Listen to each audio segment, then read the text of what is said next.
The night was shrouded in darkness, and within the confines of a coffin, Shen Yuan commanded, "Come." In my existence, the ethereal beauty of the female ghost decisively crushed Shen Yuan's head, remarking, "This is a first for me." Suddenly, a notification chimed. Ding! Card draw successful. You have obtained an SSR-level experience card, leveling up by 5. In the blink of an eye, Shen Yuan reappeared unscathed. Once more, the stunning ghost, bewildered, responded with a resounding slap, turning Shen Yuan into a mere pulp once again. Ding! Card draw successful. You have received a wedding gown, a pair of embroidered shoes, and a personal belly wrap. Shen Yuan held the slightly warm belly wrap, utterly perplexed. Is this truly a top-tier piece of equipment? With newfound levels and gear at his disposal, Shen Yuan proclaimed, "From this moment forth, I shall be invincible."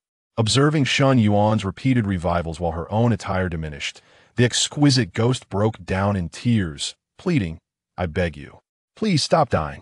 Soon enough, Shen Yuan realized he could no longer contain all the top-tier equipment and items. He had unwittingly become the sole possessor of an SS-level hidden class. The so-called malevolent spirits possessed attributes that scarcely compared to his own. Ghost stories? He mused. Is this all there is to it? A decade later, the supreme deity Shen Yuan, who had unified the 3 realms, granted an interview. The reporter asked, "What is your secret to gaining strength?" The protagonist replied, "The secret? Quite simple. Just keep dying." Chapter 1. Midnight, Solitary Coffin, and the Enigmatic Bride. Welcome to the Ghost Story Dungeon. This dungeon, the Coffin Calamity. Introduction. Rumors tell of an individual seeking a spectral affinity by lying alone in a coffin at midnight, inadvertently encountering the enigmatic bride. The following morning, only a withered corpse remained, alongside the blood-written words, "There exists no beauty like her in this world." Players are advised to emulate the ghost story, entering the coffin at midnight and surviving. The chilling mechanical voice shattered the silence and darkness. What does that sound? Shen Yuan abruptly opened his eyes within the coffin, the stench of decay mingling with the metallic tang of blood assaulting his nostrils. Countless unfamiliar memories detonated within his mind. Shen Yuan quickly realized he had traversed into another realm inside a coffin, no less. Spectral affinity? Enigmatic bride? A stunning beauty? What kind of folkloric tale is this? Upon sifting through the memories, he learned that he had entered a world where ghost stories were awakening, referred to as the human realm. Upon reaching the age of 18, every individual was randomly assigned a ghost story dungeon each week. Refusal to participate resulted in obliteration. Only those who obediently partook in the ghost story dungeons had a slim chance of survival. Is this the kind of thrill that awaits me right off the bat? So I am, currently lying in a coffin. Instinctively, Shen Yuan attempted to move, inadvertently brushing against a cold, silken fabric. His heart clenched tightly as a chill coursed through his veins beside him. There was indeed someone, no? It could not be human. It could only be the enigmatic bride mentioned in the introduction. Shen Yuan stiffened, immobilized, urgently reassuring himself. It's fine. Remain calm. I have reviewed the world's mechanics. Each player possesses 3 points of life. Failing once within a ghost story deducts only 1 life point. I still have leeway. I will not perish. Yet, the cold announcement swiftly contradicted him. Please note, your current life value is 0. Failure again will result in obliteration. Shen Yuan's eyes widened in disbelief, his complexion turning pale. What the hell is happening? 0 life points? Only then did he comprehend that, persuaded by his girlfriend, his former self had participated in 3 ghost stories consecutively upon turning 18, all of which had ended in failure. All 3 life points had been expended. This was his 4th ghost story dungeon.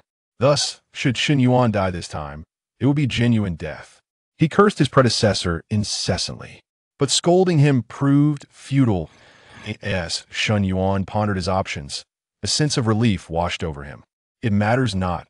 I have ascertained that within a ghost story, as long as one person survives, it counts as a victory for the entire group.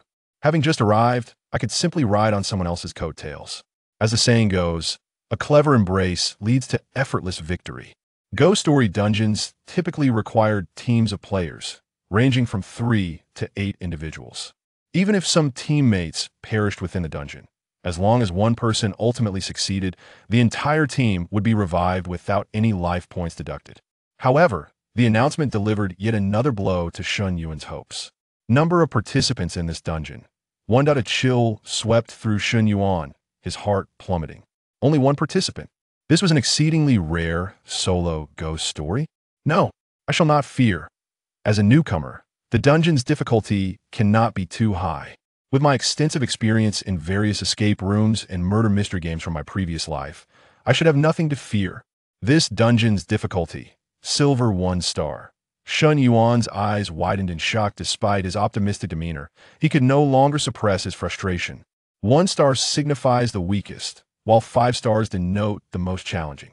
Logically, given Shen Yuan's record of 3 failures, he should have been assigned to a bronze 1-star dungeon. What difference is there from courting death? What kind of perverse matchmaking mechanism is this? What have we, the traversers, done to deserve such a high difficulty level this time? At that moment, the announcement did not spare Shen Yuan, adding insult to injury. The heavenly brain wishes you an enjoyable experience in this ghost story. Shen Yuan exhaled a silent breath, suppressing his anger and refraining from further panic. Given the circumstances, since I am already at the brink, there is no room for retreat. All I can do now is give it my utmost effort. Feeling the icy presence beside him, Shen Yuan could not help but tremble. I cannot remain in this coffin any longer. I must escape. No one wishes to share a confined space with a spectral entity. Shen Yuan cautiously lifted his hand, attempting to push open the coffin lid, praying that the coffin had not been sealed, lest he truly faced a guaranteed demise from the outset. Creek Point. 1 piece of good news and 1 piece of bad news. The good news was that he was not buried underground. The coffin was not locked, and he successfully opened the lid. The bad news was that despite only creating a small opening, the coffin lid unexpectedly slid off, crashing to the ground with a resounding thud. The sound echoed deafeningly in the stillness of the night. Blood drained from Shen Yuan's face as he caught a glimpse of a crimson figure rising slowly beside him, its icy gaze fixed upon him. The enigmatic bride. The enigmatic bride had noticed him. Shen Yuan inhaled sharply. Run! Flee! That singular thought raced through Shen Yuan's mind. Yet the enigmatic bride was faster than Shen Yuan. She abruptly sat up, her movements stiff and unnatural, her 2 pale, paper-like hands grasping Shen Yuan's throat. Swish! So cold, an unbearable chill invaded Shen Yuan's mind. The bride's blood-red nails were sharp and elongated in her fervent grip. They sank deeply into Shen Yuan's flesh. Agonizing pain, terror, and despair engulfed Shen Yuan's consciousness. He felt his neck contorting, the esophagus, Adam's apple, and blood vessels gradually crushed, blood frothing at the corners of his mouth. No, too fast. I do not wish to die. Shen Yuan's vision faded to black. He had perished. Suddenly, a strange mechanical voice shattered the silence of the darkness. Detection of host's death confirmed. Welcome to the Underworld Card Draw Bureau. Congratulations on successfully awakening the Death Card Draw System Beginner Edition in his consciousness. Shen Yuan stared in bewilderment at the golden card pack that materialized in the void. As the pack was torn open, 10 gray cards emerged. Upon the host's death within the horror narrative instance, immediate revival will occur, granting 1 card draw opportunity. Current remaining revival chances 999. Please note, the current death card draw system is a beginner version. Successful completion of this card pack draw will result in a system upgrade. Total cards in this round: 10 drawing cards. 1 gray card was flipped, releasing a burst of green light. Congratulations, you have obtained a regrade skill card. Death Skip. Shen Yuan was momentarily stunned. Then elation coursed through him. It was the system. We are saved. Shen Yuan rapidly analyzed the system's functions. I can revive infinitely in the horror narrative instance, and after revival, I can draw cards to receive rewards. Does that mean I am invincible? He quickly glanced at the regrade skill card he had just drawn. Death Skip category, skill card level. Our function allows one to bypass the process of death, experiencing a painless demise. The shadows of despair and fear within Shen Yuan vanished, and he sprang up from the coffin with a joyful shout. What a marvelous item!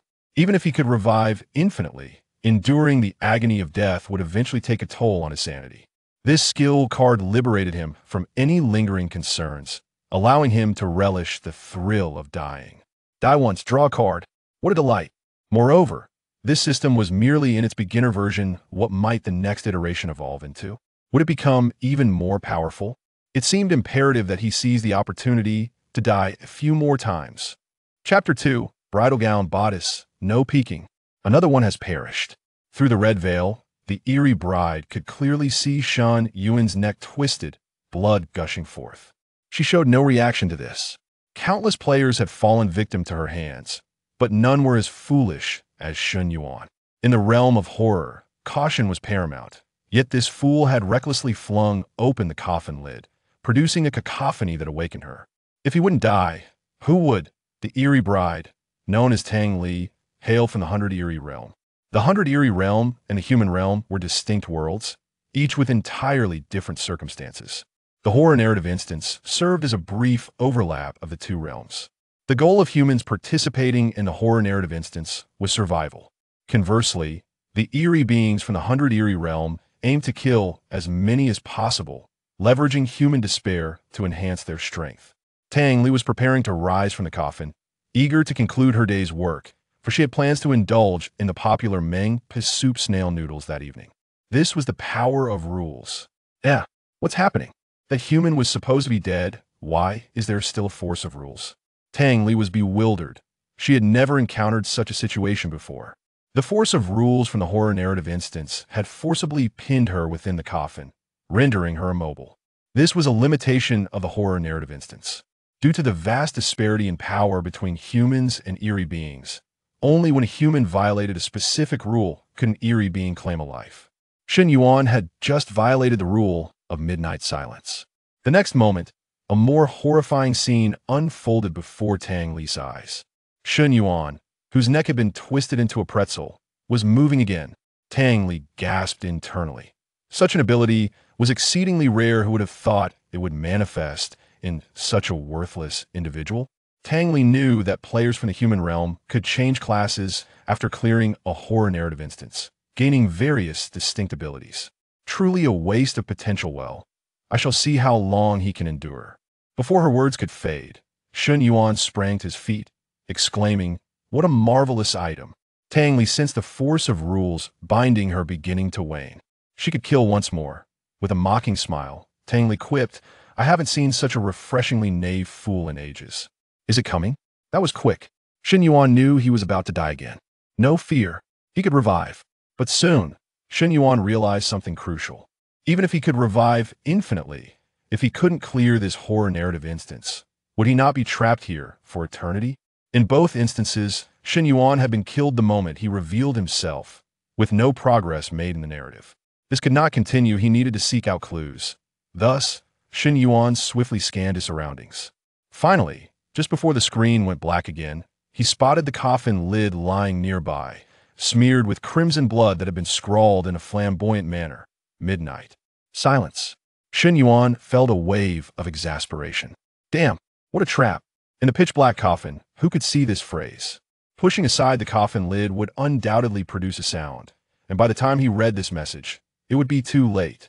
In the next instant, darkness enveloped him once more as if he had died again. This time, Shen Yuan felt no pain of death. It was merely a blackout, and the system announced his demise. The mechanical voice echoed again. Detection of host death confirmed revival successful. Current remaining revival chances: 999 remaining cards in the pack, 9 drawing cards. In the next moment, a blinding blue light flashed before Shen Yuan's eyes. This card draw was markedly different from the last. Oh, a good item? Shen Yuan rejoiced, hastily looking at the card he had drawn. Congratulations, you have obtained an SR grade skill card. Sleight of hand SR. A full rank higher than the item drawn previously. Shen Yuan had already perused the system's introduction, noting that the types of cards within the pack were plentiful and varied. The ranks range from low to high as follows: white quality and grade cards, green quality or grade cards, blue quality SR grade cards, purple quality SSR grade cards, and red quality UR grade cards. Without hesitation, Shen Yuan began to examine the details of this card. Sleight of hand category, skill card level, SR function. Randomly draw one item from within the instance permanently retained in use. Congratulations. You have successfully stolen the eerie bride's wedding gown bloody wedding gown category. Armor equipment level. Silver 1-star defense. 200 function. Wearing it. Reduces physical damage by 25. That if any blood stains the gown, an additional 25 damage reduction is granted wearing restriction. Level 5 or above. Shen Yuan's eyes nearly bulged out. He had genuinely acquired a wedding gown. The gown was embroidered like a blooming flower, each stitch exquisitely crafted to a chilling degree. The color was an intense and twisted red, far from ordinary, with a pungent scent of blood wafting through the air, penetrating Shen Yuan's nostrils. What was even more crucial was that this gown was identical to the one worn by the eerie bride in the coffin. Is this possible? Damn! Could it be that I've really pilfered the eerie bride's wedding gown? However, what does armor equipment mean? Shen Yuan felt woefully uninformed about the current state of the world. Taking advantage of the brief moment before his revival concluded, Shen Yuan quickly rifled through his memories. It was then that he realized that in the mortal realm, each individual possessed an interface akin to that of an online game. Attributes dictated one's strength and weakness. They could also equip various items, much like in a game. Shen Yuan silently recited the word attributes, successfully unveiling his own interface. Shen Yuan level, 1 class. Not yet awakened life. 0 defense. 105 energy. 53 attack. 5 speed. 5 stamina. 5 there were a total of 6 equipment slots. Weapon slot. None armor slot. None boot slot. None ring slot. None amulet slot. None cloak slot. None although Shen Yuan had just obtained a bloody wedding. Dress. His level was currently insufficient to wear it. There was no time for further contemplation as Shen Yuan's revival period came to an end. His surroundings were once again illuminated. Yet, unlike the earlier feelings of fear, confusion, and the unknown, Shen Yuan now felt a sense of excitement. His curiosity was piqued. He was eager to discover the unique abilities of the remaining 8 cards. Is that all? Tang Li remarked, somewhat speechless. After effortlessly dispatching Shen Yuan once more, she prepared to leave for the day. Unfortunately, she was entirely unaware that this was merely the beginning. Encountering such a fool makes things easier. I thought he might emerge from the coffin to explore, but instead, never mind. Tang Li scoffed, preparing to rise. However, in the next moment, she felt a chilling sensation in her arms. What was happening? I am a specter, clad in a wedding dress. How could I feel cold? She instinctively glanced down, letting out a startled cry. At that moment, her 2 fair arms were completely exposed. Her upper body was adorned only with an eye-catching scarlet belly band and the undergarment beneath, while her lower half was clad in a pure white pair of shorts. Her wedding dress had vanished into thin air. Although not an exceptionally valuable item, it was the attire she wore within the horror-themed dungeon. What is happening? Tang Li was bewildered, immediately wanting to flee from the scene. But despair washed over her as the familiar force of the rules struck again. The only change was that the attire of the spectral bride was considerably more revealing now. Tang Li stared in utter confusion at Shen Yuan's direction. He had revived again. What kind of profession grants such a power to resurrect multiple times? Moreover, why had her wedding dress disappeared upon his revival? Tang Li fervently hoped that Shen Yuan would soon break the rules, allowing her to swiftly eliminate him and conclude this bizarre horror dungeon. To her dismay, this time, things took an unexpected turn. Shen Yuan silently sat up beside her, having not violated any rules. Of all times, what further infuriated Tang Li was that Shen Yuan seemed intrigued as he observed her exposed arms and the uniquely styled belly band.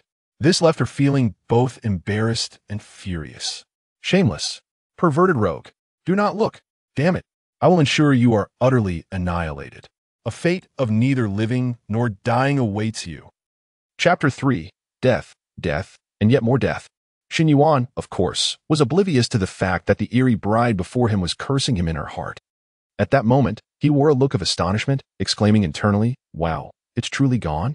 This card is indeed a clever theft. It didn't just give me a mere replica to toy with. This system is commendable." Now, within the coffin, the eerie bride, clad only in a red belly band, appeared less terrifying. Shen Yuan's gaze fell upon the red veil atop her head, and a sudden thought sparked in his mind. Since he could not die, he felt a surge of playfulness. He was curious. What kind of appearance could be deemed the most exquisite beauty in the world? Come, let me see. Shen Yuan grinned, decisively reaching out and unabashedly lifting the eerie bride's red veil. With a swish, the veil fell aside, revealing a flawless and exquisite visage before Shen Yuan. Oh my! Shen Yuan, who prided himself on not being easily swayed by the sight of a woman, was genuinely taken aback the moment he beheld her face. It was the most refined, the most perfect, the most soul-stirring countenance he had ever encountered in his life. Words failed to encapsulate it. It was truly incomparable. Indeed, the world possessed no beauty like this. Shen Yuan instinctively became entranced, oblivious to the eerie bride's face, which was gradually flushing with indignation. Veil lifted, karmic ties forged, grievances entwined for eternity. Congratulations, player has triggered a hidden plot. Huh? A hidden plot? Before Shen Yuan could comprehend the meaning of this statement, the eerie bride abruptly rose. Her exquisite face was filled with resentment and grievance, her spring-like eyes locking onto Shen Yuan with unwavering intensity. You shall pay for this.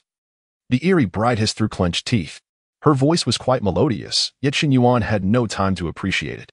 Boom! A thunderous sound erupted.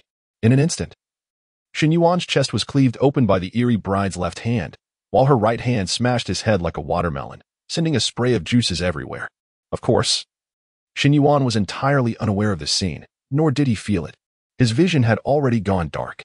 Post-death detected. Resurrection successful. Current remaining resurrection chances, 999. Remaining cards in the deck, 8. Drawing cards. A gentle white light flashed before him. Congratulations. You have obtained an in-grade item card. Yin-Yang Eye Drops X10. Yin-Yang Eye Drops. Category. Item. Function. When dropped into the eyes, it reveals the level and certain attributes of players from the human realm or the 100 Eerie realm, depending on the user's strength, lasting for 30 minutes. This time, Shen Yuan's luck was rather mediocre. He had only acquired an in-grade item card. However, he was intrigued by the mention of the 100 Eerie realm in the description. After reviewing the memories of his predecessor, Shen Yuan understood. It was somewhat akin to the hell of his previous life, and this eerie bride likely hailed from the 100 Eerie realm. Categorized as an NPC from a horror story scenario. The Yin-Yang Eye Drops. Quite interesting. Since I have 10 bottles, I might as well use one to experiment. Shen Yuan decisively utilized a bottle, dropping the eye drops into his eyes. He immediately felt a slight itch, as if something had attached itself to his vision. When he opened his eyes again, a faint golden glow enveloped them. He turned to glance at the eerie bride beside him. Yet, to Shen Yuan's astonishment, a streak of crimson moved faster than he could react. His vision darkened once more. He had died again. Tang Li was on the verge of madness. She had never expected Shen Yuan to lift her veil. She had participated in the Coffin confrontation horror story countless times, and never had anyone dared to touch her, let alone unveil her. To touch the eerie beings within a horror story was undoubtedly the most suicidal act imaginable. All players from the human realm were well aware of this fact. How could this fellow have the audacity? Tang Li trembled with rage. Veil lifted, karmic ties forged. Grievances entwined for eternity. This was no jest. Within the 100 Eerie realm, numerous taboos existed that no eerie beings dared to violate. Among them was the forging of karmic ties. It had been ages since such a situation had arisen. When she took on the Coffin confrontation horror story, an eerie had warned her. However, she still did not fully comprehend the terrifying consequences of this taboo. That did not quell her anger. Even more infuriating was the fact that, to her utter horror, Shen Yuan had resurrected again. Why isn't he the power of the rules forced me to lie down this time? Could it be because he unlocked a hidden plot? Tang Li had no time for further contemplation as tendrils of blood emanated from her fingertips, shooting forth to ensnare Shen Yuan's neck, tightening instantly. Die. The suffocating sensation was excruciating. Tang Li intended to make Shen Yuan suffer. Yet, to her astonishment, Shen Yuan displayed no reaction. His expression placid as he allowed the bloodline to constrict him. The absence of his pleas for mercy left Tang Li quite dissatisfied. Shen Yuan died once more. Yet, Tang Li showed no signs of relent. Her chest heaved beneath her bellyband, her beautiful eyes fixated on Shen Yuan's corpse, fearful that this fellow would revive again. She had roamed various horror story scenarios for years, yet had never encountered such a troublesome adversary. After a moment, seeing Shen Yuan's body remain still, she finally thought, "Is he truly dead?" Before she could finish her thought, a scene of despair unfolded before her eyes. Shen Yuan had returned to his original form. Tang Li's eyes turned crimson once again, a torrent of anger, grievance, and helplessness flooding her heart. No. You must die again. Her fingertips elongated, sharp as they lunged toward Shen Yuan's eyes, directly piercing through his skull. The critical part was that, even after penetration, a person would not die immediately. They could even feel the sharp nails scraping against their brain. It was a soul-searing agony that no one could endure.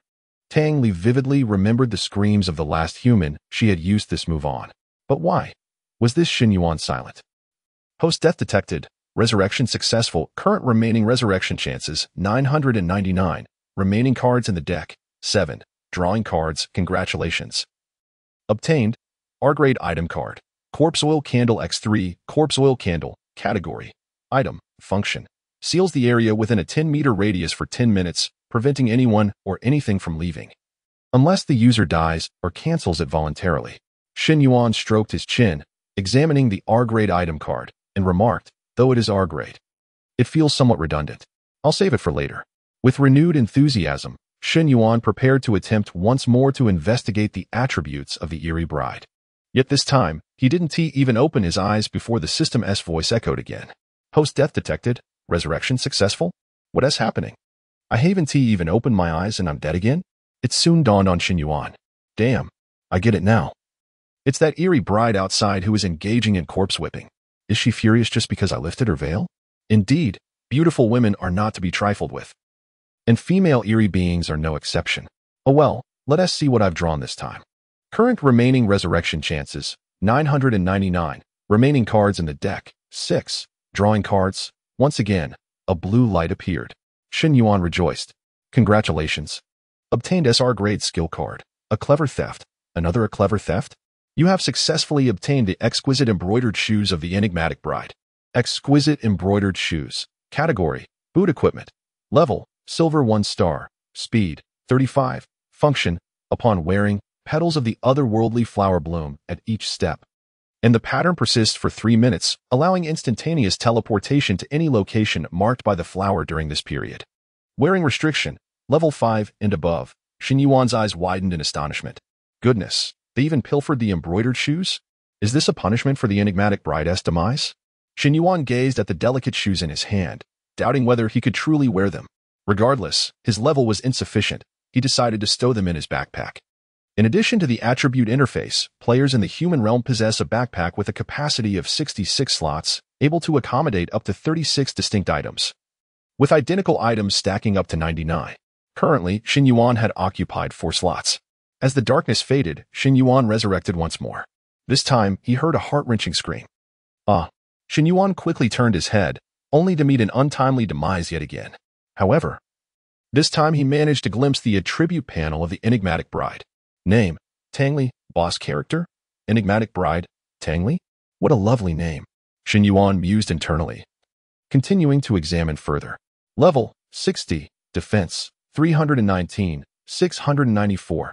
Energetic, 137, 025. Attack, 18, 267. Speed, 10, 964.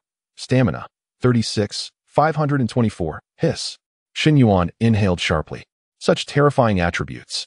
No wonder he felt utterly powerless before this enigmatic bride. Alas, even with such overwhelming attributes, it mattered little. Shen Yuan chuckled, remaining unfazed. Detection of host's death. Resurrection successful.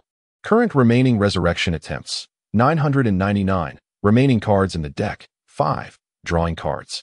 Congratulations, obtained 1 in-level experience card. In-level experience card. Function. Grants 100 experience points upon use. Without a moment's hesitation, Shen Yuan decisively utilized it. Ding. A voice resonated, distinct from the system's usual tone. The system's voice was somewhat hoarse, reminiscent of a male's, while this voice was gentle, akin to a female's, reminiscent of the voice that initially announced the dungeon content, referred to as Heavenly Brain in the human realm. Congratulations, player level has risen to level 2. He leveled up? Shen Yuan raised an eyebrow, quickly checking his attribute panel. Shen Yuan, level 2, talent, not yet awakened, life, 0, defense, 179, energetic, 84, attack, 9, speed, 8, stamina, 14, indeed, aside from the life attribute. All other attributes had improved. However, the disparity compared to the enigmatic bride's attributes remained vast, with even the decimal points falling short. After all, It was a difference between level 60 and level 2. Shen Yuan was unconcerned. What use is the enigmatic bride's strength? To be slain, to be killed at will, to be slowly vanquished. Chapter 4. The pear blossom, shrouded in rain, a mysterious collapse. In stark contrast to Shen Yuan's exhilaration, Tang Li was engulfed by a wave of anger that momentarily clouded her vision, nearly causing her to faint. To her astonishment, her shoes had vanished. Her fair little feet were suddenly bared to the air, leaving Tang Li feeling exceedingly uncomfortable. Despair. She hastily concealed her delicate feet beneath the hem of her undergarment, one hand clutching her abdomen while the other struck Shen Yuan down into a mushy pile. Gazing at the crimson liquid pooling around her, Tang Li felt no thrill. Instead, a wave of fear washed over her as she relentlessly struck the remains, terrified that Shen Yuan might not perish this time. How many times had this been? How many times had she dispatched this fellow? Yet, Shen Yuan continued to resurrect, defying all logic. What kind of ability was this, allowing for such repeated revivals? There is a first and a second, but not a third and a fourth. This marked Shen Yuan's fifth resurrection. Even more frightening was the fact that Tang Li occasionally found her possessions disappearing, first her wedding gown, now her embroidered shoes. What would vanish next? This unknown terror made her tremble involuntarily. Why? Why was this happening? Could it be that his revival consumed her belongings? Tang Li murmured in a trembling voice. She yearned desperately to escape this realm of horror tales. Alas, one could not leave the realm of horror until the narrative concluded. For both humans and specters were bound by this rule. Impossible, impossible. No one is truly immortal. This fellow's resurrection must have its limits. I must strike him down once more. Once more. Tang Li's eyes fixed intently on Shen Yuan's lifeless form, huddled in a corner of the coffin, shivering uncontrollably. In that moment, Shen Yuan appeared more spectre-like than she did. The unknown is always the most terrifying. Shen Yuan opened his eyes, crossed his legs elegantly, and rapped his knuckles against the coffin. Hey, hurry up. I'm pressed for time. He still had 4 cards left to draw, and he was anxious. Observing Shen Yuan's arrogance, the spectral bride felt a foreboding sensation. Yet, adhering to the dignity of her spectral nature, she trembled as she manipulated the blood threads, piercing Shen Yuan's body once more. Countless crimson strands erupted from Shen Yuan's pores, droplets of blood cascading down, creating a horrifying tableau. Shen Yuan fell silent, succumbing to death once again. Detected host's death. Resurrection successful. Current remaining resurrection attempts, 999. Remaining cards in the pack. 4. Drawing cards. A brilliant blue light surged forth. Another SR. Shen Yuan couldn't help but feel a thrill. Could it be that card again? Congratulations on acquiring SR-level item card. Pickpocket. Just as he anticipated. His old companion had returned. Shen Yuan laughed heartily. However, if he recalled correctly, the spectral bride seemed to possess nothing left to steal. In use. Congratulations.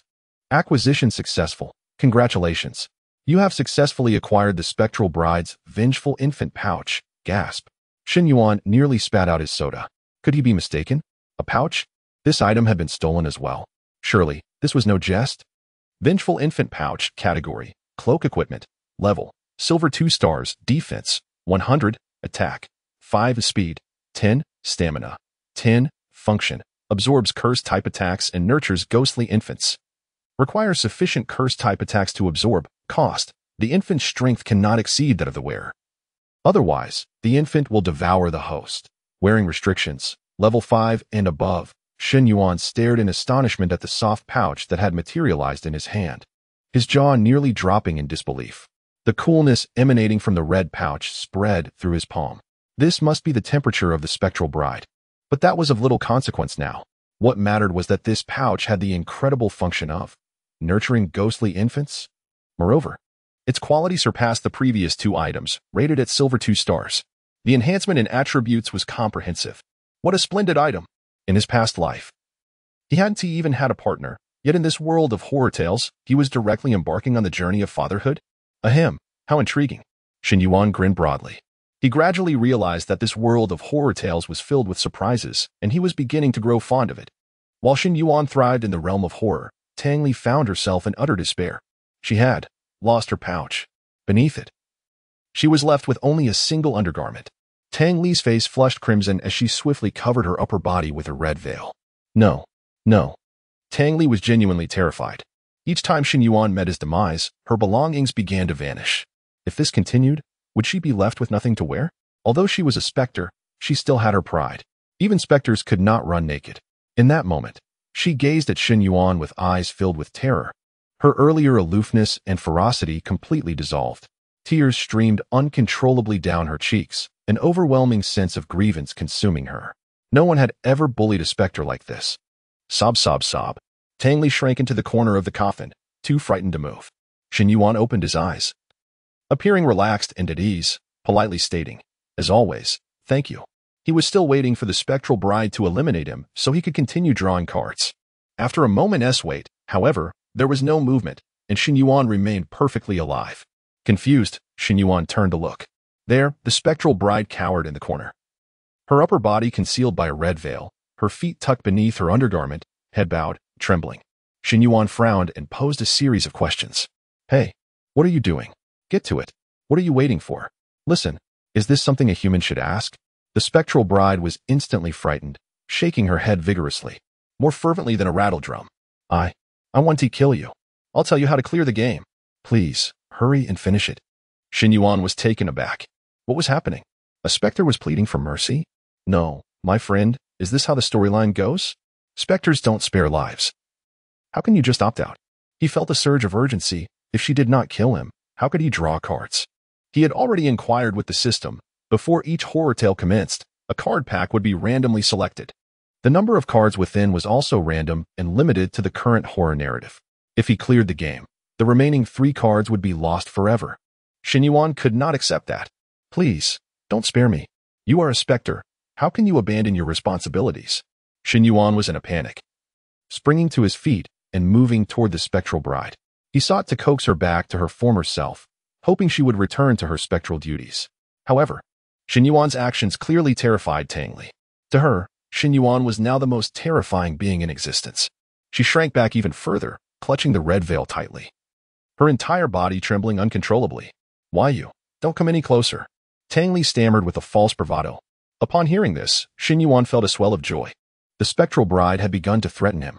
If he approached, she would undoubtedly lash out in anger, swiftly eliminating him. Thus, he had no intention of halting his advance. Inching closer to the corner of the coffin. "Come on, kill me. Now, where are your blood threads? Your claws? Kill me," Shen Yuan urged, his eagerness palpable as he reached out, nearly able to touch Tang Li. At long last, Tang Li's emotions reached a breaking point, and she could no longer restrain the tempest within her heart, bursting into tears. "Please, don't come any closer. I beg you, just this once. Just consider my plea. Do not die. I was wrong. I should not have taken a life, especially yours. I truly can reveal the way to victory. You must believe me. I will guide you to triumph. Please, leave quickly. I implore you. Spare me." Sob, sob. Shen Yuan stood in utter bewilderment, frozen in place. Why? Why is she still crying? It seems she is more terrified than I am. Am I truly that frightening? He touched his own face, plunged into a profound self-doubt. Rubbing his head, he swiftly emerged from the coffin, seeking a mirror to gaze upon his reflection. With flowing black hair, sharp brows, and bright eyes, his complexion was fair, devoid of any blemishes. Indeed, he was undeniably handsome. Ah, how striking. Thus, it cannot be attributed to my appearance. Shen Yuan exhaled in relief. However, turning back, he found Tang Li still sobbing uncontrollably, and a sense of helplessness washed over him. It seemed that this ghostly woman was not likely to be of assistance anytime soon. Yet, he could not abandon the chance to draw cards. Furthermore, the system would only evolve once all cards from this pack had been drawn. What to do? Suddenly, Shen Yuan's gaze fell upon the kitchen within the room, and an idea struck him. Aha! If the ghost would not kill him, then he would take matters into his own hands. After all, the system did not stipulate that one must be killed by a ghost to draw cards. By acting on his own, he could ensure his needs were met. Chapter 5. Divination, Secrets, SSR-level. Within the confines of the coffin, Tang Li wept inconsolably, yet she remained vigilant to Shen Yuan's every move. Initially relieved by Shen Yuan's distance from her, she silently urged him to progress swiftly, believing that once he cleared the level, everything would conclude. This was undoubtedly a black mark she wished to bury for eternity. Absolutely. She could not allow any specter to witness it. Thankfully, she had opted not to broadcast her ordeal this time. This was the last shred of solace she clung to. In the 100 Specters realm, the entities could choose to livestream their haunting narratives. Such broadcasts attracted the attention of other entities, allowing them to learn and earn Spectre coins. This form of live streaming was quite popular in the realm, as many Spectres derived amusement from watching their peers torment humans. Tangli, a high-ranking Spectre herself, boasted an impressive win rate in the haunting scenarios, alongside 1 million Spectre followers. Unlike humans, Spectres faced no mortal danger from repeated failures in these scenarios. Thus, to them, partaking in these tormenting experiences was merely a job, a pastime, a source of amusement. Before entering the haunting scenario that day, Tangli had perused Shen Yuan's historical record. 3 battles, 0 victories. The statistics of a level 1 novice were glaringly dismal, causing her to lose interest instantaneously. She had never encountered a player of such low rank. Clearly, he was a lost cause, foolishly seeking his demise in a 1-star silver scenario.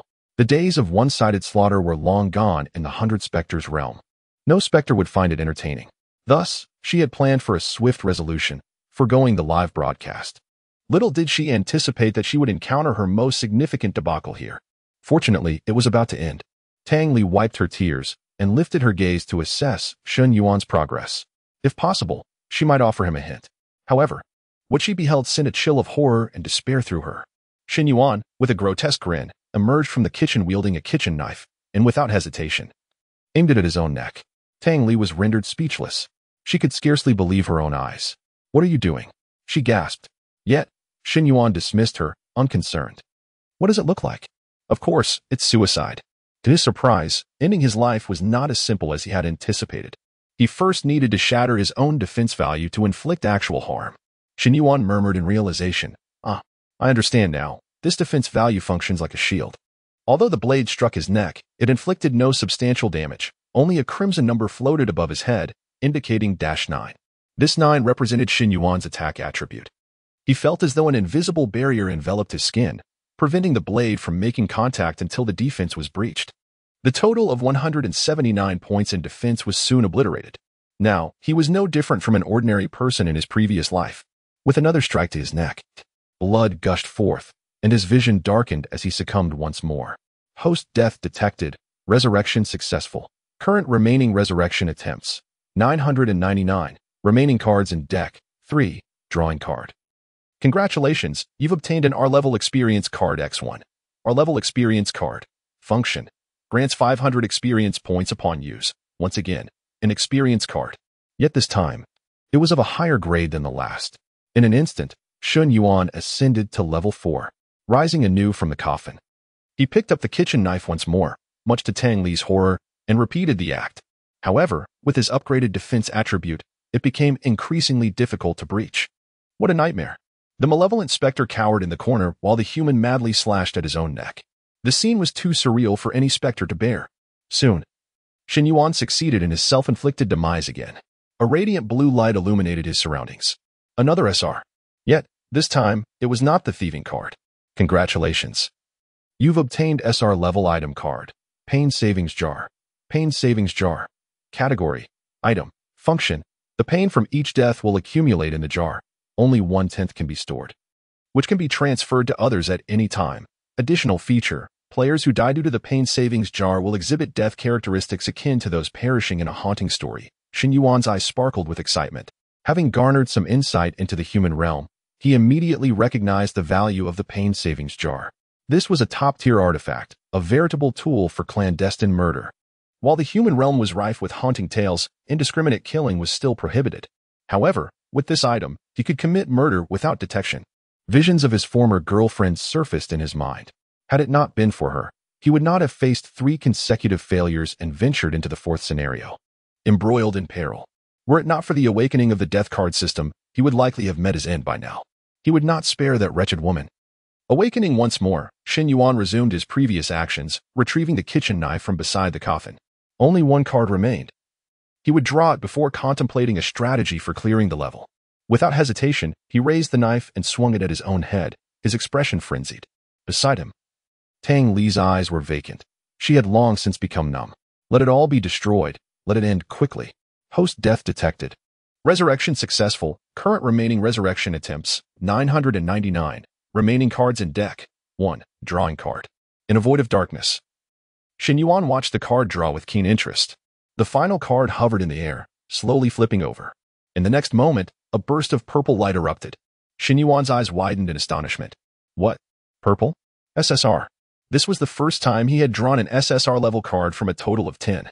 He felt immense relief at not having discarded the last 3 cards, for that would have been a considerable loss. With eager anticipation, he gazed at the final SSR-level card. Congratulations, you've obtained SSR-level Divination Card X1. Divination Card. Function. Predict the heavens, the earth, the oceans, foretell mountains, seas, and the future, glimpse stars, moons, and lifelines.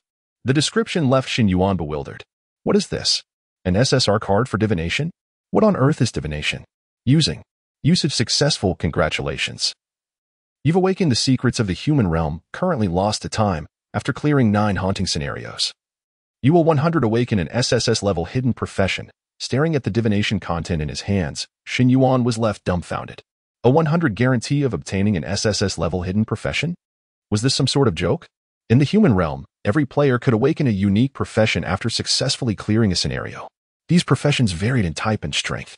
A top-tier profession could grant one the power to dominate the entire human realm. Professions ranged from D to S levels, with a total of 5 tiers. And the level of awakening was entirely random. Yet now, the divination indicated that after successfully clearing 9 haunting scenarios, he would assuredly awaken an SSS-level hidden profession. Was this not a bug in the system?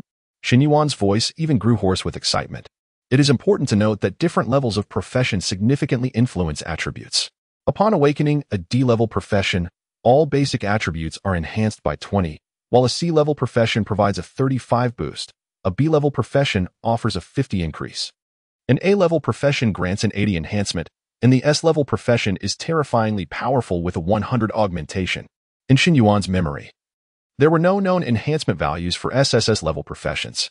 He could hardly fathom how fearsome such a figure might be. 150? Or perhaps even 200? Shen Yuan felt his blood begin to boil. An SSS level? What does this entail? A level that has never before graced the human realm now lay before him. For others, completing 9 dungeons without a class change might pose a considerable challenge. Yet Shen Yuan was different. With the death card draw system at his disposal, it would be far more challenging for him to perish within the horror dungeon. Shen Yuan swallowed hard, and without hesitation, he shattered the divination slip in his hand. The slip revealed that this secret had been lost to time, unknown to anyone in the entire human realm. Thus, he could not divulge this secret. The SSR-level card was indeed worthy of its reputation. Shen Yuan's mind raced with calculations. The death card draw system was not invincible, for beyond the horror dungeon, the human realm also encompassed the real world. His system was ineffective in the real world. Death there was absolute. However, this SSR-level card now endowed him with the potential for invincibility in the real world. Taking a deep breath, Shen Yuan steadied his emotions. He had not forgotten that after depleting the entire card pack, the system would undergo evolution. Congratulations, all cards have been drawn. The death card draw system has successfully advanced to the next stage. New abilities unlocked. Death critical hit. The more tragic the manner of death, the higher the quality of the card draw. Probability adjustment. The probability of N cards decreases, while the probability of SSR cards increases. Shen Yuan raised his eyebrows in astonishment. Death critical hit. As long as his manner of death was increasingly tragic, the quality of the card draw would rise. Did this not imply that he should actively seek his own demise? If so, then let it be. Chapter 6. Time, Reasoning, Open the Door. Upon awakening once more, Shen Yuan wore a radiant smile, appearing invigorated and full of spirit. In stark contrast, the eerie bride, Tang Li, looked utterly desolate, as if she were suffering unbearable torment. After finishing the last of her cigarette, it was time for me to tackle the conundrum of the ghostly tail dungeon. Climbing out of the coffin, Shen Yuan paid no heed to the cornered Tang Li. Previously, this enigmatic bride had suggested she could reveal the way to clear the dungeon. Oh well, there was no imminent danger, so I might as well treat it as a game of escape room. Shen Yuan had no interest in cheating. Having been in the ghostly tale for quite some time, it was the first time he earnestly surveyed his surroundings. Why do the colors seem so peculiar? Shen Yuan suddenly noticed that the entire room was drenched in a grayish hue, reminiscent of a black and white film shrouded in a filter, leaving only shades of black, white, and gray. Yet, strangely, the vivid red of the bride's wedding gown remained unaffected, glaringly bright against the muted backdrop. Delving into his memories, Shen Yuan recalled that this state was referred to as the ghostly tail domain. The ghostly tail domain was entirely disconnected from the real world. Even if two individuals stood at the same position in both realms, they would remain oblivious to one another. The Huaxia Anti-Ghost Alliance had once speculated that the reason the 100 Ghost realm designed the ghostly tail domain this way was to accentuate the blood's crimson hue, heightening visual stimulation to swiftly obliterate the player's minds. Humanity, outraged, incessantly condemned the 100 Ghost realm for such insidious intentions, deeming them despicable. With this in mind, Shen Yuan turned his gaze towards the huddled figure of the eerie bride within the coffin.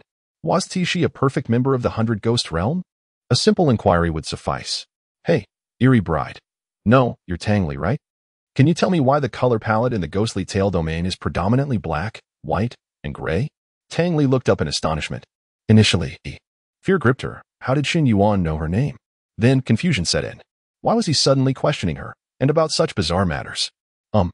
Because the principle of the ghostly tail domain is to create a projection of the 100 Ghost realm in the human realm. As for why this projection is black and white, we don't know. Perhaps it's due to the conflict between the two worlds? Shen Yuan could barely stifle a laugh. It turned out that the Alliance's so-called speculation was akin to answering a language comprehension question, entirely based on conjecture. He realized that the place he currently occupied was his own home, albeit with a somewhat chaotic arrangement of items, as if someone had been searching for something. The coffin lay awkwardly in the center of the living room, appearing exceedingly out of place. Unfazed, Shen Yuan casually took a seat on the sofa and began to contemplate. My only clue thus far was the introduction to the ghostly tale. It is said that someone once sought a connection with the afterlife by lying alone in a coffin at midnight and unexpectedly encountered the eerie bride. First, let us extract the initial piece of information. Midnight. Could this ghostly tale be related to time? If I could endure until a specific point in time, the ghostly tale would naturally conclude. Shen Yuan swiftly glanced at the clock on the wall, only to find it inexplicably frozen. Oh no. He then looked down at his wristwatch. Like the clock, it too stood still at 12 o'clock. He pulled out his phone. And the same was true. It seemed his line of thought was misguided. Surely, even if one clock malfunctioned, it was improbable for both his watch and phone to be broken? The odds were too slim. Shaking his head, Shen Yuan refused to succumb to frustration and continued to ponder. Inside the coffin, Tang Li cautiously peered up, noticing Shen Yuan murmuring to himself on the sofa. After listening intently for a while, she realized he was actually deducing the way to clear the dungeon. This revelation sparked a flicker of excitement and relief within her. At last, it would come to an end. Eager to expedite the conclusion of this torment, Tang Li resolved to assist Shen Yuan, even if the thought seemed absurd. A ghost helping someone to clear a dungeon. Such a thing had never occurred before. Yet, at this moment, Tang Li could no longer afford to dwell on the absurdity. She simply wished to conclude this ghostly tale. I can tell you how to clear it. You just need to. Tang Li gathered her courage to speak. To her surprise, Shen Yuan firmly shook his head. Thank you for your kindness, but I do not require assistance. Without lifting his gaze, he resumed his contemplation. Tang Li's lips parted slightly, hesitant to speak further. What a peculiar person. He didn't even want the guide to clear the dungeon. Pouting, she decided to disregard it. As long as Shen Yuan no longer sought to return from the dead or steal her clothing, she would be content. No. Merely sitting and thinking would suffice. Shen Yuan rose from the sofa, determined to search for any clues around the room. The entire space comprised 3 rooms and a hall, and intriguingly, one of the rooms was locked. The kitchen and bathroom had been open from the start. The master and secondary bedrooms were slightly ajar, easily pushed open. Yet, the innermost bedroom remained firmly shut. Do not approach. His instincts seemed to strongly resist this room. Entering it would require breaking down the door, but perhaps that wasn't necessary. After a moment of contemplation, he refrained from taking action. He had forgotten that one of the rules of this ghostly dungeon was silence at midnight. It was this rule that had led to his demise twice. If clearing the dungeon required breaking down the door, it would inevitably make noise, rendering it a dead end for other players. Temporarily setting aside the locked bedroom, Shen Yuan continued to inspect the other rooms, finding nothing amiss. Just as he began to feel despondent, his gaze fell upon the entrance door. Who said this ghostly dungeon was confined to his room? It was I who had prematurely limited my thinking. With determination, Shen Yuan stepped forward, attempting to grasp the doorknob. The door actually opened. However, the scene beyond caused Shen Yuan to draw in a sharp breath. Chapter 7. Clearing the Game, the Heavenly Brain. In reaching the summit outside the entrance of Shen Yuan's home, the corridor walls were shockingly adorned with unsightly, bold characters. Dog thing, pay your debts. Damn deadbeat. May your entire family perish. Die, die, die, die, die. Without exception, the door, walls, and floor were all scrawled upon, creating a truly alarming sight. However, these inscriptions were of a grayish-white hue. It seemed these words were not brought over from the 100 Eerie realm, they were already present at my doorstep. What could have transpired in my predecessor's family? Who exactly fled after owing money? Shen Yuan rubbed his head. The chaotic memories swirling in his mind were overwhelming, prompting him to resolve to clear the bizarre tale before delving into the tumultuous history of his predecessor's family. This might even be linked to that locked bedroom. Ignoring the inscriptions on the walls, he continued to survey the corridor. The stairs on both sides were shrouded in shadows, and Shen Yuan found himself unable to ascend or descend, as an invisible barrier obstructed his passage. It appeared that the area for the bizarre tale was confined to this floor, since he could not move up or down, and was not limited to his own home. The answer became quite apparent. Shen Yuan's sharp gaze swiftly shifted to the door opposite him. The door across was entirely black, exuding an eerie aura, markedly different from an ordinary household. Furthermore, it bore no couplets or auspicious characters, not even a peephole. It was in a state of complete closure. Something was definitely amiss, and it felt extraordinarily unsettling. Taking a deep breath, Shen Yuan stepped toward the ominous door. Although he knew he was not in mortal danger, the innate fear of the unknown is not easily vanquished. This explains why people, despite knowing haunted houses are fabricated, still experience dread. In no time, Shen Yuan approached the dark door. Lacking a doorknob, he decided to give it a gentle push with his hand. The moment his fingers brushed against the door, an icy chill coursed from his fingertips to his very bones. How frigid, even colder than Tang Li's hands. Shen Yuan exerted forcefully, pushing the door open. The door was unlatched. With a creaking noise, he entered a pitch-black room, enveloped in silence. Naturally, his phone could not connect to the outside world within the bizarre tale domain. However, its basic functions remained intact. Shen Yuan shone the light from his phone into the room beyond the door, and the sight within made him gasp. Ordinarily, the layout of the house across should mirror that of Shen Yuan's, 3 rooms and a hall. Yet, this room was entirely enclosed by red bricks, leaving only a narrow space. In the center of this space lay a coffin. Another coffin? Was this truly a burial chamber? Shen Yuan raised an eyebrow. In that moment, he began to formulate a theory.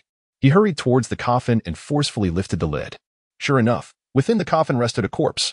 It is rumored that someone once sought to embrace the spectral bond by lying in a coffin at midnight, inadvertently encountering the ghostly bride. It appeared that the key to clearing the game lay in the phrase lying alone. As long as he lay in this coffin, it would not count as lying alone, considering there was already another corpse beside him. Shen Yuan paused, suddenly recalling the strange sound that resonated in his ears when he lifted Tang Li's veil. Veil lifted. Spectral bond forged, grievances entwined for eternity. What could this phrase mean?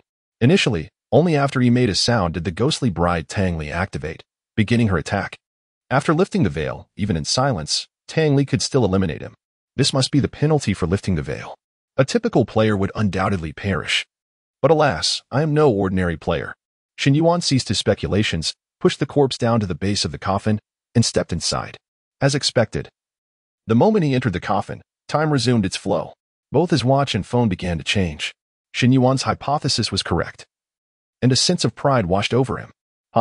A silver 1-star bizarre tale? Is that all? Of course, while he felt this way, Shen Yuan understood that his perceived simplicity stemmed from possessing the death lottery system. Without this system, he would not survive even 10 seconds in the bizarre tale, being instantaneously eliminated at the outset. Even if he miraculously escaped, exploring the room without making a sound would not be easy. One must not take advantage and then act innocent. Midnight spans from 11 p.m. to 1 a.m. It was now 12 a.m., and he merely needed to endure for another hour to clear the game. Shen Yuan pinched his nose, muttering weakly. He had to admit, this coffin did emit a rather unpleasant odor. This 100 Eerie realm was designed to be nauseating, even if one discovered the method to clear it. Shen Yuan decided to close his eyes and wait for time to pass. Tianfu Garden 301, Shen Yuan's home. In the living room, Tang Li observed Shen Yuan crawl into the coffin, and a sigh of relief escaped her lips. Yet, the more she thought about it, the more astonished she became. This fellow had genuinely uncovered the method to clear the game all on his own, and remarkably quickly, excluding the earlier time wasted upon resurrection. Shen Yuan had completed the task in under 10 minutes. Others might not understand, but as the overseer of the same coffin calamity bizarre tale, Tang Li was acutely aware of the gravity of Shen Yuan's achievement. This accomplishment was exceedingly formidable. The clearance rate for the same Coffin Calamity Bizarre Tale was less than 20.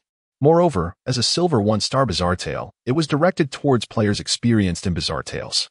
Even so, within the same Coffin Calamity, early eliminations were not uncommon. The primary reason was that the game's fatal rules were alarmingly easy to trigger. Any sound would activate the ghostly bride, resulting in instant death, leaving no opportunity for retaliation. Cautious players, upon recognizing the midnight silence rule, would not quickly discern the clues from the adjacent room. Their thought processes were often rigid, endlessly searching within the room, completely oblivious to the option of leaving. Tang Li weakly remarked. For her, this hour felt like an eternity. Finally, the hour elapsed, signaling the end of the Bizarre Tale. Tang Li exhaled, her form gradually becoming ethereal. Finally, the workday was over. In an instant, the colors surrounding the room began to revert to normal, and those elements that did not belong to the human realm began to fade away. In Shen Yuan's mind, the voice of the heavenly brain echoed once more. Congratulations, player Shen Yuan, for successfully clearing the same Coffin Calamity. Reward settlement in progress. Clearance time, 9 minutes and 43 seconds. Clearance evaluation. SSR-level. Congratulations. Your clearance time and evaluation surpassed 100 of other players in the same realm, successfully reaching the pinnacle of the same Coffin Calamity leaderboard. Your leaderboard rewards are as follows. 1. Random silver level equipment, X32. 10,000 gold coins 3. Triple experience points totaling 900 points. All rewards have been allocated to your inventory. Chapter 8. Return, Betrayal. In the Enigma of Weiyuzhu, Shen Yuan raised an eyebrow in astonishment. To his surprise, he had secured the top position. Swiftly, he accessed the leaderboard of the Tian Now interface in his mind and located the page for the same Coffin catastrophe. Apart from himself, the completion times of others were predominantly over 20 minutes, with the highest rating being merely A. In contrast, his evaluation was an exceptional SSS, the pinnacle of accolades. Why such a stark disparity in completion ratings? Surely, there should only be one way to clear this instance. What could possibly justify my SSS rating? Is it due to my striking appearance, granting me preferential treatment from the system? Pondering deeply, Shen Yuan stroked his chin and eventually arrived at a conjecture. It likely pertained to his unveiling of the mysterious bride's veil, as it was undoubtedly tied to hidden narratives. Despite being in a seemingly fatal predicament, he had managed to survive, naturally prompting a higher score from Tian Now. Moreover, this completion time. Perhaps it did not account for the duration of his demise and revival? Otherwise, it would undoubtedly exceed 10 minutes. How considerate of the system to erase the time wasted in death. Quite commendable. The announcement from Tian Now was not yet concluded. Tian Now kindly reminds all players that any form of disclosure regarding the content of the horror instances is strictly prohibited. Failure to comply will result in dire consequences, including certain death. Shen Yuan was not taken aback. The horror instances of the human realm were countless, and they persistently existed, not vanishing even when someone completed them. Had the strategies been shareable, these horror instances would have long ceased to threaten humanity. Long ago, when horror instances first emerged, someone disregarded Tian Now's warning and subtly leaked some details, only to be met with an instantaneous thunderstrike that claimed their life. Anyone who learned about the horror-esque content was subsequently barred from entering that particular instance. Whether through suggestion, explicit writing, or metaphor, all forms of communication were forbidden. Merely entertaining such thoughts would attract Tian Now's surveillance and punishment. Over time, no one dared to test the waters again. As Shen Yuan perused the leaderboard, the horror domain within the room dissipated entirely, returning everything to normalcy. Exiting the leaderboard, he surveyed his surroundings and exhaled silently. The home remained unchanged, and the human realm was still the human realm. His transmigration was genuine, not a mere dream. Thus, he resolved not to overthink it, as the saying goes. Since he had arrived, he must make a mark in this world. Such an exhilarating realm. Was it not the most fitting for him? Shen Yuan murmured to himself, sinking onto the sofa, preparing to sift through his memories. It appeared that his predecessor had suffered a significant trauma, leading to fragmented memories buried deep within. He needed to excavate these memories as thoroughly as possible. The more he understood, the safer he could navigate this perilous world. Shen Yuan recognized that this human realm was far from the safety and tranquility of his past life, with horror instances assigned randomly each week. Each encounter a gamble of life and death. Yet, as the adage states, fortune favors the bold. Although horror instances had claimed countless lives, they also bestowed significant enhancements to the players of the human realm. At present, Shen Yuan, only at level 4, possessed physical attributes likely surpassing those of a special forces soldier from his previous life. However, he lacked the combat skills to match. "Hey Lang, it's time. Let us enter." Shen Yuan's previously sunny demeanor darkened abruptly. He narrowed his eyes, directing his gaze toward the entrance. That voice was Hui Yuzhu. Hui Yuzhu was the girlfriend of his predecessor and the one who had compelled him to enter the horror instances 4 times in succession. From the tone, it was evident that Hui Yuzhu was right outside the door, about to enter, and she was not alone. Indeed, a stranger's voice followed, filled with irritation. "What a waste of time. I reckon that guy couldn't last 3 minutes in the same Coffin catastrophe, and yet we have to wait an hour." There was no alternative, as the temporal flow of the horror instances did not synchronize with that of the human realm, regardless of the duration within the instance. It all translated to 1 hour in the human realm. Could he not spare a moment's wait? With a click, the key turned in the lock. Shen Yuan had lost any opportunity to hide. However, he had no intention of fleeing. The dismal fate of his predecessor was undoubtedly intertwined with this woman, who had nearly led to his own demise. If he were to shy away from confronting his adversaries, how could he aspire to dominate in this horror-laden world? He was determined to uncover the true intentions behind Hui Yuzhu's actions. With a creak, the door swung open. Hui Yuzhu, with her long, flowing black hair, stepped into the room with a radiant smile. Yet, in the next moment, upon seeing Shen Yuan lounging on the sofa with a chilling gaze, her expression froze. The smile vanished, her eyes widened in disbelief, as if she had encountered a ghost. "Shen Yuan, how are you not dead? I distinctly saw you enter the horror instance." In that instant, a multitude of memories surged back into Shen Yuan's mind upon seeing Hui Yuzhu. She was his high school classmate, the belle of the class, whom his predecessor had pursued fervently for a long time, only to be met with her persistent silence. It was only as graduation approached that she suddenly consented to a relationship with him. However, the reason behind this change eluded him. Shen Yuan smirked, a sardonic glint in his eyes. "You seem quite eager to see me dead." The man trailing behind Hui Yuzhu appeared equally astonished at Shen Yuan's survival, his brows furrowing with a hint of menace as he clenched his fists. Shen Yuan cast a sidelong glance at the man, his brow furrowing slightly. He recognized him. This man was He Lang, a senior who had also pursued Hui Yuzhu during high school, only to face rejection. Shen Yuan's eyes shimmered with a faint golden light as he scrutinized the two before him. The yin-yang ointment he had previously used had yet to expire. This substance not only allowed him to perceive the supernatural but also enabled him to see through the veils of humanity. Chapter 9. Threats. Black Wolf. That sum of money. Above Hui Yuzhu's head, a status interface materialized. Hui Yuzhu, level 2 class. Insufficient strength. Cannot be viewed. Health, 3. Defense, 214. Energetic, 101 attack. 11 speed. 9 stamina. 16 equipment count.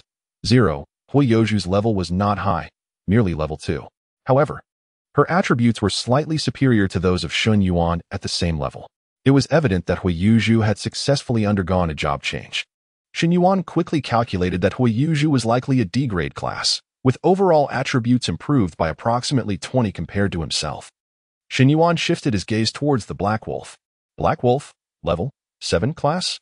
Health, 2, defense, 2,225, energetic, 964, attack, 126, speed, 79, stamina, 245, equipment count, 1. Upon seeing the Black Wolf's attributes, Shen Yuan felt a slight heaviness in his heart.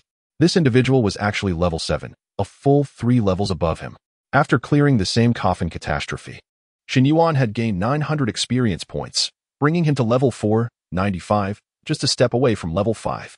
Not only was there a level disparity, but the Black Wolf had also transitioned into a C-grade class, surpassing Hui Yuzhu by yet another level.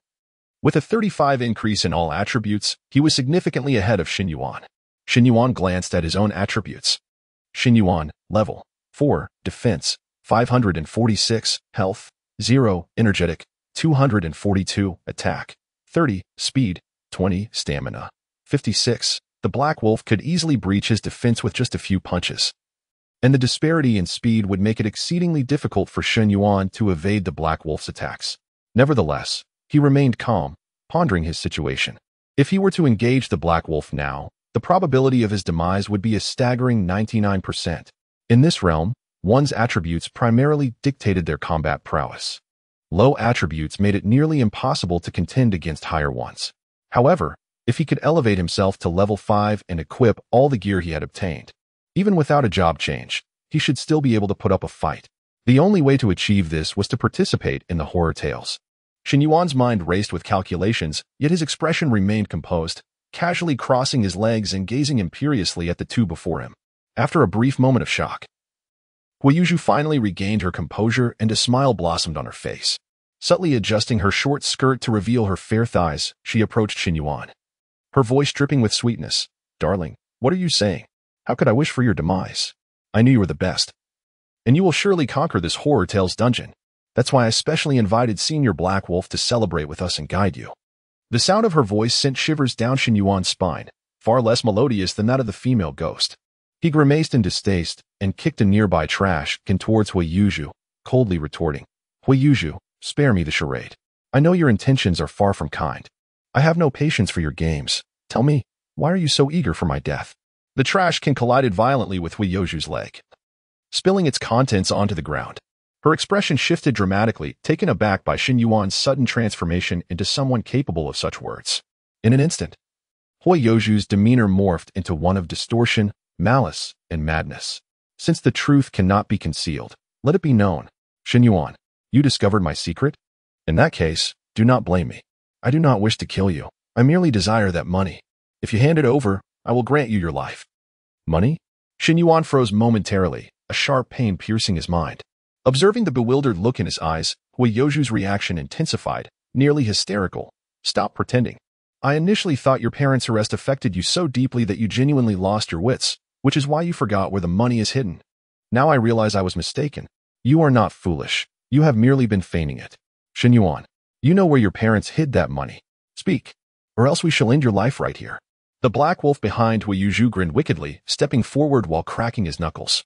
"Shen Yuan, even if you clear this dungeon, you are merely at level 2, whereas I am level 7. Moreover, I have transitioned into a C-grade class before me. You are no different than an ant. Yield, and perhaps I will show you some mercy." At that moment, however, Shen Yuan showed no sign of reaction.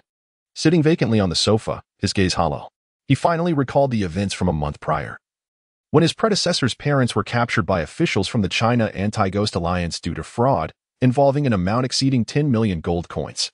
This sum was sufficient to sustain an ordinary family for a lifetime. Moreover, when his parents were apprehended, this money remained unfound, and they had never disclosed its whereabouts. Countless debt collectors besieged their home daily, threatening him and demanding repayment. Everyone believed that the money must have been hidden by Shen Yuan's predecessor. The key issue was that Shen Yuan's predecessor had never seen that money.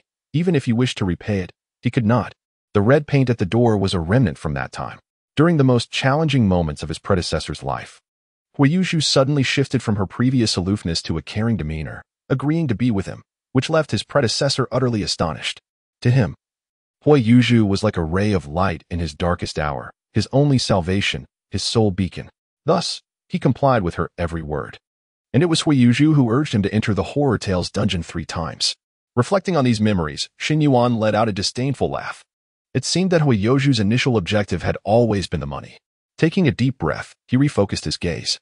His resolve was far more steadfast than that of his predecessor, and such trivial matters could not sway him. Even as the black wolf advanced menacingly, he remained unfazed. His expression calm as he regarded Huiyuzhu and replied coolly, "As you can see, my home is quite small. There is nowhere to hide any money." Chapter 10. Recklessness. Disappearance. I await you. Upon hearing Shen Yuan's words, Huiyuzhu's eyes turned crimson, and with a disdainful hiss, she exclaimed, "Shen Yuan, I never imagined you could be so shameless. Even now, you still attempt to argue. Do you think I am unaware? Your parents have set up a concealment talisman. That sum of money can only be seen by you. I will give you 3 final seconds to hand over that money." A concealment talisman? Shen Yuan raised an eyebrow, immediately rummaging through his mind. Concealment talisman. Category, rare item. Market price, 500,000 spirit coins. Function, the concealer can hide items and designate an heir. Only the heir can discover the item. If the heir dies, the talisman becomes ineffective. Restrictions. 1. When the resolver's power exceeds the concealer by 20 levels, the concealment can be directly penetrated. 2. The maximum concealment duration is 3 years. After that, it becomes invalid. 3. The concealed item cannot be touched, seen, persistent unless revealed by the air. Shen Yuan suddenly realized, all his doubts unraveled. So that was it. No wonder Huiyuju was so eager to kill him. His parents had been captured, their debts unknown, and they possessed a concealment talisman.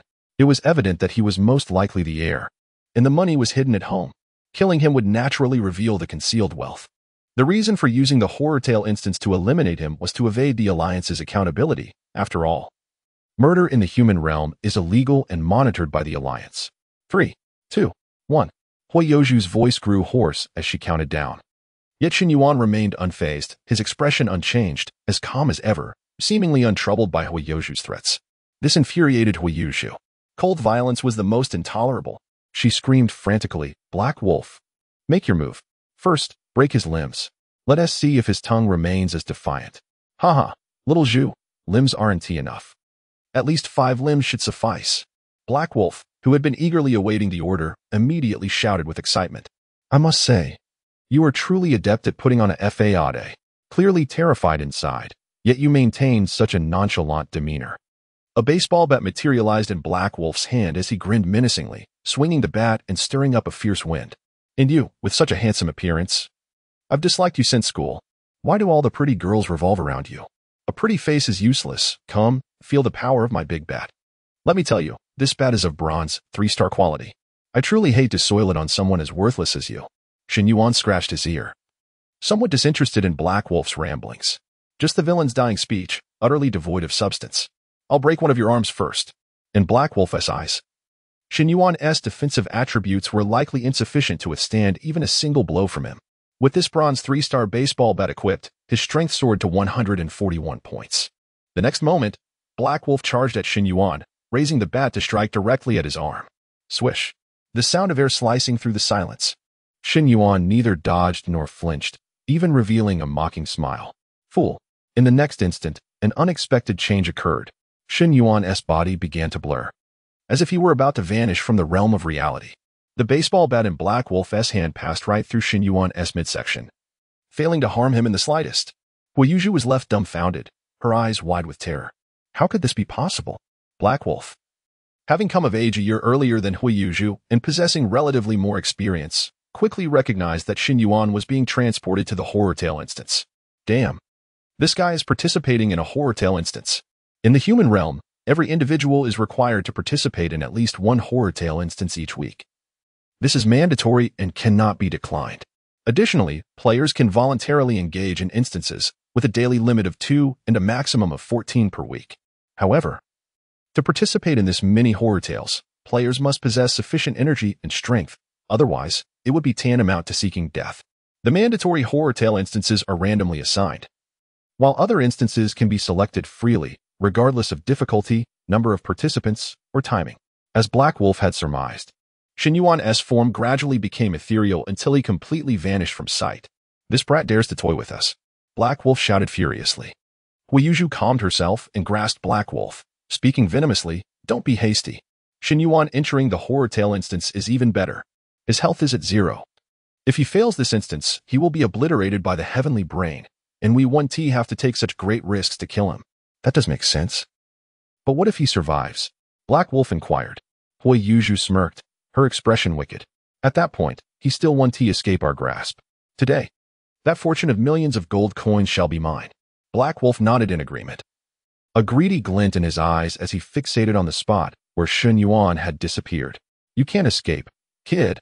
I will be right here waiting for you." Huiyuju suddenly recalled something and turned to Black Wolf, asking, "Black Wolf, is this your first time killing someone? Are you confident?" Black Wolf said nothing, merely pulling out a grotesque and repugnant doll from his pocket. "In fact, I've long wanted to test the power of my little curse. As a C-class curse profession, the curse puppeteer, I have never used my abilities on a human before. I can only imagine how thrilling that scene will be, right?" In the 100-odd realm, everything seemed markedly different from the human realm. There was no sun, no daylight, a blood-red moon hung perpetually in the sky, shrouded by crimson clouds. However, the creatures of the 100-odd realm had long acclimated to this state. The gaze from the human realm only made them feel uncomfortable. No one would expect the decor of the aloof female ghost's abode to be so pink and delicate. She buried her head in the soft pillow, unable to suppress a shout to vent her emotions.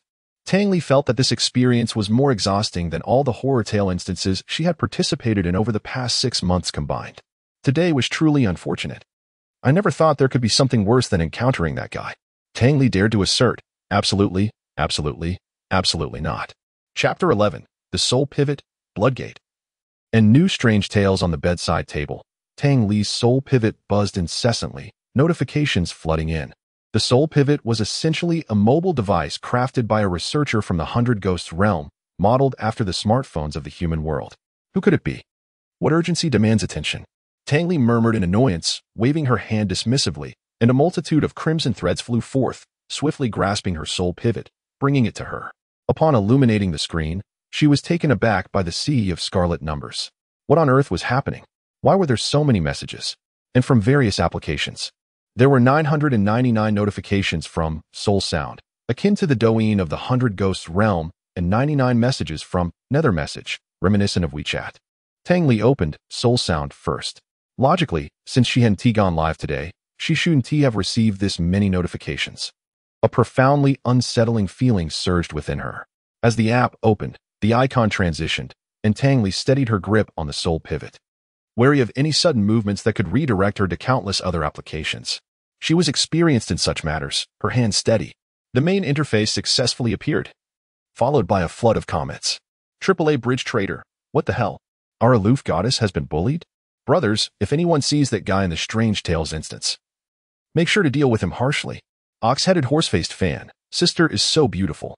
I genuinely envy her, drooling, not eating incense ash, Lily. You actually went live? Who understands the house ghosts? So convincing, is this scripted? The goal is to gain exposure, right? Truly scheming. Escape judge from the underworld, corrupted version. What profession does this human even have? I haven't heard of any new genius emerging from the human realm. This is utterly shameless. Laid back little ghost, scared to tears? That's just hilarious. The king of hell is my father. The streamer is so pretty. Buzz. Tang Li felt her mind go blank. The comments continued to refresh, but she could no longer process them. Trembling, she clicked on the live broadcast interface. The screen boldly displayed the words, Live Now. Tang Li distinctly remembered canceling the live broadcast. Could it be that she had mistakenly pressed the wrong button, setting it to automatically go live upon entering the Strange Tales instance? Moreover, she believed she hadn't started the broadcast, having not even donned her mask. Tang Li had previously streamed without revealing her face, opting to wear a mask for anonymity. Additionally, this Strange Tales instance had the red veil of the Ghost Bride, ensuring that even without a mask, her appearance would remain concealed. Yet, this time, she encountered Shen Yuan, who had directly unveiled her red veil. In a state of panic, she exited Soul Sound, too afraid to glance at those comments again. This was an utter disaster.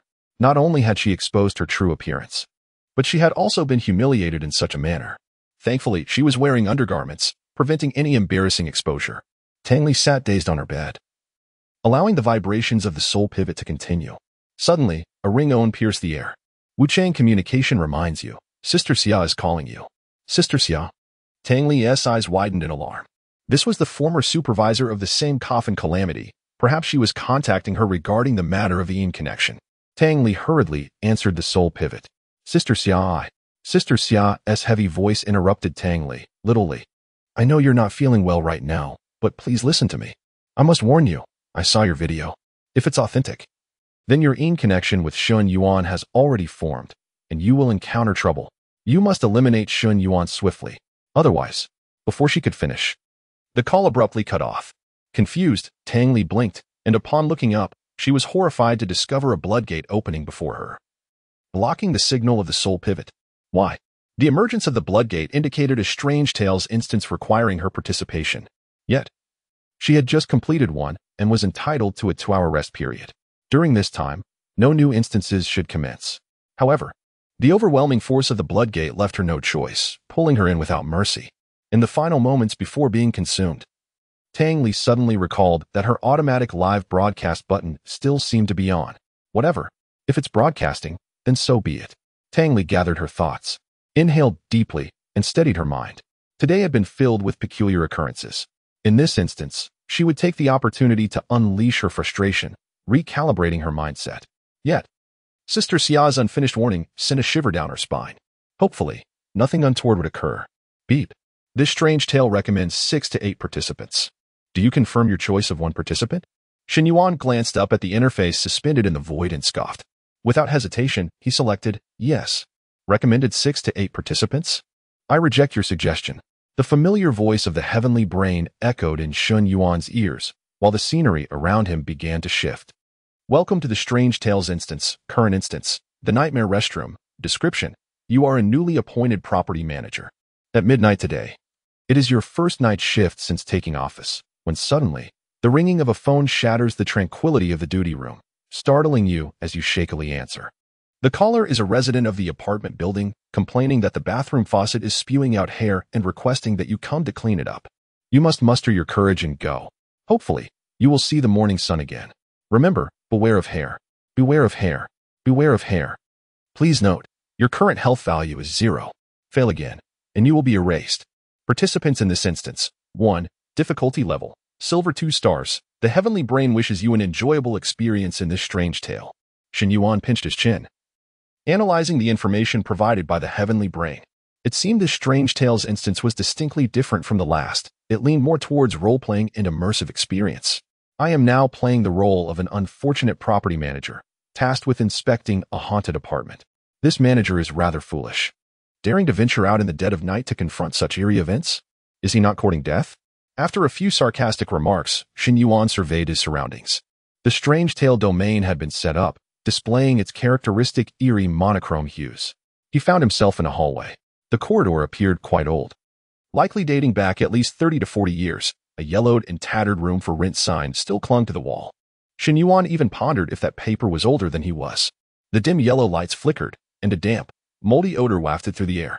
The complaining resident resided in room 101 on the left. Shen Yuan decisively approached and knocked on the iron door. Perhaps the reporting resident was already deceased or had simply fled. In any case, this strange tales instance would only feature Shen Yuan as the sole living being. He attempted to turn the doorknob, and with a creak, the door swung open. Chapter 12, Exorcism, Encounter, and the Bathroom. Upon entering the room, Shen Yuan couldn't help but draw a sharp breath. This room was anything but ordinary. He squinted slightly, swiftly surveying his surroundings to extract the essential information. Directly opposite the entrance, a platform was erected, adorned with 3 statues of Guan Yu. Raising his gaze, he noticed that above each doorframe hung a bagua mirror. As he stepped inside, he observed peculiar stones placed in each corner. Finally, his attention shifted to the walls, where peachwood swords and copper coins were scattered, hanging in disarray. In his previous life, Shen Yuan had often watched live streams about feng shui, thus he possessed a modicum of understanding. Guan Yu, a symbol of loyalty and martial prowess, is frequently regarded as a deity for exorcising evil spirits and safeguarding homes. The presence of 3 statues in this room was indeed surprising.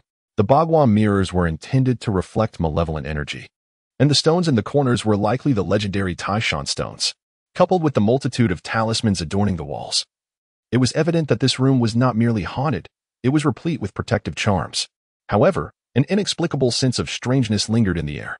After a moment of contemplation, Shen Yuan could not pinpoint the source of this oddity and chose to relinquish his thoughts. Despite the eerie atmosphere of the living room, he did not linger, but made his way directly to the bathroom situated in the corner. The eerie tale was titled The Nightmare Bathroom, suggesting that this was indeed the location of the unfolding narrative.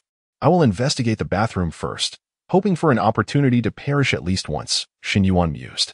He had yet to experience any demise in this instance of the narrative. With a slight grimace, he muttered, "Is this the extent of the horror in this silver 2-star scenario? No sudden encounters or surprises. It's utterly lacking in vibrancy. It would be so much simpler if the horror lay beside me." As he spoke, he gradually pushed open the bathroom door. The 100 Horrors realm was undoubtedly buzzing today, and the center of attention was none other than the weeping Tangli. Her live stream had been transformed into snippets by some mischievous spirits and, once disseminated, it quickly gained traction across much of the 100 Horrors realm. The trending topics were dominated by hashtags such as Tangli cried. Tangli was scared by humans in the scenario. The juxtaposition of a spirit being frightened by humans naturally piqued the curiosity of countless beings, propelling her to the top of the rankings. However, the majority of transient spirits did not hold Tangli in high regard. Critiques such as Tangli is faking it, Tangli stream is definitely fake, Tangli script, Tangli is bringing shame to the 100 Horrors realm proliferated. At that moment, The spirits were astonished to discover that Tang Li had actually begun her live stream. To dare to broadcast amidst such a heated controversy spoke volumes about her audacity. Clearly, she was willing to embrace the negative attention.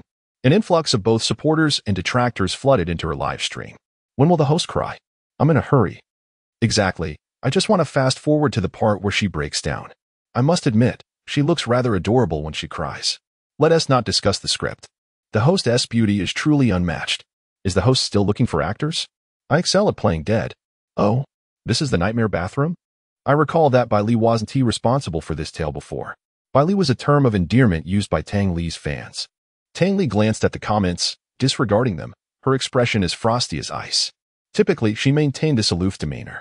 After filtering out the unsavory remarks, her gaze fell upon the last comment.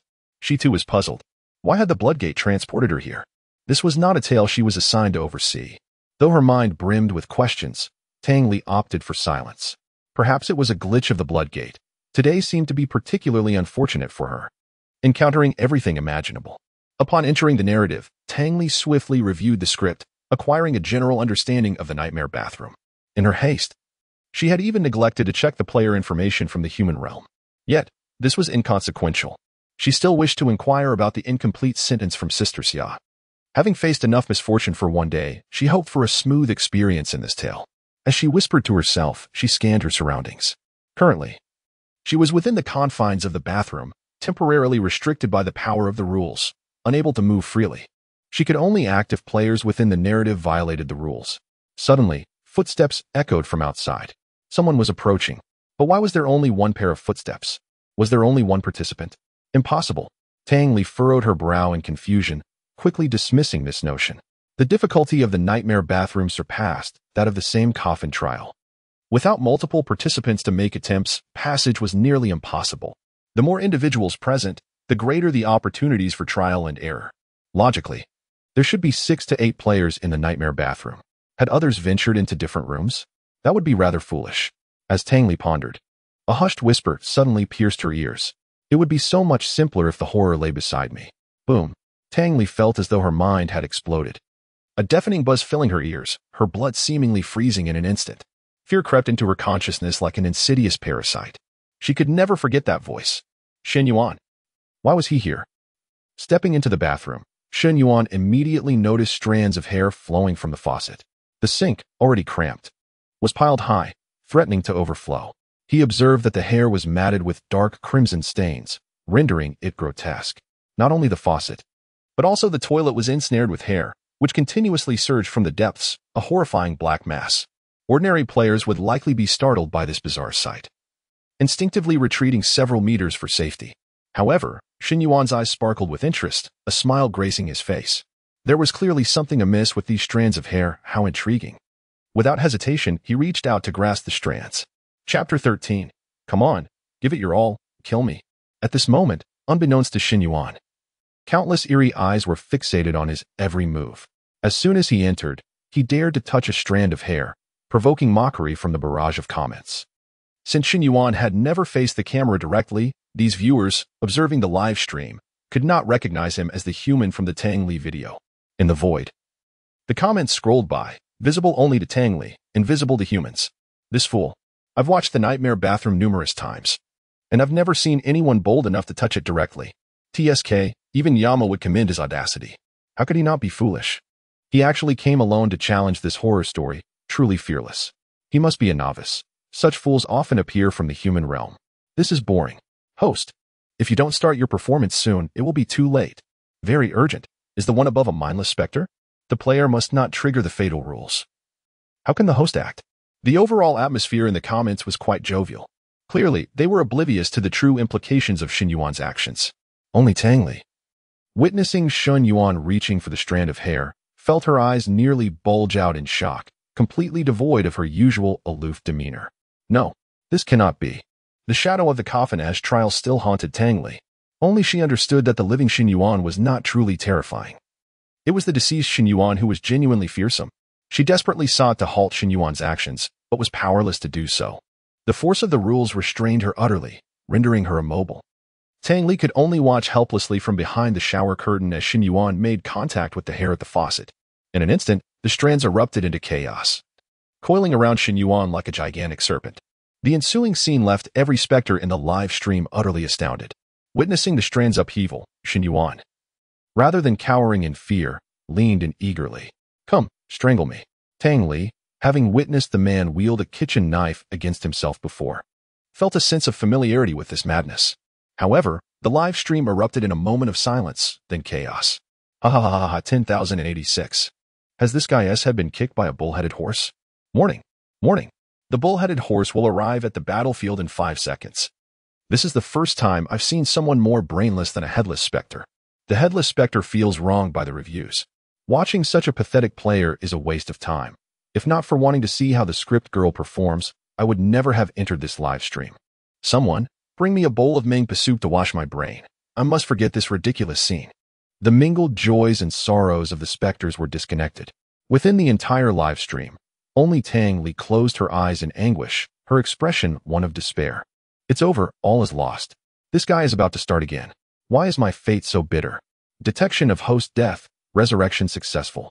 Current remaining resurrection attempts, 999. Current death method, suffocated by hair strands. Rating, B-ding. Triggered a small critical hit, slight increase in probability. Shen Yuan felt a tinge of disappointment. Just a small critical hit. It seems that perishing by entanglement is still too mundane. I must devise a different strategy. Card pack extraction in progress. Congratulations, the total number of cards this round is 8. 8 cards, not bad. Though fewer than last time, it is still acceptable. I hope this round brings several critical hits. Ideally, it would upgrade my system once more. Drawing cards. In the next moment, a blue light flashed. Shen Yuan raised an eyebrow. The first card revealed was of SR level? Quite impressive. A good start. Congratulations. You have obtained SR level skill card, Puppet 3. Puppet, category, item, function, allows the user to control any item within the horror story once, cannot perform operations beyond the item's capabilities. Shen Yuan was momentarily stunned, then his eyes widened in amazement. Control over the main story S items? How powerful. Ordinary players, upon obtaining this puppet, would likely reserve it for moments of dire need, using it to fend off a specter's attack in hopes of survival. Some audacious players might even attempt to use a specter's item to defeat it. However, Shen Yuan deemed this approach impractical. He had seen Tang Li's attribute panel, boasting a formidable level of 60, with nearly 220,000 in defense alone. It was unlikely one item could achieve a decisive victory. Thus, Shen Yuan envisioned a clever application. Upon reopening his eyes in the bathroom, he unhesitatingly employed the skill card, Puppet, on the hair strands within the sink. The skill card radiated a blue glow, transforming into starlight before vanishing into the void. This skill card was visible only to Shen Yuan. Previously, he had reviewed his memories. The item cards he drew were unheard of in the human realm, a unique ability of the system. All hair strands obeyed his command. Now, cut me into 1,000 pieces. The flowing strands hesitated, slowly forming a question mark. What? Cut into 1,000 pieces? The hair strands, having traversed the nightmare bathroom for so long, had never encountered such an audacious demand. Nevertheless, they complied. However, cutting into 1,000 pieces was no simple task. The hair strands had to exert their full strength. In the next second, countless strands surged forth. From the sewers, the toilet, the sink, and even from the crevices of the walls, dark strands erupted like a cage descending upon Shen Yuan. Unfazed, Shen Yuan stood calmly, arms outstretched, ready to embrace the incoming strands. This pose was graceful, beautiful, and somewhat arrogant. Come, use all your strength, kill me. In a flash, countless strands pierced toward Shen Yuan's body. The speed was such that not even a drop of blood could be splattered, even as the strands passed through him. Shen Yuan maintained his original stance, showing no signs of abnormality. Only after 2 or 3 seconds did his body suddenly begin to disintegrate. First, his arm shattered into countless tiny fragments, followed swiftly by his body, which broke apart like tofu sliced by a sharp blade, piece by piece. In an instant, Shen Yuan was reduced to innumerable fragments, coalescing into a grotesque mound of flesh, lifelessly strewn across the ground, forming a disturbing pool of blood. This scene, even for the specters, elicited gasps of shock. Unfortunately, Shen Yuan himself could not witness this. His vision had once again gone dark. He was dead. Chapter 14. Provocation, Fury. Is it Tang Li? The live stream was once again engulfed in an eerie silence. The previously vibrant screen filled with laughter had suddenly fallen silent, replaced instead by a flurry of question marks. The shock delivered to the supernatural beings within a mere few seconds was overwhelming. First, there was the spectacle of resurrection, followed by an outbreak of bizarre phenomena. Such occurrences were unprecedented for these entities. How did he suddenly come back to life? Was he just strangled? Impossible. I saw it clearly. He was being choked to the point of popping his eyes out. How could he still be alive? Could he be a resurrection class profession? Though exceedingly rare, it's not entirely unheard of. What the hell? What is going on? Why are there so many strands of hair?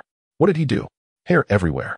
I'm terrified just watching. I was once one of the heads of the hair nightmare restroom, and I swear I've never seen such a hair uprising in all my days. What on earth did this human do? Countless supernatural beings chattered incessantly in the comments. Regardless of whether they were black or white entities, their curiosity regarding the hair nightmare restroom and the inexplicable changes occurring there had reached a peak. Nobody seemed to pay attention to the streamer, Tang Li, until one comment emerged. Don't you all think this worldly player looks familiar? Isn't he the one who could resurrect infinitely and made Tang Li cry during the same coffin heist instance? Upon reading this comment, all the supernatural beings were taken aback.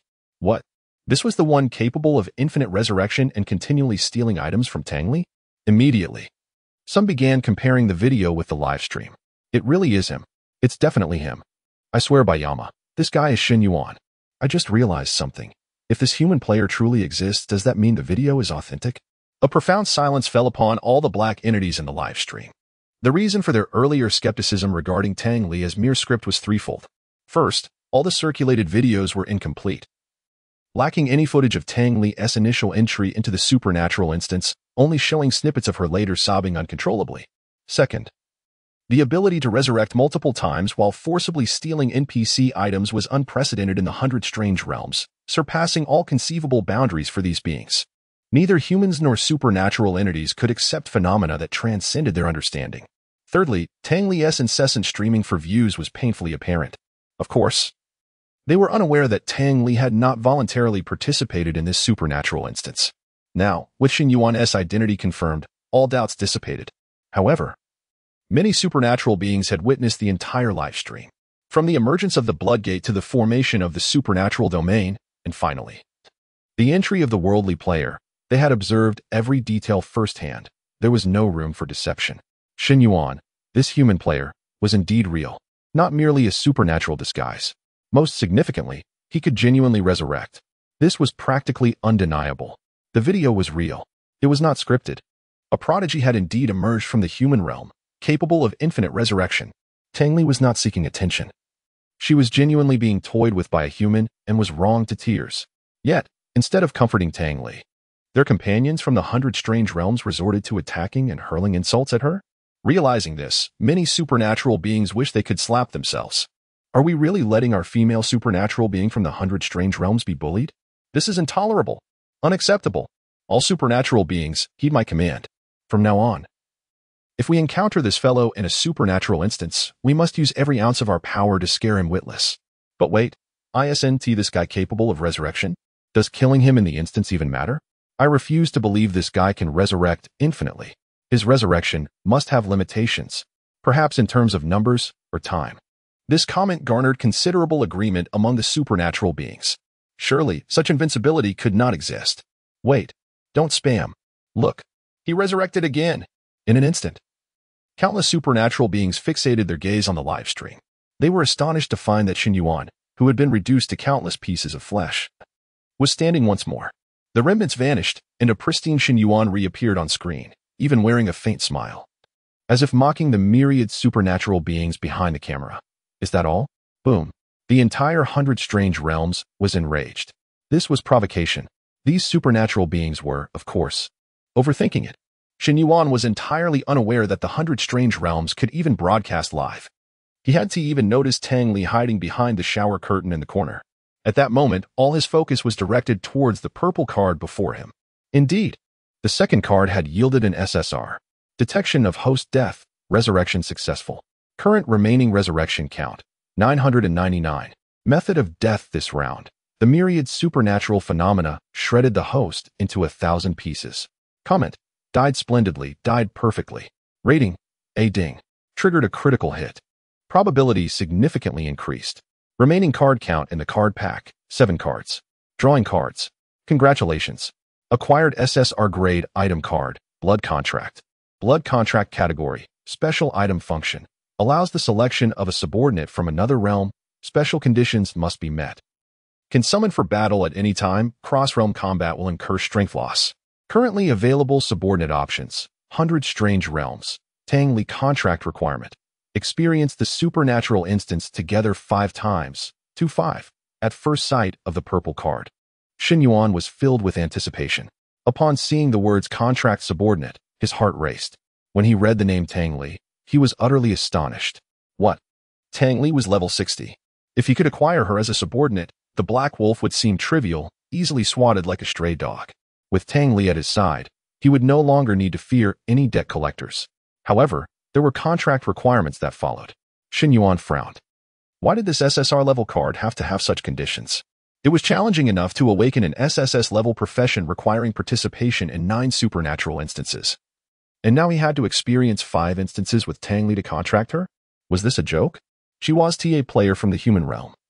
Could he just team up with her at will? She was a supernatural being. Could he drag a supernatural entity into an instance with him? Shen Yuan vented his frustrations. But suddenly, he noticed the content in parentheses. 2-5? What did that mean? Did it imply he had already encountered Tangli twice? That couldn't be right. He had only participated in 2 instances, and he hadn't seen Tangli in the 3 instances his previous incarnation had attended. Shen Yuan paused abruptly.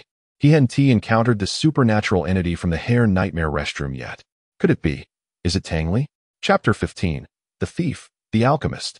The combination card. Shen Yuan immediately lifted his gaze, scanning the other corners of the bathroom. Soon, his eyes landed on the direction of the bathtub. The rest of the bathroom was fully visible, but this bathtub was obscured halfway by a shower curtain. Upon closer inspection, it appeared that a shadow flickered behind the curtain. Without hesitation, Shen Yuan strode forward. Hey, Tangli. What a coincidence, it's you again. Why don't you come out and greet me? With a swift motion, Shen Yuan yanked the curtain aside. Before him stood a figure with her back turned. The woman was squatting in a bizarre posture atop the bathtub, incessantly combing her hair with a comb, her actions grotesque and terrifying. She wore a tattered garment, frayed and hanging in tatters. Adorning her head was an ancient crown, intricately carved with peculiar and twisted patterns. What was most chilling was her long hair, cascading like a black waterfall, spreading down to the edge of the bathtub and even dragging onto the floor. Yet, these long strands were stained with congealed blood, the dried remnants mingling within the hair, rendering it a ghastly sight.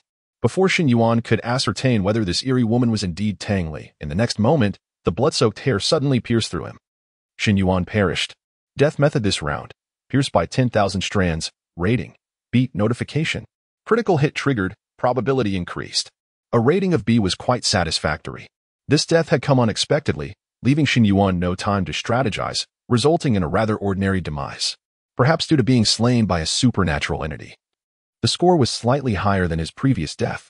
Remaining cards in card pack. 6.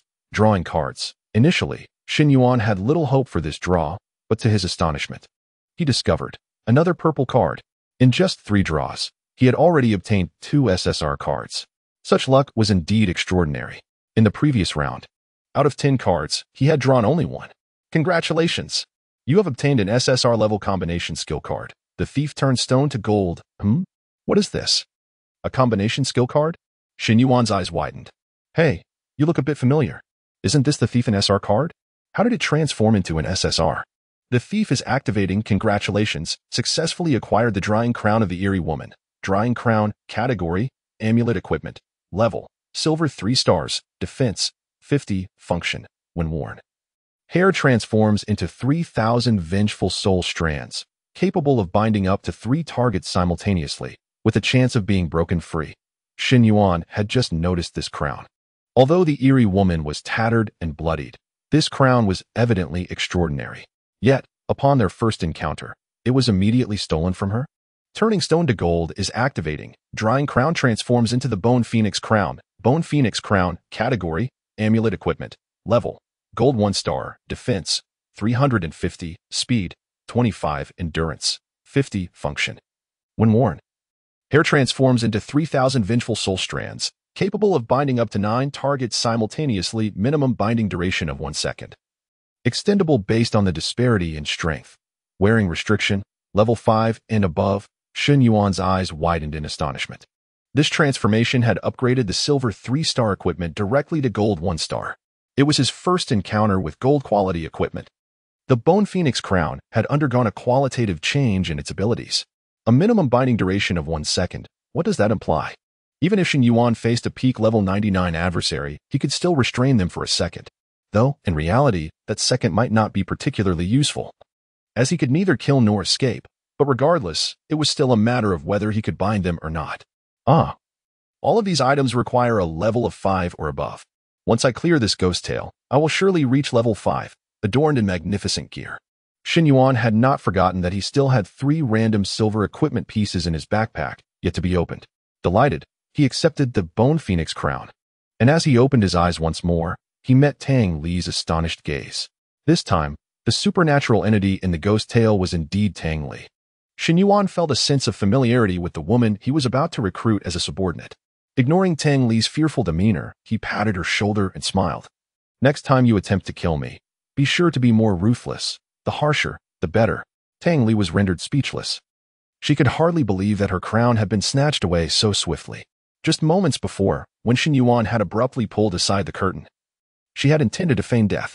However, her hair had spontaneously attacked Shen Yuan, resulting in his demise. In the next instant, Tang Li realized her crown was gone. That was a crucial item in the dungeon, one she could use to manipulate and control the eerie strands. Without the crown, these strands would no longer be under her control. In the following moment, Tang Li glanced in horror at Shen Yuan's back, where countless eerie strands began to rise. Slowly approaching him. Be careful. Behind you. Tang Li instinctively warned. Only after she spoke did she realize how bizarre her actions were. A supernatural entity warning someone of danger. What kind of situation was this? This marked Shen Yuan's 4th death in this dungeon. Death rating: B. No critical hit triggered. Drawing cards: congratulations. You have obtained 3 R-level experience cards. Function: each card used grants 500 experience points, a total of 1,500 experience points. A flash of light passed, and Shen Yuan's level finally ascended to level 5. Although it was merely an R-level card, the experience points were precisely what he needed at the moment. Excellent. As Shen Yuan's level increased, all equipment in his backpack was automatically equipped. Weapon slot: none. Armor slot: blood-soaked wedding garment, silver 1-star. Boot slot: exquisite embroidered shoes, silver 1-star. Ring slot: none. Amulet slot: Bone Phoenix crown, gold 1-star. Cloak slot: vengeful infant pouch, silver 2-star. Chapter 16: Equipment. Silence, trending. With 2 vacant slots remaining, and before revival could take place, Shen Yuan cast his gaze upon the random equipment nestled within his backpack, decisively opting to unveil it. As he executed his choice, the voice of the celestial brain resonated. Random equipment unveiling successful. Serpent's Fang dagger. Category: weapon. Level: silver 1-star. Attack: 20. Function: successful attacks may inflict serpent venom, slowing the enemy's movement speed by 5, stacking up to 3 layers. Required level: above level 5. This will suffice, especially since I currently lack a weapon. I shall equip it directly. After having encountered a gold 1-star piece of equipment, Shen Yuan found this silver-grade item somewhat lacking. Sage's Pendant. Category: amulet. Level: silver 1-star. Energetic: 150. Function: restores 5 energy every 3 seconds. Required level: above level 5. Among its fundamental attributes, energy is essential for unleashing skills. Players in the human realm unlock a skill slot every 5 levels. With skill usage consuming energy, stronger skills necessitate greater energy expenditure. This gave rise to a unique playstyle known as the skill build, where players stack energy across all equipment, relying on skills for combat. However, Shen Yuan had yet to learn a single skill, rendering energy valueless to him. Thus, he dismissed the pendant without a second thought, deeming it inferior to the bone crown, and tossed it into his backpack.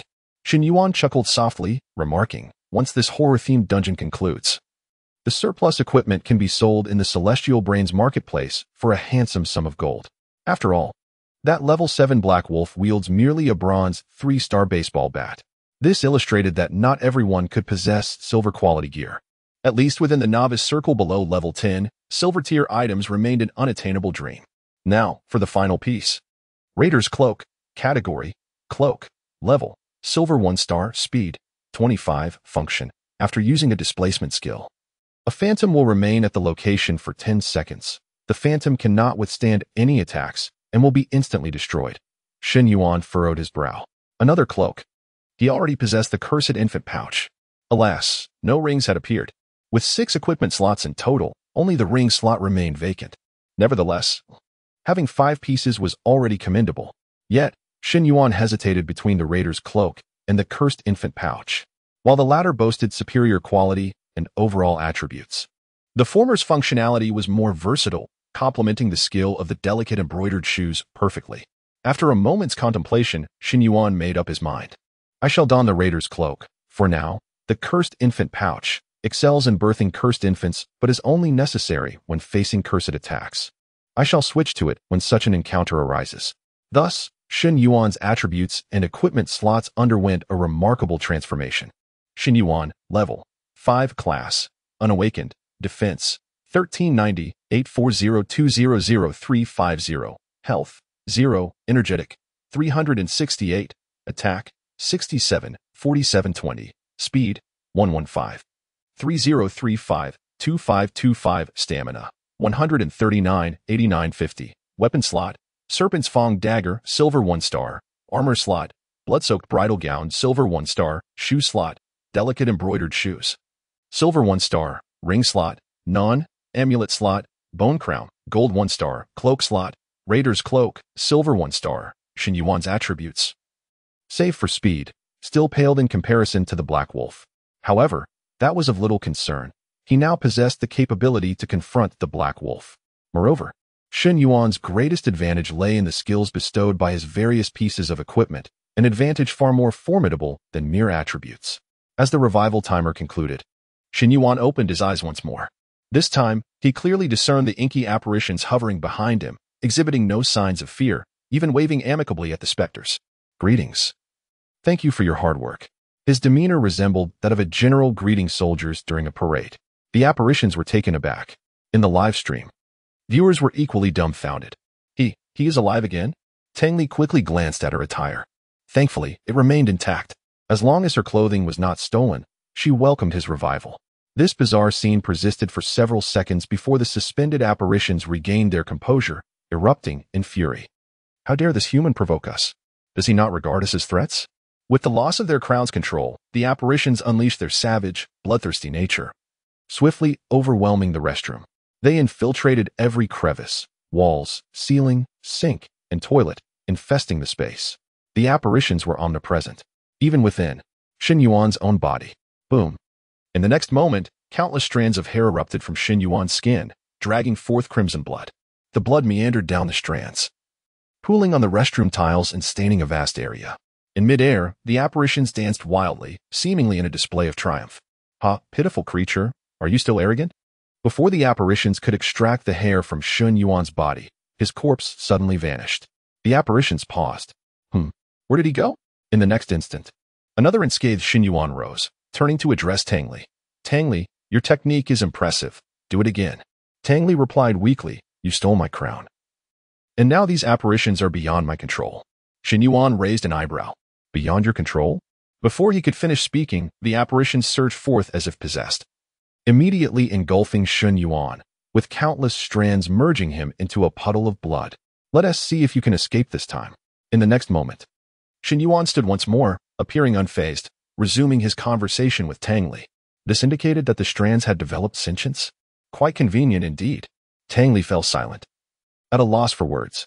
The scene was exceedingly bizarre, as if Shen Yuan felt no fear of death whatsoever. More intriguingly, Tang Li sensed that with each demise, Shen Yuan seemed to grow stronger. For instance, after his recent revival, Shen Yuan's speed had noticeably increased. With each revival, the apparitions claimed his life once more. In a mere span of seconds, Shen Yuan had died 4 times. In turn, he had resurrected 4 times as well. In the live stream, several minutes elapsed without a single comment. It was not due to network issues or a lack of viewers. Rather, all present were stupefied, too astounded to even type. How many times had it been? How many times had this individual revived? Each time, he seemed to die in the most definitive fashion, yet the next moment, Shen Yuan would rise again, his expression still alight with cheer. The sensation was utterly terrifying, an experience unlike any other. Until this moment, all the specters truly comprehended the terrifying blows that Tang Li had endured during the Coffin heist dungeon. They, merely observing through a screen, felt a profound sense of horror. One can only imagine the torment experienced by Tang Li herself. All the specters had wrongfully accused her. In an instant, terms such as Shen Yuan horror and wrongly accused Tang Li surged to the top of the trending topics in the realm of 100 specters. Chapter 17. Skills, Shops, and the Flower of the Other Shore. At this moment, Shen Yuan remained blissfully unaware of his burgeoning fame. The malevolent entity had evidently been incensed by his presence, as each method of his demise was consistently rated above A-class, triggering devastating critical hits with every encounter. The plethora of SR and SSR cards he procured left him almost breathless with excitement. Each time he was resurrected, the entity would immediately launch its assault without pause. Tang Li attempted to intervene, but lacking her crown, the entity disregarded her entirely. Thus, Shen Yuan continued to draw cards within the system. Shen Yuan mused, "What a thrill! Truly, this fortune comes effortlessly." Method of death, malevolent entities torture. Rating, A alert. Critical hit triggered, probability significantly increased. Drawing cards, congratulations. You have obtained an SR-level random attribute card. Random attribute card, function, permanently increases defense attribute by 100 points, as Shen Yuan opened his eyes. He smiled and waved to Tang Li, only to be killed once more, and then drew cards again with seamless fluidity. Drawing cards, congratulations. You have obtained an SR-level skill book card. Fire Tree Silver Flowers. Fire Tree Silver Flowers. Type, Elemental Quality. Silver 1-star, cost, 50 energy points, cooldown, 60 seconds, summons a fireball to strike the ground. Dealing 80 attack attribute plus 5 energy attribute, as area damage, 5/5. What? He had actually drawn a skill. Shen Yuan was taken aback. Skill books held immense value in the human realm and were not easily acquired. To have obtained one so effortlessly was remarkable. Without hesitation, he equipped it, as he had a vacant skill slot available. Skill slot, level 5 skill. Fire Tree Silver Flowers, silver 1-star, level 10 skill slot, not yet unlocked, once again. Shen Yuan opened his eyes, was killed, closed his eyes, and drew cards, all in a smooth motion. Drawing cards, congratulations. You have obtained an SSR-level item card. Hidden box, category. Item, function. After 5 seconds, enter a hidden state, can carry up to 2 people, lasting up to 10 minutes. The hidden state can be actively cancelled or interrupted by other players. An SSR-level item. Shen Yuan was astonished, promptly adding it to his inventory. He continued his routine, opening his eyes to meet his demise once more. Though the malevolent entity could not vocalize its frustration, those present, including Tang Li, Shen Yuan, and the viewers in the live stream, could perceive the creature's exasperation. Its singular goal was to eradicate all humans, yet this particular human was proving impossible to kill. Drawing cards, another flash of purple, Shen Yuan felt a sense of satisfaction. Only one SSR-level card remained to complete the system's upgrade task. Unfortunately, this was the final card for this round of Supernatural Tales, and the next opportunity for an upgrade would not come until the next story. Congratulations. You have obtained an SSR-level functional card. Underworld Shop. New system function unlocked. Underworld Shop, a shop located within the realm of the Yellow Springs, allowing the exchange of useless items and cards for Underworld coupons, which can be redeemed for more precious goods. Shen Yuan widened his eyes in astonishment. A new function? He was startled to find that a shop had materialized out of the previously empty black void on his left, inscribed with the words, Underworld Shop. Without hesitation, he decided to enter and explore. As his thoughts shifted, the ethereal screen flickered, and when he regained his bearings, he found himself within the Underworld Shop. Before him lay a dazzling array of goods, equipment, items, skill books, each more mesmerizing than the last. Shen Yuan randomly selected a piece of equipment to examine in detail and was utterly shocked. Crimson Gold Folding Fan, quality, diamond 1-star, exchange price, 50. 000 Underworld coupons, diamond quality? For Shen Yuan, whose equipment was merely of golden quality, diamond tier items seemed as unattainable as the moon. How many Underworld coupons could he possibly obtain from the items he possessed? As soon as he inquired, the Underworld Shop began evaluating the items in his inventory. Blood-soaked wedding dress, 20 Underworld coupons, corpse oil candle, 1 Underworld coupon, serpent fang dagger, 5 Underworld coupons. Shen Yuan could not bear to continue. The outcome was dismal, to say the least. He likely could not gather even 200 underworld coupons, making the goal of 50,000 a distant dream. Never mind, he thought. There was no rush to redeem anything at the underworld shop. He would first take some time to reflect. Shen Yuan exited the system interface and once more opened his eyes within the realm of supernatural tales. He elegantly adjusted his collar, a warm smile gracing his face.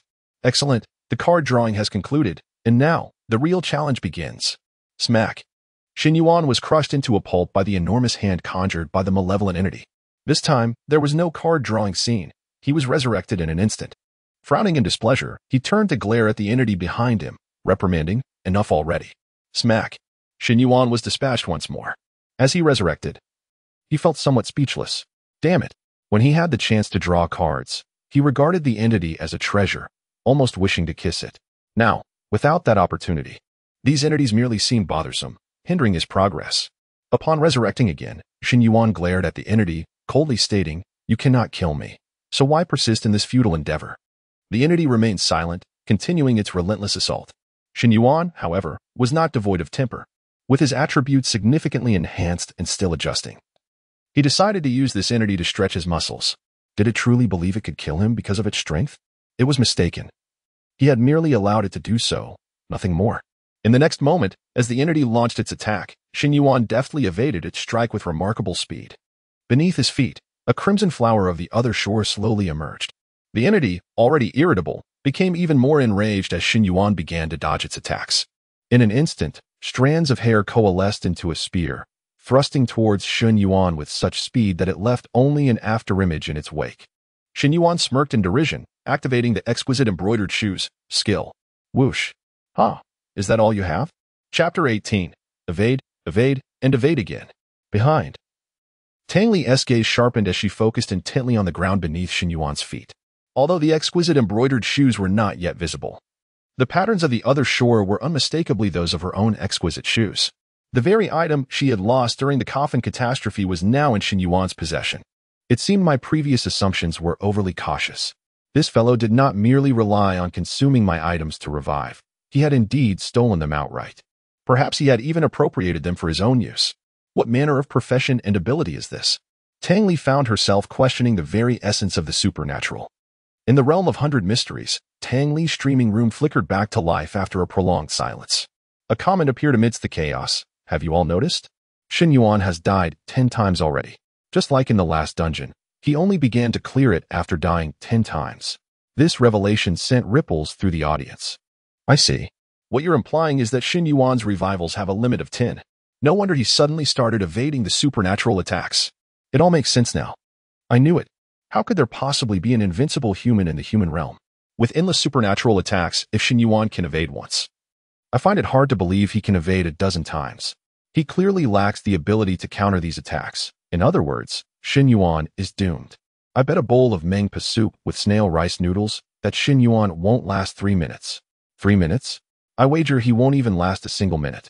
The atmosphere in the streaming room became slightly more animated, as the viewers realized that Shen Yuan might not be entirely invincible. Tang Li observed the overly optimistic comments on the screen, her heart devoid of the excitement felt by the other viewers. 10 times. Is that truly the limit of Shen Yuan's revivals? Can he really not endure even a minute? Within a somewhat cramped restroom, Shen Yuan continued to grapple with the supernatural forces.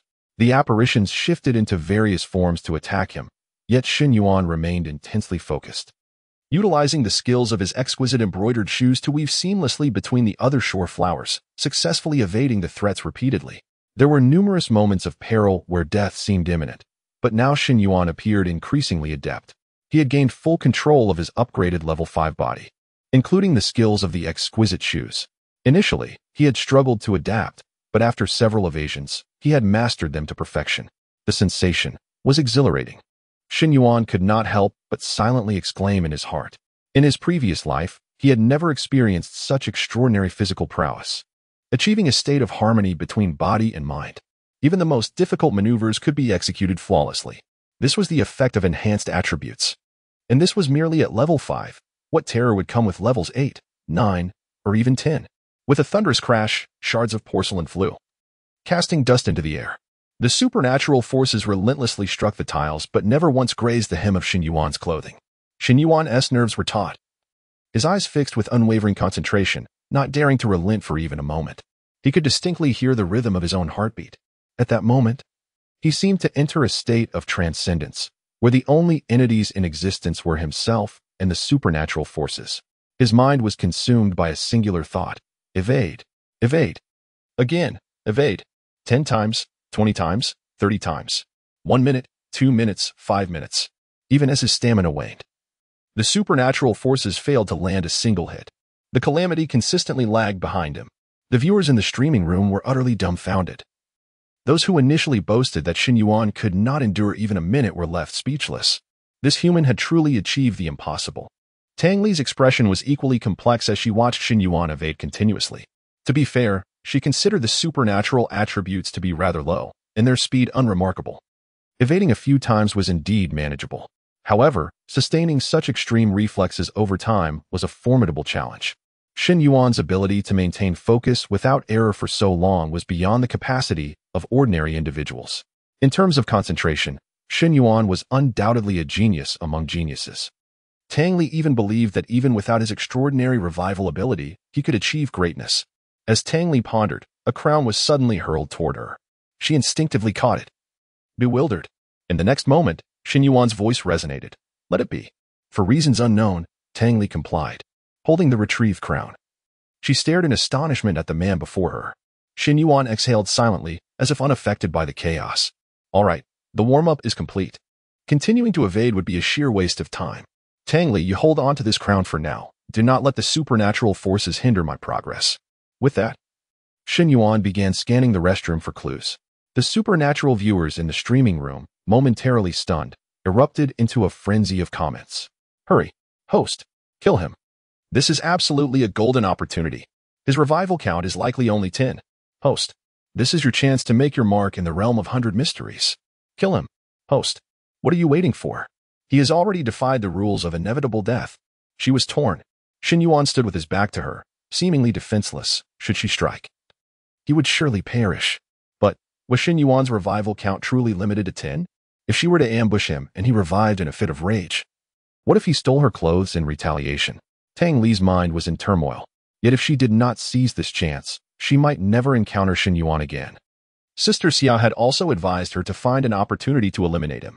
Binding through the marriage of calamity would undoubtedly affect her.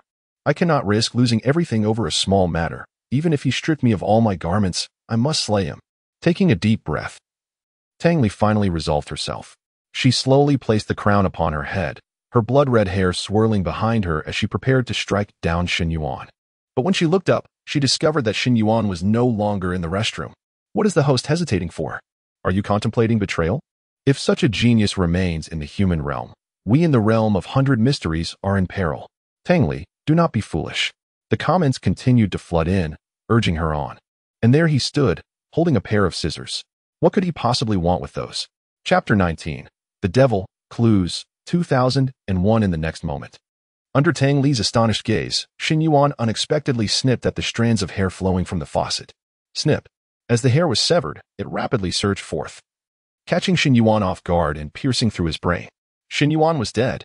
The live stream fell into silence. Tang Li was also taken aback. Was that it? He died just like that? So simply? Before Tang Li could intervene, Shen Yuan had already succumbed once more before her eyes. This fool. Does he really think that cutting hair will lead him to victory? If the silver level 2-star dungeon were so simple, we wouldn't need to struggle in the realm of 100 oddities. His death count has already exceeded 10. This time, he definitely cannot be revived. Did he miscount? Did he think he still had another chance? Ha ha. The countless oddities in the realm of 100 oddities breathed a sigh of relief. Yet, the next moment, the familiar figure of Shen Yuan reappeared before them, murmuring, It seems cutting hair truly does not work. Shen Yuan casually discarded the scissors he had taken from the living room and pondered, stroking his chin. The peculiar phenomenon was clearly a monster within the dungeon. I thought defeating this creature would allow me to clear the level. Wait a moment. Could it be that the scissors are ineffective as a tool? Shen Yuan's eyes lit up as he retrieved his serpent tooth dagger from his backpack. This serpent tooth dagger is a weapon from the human realm. Perhaps it possesses unique effects against the oddities? Without hesitation, Shen Yuan made the attempt. After all, he had limitless opportunities to experiment. With a swift stroke, The hair was once again cut. However, Shen Yuan was again killed by the severed locks. Indeed, it proved fruitless. As Shen Yuan resurrected and rose once more, he fell into contemplation. The live stream was enveloped in a profound silence. Before they could finish celebrating, Shen Yuan once again died and resurrected before their eyes. This marked the 11th time. The speculation regarding the 10-life revival limit was shattered. Perhaps it is 12 times. Before this comment could even be sent, Shen Yuan demonstrated his 12th death and revival to the oddities. Their hopes were once again crushed in the cradle. Was it possible that Shen Yuan's revival count was truly infinite? 20 times? No, 15 times. I believe it cannot exceed 15. It cannot possibly be more. Yet, there were still comments defiantly asserting their beliefs. However, at this moment, few oddities retained their faith. They had been proven wrong too many times and dared not cling to any hope. In the eyes of the oddities, Shen Yuan was nothing short of a devil. At this time, the devil was earnestly contemplating a way to clear the dungeon. He had already inspected the living room and various rooms, and aside from the protective arrangements, he had not made any significant discoveries. At that moment, while inadvertently gazing through the mirror in the living room, Shen Yuan noticed the bulging pockets of his vest. What is this? It was then that he realized he was wearing the vest of the property manager. From the bulging pockets of the vest, Shen Yuan retrieved a mobile phone. It belonged to the property manager. He attempted to press the fingerprint sensor and successfully unlocked it. It seems that within the lore of this supernatural tale, I am the property manager, and this mobile phone is my possession, thus allowing me to access it freely. The phone held nothing particularly special, merely a collection of everyday apps. As Shen Yuan scrolled through the screen, his gaze suddenly fixated on an app titled Property Help. A flicker of insight sparked within him. The introduction of this supernatural dungeon serves as a background narrative, hence lacking any critical information akin to the Coffin heist. Therefore, I must endeavor to gather new information within this supernatural tale. For instance, this mobile phone. Shen Yuan decisively opened Property Help. This application was utilized by the entire community. The property management would use it to notify residents of water and electricity outages, while some residents would file complaints through it. Complaints about disturbances from certain households, or issues with garbage being left in the hallways, among other miscellaneous matters. As Shen Yuan swiftly browsed through the complaints, he suddenly paused his finger on one particular entry. The complaint was dated 3 months prior. Complainant, Building 6, Room 202. Male resident, complaint, can someone please address the couple in Room 201? They argue late into the night and wash clothes all night long. It's maddening. The sound of water is incessant, making it impossible to sleep. What is wrong with them? The phrase "the sound of water" piqued Shen Yuan's interest. Moreover, Building 6 was precisely where Shen Yuan currently resided. Room 101 was directly beneath Room 201. In Shen Yuan's previous life, he had encountered a news story. A man murdered his wife and then reported her missing, but ultimately, the truth of his crime came to light through their abnormal water bills. Could it be that this supernatural tale is of a similar nature? With newfound direction, Shen Yuan immediately began to focus on complaints related to Room 201. Soon, he unearthed a complaint from 2 months ago, precisely 1 month after the complaint regarding the sound of water. Room 202 reported that the wife of Room 201 seemed to have vanished, as she had hardly been seen during that month. And the usual arguments between the couple had ceased, leading to suspicions. At this point, the problem became quite evident. Shen Yuan continued to sift through the complaints until he stumbled upon one from Room 101, dated a month prior. Complainant, Building 6, Room 101. Female tenant. Complaint, there are always strands of hair surging from the drain. It's disgusting. This complaint had already been addressed by the property management, who sent personnel for cleaning. However, what struck Shen Yuan as peculiar was not the presence of hair, but rather the designation tenant, female. Just moments ago, when Shen Yuan inspected the room, he had clearly noticed signs of male habitation, scattered male clothing, a razor in the bathroom, and so forth. Conversely, he had not observed any female belongings. Shen Yuan narrowed his eyes, his mind racing with thoughts. He had begun to formulate a rough hypothesis regarding this supernatural tale. The bedroom closet contained few garments, with some still packed in a suitcase, and moving boxes were also present. Thus, it seemed that the male occupant had only recently moved in. Therefore, the protective arrangements against the oddities were likely left by the landlord or the previous tenant. Why would there be so many talismans? The answer was simple. It was likely that a death had occurred in this house, leading the preparer to take such precautions. The previous tenant, the female tenant who had complained a month ago, was the deceased. This female tenant was most likely the source of the oddities in the bathroom. The creature responsible for her death would be those very oddities. This is evidenced by the fact that the female tenant lost control over the oddities once she lost her crown, if the oddities originated from her. There would be no reason for her to require external means of control. Thus, the oddities emanate from above, from room 201. The man in room 201 murdered his wife, dismembered her in the sewer, and the hair was washed down to the first floor, entangling itself in the drain there.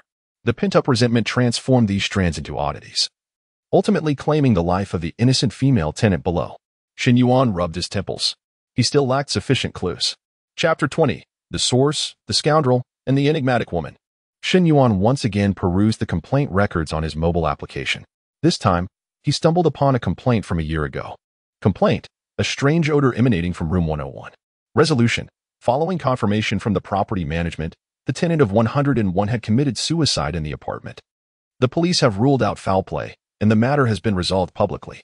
A sudden realization dawned upon Shen Yuan. He comprehended that a year prior, a death had already occurred in room 101. Thus, the landlord had not merely established these protective devices recently, they had been arranged a year ago.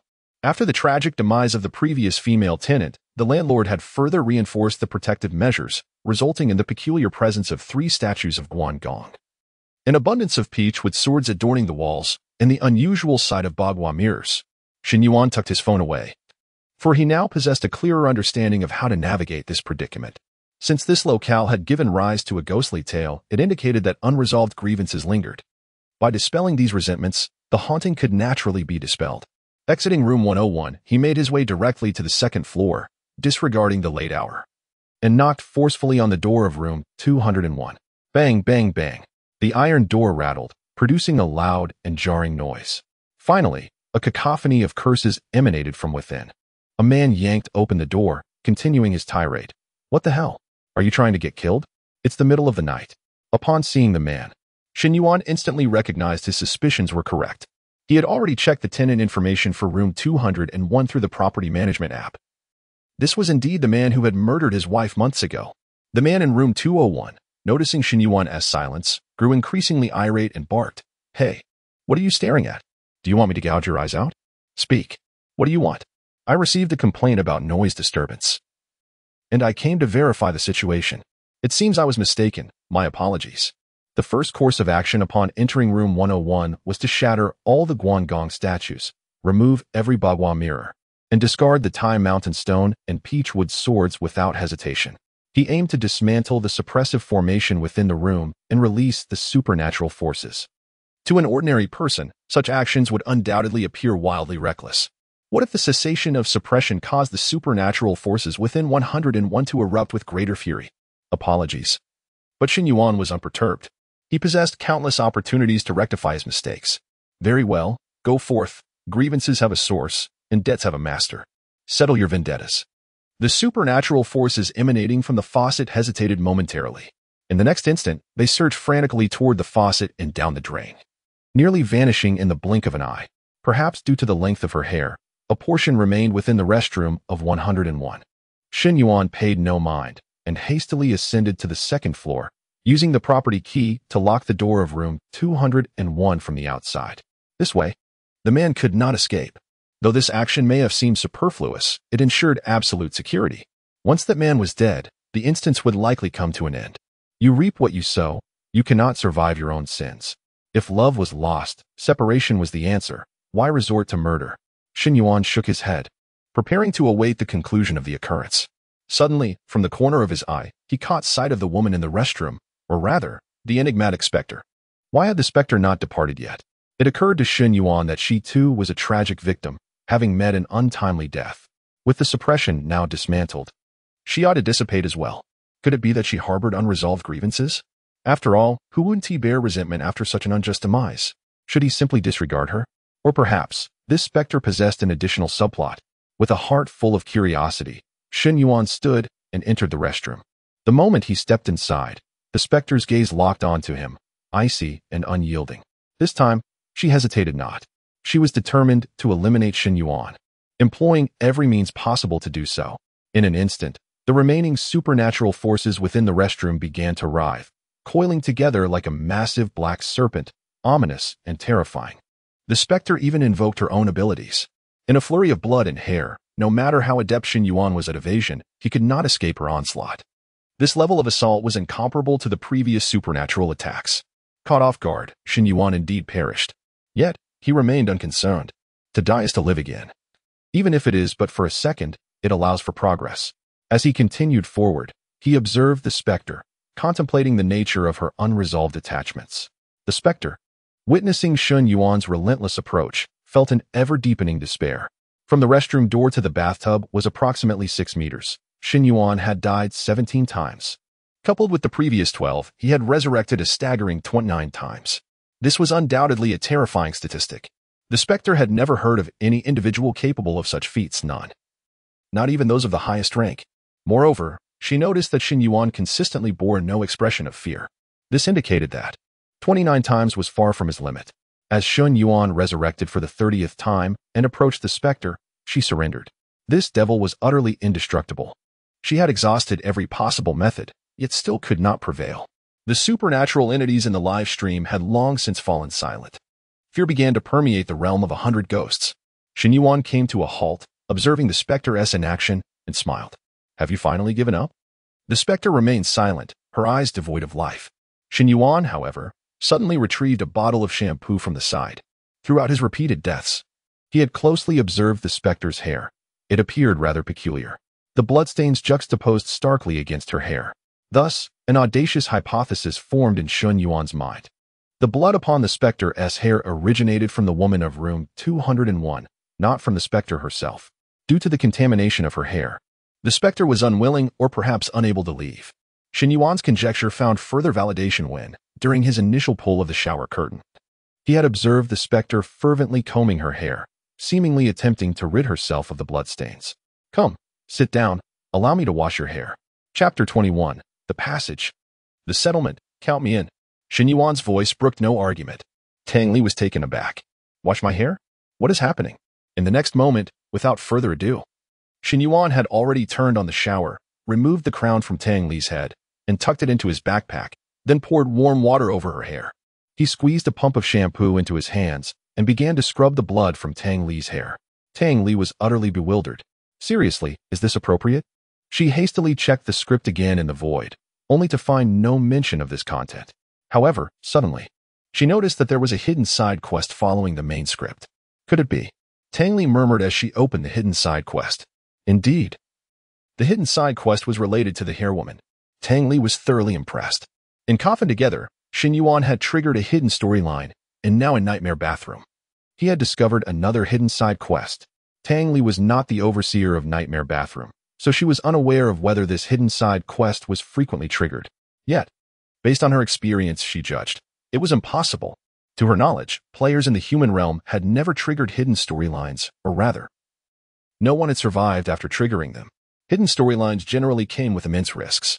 For instance, in Coffin together, triggering the hidden storyline was almost a certain death. Nightmare Bathroom was no different. Discovering the hair woman required one to first find her, and the moment of discovery was fatal for one person. In such circumstances, one would have to actively touch the hair woman's hair. Who would dare? Shen Yuan dared. Tang Li exhaled silently.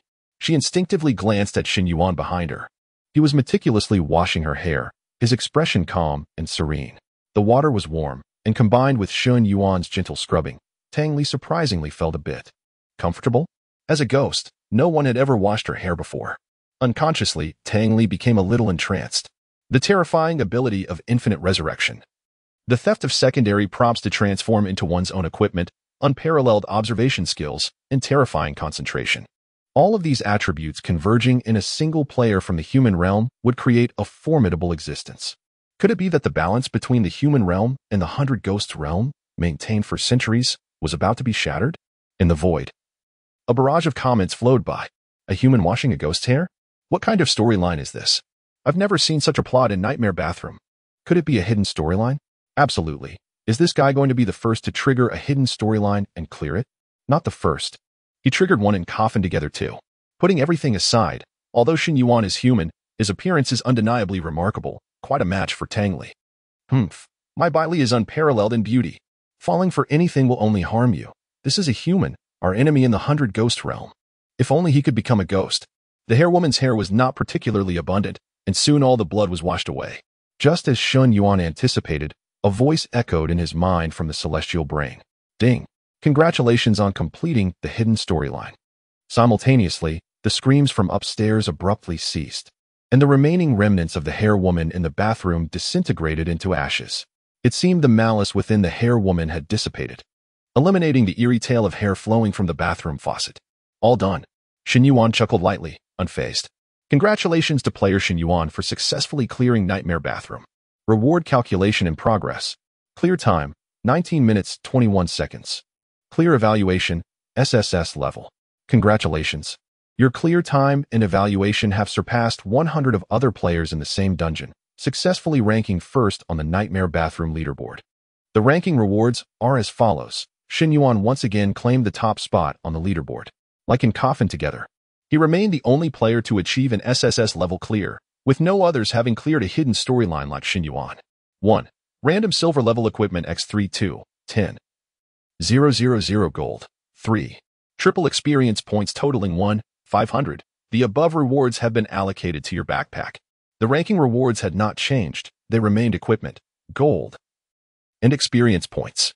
Without hesitation, he opened all 3 reward items. 1 pair of boots, 1 talisman, and 1 ring. He disregarded the boots and talisman. The equipment gifted by the celestial brain was worlds apart from the gear stolen from the eerie dungeon. However, the last ring perfectly filled the final gap in Shen Yuan's equipment. Cloudbreaker ring category, ring equipment, level, silver 1 star, speed, 15, function, increases personal speed by 5, and now, Shen Yuan's speed attribute had reached an impressive 137 points, surpassing that of the level 7 Black Wolf who had completed his job change.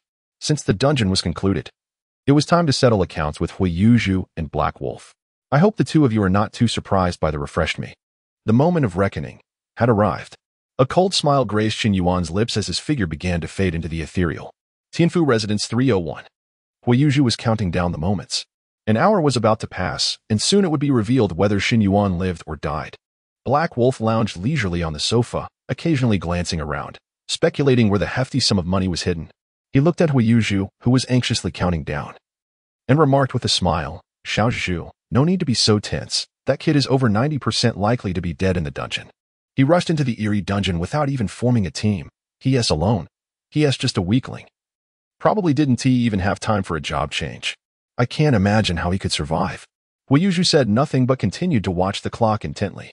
For some reason, she felt a lingering unease. Black Wolf, there are 5 seconds left. Come prepare. Although Black Wolf was somewhat reluctant to get up, since Huiyuju had spoken, he could hardly refuse. He slowly stood up, retrieving his bronze 3-star baseball bat from his backpack. 3, 2, 1. Huiyuju continued counting down, her expression tense, her heart racing. Black Wolf, on the other hand, appeared much more relaxed, hardly entering an attack stance. Just as Huiyuju finished her countdown, a spectral figure truly appeared on the sofa. It was Shen Yuan. What? Black Wolf was caught off guard and quickly raised his baseball bat to strike. But Shen Yuan was faster. The difference between a speed attribute of 137 and 79 was no laughing matter. Shen Yuan sprang from the sofa, easily evading Black Wolf's bat attack. This is impossible. Black Wolf roared, unable to believe he had missed. How could this guy be so fast? Surely, he had not taken him seriously. Yes, that must be it. He dared not underestimate Shen Yuan any longer and swung the bat horizontally with all his speed toward the direction Shen Yuan was dodging. Get it. This time.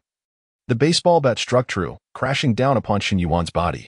Chapter 22. The illusory body, collapse, and the deceptive puppet master. Ha ha ha, you worthless fool. Black Wolf cackled maniacally, poised to press his advantage when, to his utter shock, the figure of Shen Yuan he struck exploded in a thunderous blast. How could this be possible? Wait. Is it an illusion? Black Wolf was bewildered. Where did Shen Yuan acquire such a trick? Quick! He on the sofa. The exclamation from Huiyuju interrupted Black Wolf's thoughts, igniting a sensation of being outwitted. Damn it! How dare you toy with me?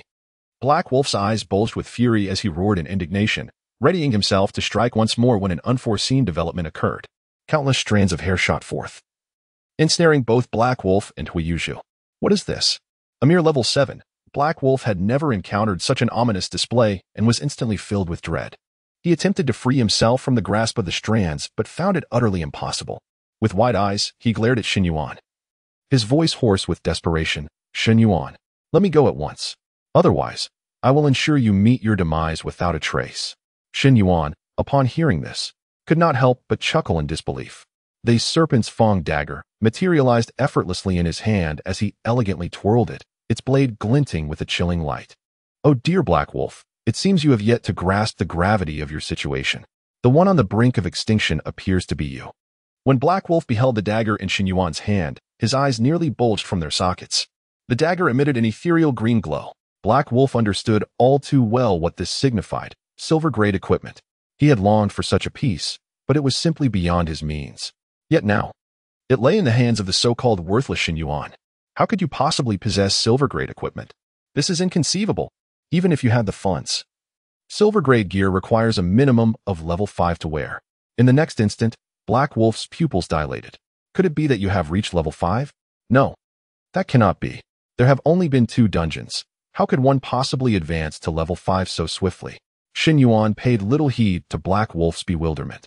The latter's frantic cries and accusations fell on deaf ears, for Shen Yuan was not one to engage in verbose discourse like those loquacious villains, who often found themselves outmaneuvered in the end. Seizing the moment while Black Wolf and Huiyuzhu were ensnared by the Bone Phoenix crown, Shen Yuan swiftly attacked with the Serpent's Fang dagger, aiming to breach Black Wolf's defenses as expeditiously as possible. Unbeknownst to Shen Yuan, he did not know how long the Bone Phoenix crown could hold Black Wolf captive, so he was determined to eliminate him swiftly. As Shen Yuan drew nearer, Black Wolf finally took note of the other glimmers adorning Shen Yuan's form. Beneath his shirt, a crimson robe flickered with a faint green luminescence. Silver-grade defensive gear. Black Wolf's eyes nearly popped out of their sockets. He quickly glanced downward, only to discover that even Shen Yuan's shoes radiated a green glow. Silver-grade boots. No, this is impossible, utterly unfathomable. Black Wolf shook his head in disbelief, his expression turning dazed, muttering impossible repeatedly. At that moment, Shen Yuan's right hand, dagger in grip, swept before Black Wolf, revealing a ring aglow with a vibrant green light, impossible to overlook. Silver-grade ring. In the next instant, Shen Yuan pivoted, his cloak billowing behind him, also shimmering with green light. Silver-grade cloak. All of it silver-grade. Black Wolf was utterly stupefied. Shen Yuan possessed no less than 5 pieces of equipment, each one of silver quality. At that moment, the white glowing bronze 3-star quality baseball bat in Black Wolf's grasp seemed a mere jest. But it did not end there. A brilliant blue light suddenly pierced Black Wolf's vision. Blue. Blue? Golden quality? Black Wolf trembled all over, his facial muscles twitching uncontrollably. Surely he could not be mistaken? Above Shen Yuan's head, a crown radiated with a golden glow. He was not mistaken. This was indeed golden quality gear. Jealousy, rage, and confusion surged through Black Wolf's mind in rapid succession. With a snap of his fingers, Shen Yuan ignited a searing heat beneath Black Wolf's feet. He looked down in horror to find a ring of blazing flames engulfing the entire room. A skill? Shen Yuan possessed skills as well? At that moment, Black Wolf's mind crashed entirely, leaving him standing there, dazed. Meanwhile, Huiyuzhu felt a pang of regret so profound it was gut-wrenching. She had never anticipated Shen Yuan's power would be so formidable. A level 7 Black Wolf was utterly impotent before him. If this continued, they would surely perish here today. Black Wolf, what are you doing? Hurry and fight back, she cried out, glancing at her diminishing defense value, which had plummeted below 1,500. Yet, upon seeing Shen Yuan's mere 67 attack points, Black Wolf's despairing heart rekindled a flicker of hope. Shen Yuan must have just reached level 5, and without a class change. He was solely relying on the advantage of his equipment to ambush him. If only he could break free from the Bone Phoenix crown's grasp, he could undoubtedly slay Shen Yuan. No, he must not kill him. When players die, their equipment does not drop. He must torment Shen Yuan until he could no longer endure the pain and willingly relinquish his gear. Golden quality equipment, something Black Wolf had never laid eyes on before. Break free. Black Wolf roared, summoning all his strength to escape the vengeful strands. After a few seconds, Black Wolf, being level 7 and possessing slightly higher attributes than Shen Yuan, successfully extricated himself from the grasp. Shen Yuan was not surprised. Controlling Black Wolf for that long had already astonished him. The Bone Phoenix crown truly lived up to its golden quality. Shen Yuan, surrender your equipment and skills, and I shall spare your life. Black Wolf held menacingly, brandishing his baseball bat as he charged at Shen Yuan. Fool. Shen Yuan muttered in exasperation, leaving behind a rigid figure in place. His true self had already teleported behind Black Wolf. While Black Wolf had been ensnared, Shen Yuan had meticulously laid the groundwork, maneuvering around Black Wolf and leaving countless marks of the other shore flower in his wake. Shen Yuan could teleport infinitely, coupled with the assassin's cloak. It took only a few instances for Black Wolf to become utterly disoriented, his mind spinning. Stop spinning. On one occasion, Black Wolf even struck Shen Yuan's illusory body, mistaking it for the real one, and sent his bat crashing into the decoy. Shen Yuan nearly burst into laughter. Throughout his playful torment of Black Wolf, Shen Yuan never lost sight of his offensive. The serpent's fang dagger danced in his hand, nearly sparking with each swing. Black Wolf, in despair, watched as his defense value dwindled to the brink of zero, all while failing to lay a finger on Shen Yuan's garments. This was intolerable. He could not perish here. No, absolutely not. Shen Yuan, however, had no concern for Black Wolf's inner turmoil. Having chosen to stand against him, Black Wolf must be prepared for annihilation. With another decisive strike, Black Wolf's defense was entirely depleted. Yet, instead of continuing his assault, Shen Yuan produced his pain piggy bank. Within the crystalline bottle, wisps of gray-white smoke floated ethereally. Each wisp represented a death sensation Shen Yuan had previously evaded, and every single one was lethal. Upon acquiring this bottle of the pain bank, the system elucidated that players who fall victim to the pain bank meet their demise in a manner reminiscent of those ensnared in ghostly tales. To wield its power, adversaries must be in a state of vulnerability. Should two unusually lifeless bodies manifest within Shen Yuan's abode, he would likely attract scrutiny from the Alliance, resulting in considerable complications. Shen Yuan harbors a fervent desire to remain untouched by any repercussions or to avoid incarceration. Just as Shen Yuan prepared to utilize a sliver of the contents for the Black Wolf, the increasingly unhinged Black Wolf seized the moment. Abruptly brandishing an eccentric doll aimed squarely at Shen Yuan. I am a C-class curse practitioner, a master of the uncanny doll arts. How could I possibly be slain by someone as inconsequential as you, who lacks even a profession? Doll curse, heed my command. Chapter 23, The Ghostly Infant. Double kill? Is there anyone else? The agonizing voice of the Black Wolf echoed. In that moment, he had no choice but to fight with all his might. Suddenly, the eerie puppet in his grasp erupted with billowing black mist, rapidly expanding and contorting until it transformed into a statue half the height of a man, advancing ominously toward Shen Yuan. A curse system? To his surprise, there was an unexpected gain. He decisively closed the pain savings jar and swiftly replaced the ambusher cloak with the vengeful infant pouch. With the vengeful infant pouch in place, the curse system's attacks would be weakened and absorbed as nourishment for the ghostly infant. Shen Yuan was quite curious about what kind of apparition the vengeful infant pouch would produce. At the moment Shen Yuan changed his cloak, the Black Wolf's eerie puppet shadow crashed down. Seeing that his skill had actually hit, the Black Wolf was overjoyed. Eerie Puppet Curse was the unique skill of the Black Wolf's class, the Puppeteer. The skill's effect inflicted excruciating pain on the enemy, making it difficult for them to maintain normalcy while simultaneously reducing their defense by 5 per second for a duration of 5 seconds. The overall effect was formidable. The Black Wolf had previously tested his ability on animals, causing them to wail in agony until death. Truly horrific. However, as a C-class skill, it had its drawbacks. It was relatively difficult to land a hit. After waiting for so long, the Black Wolf finally seized an opportunity and succeeded. Haha, Shen Yuan, you will ultimately fail and perish at my hands. Just as the Black Wolf was about to revel in his triumph, he was astounded to see Shen Yuan standing there, seemingly unscathed. He was dumbfounded. You're unharmed? How is that possible? I see. You enjoy putting on a brave face, don't you? Then let us do this again. The Black Wolf's eyes bulged with rage as he spat out a mouthful of blood, forcibly injuring himself to unleash Eerie Puppet Curse once more. He believed that Shen Yuan must be enduring the pain, as he didn't even attempt to evade. If two Eerie Puppet Curses struck simultaneously, Shen Yuan would undoubtedly be unable to withstand it. However, Shen Yuan was elated. Oh, there's more? Come on. The moment he was struck, he distinctly felt the vengeful infant pouch on his back begin to warm slightly. It was absorbing the power of the Black Wolf's skill.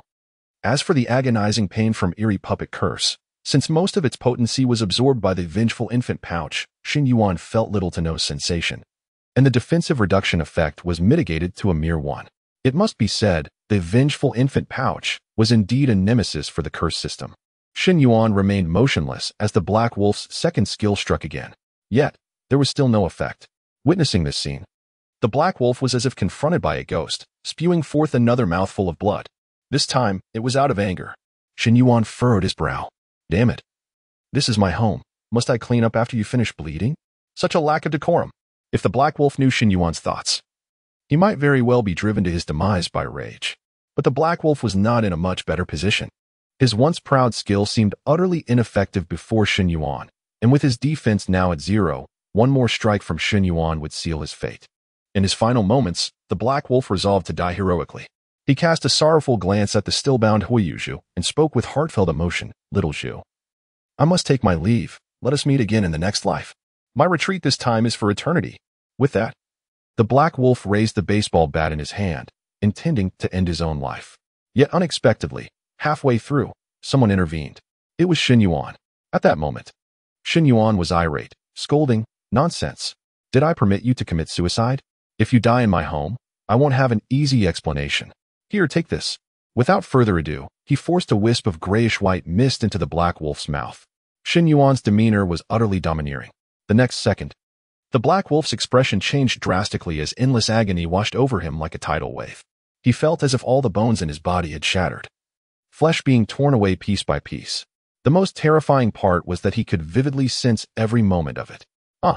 The black wolf could utter no words, only instinctively scream. He collapsed to the ground, his body writhing uncontrollably. Even with broken bones, he could not stop. His death throes were horrifying. Witnessing this scene, Huiyuzhu's face turned as pale as a sheet. She quickly looked to Shen Yuan, her face pleading, shaking her head. "No, don't kill me." Shen Yuan, uninterested in her pleas, slashed down several times, breaking through her defenses. At that moment, the time for the vengeful threads ended, and Huiyuzhu regained her freedom. Without hesitation, she knelt on the ground, frantically bowing to Shen Yuan. "I was wrong. I truly know my mistakes. I swear, as long as you spare me, I will serve you for life. I can do many things.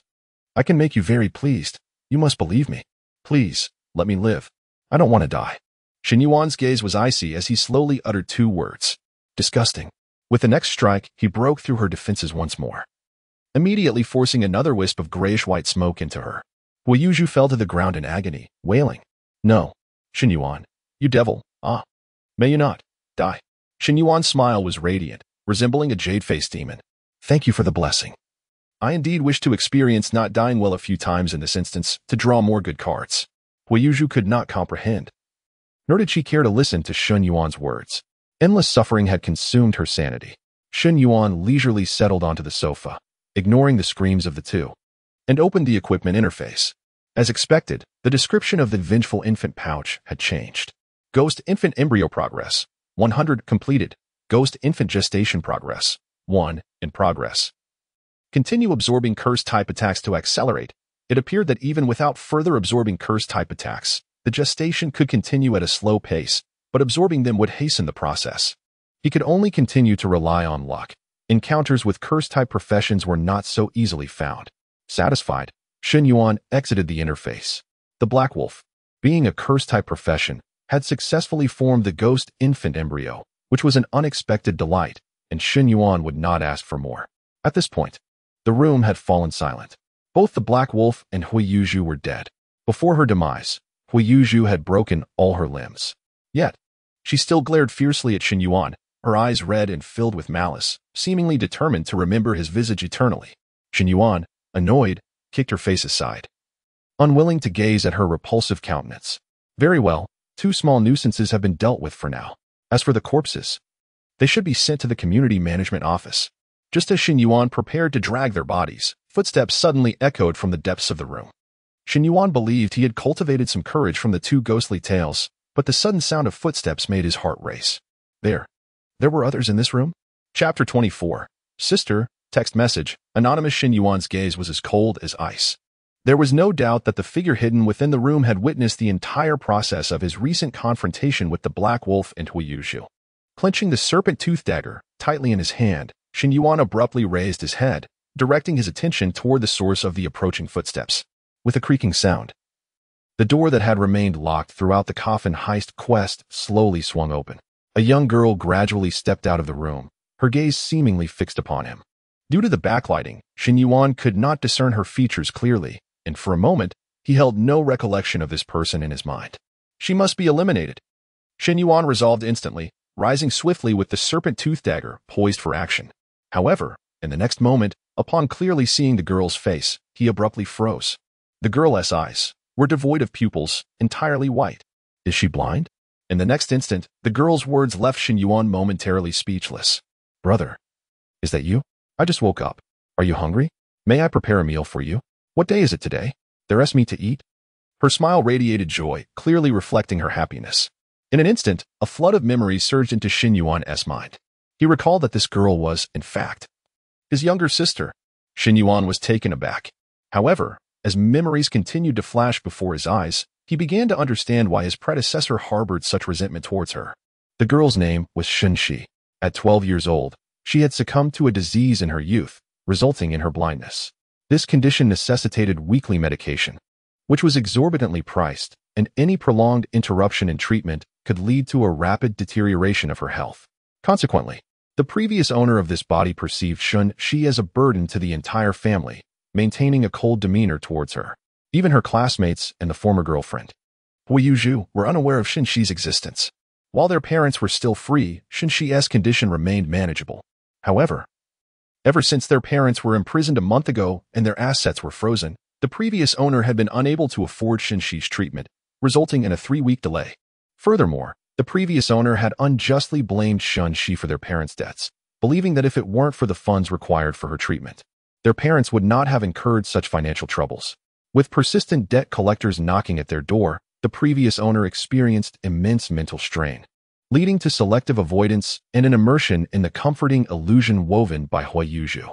Shen Shi's existence had been buried deep in Shen Yuan's mind, a memory he was reluctant to confront, which resulted in the current Shen Yuan having no impression of her until this encounter. Noticing Shen Yuan's silence, Shen Shi suddenly seemed to recall something, her voice tinged with fear. Brother, are they here to collect debts again? Are you hurt? Is there anything I can do to help you? As she spoke, Shen Shi extended her hands, cautiously moving towards Shen Yuan, appearing quite timid. Unbeknownst to her, Shen Yuan held a prejudiced view of her, yet she persistently endeavored to please her brother. She could not comprehend that such biases were like mountains. Once resentment took root, everything one did seemed wrong. Even though Shen Shi was considerate, often fumbling to prepare meals for Shen Yuan despite her blindness. Her delicate arms bore the scars of burns from hot oil. Yet, the previous owner still treated her poorly. Thus, when faced with Shen Yuan, Shen Shi's demeanor was timid and cautious, fearful of angering her brother. Taking a deep breath, Shen Yuan temporarily sheathed the serpent tooth dagger. Although he had just slain the Black Wolf and Hui Yuzhu, he was not a heartless monster. He had his own principles and moral compass. He would not spare those deserving of death, yet he would never commit senseless acts of violence against the innocent. Feeling a surge of compassion for Shen Shi's plight softened Shen Yuan's tone considerably. Shen Shi hesitated, her brother's unexpected gentleness leaving her anxious. I can help you cook. I just had a long, delightful sleep, so I don't need to rest. Shen Yuan approached her, gently ruffling her hair as he spoke softly. Be good and rest. I have some matters to attend to. I was too despondent before and lost my temper more than once, but that will change. With our parents gone, I will shoulder the responsibility of this household and resolve our troubles. Shen Shi looked up, surprised that her usually unstable brother would express such sentiments. Before attending to the bodies, Shen Yuan rummaged through his pockets. He realized his current situation was dire. Funds were critically low. Unlike the previous owner, who was devoid of compassion, Shen Yuan could not simply ignore his sister's suffering. Thus, he resolved to strive for Shen Shi's treatment. The 2 quests Shen Yuan had participated in had yielded a reward of 20,000 gold coins. However, Shen Shi's weekly treatment alone cost a staggering 10,000.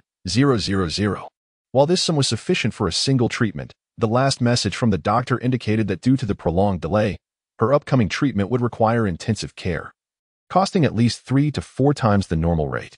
In addition to Shen Shi's medical expenses, their parents' lingering debts also weighed heavily. Shen Yuan's current strength was insufficient to contend with the other powerful figures in the mortal realm. After all, the system's ability to resurrect him could only be utilized in the realm of monsters, should he be eliminated for failing to repay his debts. It would be a monumental loss. He was not yet in a position to overturn the tables. Fleeing? Shen Yuan lacked power and influence. He could not naively believe he could escape. The most prudent course of action was to settle the debts owed to the persistent collectors, buying himself time to develop his strength rapidly. But how to earn money? Relying solely on quest rewards? He could participate in a maximum of 2 quests per day. Even if he consistently earned a high reward of 10,000, it would still be insufficient. Suddenly, a vibration from Hui Yoju's phone interrupted Shen Yuan's thoughts. Initially dismissive, he did not answer the call, merely taking out Hui Yoju's phone to ponder if it might be worth something. However, in the next moment, a text message caught his attention, causing him to raise an eyebrow. Anonymous, did you succeed? Shen Yuan sensed something amiss. He swiftly used Hui Yoju's fingerprint to unlock the device and peruse their conversation history. It was blank, save for 3 call records. The earliest entry was dated the day Shen Yuan's parents were arrested. Shen Yuan had every reason to suspect a connection between these events. No wonder. As soon as my parents were apprehended, Hui Yuju approached the previous owner with such intent. It had puzzled him how Hui Yuju had learned of his parents' possession of the concealment talisman. It turned out that she was being manipulated by someone else. Shen Yuan's expression darkened instantaneously. Chapter 25. Debt collection, interest. I refuse to acknowledge. Plans have shifted. Shen Yuan has successfully cleared the instance. How bothersome to have someone by his side, yet he refrains from further comment. He decides to keep this person close, subtly coaxing him to participate in the instance. For now, he will bide his time, awaiting an opportunity to lure him out for a confrontation. Should he be able to kill him, he will. If not, he will devise a longer-term strategy. Shen Yuan will not let those who covet him slip away unpunished. A brief search yields only a few thousand coins from the 2 individuals, alongside some cheap baby burial bags, which leaves him feeling quite unfortunate, leading him to discard them without a second thought. After resolving everything, Shen Yuan drags the corpses to the community office. Despite the conspicuousness of dragging 2 bodies, no one in the neighborhood pays him any heed. Such occurrences are far too commonplace in the human realm. Upon arriving at the community office, the person in charge glances at the bodies of Hui Yuju and the Black Wolf, offering a nonchalant remark. Just toss them into the refining furnace and wait your turn. An expedited service costs 100, a deluxe urn costs 300, and a private burial site costs 2,000. Shen Yuan chuckles, casually throwing the corpses into the furnace. Nothing more is needed, just burn them. With that, he turns and heads to a nearby restaurant to take away 4 dishes and a soup before making his way home. Meals in the human realm are quite inexpensive, totaling only 50 gold coins for the 4 dishes and soup. Observing Shen Shi's pale and weak demeanor, it is evident she has not had meat in a long while. As a transgressor in this world, Shen Yuan cannot allow his dear sister to endure such hardship. As he hums a tune and approaches his building, he is suddenly met with a loud banging on the door. Kid, I know you're home. Get out here right now. A son's debt is a son's responsibility. It's only just. If you don't come out, don't blame us for being rude. Shen Yuan's expression shifts. This is bad. Shen Shi is still at home. Meanwhile, inside apartment 301, Shen Shi trembles as she hears the incessant banging. Brother? Are you there? Brother? She calls out, anxiety creeping in. Remembering her brother's gentle demeanor from earlier, doubt fills her heart. Could he have deceived her, intending to flee? A profound sense of loss washes over her as tears stream down her eyes, devoid of pupils. Yet, she harbors no resentment toward Shen Yuan. She knows he has borne too much already. I am a burden. It is not wrong for my brother to abandon me. I do not blame him. I am my parents' daughter. I too can bear the weight of this debt. I will contribute to this family. Let them come for me. Murmuring this to herself, Shen Shi stretches her hands before her, feeling her way forward. Soon, she stands before the door, trembling as she places her hand on the doorknob. Taking a deep breath, she braces herself to face her fate. Perhaps those debt collectors will harm her, but at least, she will no longer be a burden. Just as she is about to turn the knob, a familiar voice suddenly resounds from outside. Hey, who's looking for me? Why are you knocking? I warn you. If you break my door, you will have to compensate. It is. Brother. He hasn't left me. Shen Shi stands frozen, tears flowing even more freely. It turns out, her brother has not abandoned her. Outside, Shen Yuan stands in the corridor, holding the takeout of 4 dishes and a soup. His eyes shimmering with a faint golden light as he gazes at the 3 burly men at his door. Shen Yuan has just used the yin-yang eye potion, needing to gauge the strength of these individuals. Shen Yuan, level 5, talent, health 2, defense 1008, energy 441, attack 57, speed 37, stamina 107, equipment quantity 0. The other 2 possessed similar strength, one at level 4. The other also at level 5, all bearing the surname Shi, suggesting they are brothers. Their power is even inferior to that of the Black Wolf. They are likely just minor characters dispatched for this task. After all, everyone knows that the Shen family has one son and one daughter. The daughter is 12. And the son has just turned 18. None of them can contend with a level 5 player. Hearing Shen Yuan's voice, Shen Yuan turns with arrogance, dismissively sizing him up. So, you are Shen Yuan? Hurry up and repay the debt.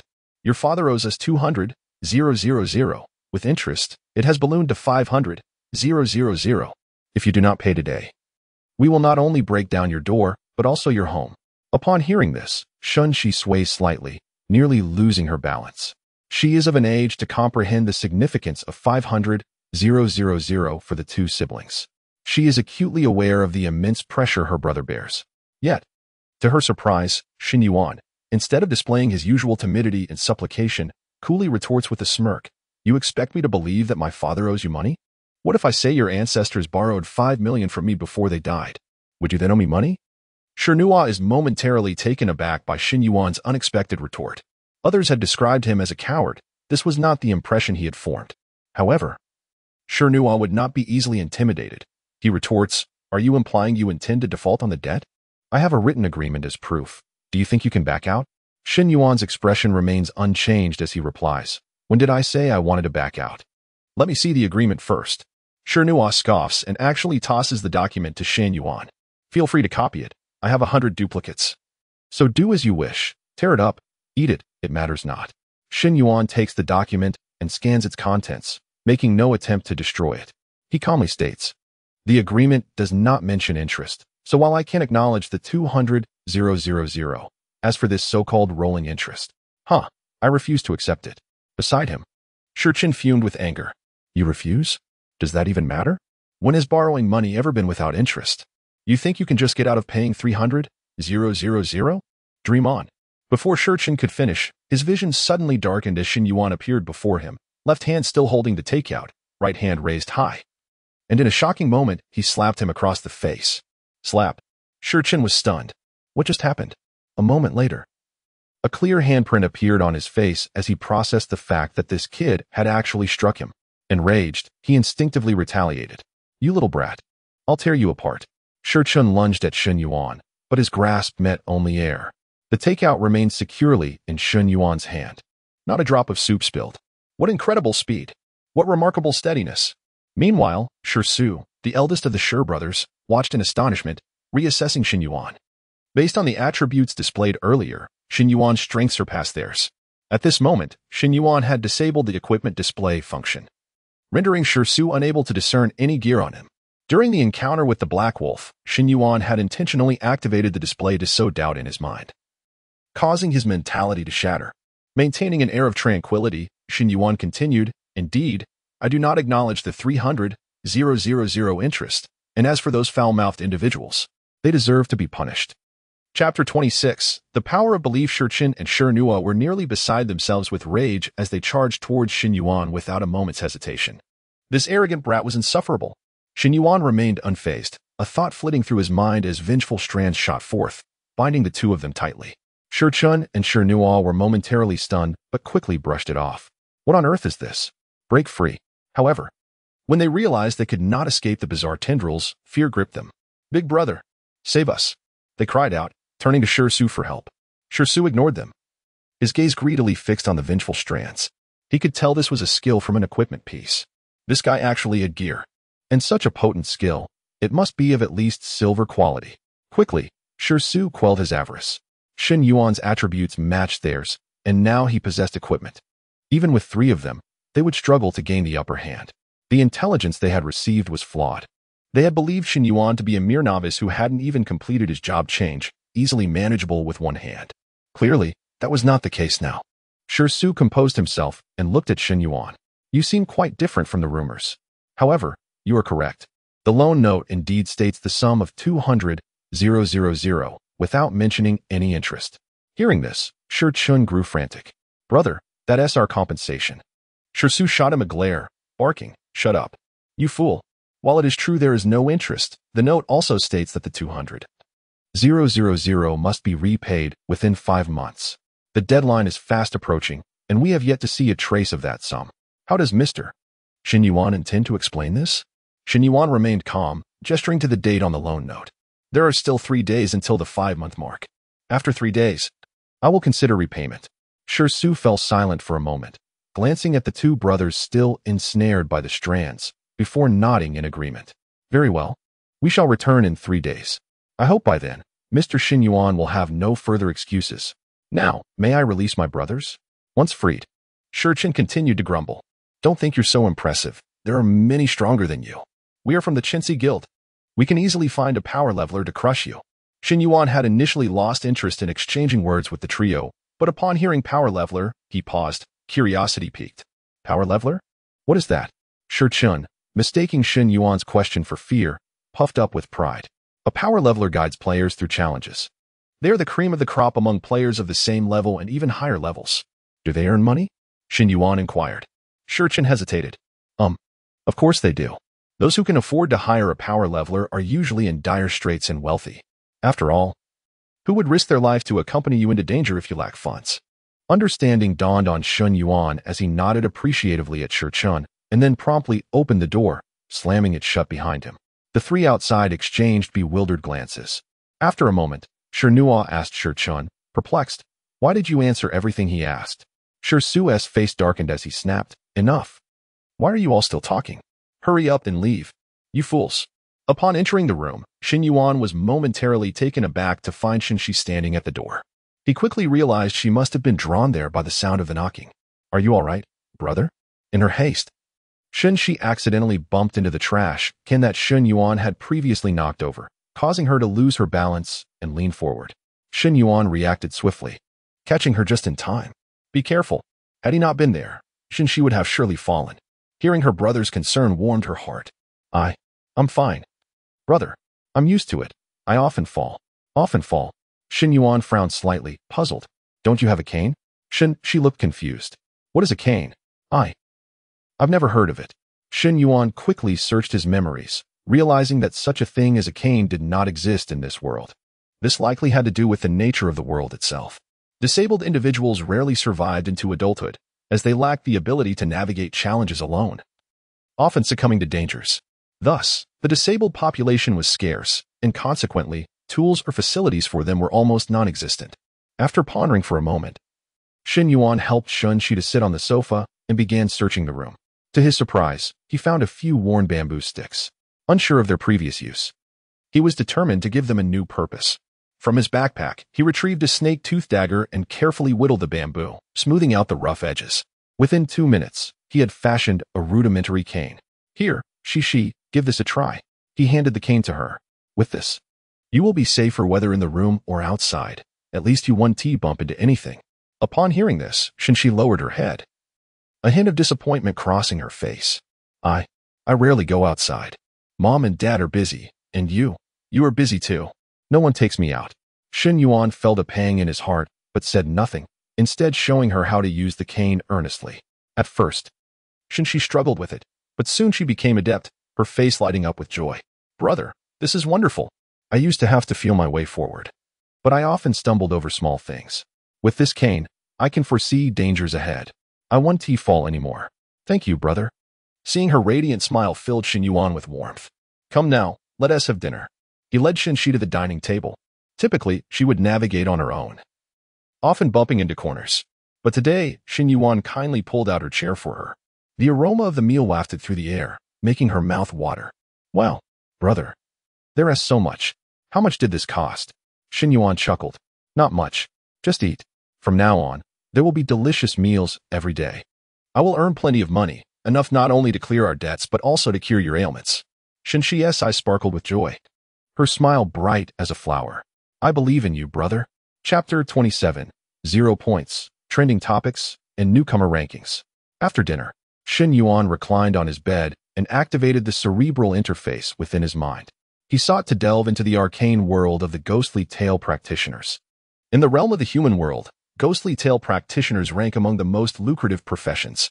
Yet, simultaneously, they are also the most perilous, without exception. After all, ghostly tales are inherently uncontrollable, with each tale emphasizing different aspects, Some focus on intellect, others on computation, some on brute strength, and even a few on sheer luck. The more tales one engages with, the greater the likelihood of encountering an area of personal inadequacy. Thus, even the most elite ghostly tale practitioners may face failure. As he perused the website's descriptions, a smile spread across Shen Yuan's face. This profession seemed tailor-made for him. Firstly, he faced no danger in engaging with ghostly tales. Secondly, he did not discriminate against scenarios. Regardless of style, he could rely on the immortal system to attempt challenges infinitely, rendering completion a trivial matter. His immediate objective was to join a guild, preferably a top-tier one, for few would opt for private contracts, given the life-and-death stakes involved. Many believed that aligning with a reputable major guild was the wisest choice. After some exploration, Shen Yuan clicked on a specific interface, the newcomer rankings. This list served as one of the criteria for guilds to select new members. Ascending the newcomer rankings was the sole means to attract the attention of elite guilds. The higher the rank, the greater the likelihood of being discovered by a top-tier guild. Newcomer rankings, levels 0 to 10, ranked by points. With the following evaluation criteria: completion evaluation points table, limited to silver quality tales, D rating, 0 points, C rating, 5 points, B rating, 10 points, A rating, 50 points, S rating, 100 points. Upon reaching this point, Shen Yuan found himself puzzled. Is S the highest rating? Why isn't there an SSS rating? After this brief lament, he did not dwell on it and continued scrolling. Other scoring factors: 1. One failure incurs a deduction of 100 points. 2. Achieving first place once rewards 50 points. Must maintain first place to retain points. Falling from the list incurs a deduction.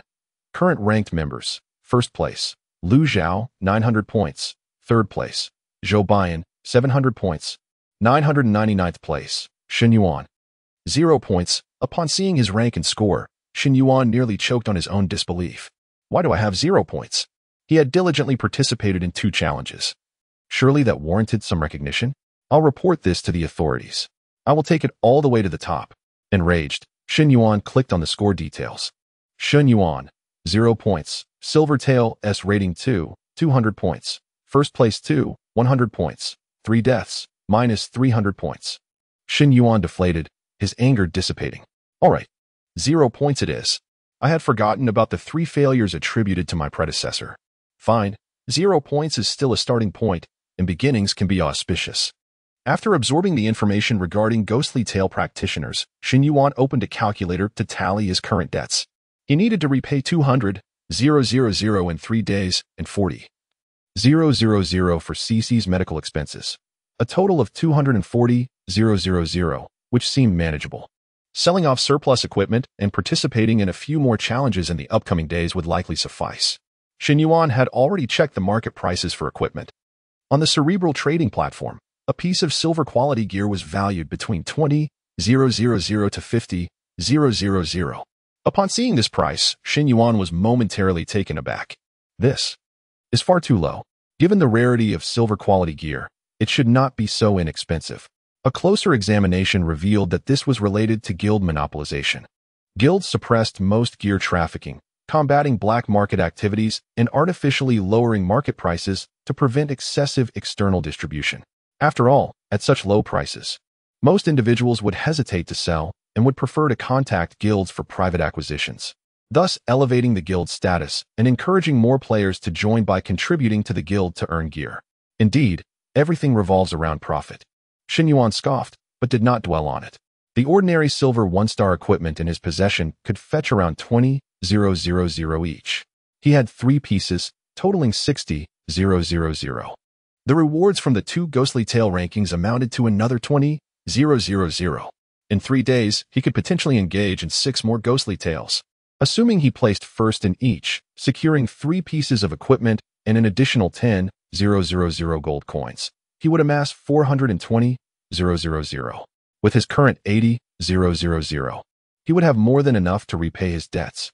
In an ideal outcome, he would be scouted by a top-tier guild and sign a lucrative contract, thereby clearing all debts and escaping his current predicament. Only then could he focus on gradually enhancing his abilities. Free from the anxiety of being ambushed and swiftly eliminated during ghostly tales, it appeared he must continue to exert himself in upcoming challenges, perhaps drawing an SSR-level card to further enhance the system. Previously, the system's enhancement had unlocked the death critical hit feature, significantly improving card quality. And Shen Yuan was curious about the potential changes from further upgrades. Yawning, Shen Yuan exited the cerebral interface, turned off the lights, and closed his eyes. After a whirlwind of experiences within a single day, transmigration, 2 ghostly tale challenges, and encounters with death, he felt utterly exhausted and in need of a good night's sleep. Soon, he drifted into a deep slumber. Meanwhile, within the 100 Anomalies realm, an eerie entity found it impossible to sleep. At the Tang Li residence, the blood-red door creaked open, crimson droplets cascading down the frame. Seemingly lost in thought, Tang Li instinctively raised a hand to touch her hair. What am I doing? Suddenly realizing her actions, her cheeks flushed in embarrassment. Indeed, whether human or specter, awkward moments render all busy. Tang Li was uncertain about her own state of mind. The 2 recent challenges had left her in a state of disarray. Why am I so unlucky? With a sigh, she leaned against the bed and opened her Soul Sound app. As soon as she did, a familiar name caught her eye. Soul Sound trending list. 1. Eliminate Shen Yuan. 2. What is Shen Yuan's ability? 3. Does infinite resurrection truly exist? 4. Tang Li. 5. Total number theory conjecture. Soaring. The shocking display of Shen Yuan in the nightmare bathroom had been sliced into countless segments, circulating throughout the 100 Anomalies realm. Reactions ranged from fear to disdain to anger. Intrigued, Tang Li clicked on the rapidly ascending trending topic within the last 10 minutes. Total number theory conjecture. Post by 6th Judge. Chui Ju. Fellow Spectre compatriots need not panic. I believe Shen Yuan's resurrection is not infinite, but rather has a total count. I speculate that a total of 100 times is a reasonable estimate. As the judge of the 6th Hall, I have encountered numerous players from the human realm endowed with S-class professions. Regardless of their prowess, every profession comes with its limitations or costs. There exists no truly invincible vocation. In the future, whenever one encounters the player Shen Yuan, it is imperative to employ every conceivable method to ensure his demise multiple times. In this regard, Tang Li exemplified excellence, having eliminated Shen Yuan 18 times within mere minutes, serving as a model for us all. The concept of totality. Tang Li murmured this hypothesis to herself. She vividly recalled Shen Yuan's demeanor after perishing 30 times. His expression remained serene, utterly unfazed. Is 100 truly his limit? At that moment, a sudden knock resonated from outside the door. Who could it be? Chapter 28. Sister Xia, Speculation, The Binding of Fate. Tang Li furrowed her brows in confusion. She set aside the soul pivot and rose to open the door. At the moment the door swung open, a fragrant breeze rushed towards her, enveloping Tang Li in an embrace. Instinctively, she attempted to evade, but soon recognized the familiar face. It was Sister Xia. At first glance, Sister Xia appeared to be in her 30s, still exuding charm, a testament to her beauty in her youth. After all, those chosen by the Coffin calamity legend were invariably stunning maidens. Yet, compared to Tang Li, she fell somewhat short. Tang Li was the rarest beauty of the 100 Ghosts realm, a visage seldom seen in a millennium. To avoid attracting undue attention, she preferred to wear a mask in her daily life. Alas, all of that was shattered by Shen Yuan. Following the scandal surrounding Tang Li's disguise, discussions about her appearance proliferated on the Naihan net, akin to the internet in the human realm. Admirers and enthusiastic followers emerged like mushrooms after the rain, causing Tang Li considerable distress. Sister Xia? Tang Li was taken aback that Sister Xia would seek her out directly. Xia shook her head, saying nothing. As Tang Li opened her mouth to speak, Sister Xia preempted her. Little Li, I know you wish to express your inability to eliminate Shen Yuan, correct? Tang Li nodded obediently. Sister Xia sighed, a hint of sympathy in her gaze. I am here to help you devise a plan. I watched your live stream. You attempted to slay Shen Yuan 30 times. You truly did your utmost, but it is Shen Yuan's terrifying prowess that is to blame, not you. By the way, have you seen the discussions about Shen Yuan's abilities in the 100 Ghost realm? Tang Li nodded once more. I saw it. It was the conjecture of the 6th Hall Judge, Chui Ju, wasn't it? Sister Xia continued, Indeed, my thoughts align with Chui Ju's. There is no way such an illogical occupational ability could exist in the human realm. Thus, in the next instance, you must defeat him 60 times. Wait, next time? Me? Tang Li was bewildered. The ghostly tales she oversaw were limited, yet there were millions of narratives available in the human realm. How could she possibly encounter Shen Yuan again? That would be exceedingly unfortunate, wouldn't it? Sister Xia sighed deeply and explained, The nightmare restroom is not your designated ghost tale, is it? But why has it chosen you? Is it truly just a bug as you believe? No, it is an inevitable outcome. The reason is simple. You and Shen Yuan have forged a fateful bond. Regardless of whether this instance is your responsibility or which ghost tail Shen Yuan selects, you are bound to cross paths. This was the essence of the binding of fate, an eternal entanglement of grievances. Tang Li felt as though struck by lightning. Her lips parted in shock, momentarily at a loss for words. Sister Xia continued. The consequences of this bond extend beyond mere encounters. The moment you two establish this connection, one of you is destined to perish. Either a player from the human realm will be slain, dissolving the bond, or after you both participate in 5 instances, a player from the 100 Ghosts realm will be annihilated, similarly severing the bond. In other words, literally you have only 3 opportunities left. At that moment, Tang Li felt her mind spiraling into chaos. With only 3 chances remaining, if Shen Yuan did not die, she would meet her own demise. Sister Xia gently patted Tang Li's back, a look of guilt on her face. After all, she had initially assigned the Coffin calamity instance to her. Had it not been for that, Tang Li would not have found herself in this predicament. After a moment of hesitation, Sister Xia spoke, literally. When my son Shi Shui was gravely ill, I found myself unable to manage so many instances. In desperation, you stepped forward to assist me, and I remember that kindness.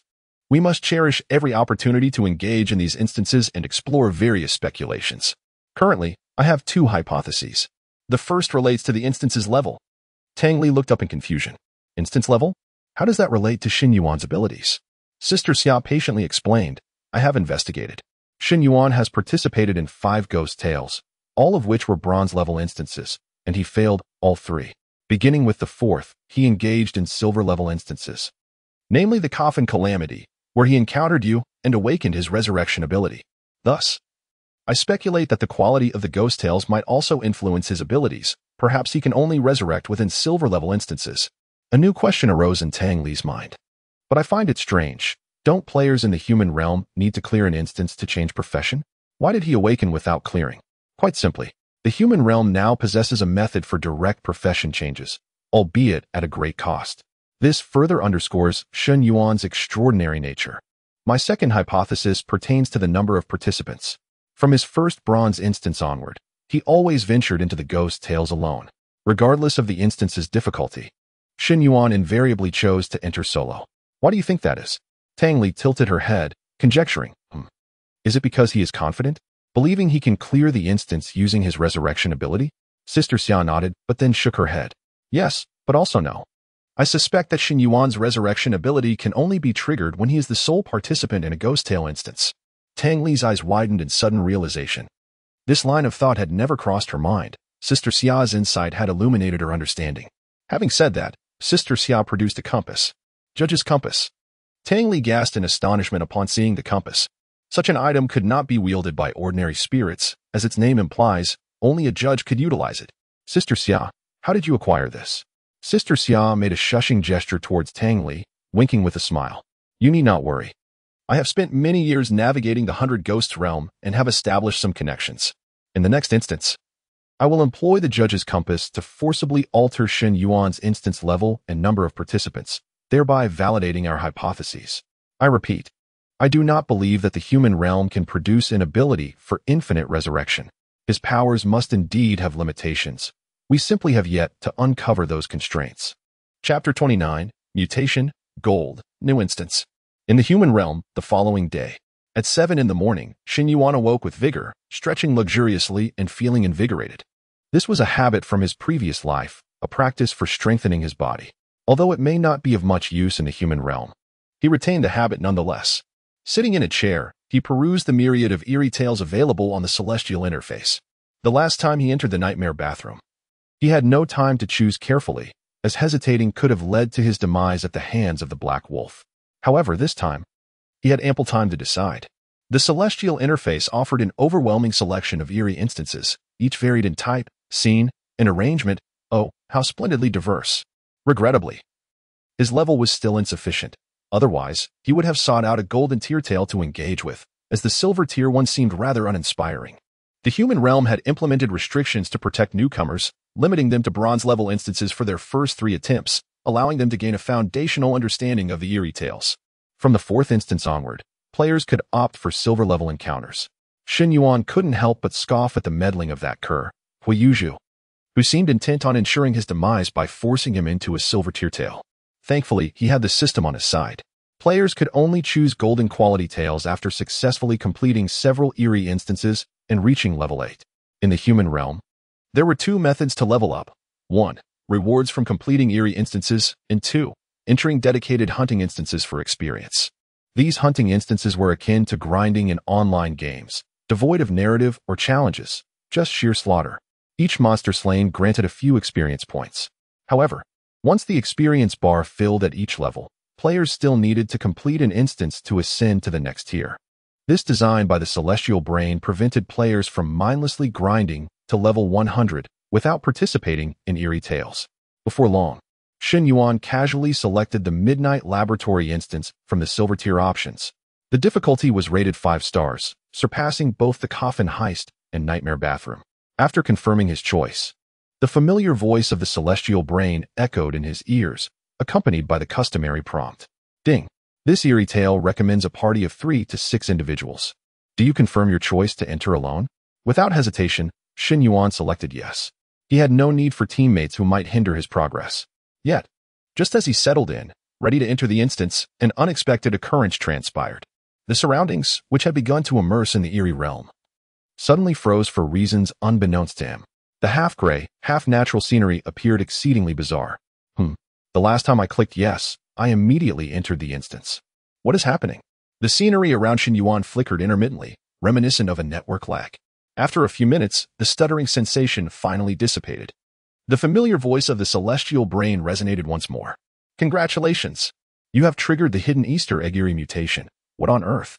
Eerie mutation? This can mutate too? And this insipid Celestial Brain, always congratulating regardless of the situation. My eerie tale has mutated, and you still congratulate me? How rude.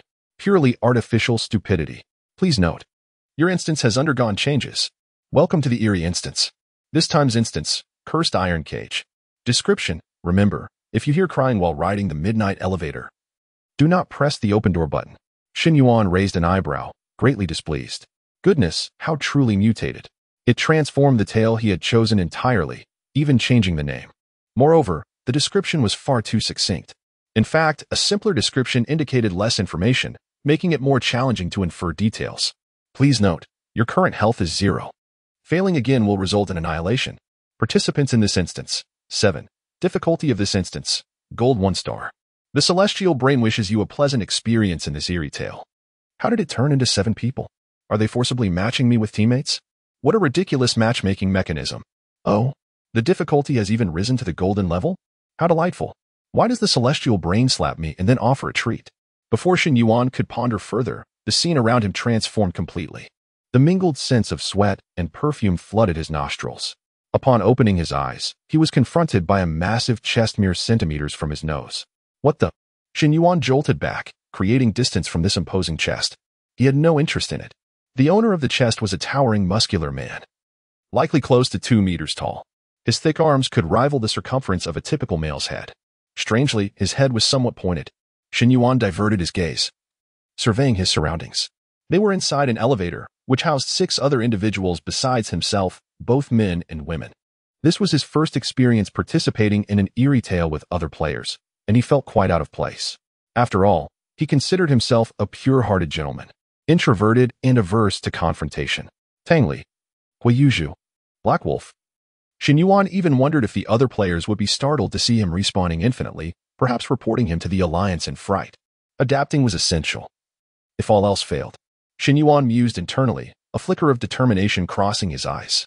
If it came to it, he would fight. After all, as long as he completed the instance, they would also be revived. Suddenly, a somewhat sharp female voice pierced the air. What the hell? I clearly selected a silver tier instance. How could it mutate? Are you even human? Chapter 30. The Stalwart Man with a Flat Top, Joe Biden. In the northeastern corner of the elevator, a man and a woman huddled closely together, their expressions betraying a hint of fear as they glanced at the others. They appeared to be a couple who had entered the instance together. It seemed we were all human. Apparently, we all encountered tales of horror and transformation, leading us to this fateful gathering. In the northwestern corner, a young man sported a flat top, his skin darkened by the sun. Although his arm muscles were not as pronounced as those of a burly man, it was evident that he was accustomed to hard labor. Clearly, the sharp-tongued woman had little respect for the flat-topped man's optimistic demeanor. Fate. What a load of nonsense. We chose a silver-ranked instance. And now we find ourselves in a gold-ranked one. Is this what you call fate? The young man shared a look of despair. I only have 2 chances left to revive, and now I must waste one. What terrible luck I have. This is my entrance examination. Shen Yuan cast a silent glance at him. How can a man be so whiny? It's utterly nauseating. Shen Yuan spoke coldly. My health points are at 0. Yet I remained silent. What are you complaining about? The man was momentarily taken aback, glancing at Shen Yuan with a hint of schadenfreude before choosing to remain silent. The burly man looked confused, scratching his head as he struggled to grasp the situation. At that moment, a strange electronic sound emanated from the southeast corner. Do not worry. The difficulty difference between gold-ranked and silver-ranked instances is not as vast as you may think. In the southeast corner stood a handsome young man, leaning against the wall with an air of calm, holding his phone. The electronic voice had originated from his device. The sharp-tongued woman erupted into a tirade once more. Nonsense. It's easy to talk when you're standing there. If you're so capable, how about guiding us through this instance? Using a phone AI to speak? Have you lost your mind? Do you think you're cool? Fool. The young man, unfazed, deftly typed a few more words, and the electronic voice rang out again. I am mute. Thus I communicate in this manner. While we await the instance to commence, let us introduce ourselves. I shall go first. My name is Zhou Baiyan. Zhou Baiyan. The crowd's attention sharpened, and except for the burly man still bewildered by the situation, the others gazed at the young man in astonishment. Shen Yuan also raised an eyebrow, intrigued. The flat-topped young man, now visibly excited, spoke urgently. Zhou Baiyan? You are the 3rd on the newcomer leaderboard? Zhou Baiyan offered a slight nod, revealing little reaction.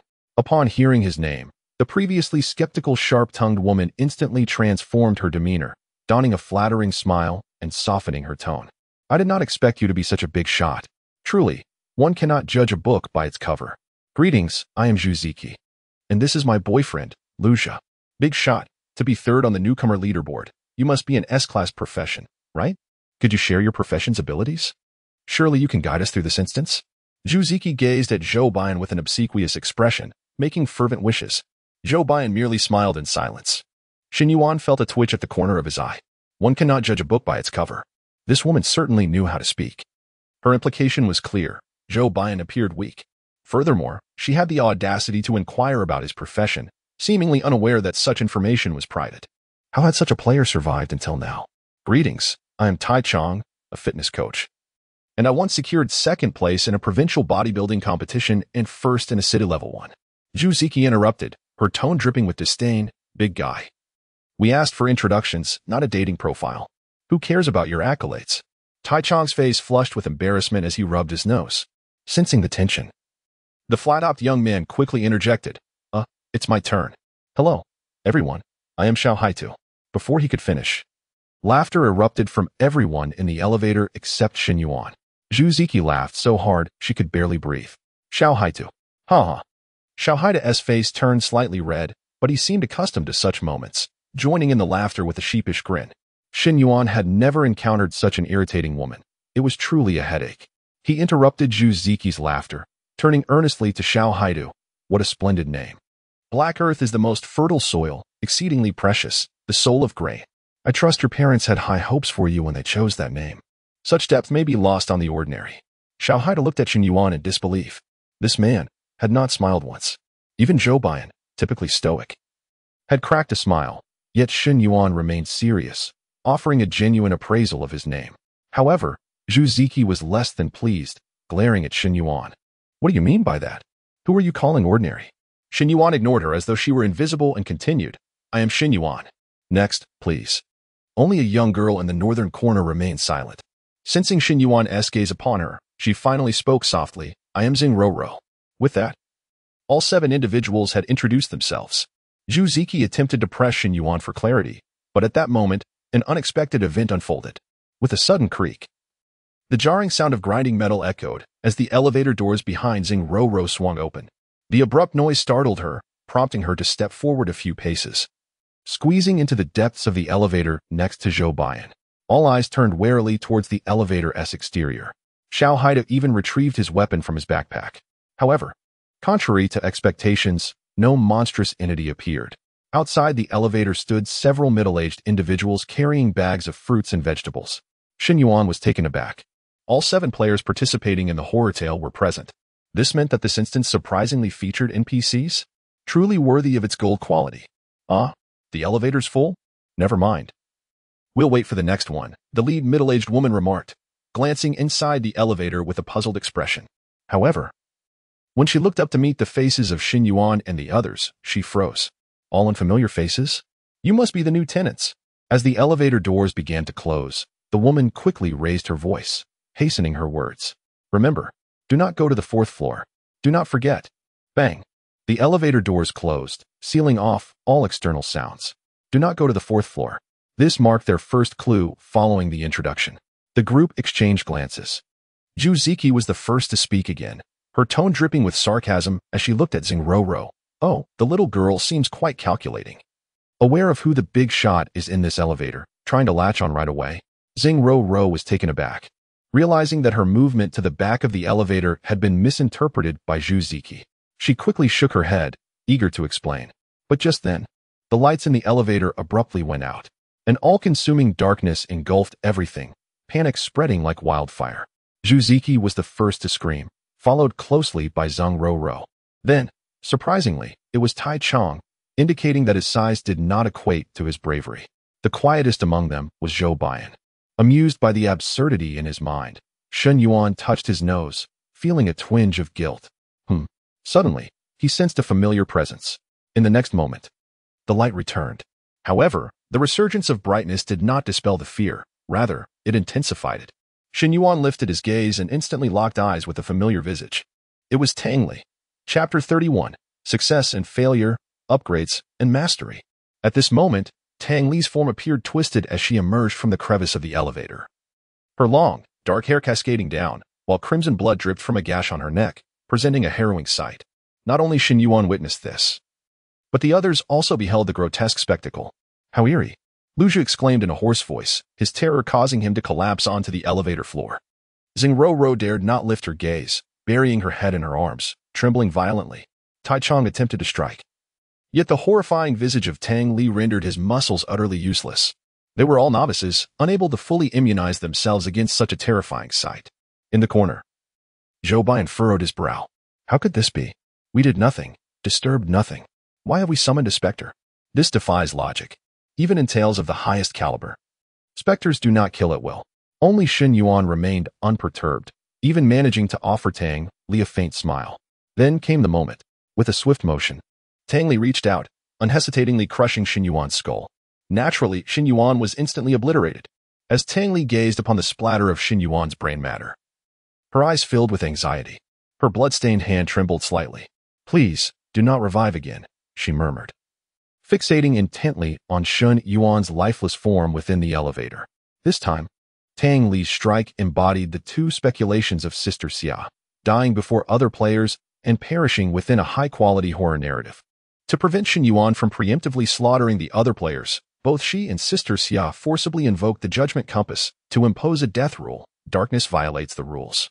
As long as darkness enveloped the elevator, even if all players violated the death rule, Tang Li would gain an opportunity to act. In her determination to eliminate Shen Yuan, Tang Li disregarded all else. Not only was Tang Li anxious, outside the live stream, countless specters nervously observed Shen Yuan's corpse. Sister Xia, too, dared not blink. Beads of sweat forming in her palms. 1 second, 2 seconds, 3 seconds. All specters experienced the sensation of time stretching interminably. The outcome hung in the balance. Did Shen Yuan perish? Certainly not. The fellow was leisurely perusing the golden cards suspended in the void of the underworld lottery shop. Host death detected. Revival successful. Current remaining revival count, 999. Method of death this round. Grotesque cranial explosion. Shen Yuan pinched his chin, letting out a sigh. The rating for this incident would likely not be high. This manner of death was rather mundane. Yet, it was merely the first round. There was no rush. He would strive harder next time. Just as Shen Yuan finished comforting himself, the system announcement left him dumbfounded. Rating. S. Comment. Massacre that reverses causality. Ding. Ultimate critical hit triggered. This round's card draw guarantees SSR. Shen Yuan stood in shock. What? An S rating? He had merely been crushed effortlessly. How could that warrant an S rating? If memory served, the last time he was sliced into 1,000 pieces, it had only garnered an A rating. This time, however, he had surpassed that? It was utterly absurd. A massacre that reverses causality? What did that even mean? Shen Yuan was at a loss. Unbeknownst to him, this high rating stemmed from Tang Li's forceful act of killing him. Commencing card pack draw. Congratulations, this round contains a total of 12 cards. 12 cards, not bad. Drawing cards. Congratulations, obtained SSR-level item card. 24-hour Ghost Convenience Store membership card. What is this? Such a lengthy name. Shen Yuan was perplexed. 24-hour Ghost Convenience Store membership card. Category. Permanent item card. Function. Enables shopping at the Ghost Convenience Store anytime, anywhere. The store offers commonly used functional items from the human realm at merely 1/10 of the external price. Shen Yuan pondered for a moment, tactfully concluding that the cost-effectiveness was lacking. An SSR-level item card primarily focused on saving money? This was undoubtedly the most disappointing SSR card he had encountered. Nevertheless, he quickly dismissed this concern from his mind. There were far more pressing matters at hand. The system had been upgraded. He had successfully drawn 5 SSR-level cards, and the system had evolved once more. Congratulations, upgrade task completed. The Death Draw system has successfully ascended to a high-tier version. Newly unlocked abilities. Rebate Assistant. 1. After drawing a new card and choosing to use it on the spot, a 20 rebate of the card's total value will be issued in the form of underworld coupons. 2. After drawing a new card and opting not to use it, directly selling it, excluding the card's intrinsic value, an additional 50 rebate will be issued in the form of underworld coupons. Probability adjustment. In and or card probabilities decreased. SSR card probabilities significantly increased. UR card probabilities unlocked. A rebate system. Shen Yuan was astonished. He had previously lamented the underworld shop's lack of utility as he could not acquire underworld coupons. Yet, the system had already anticipated his needs. The rebate system ensured that even if he did not sell the cards, he would still accumulate underworld coupons. In other words, as long as he drew enough cards, he would certainly amass a considerable amount of underworld coupons. A double benefit. It was simply perfect. Moreover, after the system's upgrade to a high-tier version, the probabilities for lower-tier cards were further reduced, and a new level, UR cards, was unlocked. Cards even more formidable than SSR. Shen Yuan was thoroughly satisfied. This upgrade had swept away the gloom cast by the membership card. Revival complete. Shen Yuan slowly opened his eyes. He suddenly noticed that all the individuals in the elevator were staring at him in astonishment, as though they had encountered a ghost. A pang of alarm struck Shen Yuan's heart. This was bad. They had surely witnessed his revival. No matter. Shen Yuan had already prepared his explanation. He could only attribute it to his professional abilities. After all, any other excuse would likely be met with disbelief. A single revival might be understandable, but repeated revivals would be far more challenging to brush off. Henceforth, he would strive to avoid dying in front of them or, alternatively, eliminate them all. At that moment, Xiaohai stammered, Shen, Brother Shen, are you that agile? Actually, it's my profession. Huh? What? Shen Yuan was taken aback. Upon hearing this, Xiaohai swallowed hard, excitedly recounting that female specter suddenly appeared, reaching for your head at lightning speed. I could hardly keep up, yet you calmly stepped aside, dodging her attack effortlessly. It was incredible. After a moment of stunned silence, Shen Yuan finally grasped the situation. What the heck? They had not witnessed his death and rebirth at all. In their eyes, he had simply evaded the specter's assault. This system was remarkably considerate. Knowing that his ability to resurrect infinitely would be difficult to explain to ordinary people, it had directly arranged everything for him. Shen Yuan's smile radiated brightly as he patted Xiaohai on the shoulder. No need to envy. You can do it too. Just be bold and meticulous. He failed to notice the peculiar look Zhou Baiyan had been casting toward him from the back of the crowd. Chapter 32. Reason, 10,000. Convenience store. Meanwhile, Tang Li gazed in despair at Shen Yuan, who had once again risen to his feet, nearly losing consciousness. She had failed. Yet again, Sister Xia's conjecture was equally erroneous. Taking a deep breath, Tang Li endeavored to gather her spirits. The quest was not yet over. She had not lost. She could not surrender, for she was not yet ready to die. Tang Li still had her own unfulfilled aspirations. Now, only one path remained. 60 kills. And 59 to go. In the elevator, Lu Jia, who had fallen to the ground, trembled as he rose, muttering a sarcastic remark. What boldness and meticulousness. It's merely good fortune. Isn't it? What a charade. Shen Yuan was disinclined to engage with him. Luja and his partner, Zhu Ziki, were both extraordinary in their own right. Truly, one could see that they were not of the same ilk. Having nearly soiled himself with fear, he had the audacity to criticize others? Luja's face flushed crimson, and he was about to retort when a voice echoed in his mind. Warning. Your sanity value has dropped to 60. Please take heed. Sanity value depleted. You shall perish. Luja was bewildered. What? Depleted? What is a sanity value? The others were equally perplexed. They promptly opened their attribute panels, horrified to discover a new attribute at the bottom. Sanity value. Shen Yuan also had one. His current sanity value was 98. Moments later, an electronic voice suddenly resonated from the corner. Zhou Baiyan had begun to type. His fingers moved with remarkable speed, the electronic sound cascading continuously. Are you not aware? Since the commencement of the gold-tier horror quest, each player unlocks a new attribute, the sanity value. This pertains to the player's mental state, which diminishes upon stimulation or surprise. When the sanity value reaches 0, it equates to being scared to death. Thus, for high-level players, maintaining a sound mindset is crucial. Luja was dumbfounded. Scared to death? Is that even possible?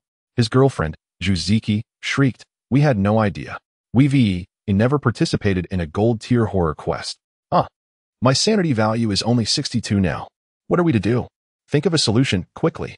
Zhou Baiyan continued to type. It's simple. Consume a restorative potion. You may take one every 5 minutes, and there are convenience stores aplenty outside. Huh? Convenience store? Shen Yuan paused, raising an eyebrow as if a sudden realization dawned upon him. Zhu Ziki collapsed into despair, frantically tugging at her hair, exclaiming, But we're currently in a horror quest. How can we go to a convenience store? Are you jesting? Suddenly, Zhu Ziki came to a realization.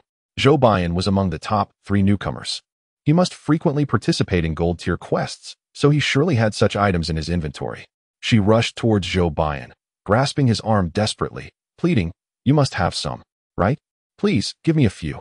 It's a matter of life and death. Luja quickly joined her, echoing, Yes, Zhou Baiyan, you're the 3rd-ranked newcomer. Our leader among novices. It's only right that you assist us. Zhou Baiyan sighed, pulling his arm away forcefully, and typed again. I'm sorry, but I hadn't intended to participate in the gold-tier quest this time, so I didn't come prepared.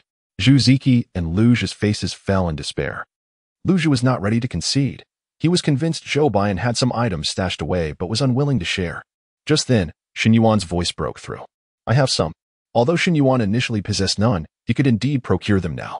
He had not anticipated that the 24-hour Ghost convenience store membership card, which he had previously dismissed, would become so useful so soon.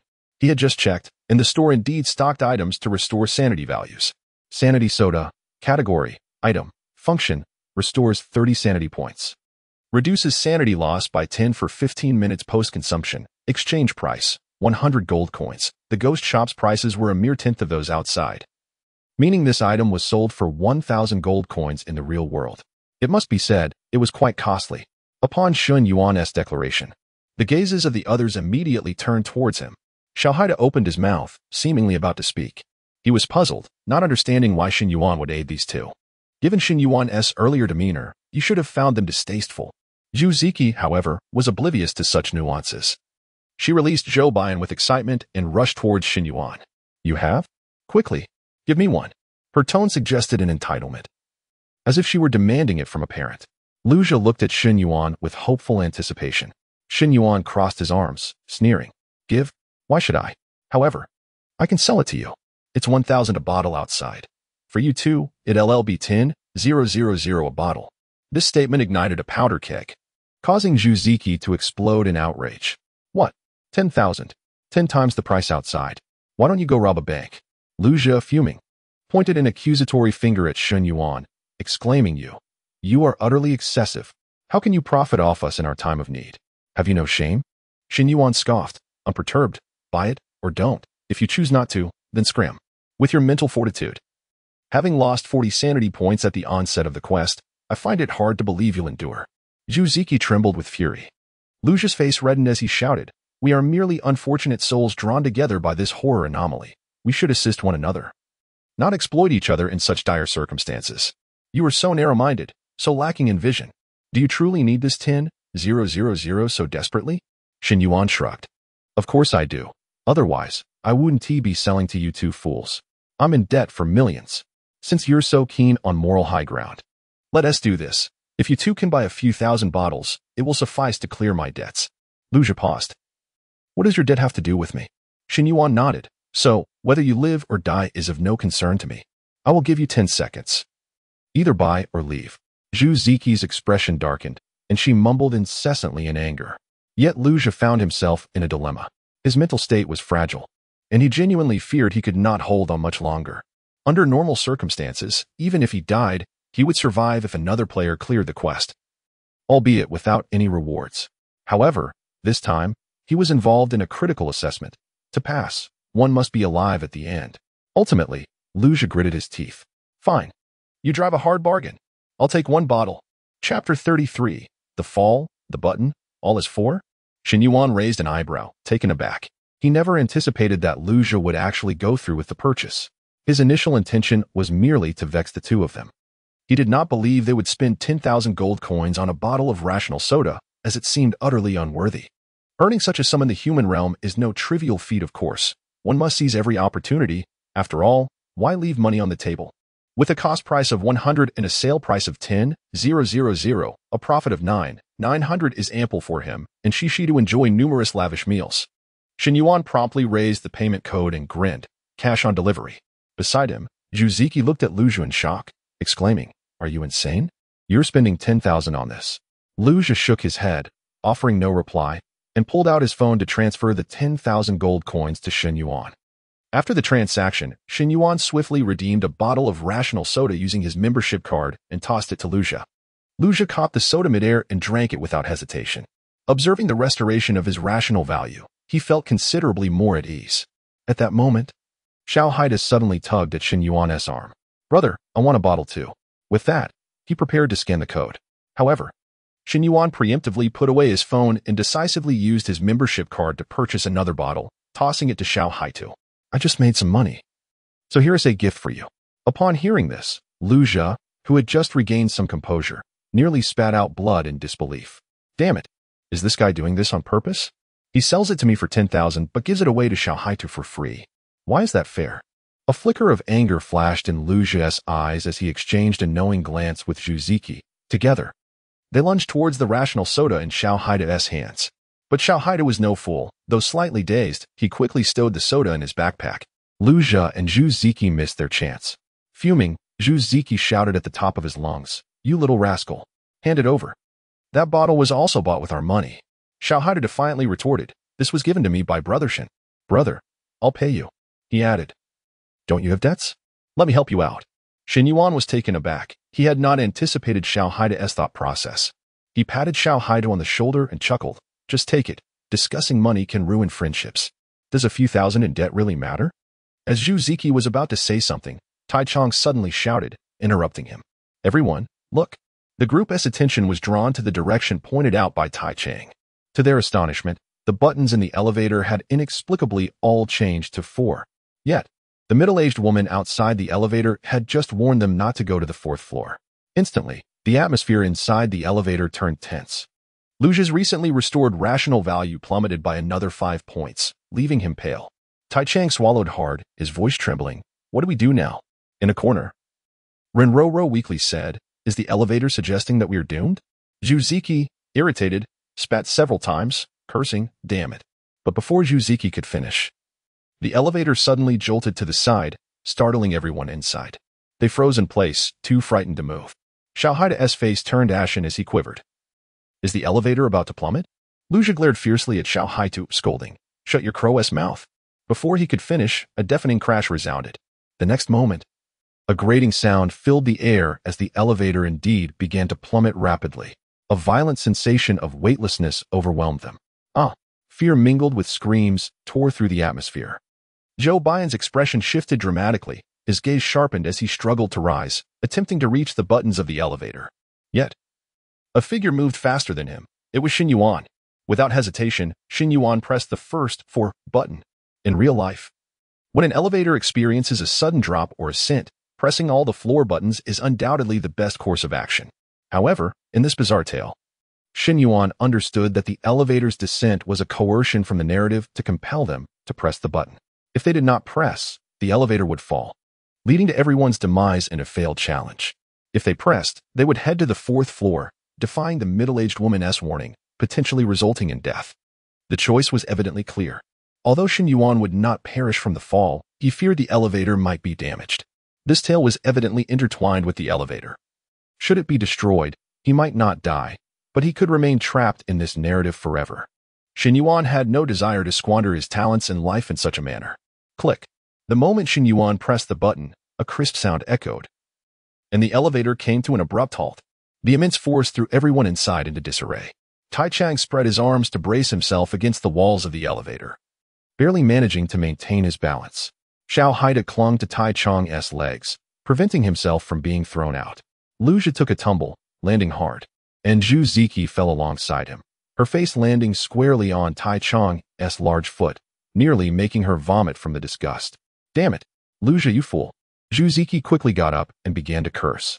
However, before anyone could regain their composure, the elevator suddenly shot upwards with great force, struggling to maintain her balance. Zhu Ziki could only hold onto Tai Chang's shoes, enduring the overwhelming stench. She felt utterly nauseated but had no choice but to cling tightly to Tai Chang. The erratic ascent and descent felt akin to riding a thrill ride. The elevator rose with such speed that everyone experienced a sensation of being suspended, their ears painfully popping. After what felt like an eternity, just as they suspected the elevator might never stop, it finally came to a halt with a chime, slowly settling down. Chapter 34. Sale. Rebate. Challenge ticket. Little Black Earth sat directly on the ground, panting heavily, his face reflecting the aftermath of a harrowing experience. The sensation was utterly terrifying. Zhu Ziki immediately released Tai Chang's shoe and crawled into a corner of the elevator to retch. Tai Chang loosened his grip on his arm. After exerting himself for so long, it throbbed painfully. I feel as though I have truly died once. It is unbearable. Each person bore an expression of lingering dread. Only Shen Yuan stood calmly in place, betraying no hint of fear. This demeanor inspired a sense of admiration in Little Black Earth as he glanced at Shen Yuan, then at the gasping Zhou Baiyan. How could Shen Gu seem even more composed than Zhou Baiyan, the third-ranked newcomer? One might mistakenly believe that Shen Gu held the third position on the newcomer leaderboard. Unbeknownst to Little Black Earth, Shen Yuan had just experienced 2 deaths in quick succession, unnoticed by anyone else. The first occurred the moment he pressed the button labeled 4. Shen Yuan gazed into the abyss of darkness before him, unsurprised. The middle-aged woman had warned that the 4th floor was off-limits. It was no jest. Those who pressed the button would perish. Those who did not would face death nonetheless. Detected host death. Resurrection successful. Current remaining resurrection attempts. 999. Current death method. Strangled by the curse of breaking the rules. Rating. B. Remaining card quantity in the pack. 11. Drawing cards. Congratulations. You have obtained an SSR-level item card. Electronic peach with sword. What? What is this? Shen Yuan was bewildered. An electronic peach with sword? This seemed utterly absurd. He never anticipated that he would one day become a traditionalist. Electronic peach with sword. Category. Item. Function. Continuously emits waves that dispel malevolent spirits, reducing their proximity. Cost. 1 of energy every 10 seconds. Price. 50 nether coupons. Use or sell. It seems I have no real need for this item. I would prefer malevolent spirits to approach me so I could die a few more times. Since the system has just upgraded the rebate system, I might as well sell this item outright. Shen Yuan decisively chose sell. Congratulations, you have obtained 75 nether coupons. Shen Yuan nodded in satisfaction. Not bad. After resurrecting, he slowly opened his eyes. To his surprise, the moment the elevator suddenly ascended, he was caught off guard by a second death. From Shen Yuan's perspective, the floor beneath him seemed to vanish entirely, and he fell out of the elevator. He plummeted endlessly in the elevator shaft, ultimately reaching the bottom and, predictably, splattering into a mess of flesh. Tang Li, concealed above the elevator, observed Shen Yuan's demise without a flicker of emotion. This death was orchestrated by her as well. Normally, pressing the elevator button would result in only 1 death, but Tang Li had forcefully altered it to 2. Now, there were 57 attempts remaining. Shen Yuan, I will surely succeed. Detected host death. Resurrection successful. Current remaining resurrection attempts. 999. Current death method. Death by fall. Rating. A. Comment. Massacre of causality reversal 2. Here it comes again. This time, the death rating exceeded Shen Yuan's expectations. Ding. Triggered a top-level critical hit, significantly increasing the probability. Remaining card quantity in the pack, 10. Drawing cards. Congratulations. You have obtained an SSR-level item card. Challenge ticket. Category. Item. Function. Randomly generates challenge tasks. Players may choose options to wager. And correct bets yield rewards. Value. 100 nether coupons. Use or sell. Oh. A challenge ticket? A new item. One I have never encountered before. After a moment's hesitation, Shen Yuan chose to use it. Congratulations. You have received a rebate of 20 nether coupons. Generating challenge tasks. Can this dungeon allow for more than 50 deaths? Yes. And wager. 500 nether coupons. No. And wager. 200 nether coupons. 50 deaths? Shen Yuan gasped. That was a substantial figure. However, the difference between 500 and 200 nether coupons was also significant. Perhaps I should take a gamble and transform a bicycle into a motorcycle? Moreover, Shen Yuan sensed something peculiar about today's dungeon. Among the 3 times he had died, 2 felt oddly forced, as if some entity was compelling his demise. He had not felt this way in the previous 2 instances. In that case, let us go for it. 50 deaths certainly posed some pressure. During the last incident, he had only voluntarily died 30 times. Worst case, I can seek death a few more times myself. After all, this time Tang Li was in charge of the incident, and we are old acquaintances. Shen Yuan resolutely selected yes. Selection successful. The challenge ticket transformed into a beam of golden light, solidifying in the void. The golden light formed numbers, displaying Shen Yuan's death count in real time. 3. But it is strange. Why do I always encounter Tang Li? Could it be because of my blood contract? Shen Yuan retrieved the blood contract he had previously obtained from his backpack. Currently available for preliminary subordination. Realm of 100 Oddities. Tang Li. Contract requirement. Experience 5 supernatural dungeon events together. 3-5. Only 2 more dungeon events were needed to complete the contract. Shen Yuan had initially thought it would take a long time to fulfill the contract, but he was pleasantly surprised by how quickly he was progressing. The group remained haunted by the recent crisis. Zhuziki cursed the damned elevator continuously, while Luja appeared pale, clearly still recovering from the shock. Creak. The familiar, jarring sound of grinding echoed. The elevator doors opened again. The group hurriedly looked up, only to be met with a sight that made them gasp in horror. Outside the elevator door stood a wall of crimson bricks, tightly packed and utterly eerie. A brick wall? Little Black Earth stammered, momentarily at a loss. Instinctively glancing at Shen Yuan, Zhou Bian, who had somehow joined them, typed on his phone. Mr. Shun, what do you think we should do now? Behind them, Zheng Ro raised her head in surprise. The third-ranked newcomer, Zhou Bian, was actually asking for advice from an inconspicuous player? Zhuziki mocked him directly. Aren't you a big shot? How come you're asking someone else? Haha, turns out you're just a phony. If someone like you can make it to the newcomer leaderboard, then I can too. Luja nodded in agreement. Tai Chong stared blankly at the brick wall. He glanced at the button panel, where the open, close, and help buttons had all vanished, leaving only 6 identical 4 buttons. Shen Yuan pressed the remaining 4 buttons. But nothing happened. Since the supernatural dungeon forbade their exit, they were left with only one final choice, to break through the wall. Chapter 35. Someone vanishes, 404. The pupils of the crowd widened as they scrutinized the brick wall before them. Could they enter through the shattered wall? Shen Yuan raised his hand and knocked on the brick wall. Indeed, it was hollow. He abruptly lifted his foot and kicked it. Bang! A dull thud echoed. Yet the wall remained unyielding. Zhuziki scoffed derisively. Behind them, Tai Chong, intrigued, rubbed his pointed head and eagerly volunteered. Let me give it a try. Shen Yuan stepped aside to allow Tai Chong some space. After gathering his strength, Tai Chong unleashed all his might and delivered a powerful kick to the brick wall. Crash! A thunderous roar resounded, shaking the entire elevator violently. Zhuziki nearly lost his balance, cursing, "Are you insane?" Yet, no one paid attention to this rabid dog barking at everyone. They all stared in astonishment at the newly opened passage. Behind the wall lay a dim corridor. Shen Yuan kicked aside the scattered bricks and was the first to bend down and crawl through. Observing Shen Yuan's unwavering decisiveness as he entered the corridor, Xiao Haidu immediately followed suit. He increasingly found Shen Yuan to be enigmatic. During his previous dungeon experience, when faced with an unknown path, everyone had evaded responsibility, fearful of taking the lead and meeting an untimely demise. But this Shen Yuan was different. he actively forged ahead, as if entirely unafraid of death. Zhou Baiyan was the third to follow. Then came Tai Chong and Zheng Ruru. Hey, do you even know where this place is? You dare just walk in? Are you out of your minds? That oaf just kicked the elevator, and now it feels too dangerous here. What if the elevator plummets? We'll be done for. Quick, let us catch up. Zhu Ziki and Lu Jia, seeing everyone else advance, fearing an abrupt elevator drop, grumbled as they followed. Just as everyone stepped into the corridor, the elevator doors slammed shut. Zhu Ziki panicked. Before he could finish his sentence, Shen Yuan suddenly appeared before him and delivered a crisp slap. Snap. The sound of the slap was resoundingly clear. This time, it's just a slap. Next time, if your mouth remains unclean, it won't be so simple. Shen Yuan had naturally utilized the skill of the Linglong embroidered shoes. Zhu Ziki stood where Shen Yuan had just passed, thus bearing the mark of the other shoreflower.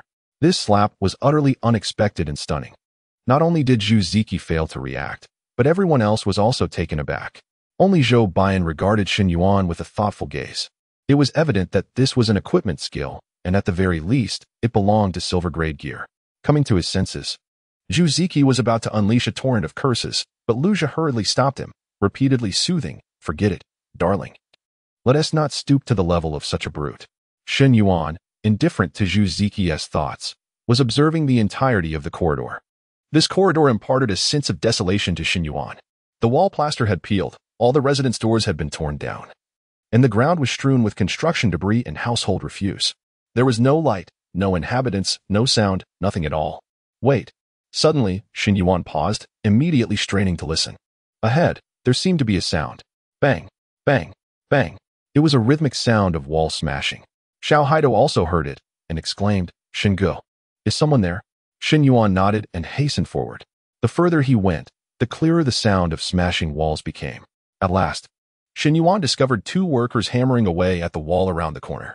The sudden appearance of Shen Yuan and his companions startled the two workers.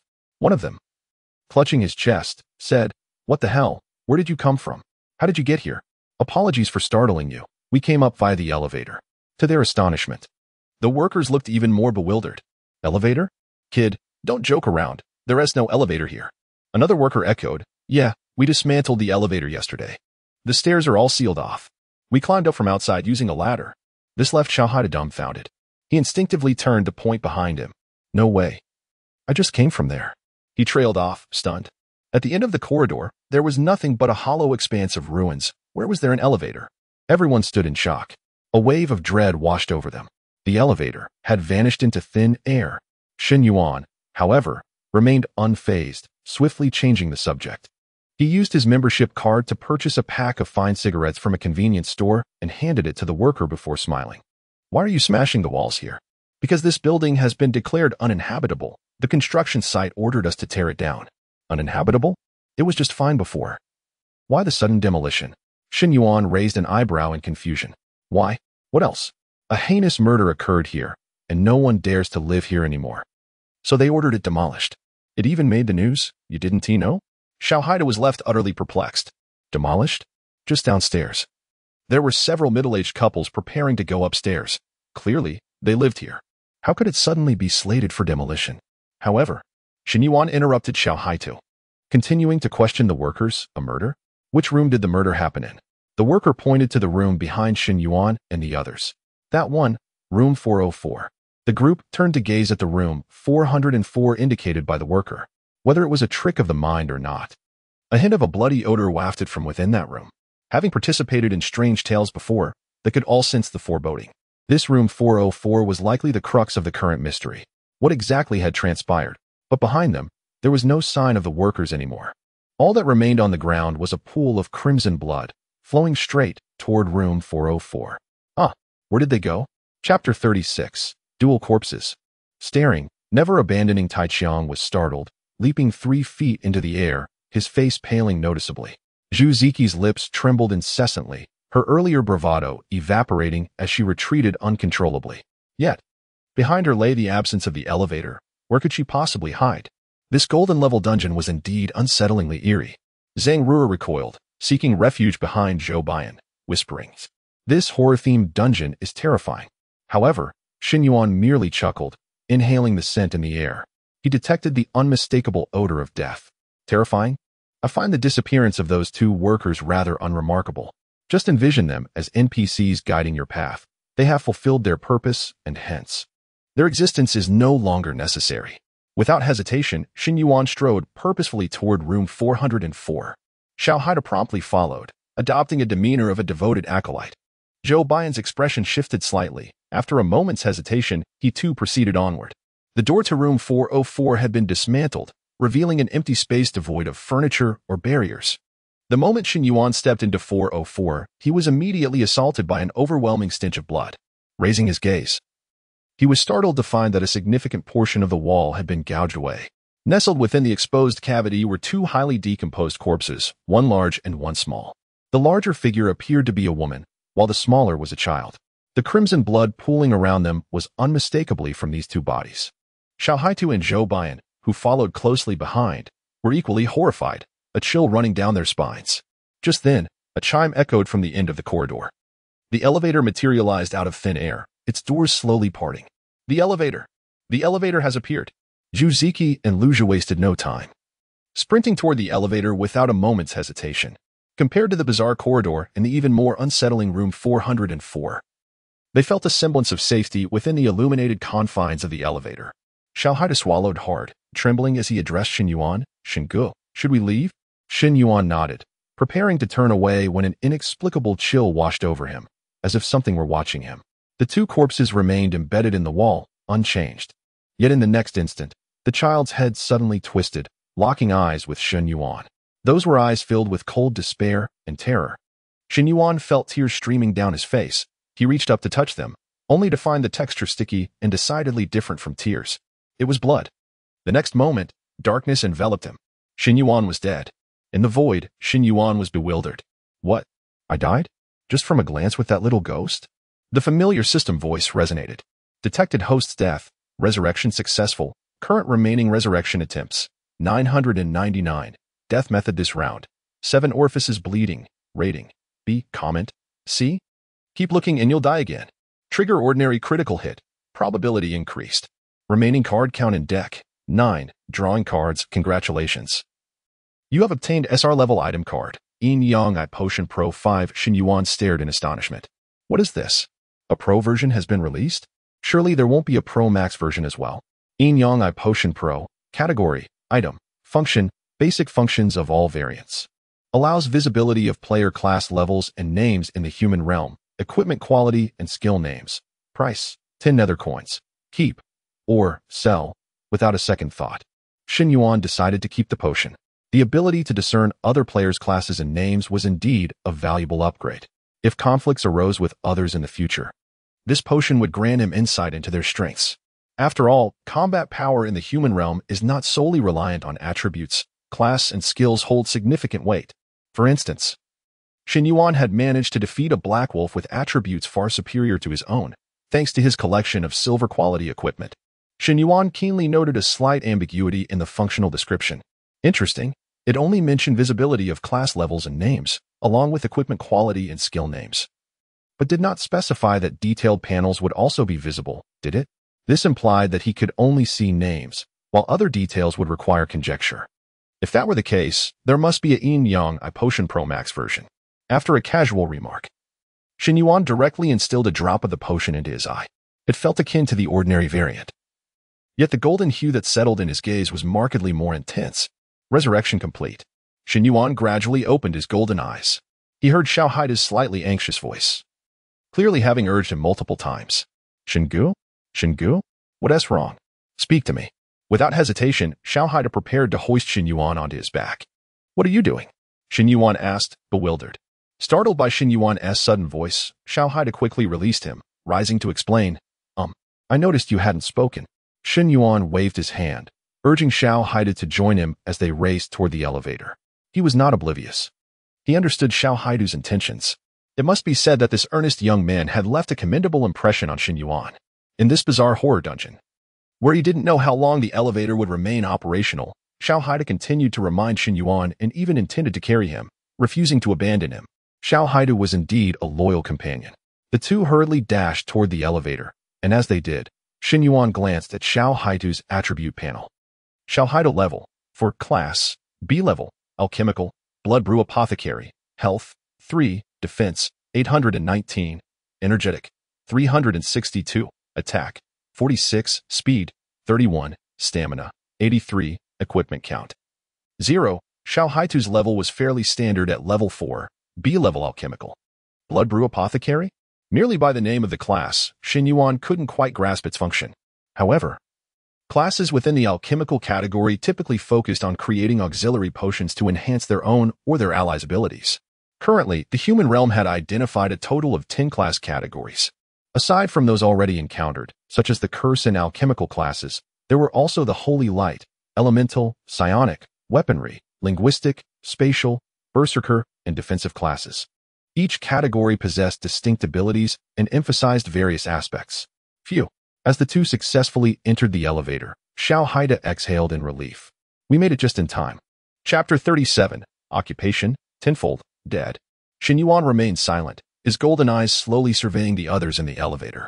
First, he focused on the most conspicuous figure, Taiqiang, whose robust physique was impossible to overlook.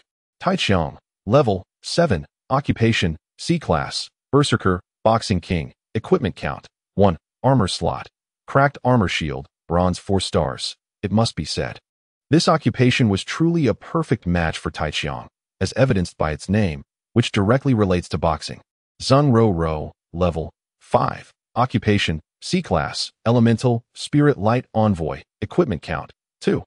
Armor slot, crimson copper attire, bronze 2 stars, boot slot, crescent moon boots, silver 1 star. I find it utterly impossible to glean any information. Shen Yuan was somewhat surprised that this young lady possessed a piece of silver-grade equipment, a hidden gem indeed. Acquiring silver-grade gear at level 5 suggests either prodigious talent or a notable background. However, these considerations bore no relevance to Shen Yuan, who swiftly shifted his gaze. On to the next. Zhuziki, level 9, occupation, C-class, word spirit, bard, equipment count, 0. Luja, level 9, occupation, C-class, weapon mastery, great sword, equipment count, 1. Weapon slot, great sword, destined weapon. Shen Yuan was genuinely astonished that these two individuals had attained such elevated levels. The capabilities of the word's spirit occupation were difficult to predict, but Luja's weapon mastery was quite straightforward. His occupation revolved around a great sword. Such C-class destined weapons typically surpassed even golden-grade weapons of the same level. Furthermore, this destined weapon would enhance as the player's level increased. Players of the weapon mastery occupation generally possessed formidable combat prowess. Finally, Shen Yuan's gaze settled on the last person in the corner of the elevator. This time, he experienced a subtle shift in expression. Zhou Baiyan, level 10, occupation, S-class, word spirit, mute diviner, an S-class. This was Shen Yuan's first encounter with a player of such an exalted occupation. The mute diviner, quite intriguing. Had Zhou Baiyan become mute as a result of awakening this ability? As an S-class occupation, its powers were likely to be formidable. Shen Yuan could not help but feel a tinge of curiosity. He hoped to soon acquire the Yin-Yang Eye Potion Pro Max version. Equipment count, 6. Shen Yuan was not at all surprised by Zhou Baiyan's equipment count. After all, Zhou Baiyan was third on the newcomer leaderboard. If someone of their caliber could not fully equip themselves, it would be rather dismal. Among the 6 pieces of equipment, 4 were silver grade and 2 were bronze grade. While this was indeed impressive, it paled in comparison to Shen Yuan's astonishing collection, 6 pieces, 5 silver, and 1 gold. At that moment, Zhuziki unexpectedly approached him. The sight of her made Shen Yuan's head throb, and he furrowed his brow, wishing to create distance, but Zhuziki suddenly extended her hand towards him. Her voice icy. I'll have you know, you just slapped me, and while I can overlook it, you owe me a bottle of rational soda. Zhuziki's demeanor was utterly baffling and self-righteous. Shen Yuan could hardly fathom where her confidence stemmed from. Beside her, Xiaohaida snickered. Brother Shen hit you because you insulted him. Why should you demand compensation? Are you dreaming? Zhuziki shot Xiaohaitu a glare, retorting, Shut up, you mutt. Were you even spoken to? Xiaohaitu, unable to contain himself, was ready to retort, but Shen Yuan halted him, watching Zhuziki with keen interest. He understood perfectly why such a peculiar woman, after receiving a slap, sought only a bottle of rational soda. After the recent series of shocks, Zhuziki's rationality had plummeted to a mere 29 points. She was compelled to replenish her sanity, or she would soon perish. Meanwhile, Luja was not faring much better. With only 45 points left, Shen Yuan crossed his arms and smiled. Let me take a guess. Your rationality must be running low, is it not? Zhu Ziqi's expression shifted slightly, but she quickly regained her composure, defiantly retorting, nonsense. I have plenty of rationality. It's the likes of these low-level apparitions that cannot intimidate me. I'm merely offering you a way out. As fellow teammates in this encounter, I wouldn't want to embarrass you. So, I advise you. Do not refuse a toast only to be met with punishment. Shen Yuan couldn't help but chuckle. Had he not seen Zhu Ziqi's attribute panel, he might have believed her nonsensical claims. He feigned contemplation and, after a moment, cautiously probed, let me guess. Your current rationality isn't just 29 points. Is it? At these words, Zhu Ziqi's face paled, her gaze toward Shen Yuan resembling that of a cornered animal. No, it couldn't be. How did he know? Was it a mere guess? But how could he have guessed so accurately, precisely pinpointing her exact state? Zhu Ziqi's complexion fluctuated. Her secret had been laid bare by Shen Yuan. This realization instilled a sense of unease within her, and she hesitated to remain brazen, opting for a different approach. Fine. How about this? Sell me a bottle at a discount. Let us call our grievances even. Luja chimed in eagerly. Count me in too. I want a bottle as well. Shen Yuan's smile widened. Want to buy? Certainly. The current price is 100-fold. 100,000. Upon hearing this figure, Zhu Ziqi and Luja nearly dropped their jaws in disbelief. 100,000. Even if they pooled their resources, they could never muster such an amount. Zhu Ziqi, furious and ashamed, exploded with rage. Have you lost your mind? 100,000? You truly dare to utter such a sum? Shen Yuan shrugged nonchalantly. If you don't want it, that's fine. I'm not in dire need of selling. After all, my rationality isn't merely 29 points. Zhu Ziqi felt as though her lungs might burst from fury. Her eyes glared daggers at Shen Yuan, wishing to tear him apart. After a moment, Zhu Ziqi forcibly suppressed her rage, speaking coldly. The highest I will go is 10,000. Shen Yuan replied decisively, not for sale. Zhu Ziqi was utterly enraged. Not for sale? You worthless fool. Shen Yuan, you've run out of life points. Haven to you? If I suffer, you shall not escape unscathed. In this dungeon? Do not even think about clearing it. Shen Yuan dismissed the madwoman, turning to press the next button. Suddenly, without warning, Zhu Ziqi lunged forward from behind. Why should you press it?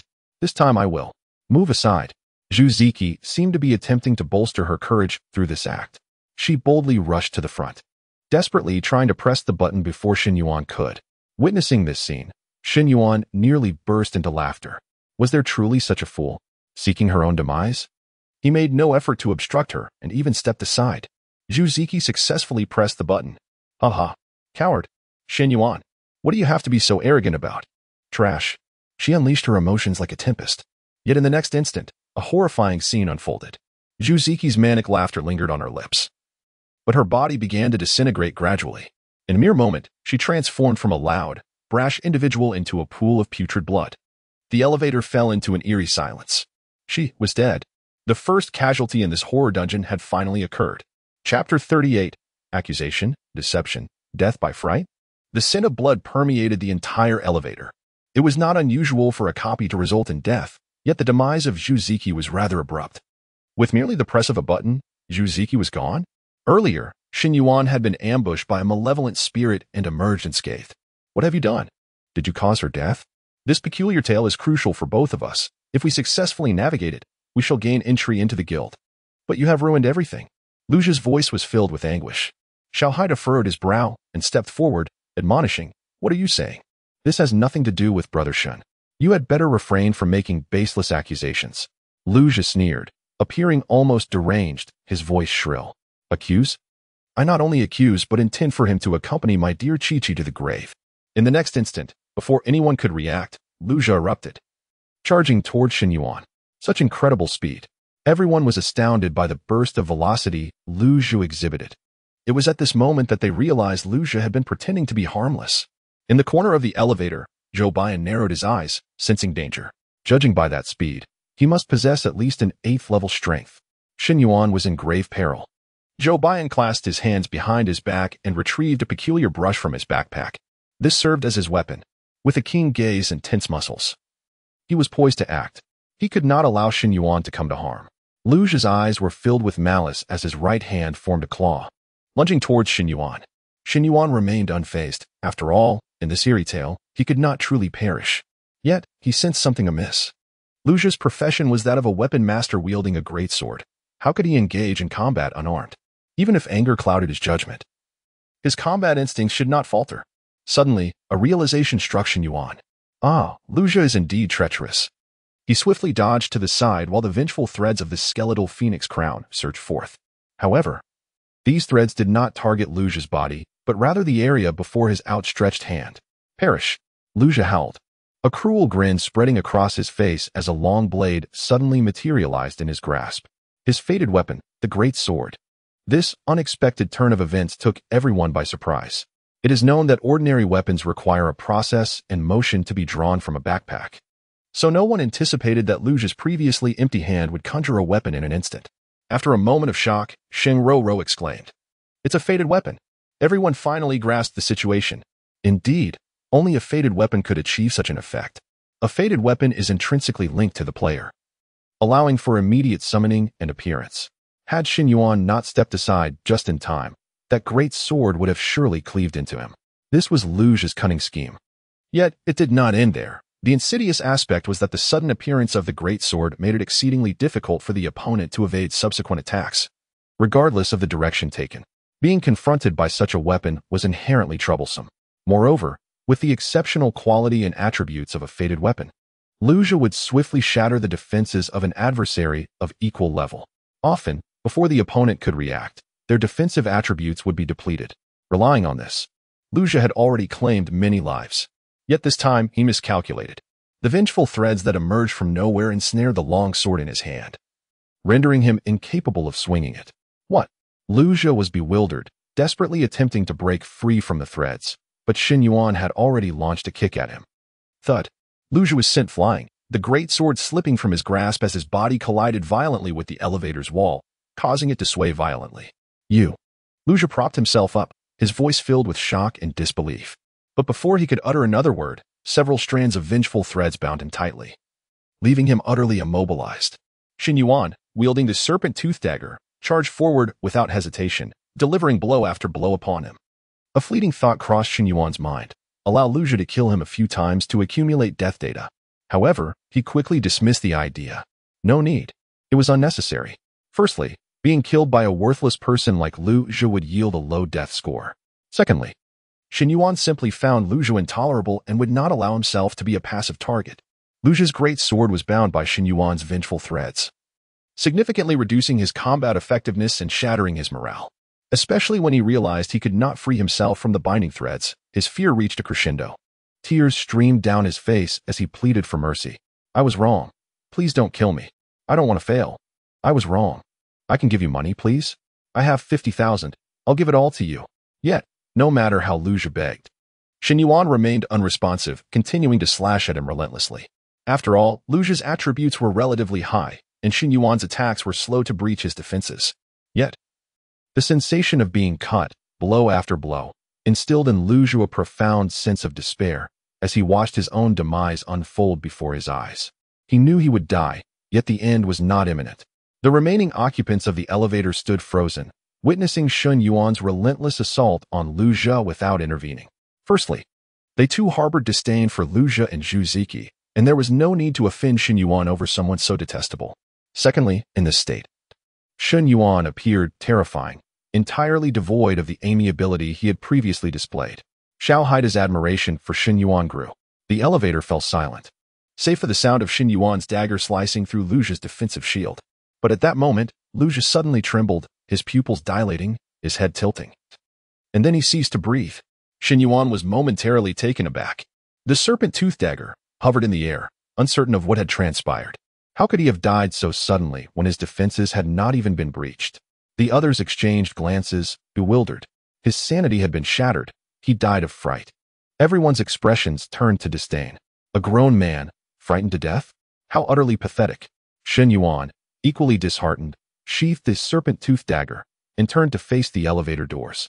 They had just opened, yet everyone had been so captivated by Shen Yuan's merciless slaughter of Lu Zha that they had entirely overlooked the scene outside the doors.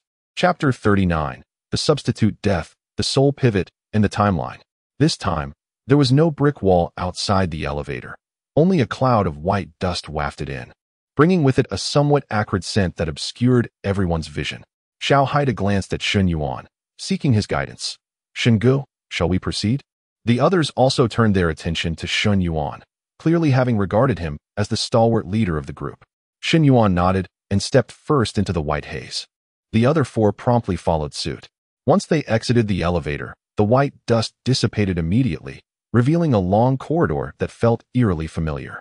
However, unlike the previous instance, this corridor was pristine and orderly, with the doors on either side wrapped in plastic film, indicating they had just been installed. Xiao Haitu exclaimed, "What a drastic transformation! How can this floor feel so different from the one below?" Shen Yuan chuckled softly, explaining, "Have you not realized? This floor is the same as the previous one. They are all on the 4th floor." Xiao Haitu remained bewildered, exclaiming, "But they are completely dissimilar." Indeed, this is because they exist on different timelines. The elevator behind us allows us to traverse through various timelines. The group looked at Shen Yuan with curiosity. Zhou Bian nodded thoughtfully, grasping Shen Yuan's meaning. Xing Roro lowered her head, lost in her own thoughts. Tai Chong, puzzled, scratched his head, struggling to comprehend this inference. The exact temporal disparity remains unclear. But we currently occupy a timeline where this building has just been completed. Some households have yet to move in, while others are still undergoing renovations. The white dust we encountered earlier was merely from wall painting. At that moment, a grinding sound from the elevator signaled its impending closure, ominous and frigid. In the next instant, a surge of blood threads shot toward Shen Yuan. Once again, he met an untimely demise, inexplicably falling victim despite having violated none of the script's taboos. Post-death detected. Resurrection successful.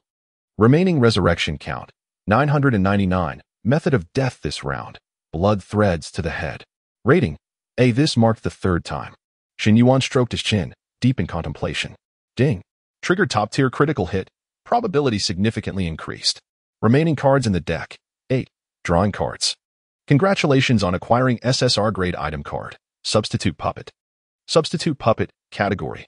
Item, function. Can choose to die in place of a teammate within a 3-meter radius upon their death, can opt for total substitution or selective substitution.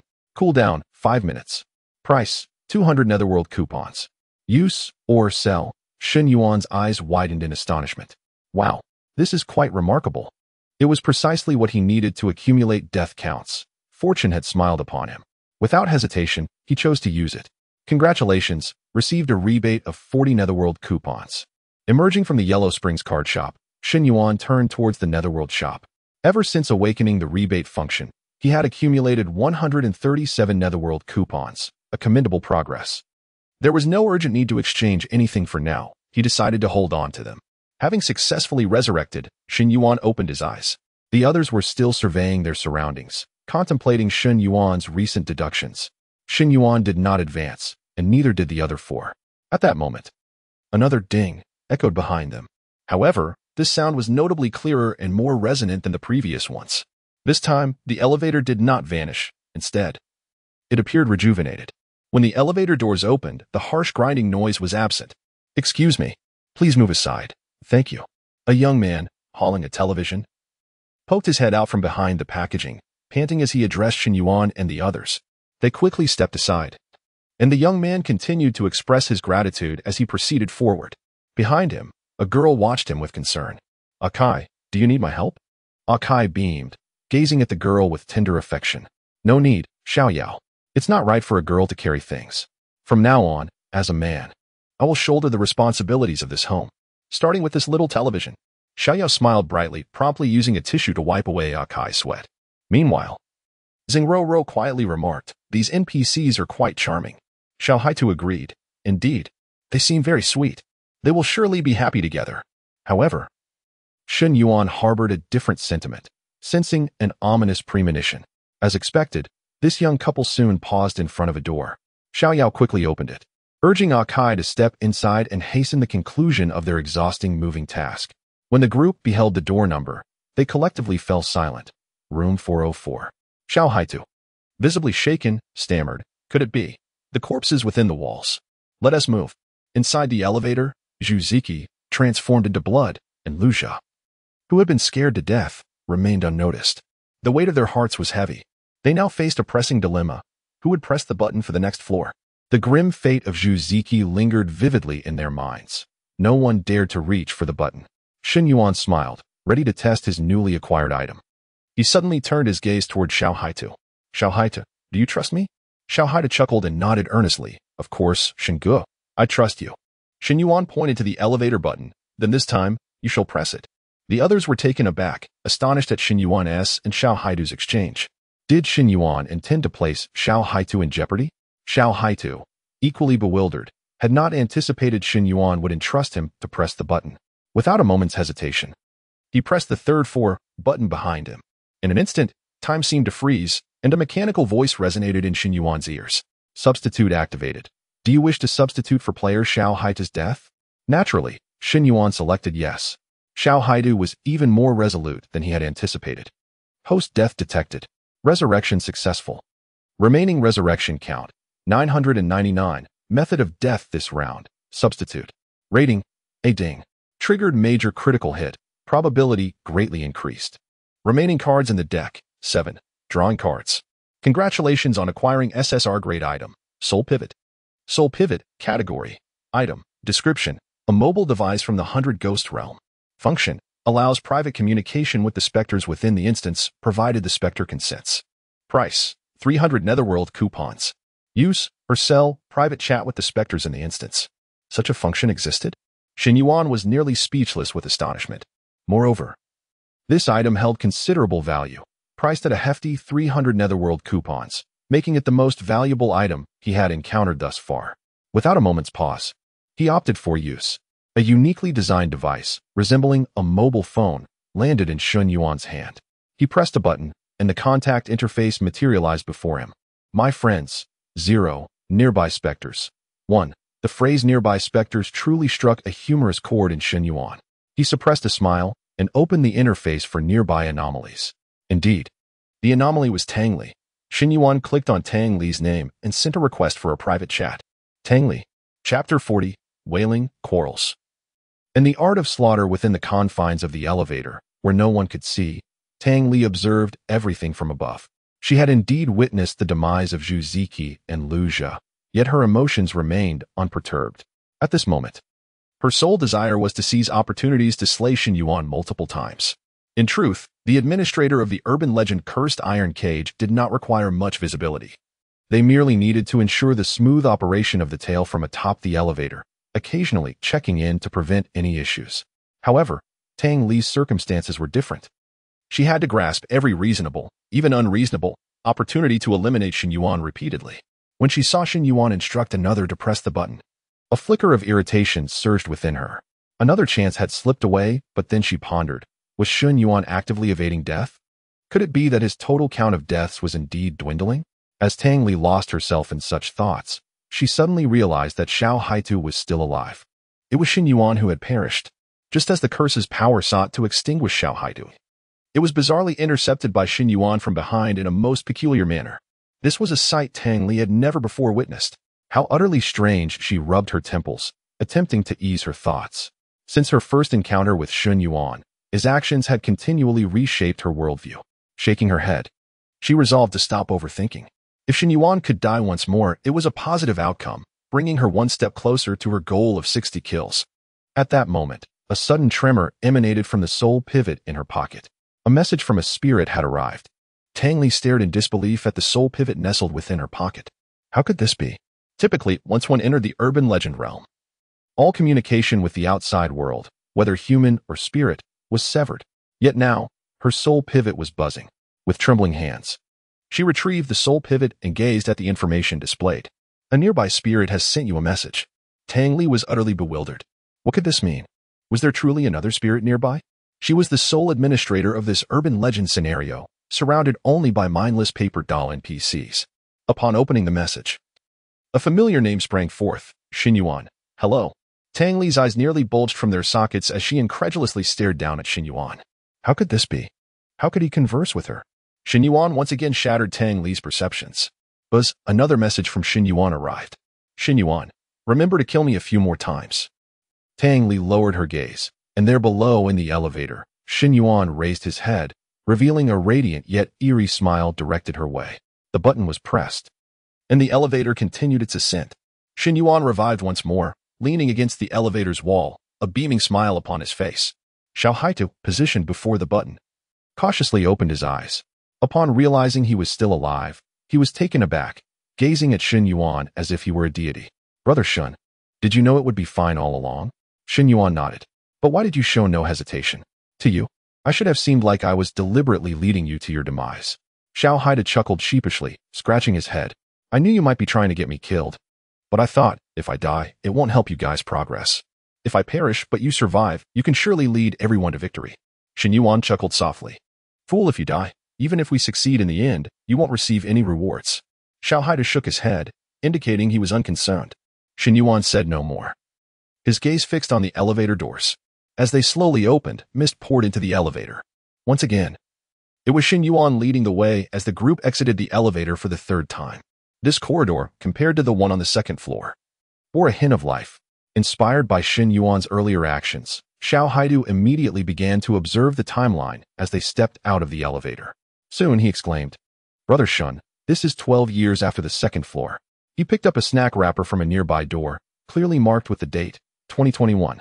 Last time, I remember the television that Akai was holding prominently displayed 2009's latest model. Shen Yuan praised him with a smile. Well done. Just then, a piercing wail echoed from afar. The group exchanged glances, sensing something amiss, and immediately rushed forward. Sure enough, the cries emanated from room 404.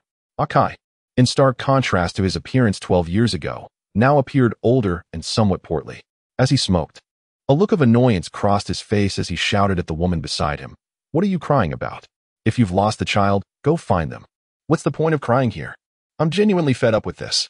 With that, he kicked the coffee table, shattering the glass into a million pieces.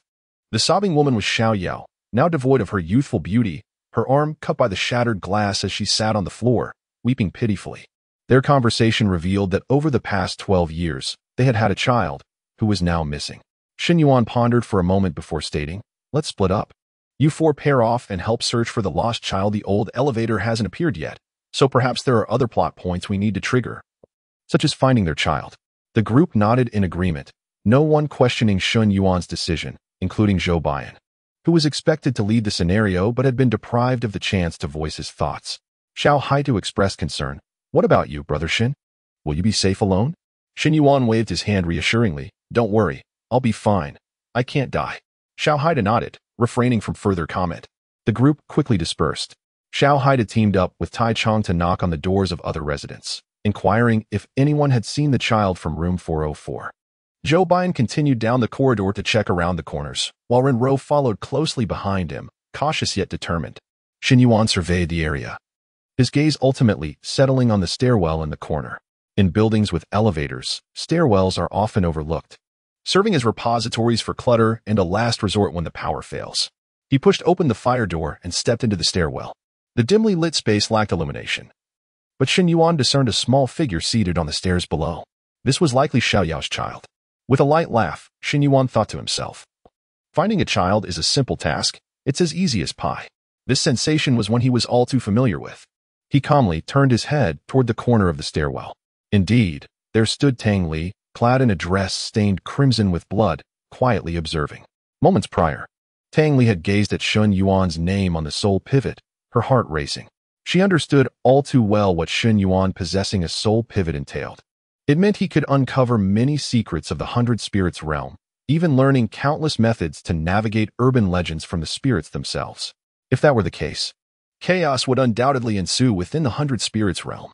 Taking a deep breath, she shielded the live-streaming perspective with her body to prevent the audience from glimpsing the soul pivot in her hand. She needed to confront Shen Yuan directly. With a steely gaze, she swiftly vanished from the elevator and reappeared at the stairwell's corner. With Shen Yuan's keen insight, he undoubtedly contemplated searching the stairwell. Thus, I chose to wait for him here. As expected, Shen Yuan did not disappoint Tang Li. He immediately thought of investigating the stairway. Tang Li briefly cut off the live stream, casting a cold glance at Shen Yuan. Ah, what a coincidence. Shen Yuan waved his hand, greeting her proactively. Tang Li's voice was frigid. Coincidence? I am waiting for you. Waiting for me? Speak. Where did you procure the soul pivot? What is your true identity? Do you have an insider within the realm of strange tales? Tang Li's inquiries bombarded Shen Yuan like a barrage of cannon fire. He raised an eyebrow in surprise.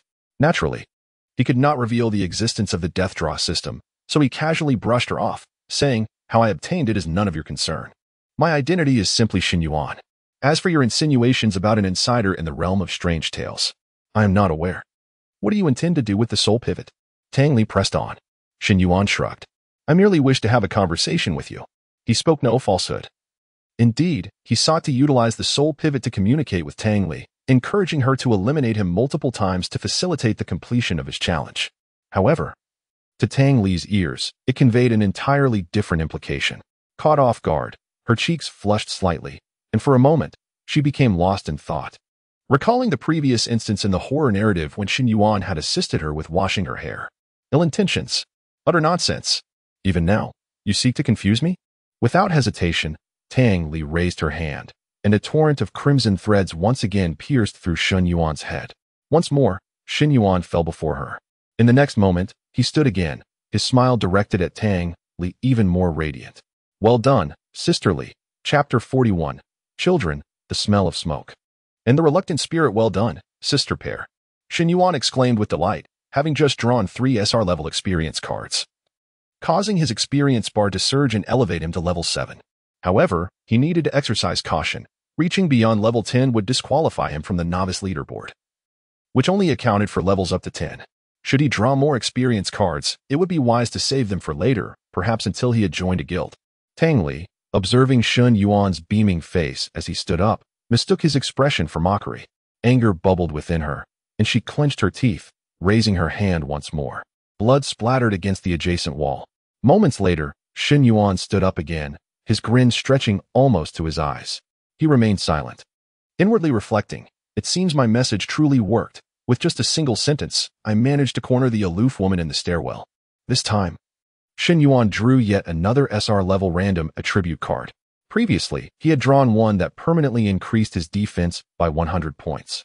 This time, he was granted a random attack attribute boost of 35 points. Attack was Shen Yuan's weakest attribute, making this enhancement exceptionally critical. With the combination of the attribute card and his level increase, his attack attribute had now surpassed the 3-digit mark, reaching 148 points. Upon revival, Shen Yuan contemplated having Tang Li eliminate him a few more times, but the sound of an ancient elevator door opening echoed down the corridor. I must take my leave. However, upon raising his gaze, he found that Tang Li had vanished. He frowned, feeling a twinge of annoyance. What an impolite woman. No, a spirit.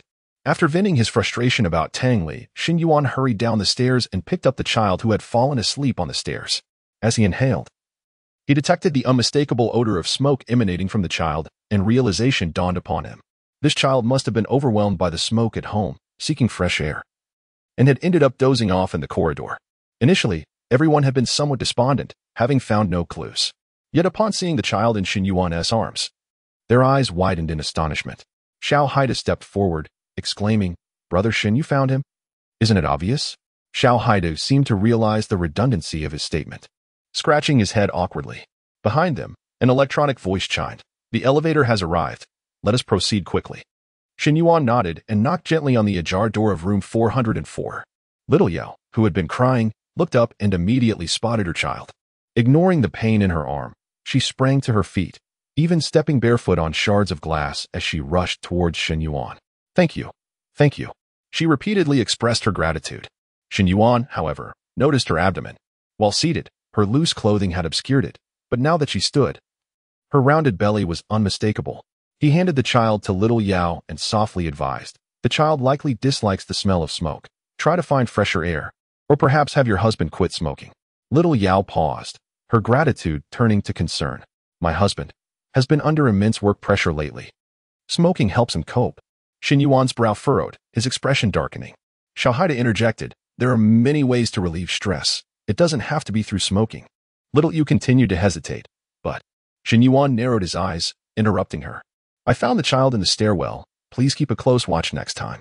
We must leave now." With that, he turned and strode towards the elevator, the others immediately trailing behind like eager acolytes. Xiao Haida leaned closer to Shen Yuan, whispering, "Brother Shen, why didn't you persuade her further?" Shen Yuan's demeanor remained unchanged. It is futile to advise a spirit determined to meet their demise. Look at how she defends Akai. Do you think a few words could sway her? Is she not aware of the impact of smoke on children? Yet she continues to indulge it. Sighing, Xiao Haida lamented, "It's a pity that, despite finding the child, we uncovered no valuable clues." Shen Yuan smiled. "What do you mean? Little Yao is pregnant again. That is a clue." The others, except for Zhou Baiyan, were taken aback, having completely overlooked it. Shen Yuan shook his head in exasperation. Xiao Haitu and his companions, as novices in the realm of strange tales, lacked keen observational skills. The reason Tang Li departed swiftly was that she needed to restore her live broadcast signal. A prolonged interruption would raise suspicions among other spirits. The virtual comments brimmed with complaints, yet none directed their suspicions towards Tang Li. What a terrible network. Where is that guy from the Naya Bridge? Come out and take the blame. Stop lounging around with Meng Pe on the Naya Bridge. Use that time to fix your Naya network. Reading the comments, Tang Li casually remarked, "I just killed Shen Yuan twice." This only incited further outrage in the comments. "Damn, I missed it. Naya network, I curse you." Upon returning to the elevator, Tai Chang promptly pressed the button for the 4th floor. Shen Yuan did not object. Death was inconsequential. He could always substitute. It seemed that Zhu Ziki was indeed unfortunate. When she hurriedly pressed the button, Shen Yuan had not yet acquired the substitute puppet item. It appeared the system could no longer bear it, eager for the incessant chatter of Zhu Ziki to cease before arranging for Shen Yuan to receive the substitute puppet. Substitute activation. Would you like to substitute player Tai Chang's death? Without hesitation, Shen Yuan selected yes, facing death once more. This marked his 9th death in the current instance. With 41 remaining until the goal of 50. The mission persisted. Little Shun must strive harder. This round's method of death, substitute. Rating, a ding. Triggering a critical hit. Probability significantly increased. Strangely, although it was still a substitute death, the rating was slightly lower than the last one, which had been an A. It seemed that repeated deaths by the same method would diminish the death rating. Was the system attempting to prevent me from encountering a bug? Shen Yuan internally scoffed, not overly concerned. He believed that with his fortune, even an A rating would yield excellent cards. As anticipated, he indeed drew an SSR. Furthermore, it was a remarkably rare golden quality piece of equipment. Remaining card quantity. For cards drawing cards, congratulations. You have obtained an SSR-level equipment card. Celestial Heavy Shield. Celestial Heavy Shield category. Weapon equipment level. Golden 1-star defense. 1500 attack. 100 function. Guardian Spirit Shield. Can only be triggered once. When the player's defense is insufficient to withstand an attack, a massive shield is formed, maximum defense value of 2, lasting up to 3 seconds. Cost, after equipping. Speed attribute decreases by 10. Wearing restriction, level 10 price, 250 nether tokens. Use or sell. Chapter 42, The Suspended Sky, Heavy Shield, and Tightening Spell. Upon the initial thrill of discovery, Shen Yuan found himself ensnared in a web of conflict. It must be acknowledged that the foundational attributes of this golden quality equipment were indeed formidable. His current defense value barely surpassed 2,000. Yet this, suspended heavy shield, could elevate it by a staggering 1,500 points, a truly terrifying figure. The 100-point boost to attack attributes was equally impressive. However, this piece of armor seemed predominantly defensive, contrasting sharply with Shen Yuan's aggressive combat style. Even more frustratingly, equipping the suspended heavy shield would reduce his speed by 10. Likely due to the shield's considerable weight. After a moment's contemplation, Shen Yuan resolved to retain this golden quality equipment for the time being, intending to utilize it once he reached level 10, provided he had not acquired better weaponry by then. After all, the numerical enhancements offered by the suspended heavy shield were significant. Presently, his inventory housed 5 idle pieces of equipment, 4 of silver quality and 1 of gold. If other players were to witness this, they would undoubtedly be envious to the point of salivation. Upon Shen Yuan's resurrection, the elevator had already descended for the 4th time. Xiao Haida, brimming with excitement, exclaimed, "Let us go, brother Shen." This time, a curtain obstructed the view of the crowd. Although the filter style of the realm of strange tales leaned toward grayscale, it was discernible that the curtain was a pale blue. Each object that appeared at the elevator's entrance hinted at the scenario awaiting the players on this level. But where could one find a pale blue curtain? A kitchen? A bathhouse? Shen Yuan pondered as he reached out to part the curtain, stepping out of the elevator and into a corridor. This time, the corridor had undergone a dramatic transformation, its entire layout altered. Xiao Haida stood in stunned silence, muttering, "Brother Shen, is this A hospital? Indeed. They had arrived at a hospital. The date displayed above indicated the year 2014, 5 years after the second level and 7 years before the third. Zhou Baiyan typed. It seems the timeline of this old elevator is random, lacking any discernible pattern. Doctors and nurses hurriedly traversed the space around Shen Yuan and his companions, their expressions urgent. A familiar figure emerged before them, a still slim Akai, his face alight with joy, accompanied by numerous relatives and friends. My wife has given birth to a daughter weighing 6 pounds and 8 ounces. I am finally a father. Ha ha ha, he proclaimed. However, his relatives wore expressions of concern. What a pity it's a daughter. Akai faltered, and upon regaining his composure, retorted. What is wrong with having a daughter? Daughters are wonderful. Yet, it was evident that the exuberance had waned from his visage. He hurried into room 404. A number identical to their own, as though fate had orchestrated this moment. Behind them, Zhang Rura scoffed coldly, still clinging to the preference for sons. What era are we in to still uphold such beliefs? Shen Yuan replied softly, certain so-called traditional notions have deeply poisoned some individuals. Altering them is not a simple task. They have shackled themselves with a tightening spell, and the incantation is recited by none other than themselves. Zhang Ruru paused, considering, yet protested. But that is unfair to the children. Shen Yuan smiled gently. The path one walks is their own, not one laid out by others. His casual remark sent a jolt through Zhang Ruru, her eyes glazing over as if she had entered a state of enlightenment. Unfazed, Shen Yuan addressed the others. Let us proceed inside. Moments later, Zhang Ruru suddenly called out, Shen Yuan, do you know me? What are you talking about? Of course. I know you. Are you Zhang Ruru? We just met in this dungeon. Zhang Ruru, hearing this, offered no further words but merely followed the group. Inside the hospital room, the NPCs appeared oblivious to their presence, engrossed in their own conversations. On the bed, although Xiaoyao looked somewhat frail, her face radiated joy. She had become a mother. At that instant, Akai's face lit up with a broad smile upon entering the room. On the surface, the family appeared warm and harmonious. Yet only Shen Yuan and his companions recognized the tragedy quietly brewing. The old elevator remained absent from the corridor, indicating that the narrative on this level was not yet complete. The group could only linger here, hoping to trigger further plot developments. After several of Akai's relatives departed from the room, Shen Yuan pondered briefly before whispering to the others, let us stick to our usual plan. Pairing off to explore separately. Zhou Baiyan and Zhang Ruru, you two follow those relatives and eavesdrop on their conversation. Try not to be noticed, after all. This is a tale of the uncanny, and they may be deceptive. Taiqiang and Xiao Haitu, you two should check out the other hospital rooms. I will remain here to observe Akai and Xiaoyao. The four swiftly exited the hospital room as per Shen Yuan's arrangement. Shen Yuan meticulously examined the room. It was not a single occupancy ward. Alongside Akai's family, there were 2 other beds. The middle bed belonged to them. On the left, another new mother lay. Her husband cradling their son, engaged in a soft conversation with her. Akai's gaze toward the infant brimmed with unmasked envy. The bed on the right also seemed occupied, but a curtain was drawn, through which a hint of red was discernible. As Shen Yuan prepared to glance away, he suddenly realized. Wait, red. This was unusual. Wasn't he it? Would anyone wear red clothing in a hospital? Moreover, the red was conspicuously abnormal, lacking any semblance of a filter. The answer became evident. Shen Yuan decisively parted the curtain. As anticipated, lying on the hospital bed was none other than Tang Li. In an instant, blood threads shot toward Shen Yuan like arrows. His eyes were instantly pierced, his mind reduced to a state of chaos. Each encounter with Tang Li had been lethal, and this instance was no exception. Remaining number of cards in the deck, 3, drawing cards. A burst of blue light erupted in the void. Shen Yuan maintained his composure, clearly accustomed to such occurrences. Just an SSR, what was there to be alarmed about? He was destined to become a formidable figure. He must remain steady. Chapter 43. Crimson Essence, Probability, and the Licentious. Congratulations on acquiring the SSR grade skill card. Crimson Essence Surge, Category, Consumable Item, Function. Consumes life force to significantly enhance all personal skill effects, including equipped skills.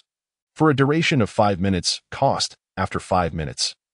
Due to the depletion of life force, the user will enter a weakened state lasting 30 minutes. Price, 200 nether tokens. Use, or sell, a consumable item.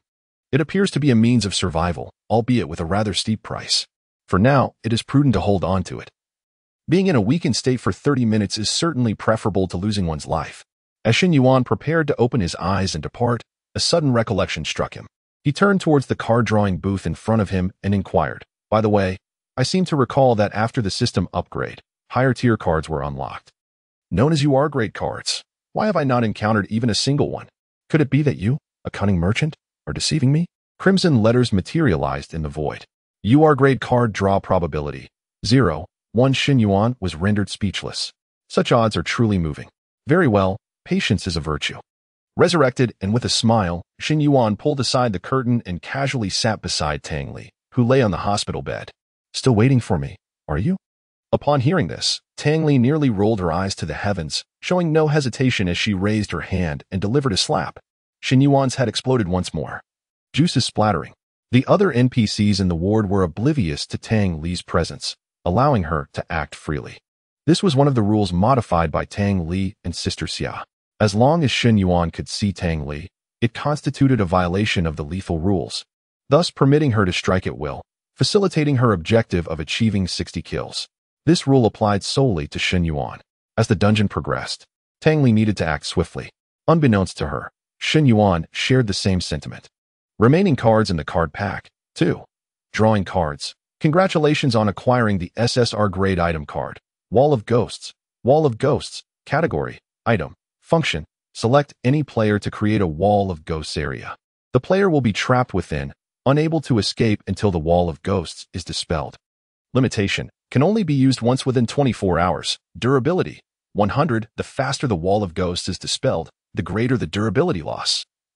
The item disappears once durability reaches 0. Price. 280 nether tokens. Use or sell. Shen Yuan tilted his head. Another survival type item. Its function seems akin to the corpse oil candle he possessed earlier, both serving to restrict enemy movement. However, the effect of this Wall of Ghosts is decidedly more potent. After accepting the Wall of Ghosts item, Shen Yuan resurrected and opened his eyes, feigning readiness to lie back on the hospital bed.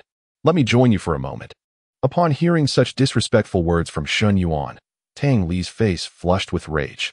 "You wish to lie down too? Have you lost your mind? Licentious fool." Tang Li's voice was as frigid as ancient ice, and Shen Yuan felt the very air around them plummet to sub-zero temperatures. Crack! In the next instant, Shen Yuan's skin suddenly split open. Strangely, no blood flowed from the fissures, for all his blood had already crystallized into hard, impenetrable ice. Shen Yuan perished once more.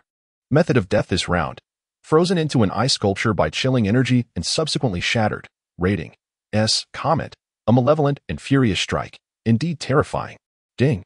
Triggered ultimate critical hit. This card draw guarantees an SSR. Shen Yuan stared blankly at the system's comment, utterly astonished.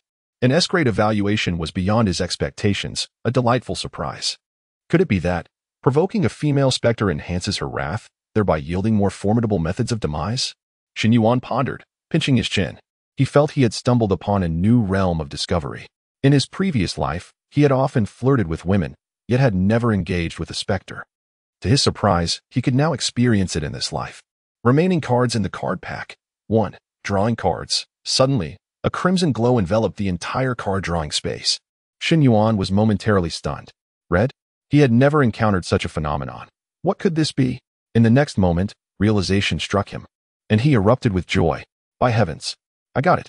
Congratulations on acquiring the grade item card. Blank S-grade class change certificate. A class change certificate?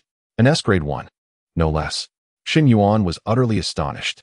Blank S-grade class change certificate. Category. Consumable item. Function. Allows the user to change to any S-grade class. Limitation. For use only by players who have not yet changed classes. Note. Once a class change is executed using this certificate, the player cannot change classes again through normal means. Price. 1,000 nether tokens. Use or sell. Regrettably, the coexistence of two class changes is not possible. Thus, this item holds little value for me. I had hoped for the possibility of dual class changes. However, it is not entirely out of the question. If the system has provided such an S-grade class change certificate, who is to say there isn't a dual class certificate? This treasure must be retained. It cannot be sold.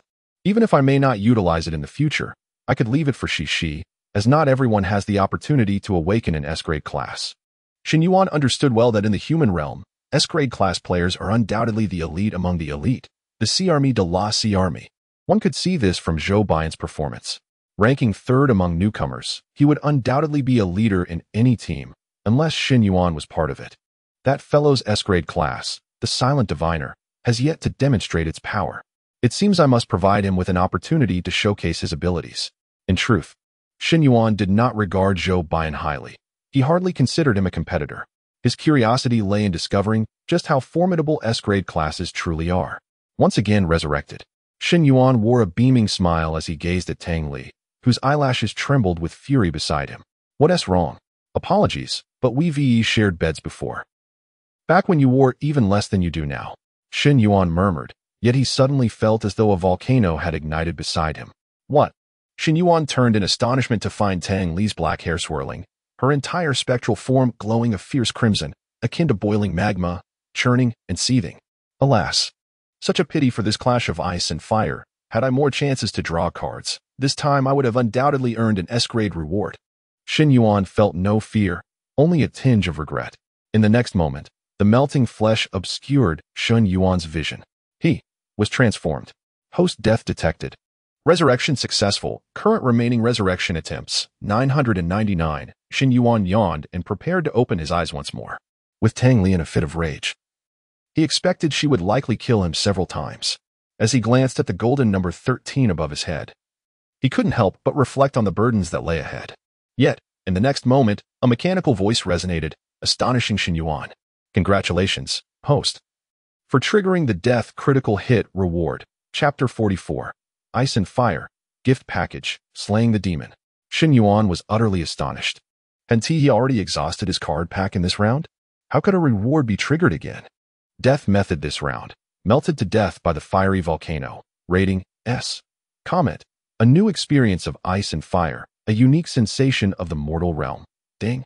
Triggered ultimate critical hit. This card draw guarantees an SSR, death critical hit reward, upon exhausting the player's card pack, if an S-rated or above death method is obtained. Additional card draw rewards will be granted. Trigger count. 155 triggers grant 1 bonus. Drawing cards. Congratulations. You have received an SSR-level strengthening package. A gift package? Shen Yuan was bewildered. What could possibly be the extent of his enhancement with this package? The package opens automatically. Congratulations. You have received 1 SSR-level attribute card and 1 SSR-level experience card. Shen Yuan chuckled to himself. So this is what the strengthening package entails. Nevertheless, it was quite commendable. SSR-level attribute card successfully used. All attributes enhanced. Defense, 150. Energy, 120. Attack, 30. Speed, 30. Stamina, 30. When using the SSR-level experience card. Shen Yuan calculated in advance. 1 SSR-level experience card would precisely elevate him to level 10. With this in mind, he resolved to conserve any future experience cards he might acquire. He could not afford to progress further. Relying solely on experience gained from clearing dungeons would require him to conquer at least 40 or 50 dungeons. Most players would need to swiftly level up by hunting within the dungeons. Thus, even if Shen Yuan consistently secured first place, he need not worry about advancing too quickly and missing out on the newcomer rankings. Congratulations, you have reached level 10. Upon attaining level 10, the suspended heavy shield in Shen Yuan's inventory was automatically equipped. His attributes underwent a dramatic transformation. Shen Yuan, level 10 class, not yet awakened. Health, 0. Defense, 5,363. Energy, 1,590. Attack, 359. Speed, 207. Stamina, 463. Sanity, 96. Remarkable. Shen Yuan could not help but acknowledge that his attribute values were indeed formidable. With the enhancement from the attribute cards and equipment, his stats were now comparable to those of C-class players with gear, and he could even rival B-class players without equipment. If he were to draw more attribute cards, wouldn't his stats become extraordinary upon transitioning to an SSS-class profession? Having cleared the dungeons 9 times, only 6 more to go onward. Tang Li gazed at the exuberantly smiling Shen Yuan before her, feeling an inexplicable chill in her heart. Was this guy truly abnormal? How could he smile after such a dreadful demise? Overwhelmed by a sudden wave of irritability, Tang Li was uncertain of her own feelings. Smack! She struck down Shen Yuan again. He remained unbothered, allowing her to continue. The more deaths, the better.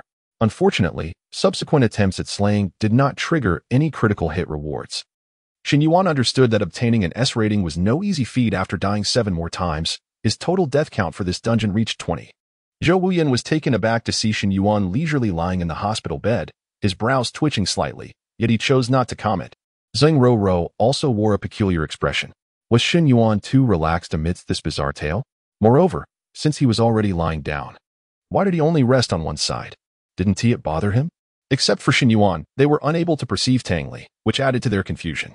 Shen Yuan paid no mind to it, offering them a gesture to sit and rest as well. Both declined courteously. Zhou Wuyan even took a step back, creating distance from Shen Yuan. In this strange narrative, they maintained a tense state, ready to flee should any danger arise. Zhou Wuyan noted his observations on his phone and handed it to Shen Yuan for review.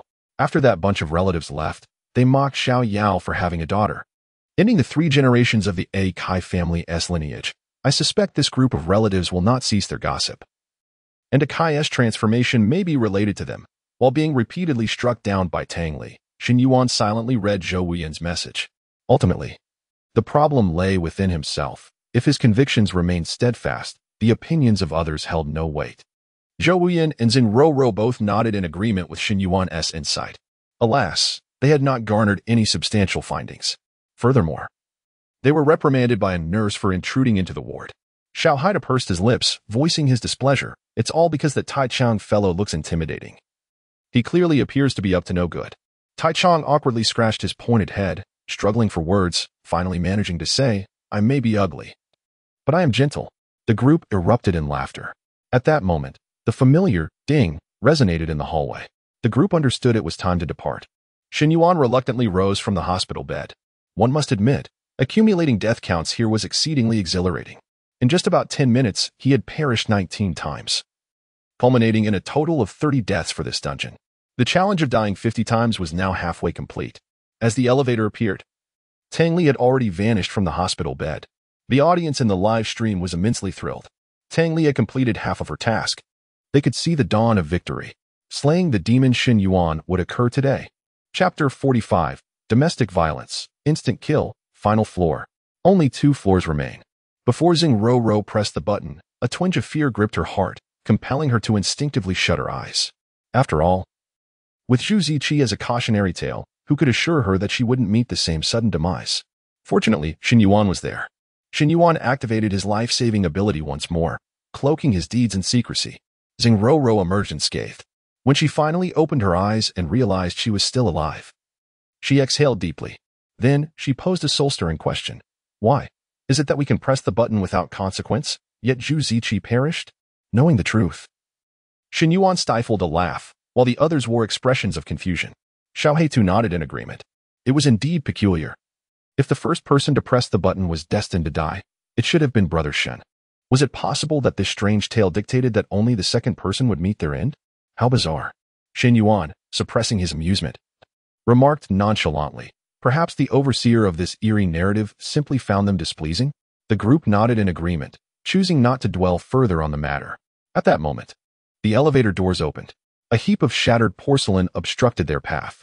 Xiao Heitu gazed at the fragments and hesitantly remarked, Is this broken dishware? Shen Yuan's expression turned grave as he nodded slightly. He had surmised what had transpired on this floor. With a swift kick, he sent the shards scattering and hastened toward room 404. The corridor appeared somewhat dilapidated, evidently older than when the child had gone missing on the 3rd floor. Soon, Shen Yuan gleaned the current year from an overdue notice at the door. 2029, 8 years after the events of the 3rd floor. Inside, the heart-wrenching cries of Xiao Yao pierced the air, accompanied by the sharp sounds of shattering plates and glass, creating a cacophony of distress. It was domestic violence. Has Akai gone mad? Xiao Heitu's face paled, and without a second thought, he pushed the door open.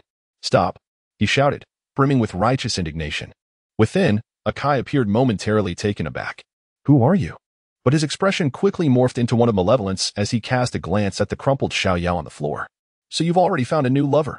I'll make sure you don't leave here alive. Shen Yuan's mind raced, and he promptly interjected. We are from the property security team.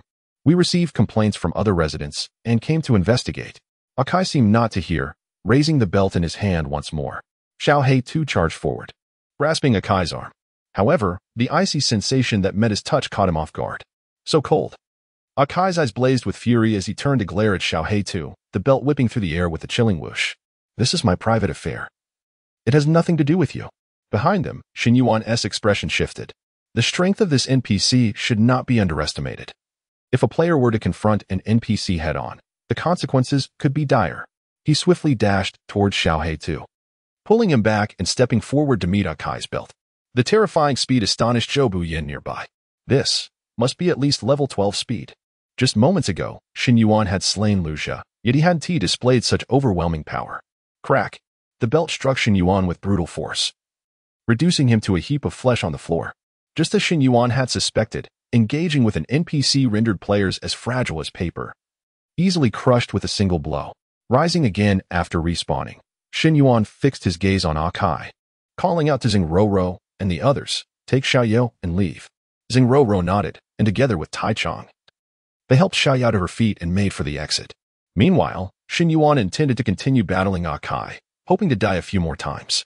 To his surprise, Akai ceased his aggression. He merely stood there, glaring with intense resentment at the direction Xiaoyou had fled. His eyes radiating a chilling malice that rivaled even Tang Li. Shen Yuan attempted to provoke Akai several times, but, seeing the NPC remain passive, he relented and exited the room. Outside, Xiaoyou appeared visibly shaken. The group gathered around her, offering comfort, but she remained silent. At the far end of the corridor, the old elevator chimed, signaling its arrival. The others instinctively looked to Shen Yuan for guidance. Domestic violence only occurs either not at all or repeatedly. Leave him. Take your 2 children and escape this place. To their surprise, Xiaoyou, who had previously ignored everyone, suddenly lifted her head, dazed, and fixed her gaze on Shen Yuan. Her voice hoarse. 2. I don't have 2. My sons were stillborn. They're gone. This was a clue from the 3rd floor, and with one revelation, Shen Yuan unlocked another. Yet, those words sent a jolt through him. Not only was the child a son, but he had also been lost. This incident was likely the greatest catalyst for the domestic violence. Then take your daughter and leave this place. Xiaoyou shook her head, her eyes clouded with confusion. He is just angry. He will be good to the children. I can endure. He will surely change. A surge of unbridled fury ignited within Shen Yuan, and he turned away, his expression icy, choosing not to utter another word. He stood up and headed toward the elevator. The group exchanged glances, hastening to follow. They, too, had heard Xiaoyou's words and recalled Shen Yuan's previous statement, suddenly finding it profoundly insightful. A kind word is often wasted on a ghost intent on dying. Xiao He-tu couldn't help but feel anxious. What should we do now? I have an old saying, people cannot teach one another. Experiences do so. Once is enough. Brace yourselves. The final floor is likely the scene of the crime. Shen Yuan's voice resonated like a heavy hammer, striking the hearts of the group. The timeline had become painfully clear. Arranged from past to present, the 2nd floor represented a sweet beginning, the 4th floor a turning point marked by pregnancy, followed by the 3rd layer of abuse, escalating into the 5th layer of domestic violence, culminating in the 6th layer, the scene of the crime. The 1st layer was merely the distant aftermath. The elevator doors slowly opened. Chapter 46, a night of torrential rain, howling winds, and murder. With a thunderous crack, a flash of lightning illuminated the scene with a ghastly white glow. The cacophony of the rain outside roared, accompanied by the sound of the storm ravaging the leaves. A night of rain, fierce winds, and death. This predicament was indeed overwhelming. Little Black Soil seemed to recall something and quickly turned to Shen Yuan, saying, Brother Shen, to pass this level, we need to stop Akai from committing murder, right? Most likely not. During their earlier encounter on the 5th level, Shen Yuan had already tested the waters. Akai's combat prowess was formidable, capable of swiftly dispatching players like them. Given this, would the 6th level's Akai be any easier to confront? It was doubtful. The purpose of the 6 levels was to allow the players to grasp the intricacies of the case. The true method of clearing the dungeon would only become apparent after navigating all 6 levels. Moreover, with 7 individuals in this dungeon and 6 levels to traverse, if it weren't for Shen Yuan's presence, each press of the button could potentially lead to the demise of one player. The mortality rate was alarmingly high. If the ultimate showdown hinged on combat prowess, clearing this dungeon would indeed be exceedingly challenging. The group exited the elevator, hastening towards room 404. Tai Chong, without hesitation, kicked open the door. Regrettably, they seemed to have arrived just a moment too late. Xiaoyu lay in a pool of blood, barely clinging to life. The child's head had struck the corner of the table heavily, blood pooling around them, lifelessness looming. Meanwhile, Akai stood there, drenched in blood, a long knife in hand. His expression disturbingly calm. Upon witnessing this scene, even though Tai Chong was somewhat prepared, he was instantly filled with rage.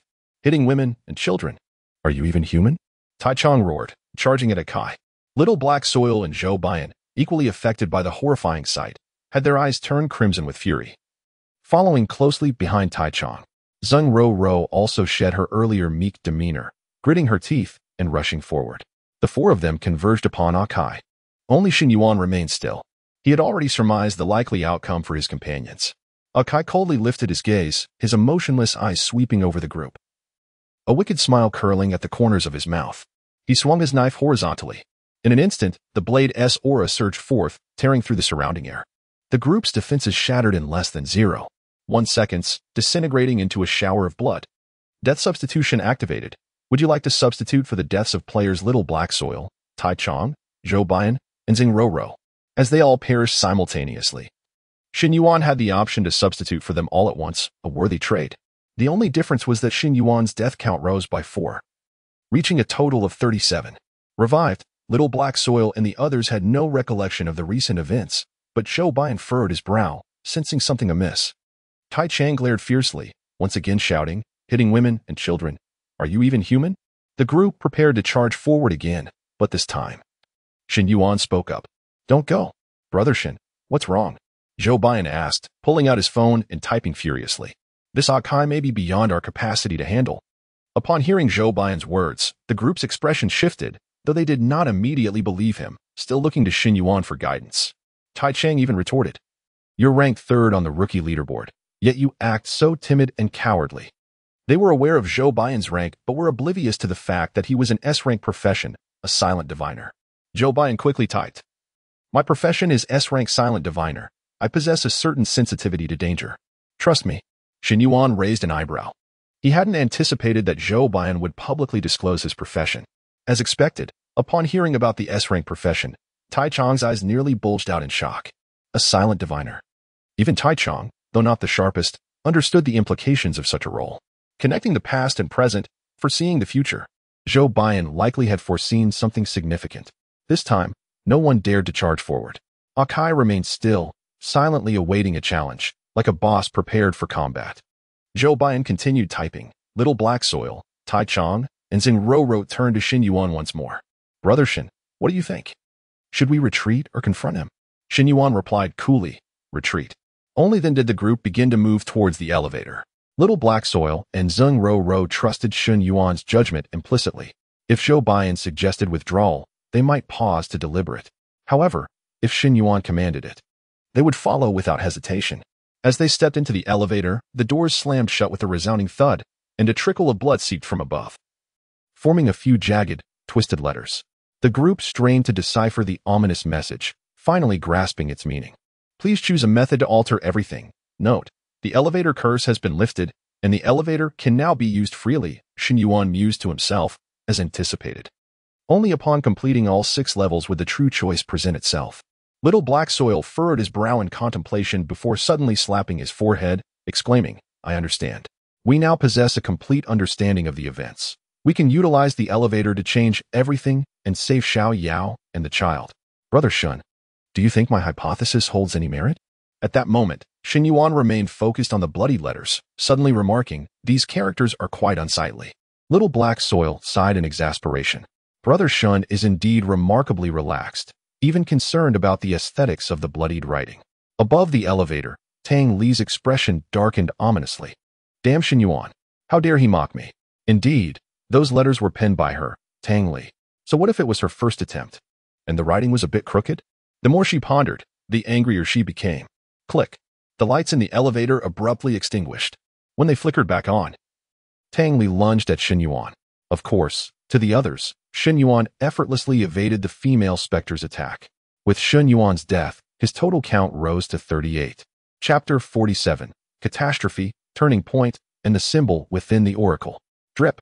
Viscous blood fell to the ground, intertwining with the frantic beating of a heart. Aside from Shen Yuan, the sudden appearance of Tang Li had frightened the others considerably. After a moment, Zheng Ro, her face pale and voice trembling, spoke up. The horror narrative is nearing its conclusion. Why does the female specter still manifest?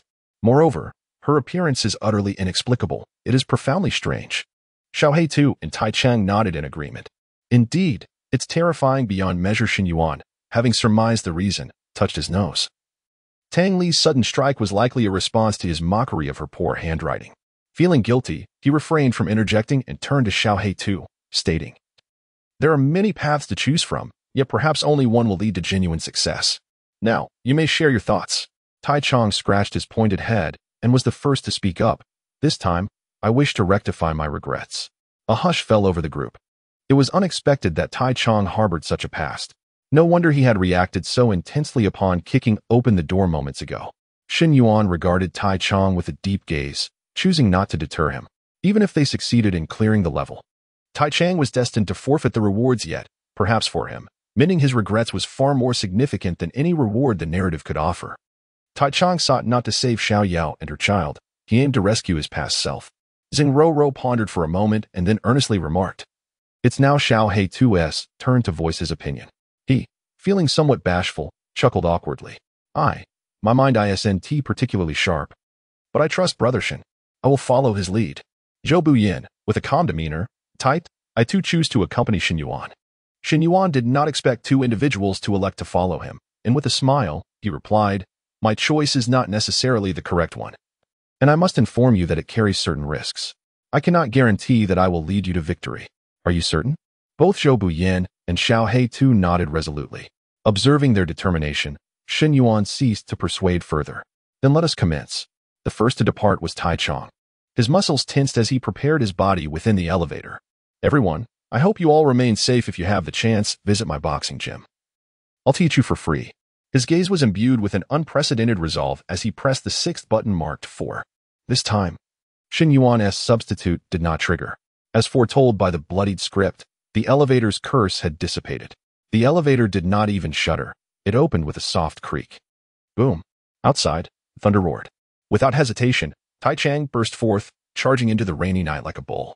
He sought to rescue Xiao Yao and her child before Akai could strike. Shen Yuan observed Tai Chang's retreating figure and mused, "Tai Chang truly has a kind heart. Though his intellect remains uncertain, his offer to teach boxing is commendable, yet he ought to have provided us with the address next up." Zheng Roro.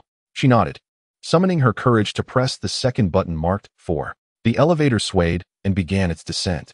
Soon, it halted and the doors opened. A waft of white smoke emerged, revealing the newly constructed corridor, an auspicious beginning. Zheng Roro walked forward slowly, pausing momentarily to wave goodbye to the others. "Farewell, everyone. It has been a pleasure knowing you." With that, she turned resolutely to pursue her own aspirations. Only Shen Yuan, Xiaohei too, and Zhou Buyin remained in the elevator. Xiaohei too, curious, inquired, "Brother Shen, where are we headed?" Shen Yuan smiled enigmatically, his finger gliding toward the first button marked 4, decisively pressing it. The first floor behind them. Zhou Buyin's composed demeanor faltered, astonishment now gracing his features. The first floor? What is he planning? What strategy does Shen Yuan have? Zhou Buyin inhaled deeply, regaining his composure.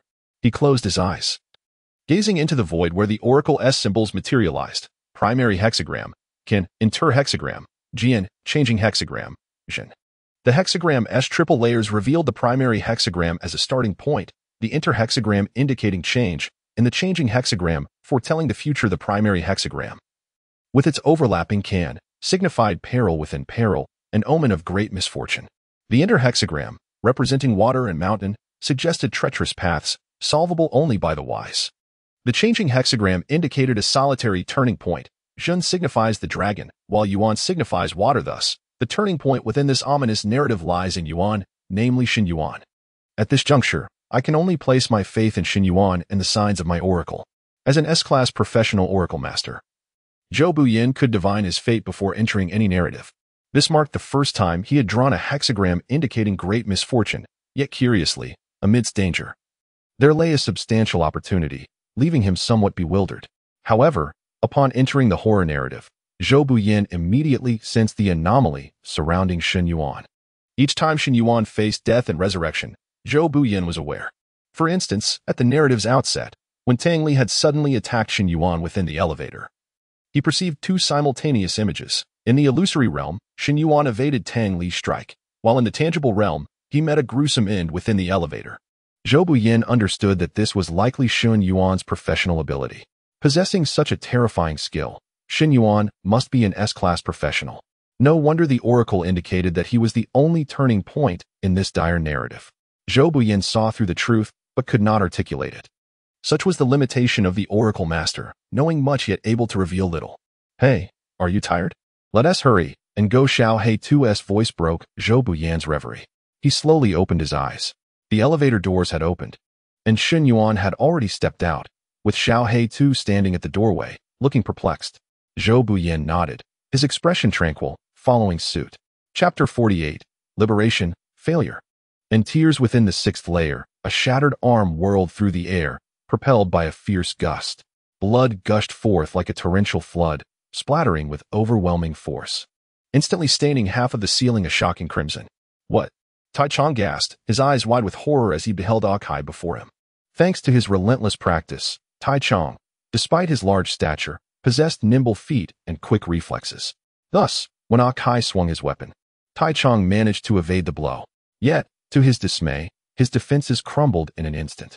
The blade's aura merely grazed his arm, yet it was reduced to a shower of flesh.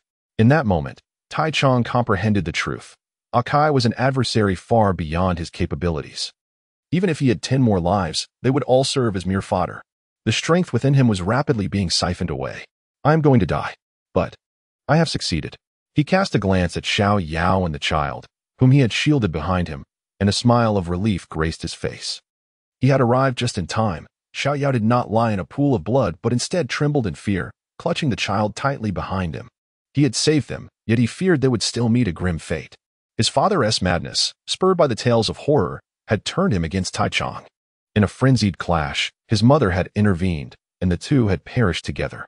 This haunting memory had tormented Tai Chong for years. Only he understood that had he mustered the courage to intervene, even for a fleeting second, his mother might have lived. But at the tender age of 8, he lacked the bravery to act. Though Tai Chong had failed to conquer the realm of nightmares, he had vanquished the demons within his heart. Mother, next time, let me protect you. I love you, mother. Tai Chong perished. Second layer. I understand your intentions, but you are not welcome here. Please leave. Bang. The security door slammed shut, leaving Xing Rou outside. A bitter smile etched on her face. She had failed. Xiaoyu had not believed her words. Displaying disdain as she assumed Xing Rou sought to steal her man, thus casting her out. Your attempt at the dungeon has ended in failure. Xing Rou gazed at the crimson letters before her and sighed helplessly. Indeed. Shingu's adage held true. It is difficult to persuade a ghost intent on demise. She turned her gaze toward the corridor's end, where the old elevator had vanished. I hope you succeed, Shingu. Xing Rou perished. First layer. Leading the way, Shen Yuan furrowed his brow, troubled by unspoken concerns. Yet, his worries did not stem from the challenge at hand, but from the tally of his deaths. Having perished only 38 times, he still had 12 more deaths to endure to complete his mission. This was no trivial number. Failing to accomplish it would cost him 500 hell tickets, an amount that rounded to a staggering sum. Shen Yuan could not accept such loss. Thus, he quickened his pace, distancing himself from Xiao He 2 and Zhou Buyin, discreetly retrieving his soul hub. Every time I provoked Tang Li, she retaliated fiercely, resulting in my demise numerous times. It seems I must resort to the same tactics once more. As he pondered, Shen Yuan opened the soul hub, accessing Tang Li's dialogue box under nearby anomalies, and unleashed a barrage of taunts. Shen Yuan, are you there? Shen Yuan, to be honest, your appearance is quite average. Shen Yuan, your figure is also unremarkable. Shen Yuan, your temper is quite explosive. Shen Yuan, you're prone to tears. Unbeknownst to Shen Yuan, Tang Li was even more anxious, seeing him nearing the completion of the dungeon while still having 22 lives left. She realized that if he did not die a total of 100 times, her remaining chances would dwindle. What to do? What to do? Please, do not go to the 5th layer. Tang Li paced in circles within the elevator, her anxiety mounting. When Shen Yuan pressed the button for the 1st layer, she breathed a sigh of relief. This fool. He actually chose the 1st layer. The rules of the 1st layer were relatively lenient. Once Shen Yuan entered room 404, Tang Li could unleash her curse to eliminate him repeatedly. The only requirement was to keep the 2 followers at bay, making the execution of her curse more convenient. Soon, Tang Li noticed Shen Yuan moving swiftly, deliberately creating distance from his companions. What a perfect opportunity. With a glint in her eye, she activated her ability. Blood Mist of Illusions. Explode. In an instant, crimson threads danced through the air, releasing a veil of blood mist that divided the corridor. She had set up an illusion before Zhou Buyin and Xiao He too, effectively trapping them in a phantom wall, preventing them from following Shen Yuan for the time being. Now, all that remained was for Shen Yuan to enter room 404, and she could commence her relentless pursuit of kills. Suddenly, her soul hub vibrated. Shen Yuan had messaged her. Tang Li hastily cut off her live stream, retrieving her soul hub to check Shen Yuan's message. Shen Yuan, to be honest, your appearance is quite average. Tang Li was taken aback. Is this guy out of his mind? She scoffed, dismissing it. She had confidence in her looks, whether in the mortal realm or the realm of anomalies. She was undoubtedly among the finest. The term average had no association with her. Shen Yuan, your figure is also unremarkable. Shen Yuan, your temper is quite explosive. Tang Li chuckled derisively, her face a mask of mockery. Fool. Just as she was about to close the soul hub, she caught sight of another message from Shen Yuan. Shen Yuan, you're prone to tears. Tang Li's expression froze, the temperature around her plummeting as frost enveloped the old elevator.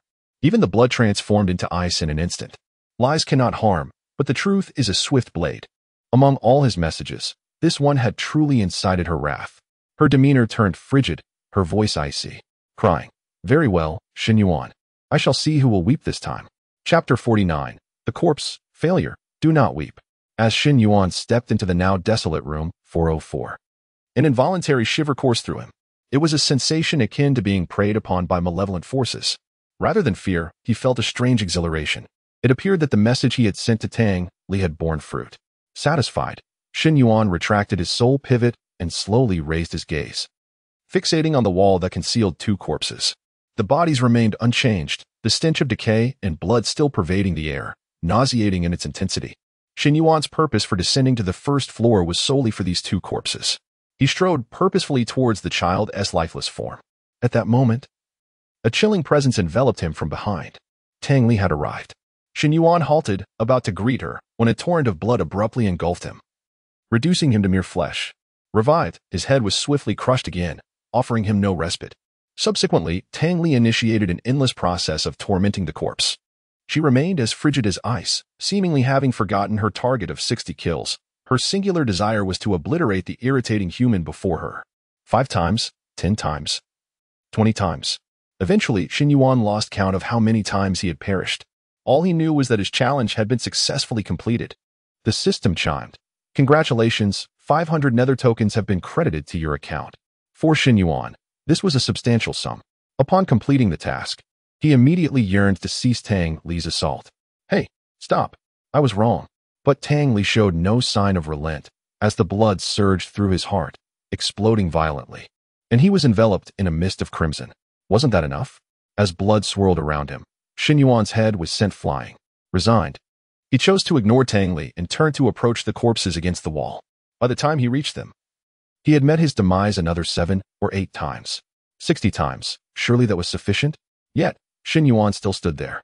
The total, 100 times, was also incorrect. They had failed once more. A wave of despair surged within Tang Li, her eyes stinging as tears threatened to spill. I won't cry, she retorted defiantly. At that moment, the barrage of comments in the live stream became a cacophony of dismay, as the audience's sole hope was once again dashed.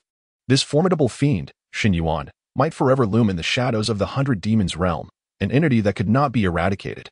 Some even claimed that should such a person emerge in the human realm, it would spell the doom of the entire 100 Demons realm. Tang Li, feeling perturbed, turned off the comments, her desire to slay Shen Yuan dissipating. After all, she was bound to him by fate, and with 2 more dungeons remaining, her own obliteration was imminent. The fate of the 100 Demons realm seemed irrelevant to her. Surely, it could not precede her own demise. Suddenly, a peculiar sound interrupted Tang Li's musings. She looked up to find Shen Yuan digging at the corpse embedded in the wall. What are you doing? I'm extracting the body to show it to Xiaoyao, so she understands the consequences of her actions. Shen Yuan replied. As I've said before, one learns through experience, not mere instruction. Tang Li regarded him as a devil. To unearth a child's corpse for the mother to see, could any human truly commit such an act? Shen Yuan soon extracted the body with meticulous care, ensuring its integrity. The child's remains in his arms appeared bewildered. Who am I? Where am I? Is this part of the script? Suddenly, Tang Li snapped to attention, quickly rummaging through the cursed iron cage script in the void. Indeed, in a dusty corner, she uncovered the hidden Easter egg that detailed Shen Yuan's current actions. This behavior was perilously risky, with numerous prerequisites for success. Firstly, one must possess the ability to safeguard their life. As gazing upon the corpse of a child would invoke a curse, this curse was akin to the one associated with the elevator button, born from the resentment of innocently perished children. Secondly, immense courage was required. While this was a horror-themed dungeon, not everyone dared to dig up a corpse with bare hands. One could only conclude that those capable of such thoughts must possess extraordinary connections. Is this guy truly operating on a different level? Tang Li murmured, watching Shen Yuan's retreating figure. After Shen Yuan exited room 404, Xiao Haitu and Zhou Bian finally stumbled out, breathless from navigating the ghostly maze. Brother Shen. Xiao Haitu's voice trembled, on the brink of tears. Zhou Bian, upon catching sight of the corpse in Shen Yuan's arms, widened his eyes in shock.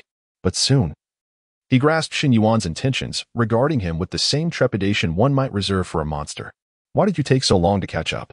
Shen Yuan queried, perplexed. Xiao Haitu, both aggrieved and fearful, replied, We didn't know. We were right behind you, but suddenly, we lost sight of you, and the rooms along the corridor vanished. The hallway became endless. We walked for what felt like ages before things returned to normal.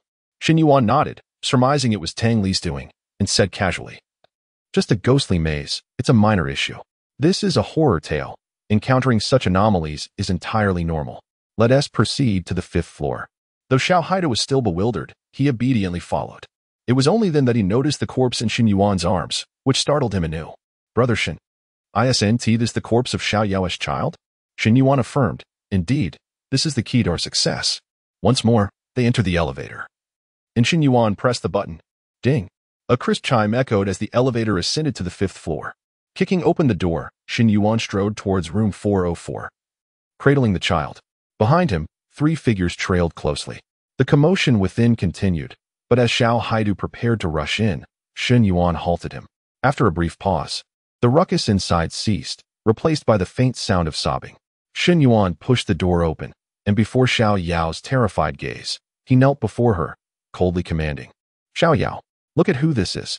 As Xiao Yao glanced down, she instantly spiraled into madness. My child, how could she have ended up like this? Who are you all? Chapter 50. The final passage. Wait for me, leave me. Under Shen Yuan's command, Xiao Haitu and Zhou Buyan restrained the frenzied Xiao Yao.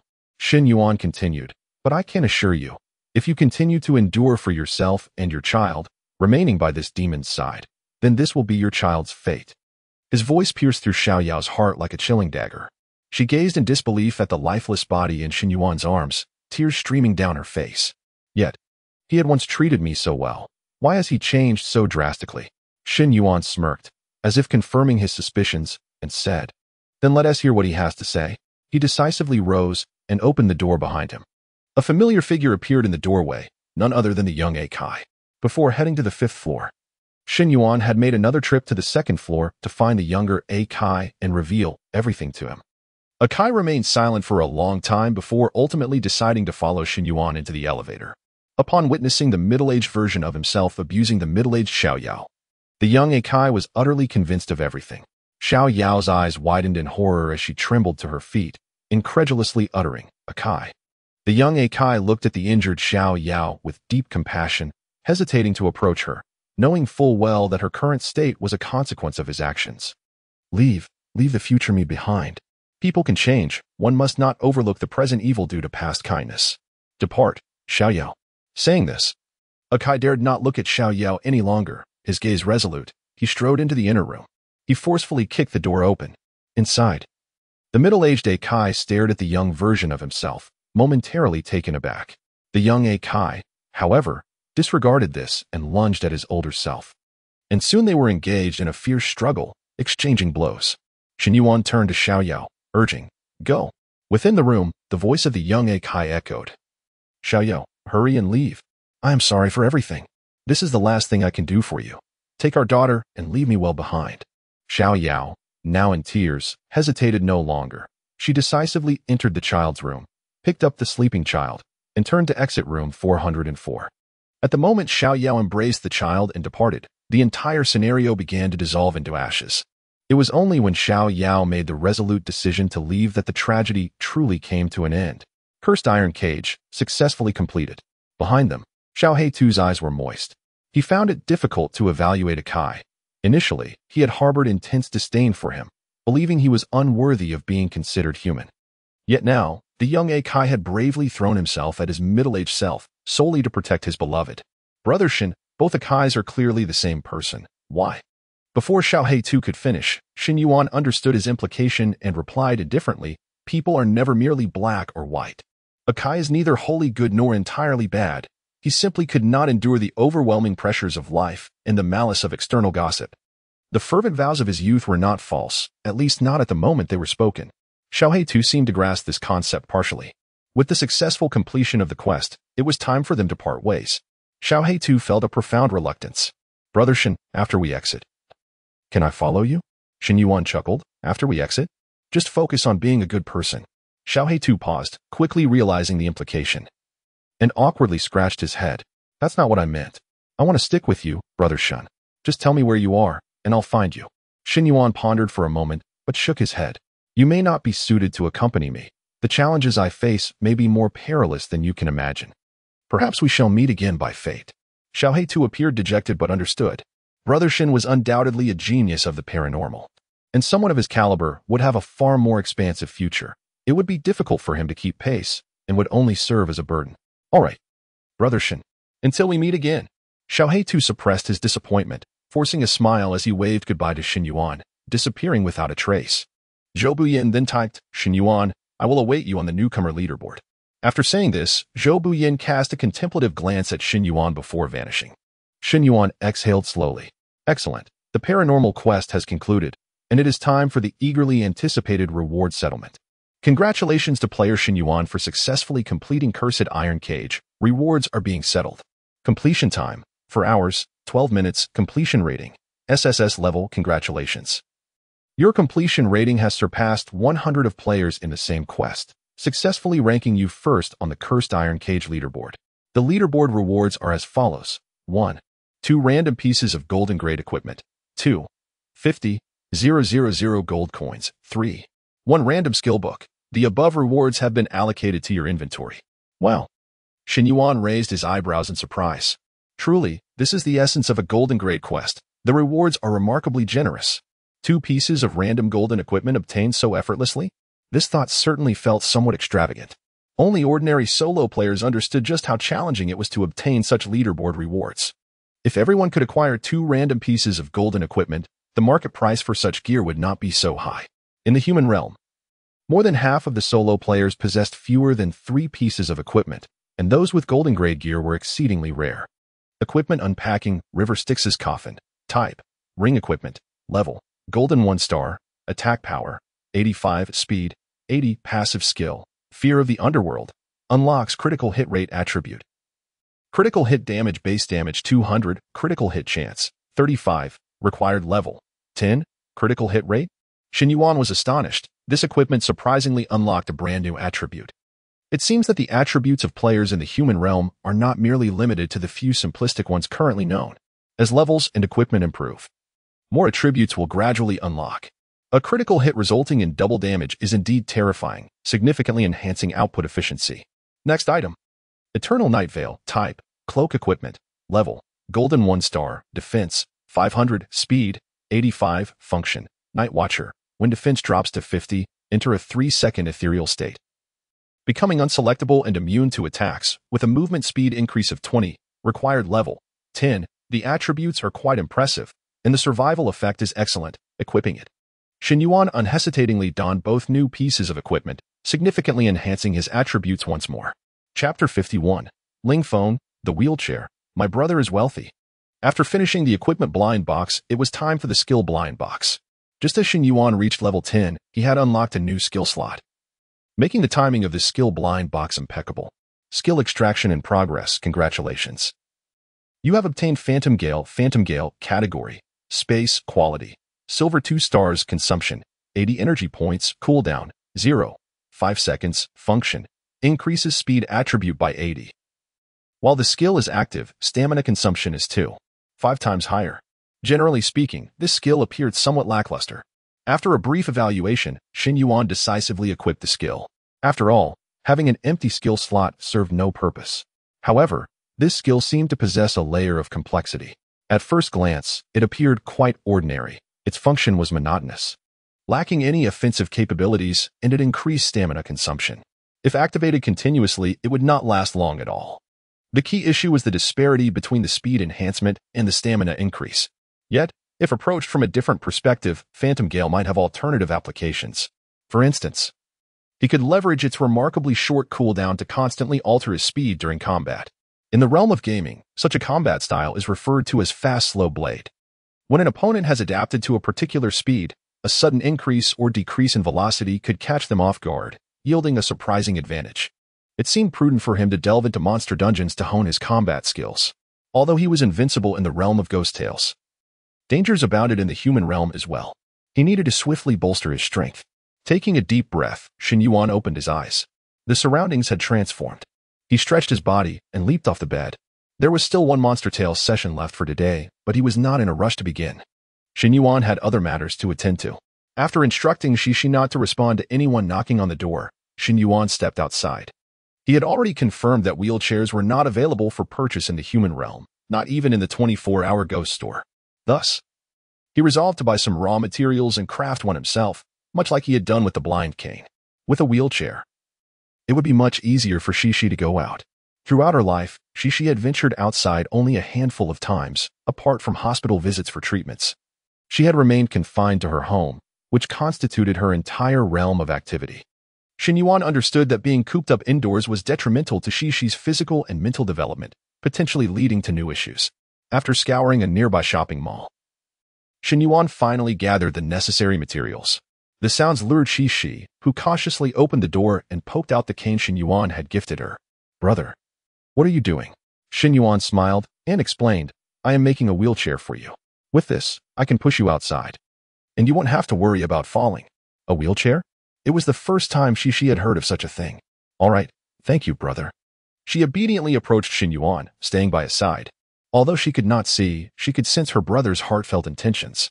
"Shishi, once the wheelchair is finished, I will take you to the hospital for treatment this afternoon. We need to catch up on the sessions we missed this month. We cannot delay any longer." Upon hearing the word treatment, Shishi's expression stiffened, and she lowered her head, feeling a pang of disappointment. "Brother, my treatment is too expensive. Perhaps we should just forget about it?" Shen Yuan immediately responded with seriousness, "Absolutely not. It must be treated. But the money. Brother has money now. You are my only family. Do you want me to be all alone from now on?" Shishi fell silent, realizing the weight of solitude was a terrifying prospect. She shifted the conversation gently, asking, "Brother, you said you have money now? Where did it come from?" Shen Yuan nodded, his tone brightening. "Indeed, I sold a few pieces of equipment. After finishing the morning's dungeon." He had listed his surplus 6 pieces of silver quality equipment on the trading platform at a price 20 higher than usual. Shishi was astonished. She had heard her parents mention how difficult it was to acquire equipment. Curiously, she inquired, "You sold equipment? That sounds impressive. How much did you earn, brother?" "Not much. Just 180,000. Along with the prize money from my previous participation in the Ghost Tale dungeon, it totals 250,000. So, the 200,000 we owe. Plus the treatment costs, I have gathered it all." Shishi stood there in shock.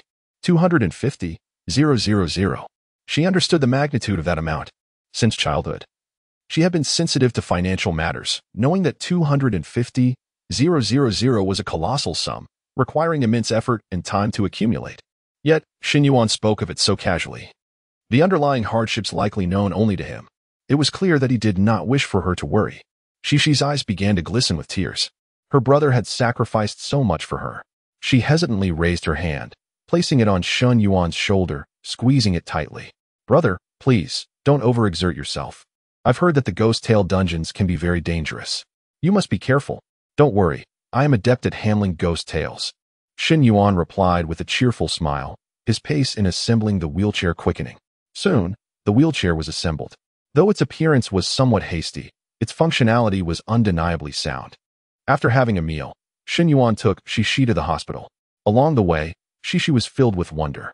She had never experienced the sensation of being pushed in a chair before. The gentle breeze caressed her face, and her smile blossomed brighter. In the warm sunlight, the two figures, one large and one small, strolled forward together. Chapter 52. Crisis, Ominous Signs, New Instance. As the two siblings departed from the hospital, dusk was approaching. Brother, was that rumbling just now the sound of a large truck? No, that was the bar. Brother, what is that chattering noise? Is it birds? No. It's two teddy dogs arguing. Brother, it smells so good. Is there a flower shop nearby? Shen Yuan gazed at the neighboring barbecue stall, shrouded in smoke, and rubbed his temples. Little sister, do you perhaps have a misunderstanding about the scent of flowers? Nevertheless, it must be said that this was likely Shinshi's most joyful outing since her birth. To Shen Yuan's surprise, he had anticipated a day filled with debt collectors banging on their door, yet no one had come to demand payment all day long. This was unprecedented. Usually, at least one or two groups would show up daily. Shen Yuan dismissed the thought, assuming the debt collectors were simply enjoying a day off, as they too had lives of their own. Unbeknownst to him, at the end of the corridor, a shadowy figure was fixated on the door of room 301. Beneath their feet, a pool of crimson blood was slowly oozing out. In the corner, several debt collectors lay sprawled in grotesque positions, their deaths horrific. Alongside the bodies of the family from room 302. On the entire third floor, only Shen Yuan's family remained alive. The elevator was out of service, the stairwell was sealed, and the third floor had become an isolated island. Yes, silence. I crave absolute silence. Let no one notice this place. The figure clutched a blood-soaked skull, droplets splattering onto the floor, weaving trails of crimson. A sinister smile crept across their lips. For more hours. Meanwhile, at a certain villa, Zhou Baiyan sat cross-legged on a mat, eyes closed in meditation. He had recently encountered a bizarre tale that had frightened the Zhou family, leading them to forbid him from participating in any more ghost stories for several days. Reluctantly, he had agreed. Suddenly, his meditative state was disrupted by an inexplicable urge to cast a divination for Shen Yuan. As a mute diviner, Zhou Baiyan held such whims in high regard, believing they might be omens from the heavens. Taking a deep breath, he activated his abilities. Soon, the divination was complete. Zhou Baiyan gazed in horror at the divinatory symbols materializing in the void. The primary hexagram, P, the interlocking hexagram, Kuan, the transforming hexagram, Lin. The light has waned. The dark devours itself. This is the hexagram of great calamity, 10 deaths, and no life. My heavens! What could be awaiting Shen Yuan to create such a portent? At Tianfu Garden, room 301, Shen Yuan headed to the kitchen to prepare dinner, with Shen Shi keeping him company. Initially, she intended to help, but Shen Yuan refused. Are you kidding? Do you think your brother needs your assistance? Eating takeout every day isn't good. Today, I shall show you what it means to be a culinary master, Shen Yuan declared confidently. However, as the burnt aroma filled the room, his confidence waned. Cooking is harder than I thought. Shen Shi, unable to stifle her laughter, chimed in. Brother, your timing is off. How about I listen and guide you? Shen Yuan was taken aback. Listen? You want to listen to the cooking? Shen Shi nodded earnestly. Yes. I have always done it this way. Different cooking times produce different sounds from the ingredients, which makes it easy to judge. Really? Shen Yuan was skeptical of such an implausible ability. Nonetheless, as he followed Shen Shi's instructions to stir, add water, and season, he soon presented a delectable dish of spicy stir-fried pork at the dining table, while the previous charred sweet and sour pork he had made was discarded into the trash. Shen Yuan found himself questioning his life choices. Surely, the deity was fair. After bestowing upon him perfect looks, unparalleled intelligence, and incredible abilities, it had still taken away his culinary talent. As he sampled the dish, he was astonished. Delicious. Truly, a masterpiece of my own making. Shen Shi merely giggled, not revealing the truth to her brother. When Shen Yuan saw her smile, he reached out to playfully flick her forehead, intending to educate his younger sister. Yet, in the next moment, something terrifying occurred. Shen Yuan's hand passed through Shen Shi's forehead as if it were mere air. Shen Shi, oblivious, looked up. What's wrong, culinary master? Looking down, Shen Yuan was horrified to see himself becoming translucent.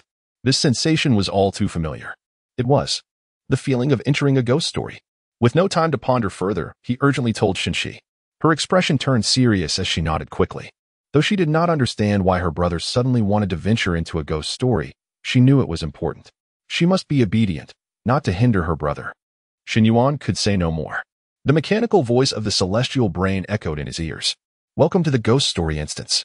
This instance, joyful calamity. At the 100 Eerie realm, Sister Xia knocked at the door, but Tang Li chose to ignore her.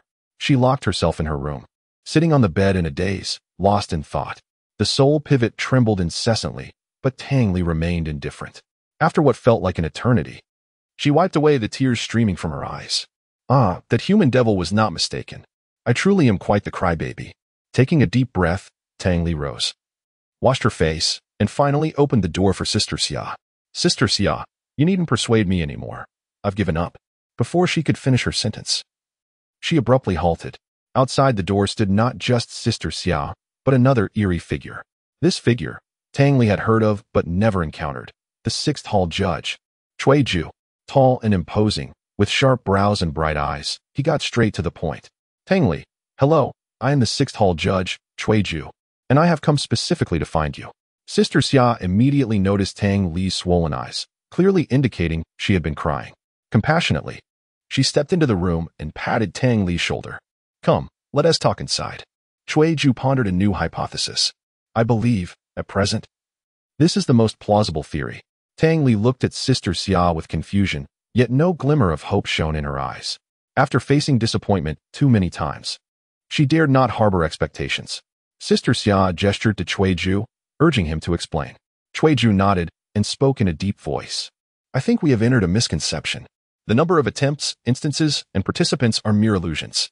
The method by which we can eliminate Shen Yuan has never changed. Method? Tang Li frowned. I have tried numerous methods, whether it be striking him down, piercing him with my blood, crushing his heart, or severing his head, all have proven futile. Cui Ju shook his head. No, I do not mean that. I am saying you have never utilized a tool imbued with the essence of the abyss to kill Shen Yuan. Tang Li's eyes widened in shock. The abyssal essence. The most terrifying power within the 100 Eerie realm. It was said that this power originated from the most mysterious area of the realm, a place even the myriad of eerie beings dared not approach, the abyss. Every item that emerged from the abyss was a treasure of the 100 Eerie realm. The surging abyssal soul breath above evokes a profound sense of soul rending, annihilation, and fragmentation, a torment that is utterly unbearable. Chapter 53, The Abyss, Soul Artifacts. In the Great Bloodgate, the mere thought of it sent shivers coursing through Tang Li's body. In the world of 100 oddities, only those grotesque beings guilty of heinous crimes are condemned to the abyss, enduring endless torment. It can be said that the abyss serves as a purgatory within this realm. Items tainted with the essence of the abyss are referred to as soul artifacts. Do you intend to use a soul artifact to eliminate Shen Yuan? However, each soul artifact is exceedingly precious. Even as a judge, you cannot wield them indiscriminately, can you? Tang Li gazed at Cui Ju, her eyes filled with uncertainty. Cui Ju raised his chin with a hint of pride, speaking in an arrogant tone. The restriction against indiscriminate use applies to ordinary judges, but I am different. I have my connections. Thus, I can acquire a soul artifact. Tang Li remained silent for a long while, unsure whether to reignite her hopes. If this hope were to shatter once more, she feared she might not withstand the blow. Sensing Tang Li's dilemma, Sister Xia interjected, Little Li, I understand your hesitations. However, the judge's compass was lent to me by Cui Ju. He is quite reliable. You can trust him. Taking a deep breath, Tang Li posed another question. As far as I know, activating a soul artifact is quite complex. It requires the entire tail as a medium. How can you ensure that Shen Yuan will select the tail where the soul artifact resides? Will you forcefully alter it with the judge's compass? Quite simply, Cui Ju replied. This time we will take the initiative, offering Shen Yuan no chance to choose. But instead of using the judge's compass, we will unlock a hidden tail, forcibly drawing Shen Yuan into it. What hidden tail? Tang Li inquired, puzzled. This hidden tail is connected to your fate with Shen Yuan, known as Shisha. It cannot be entered through ordinary means.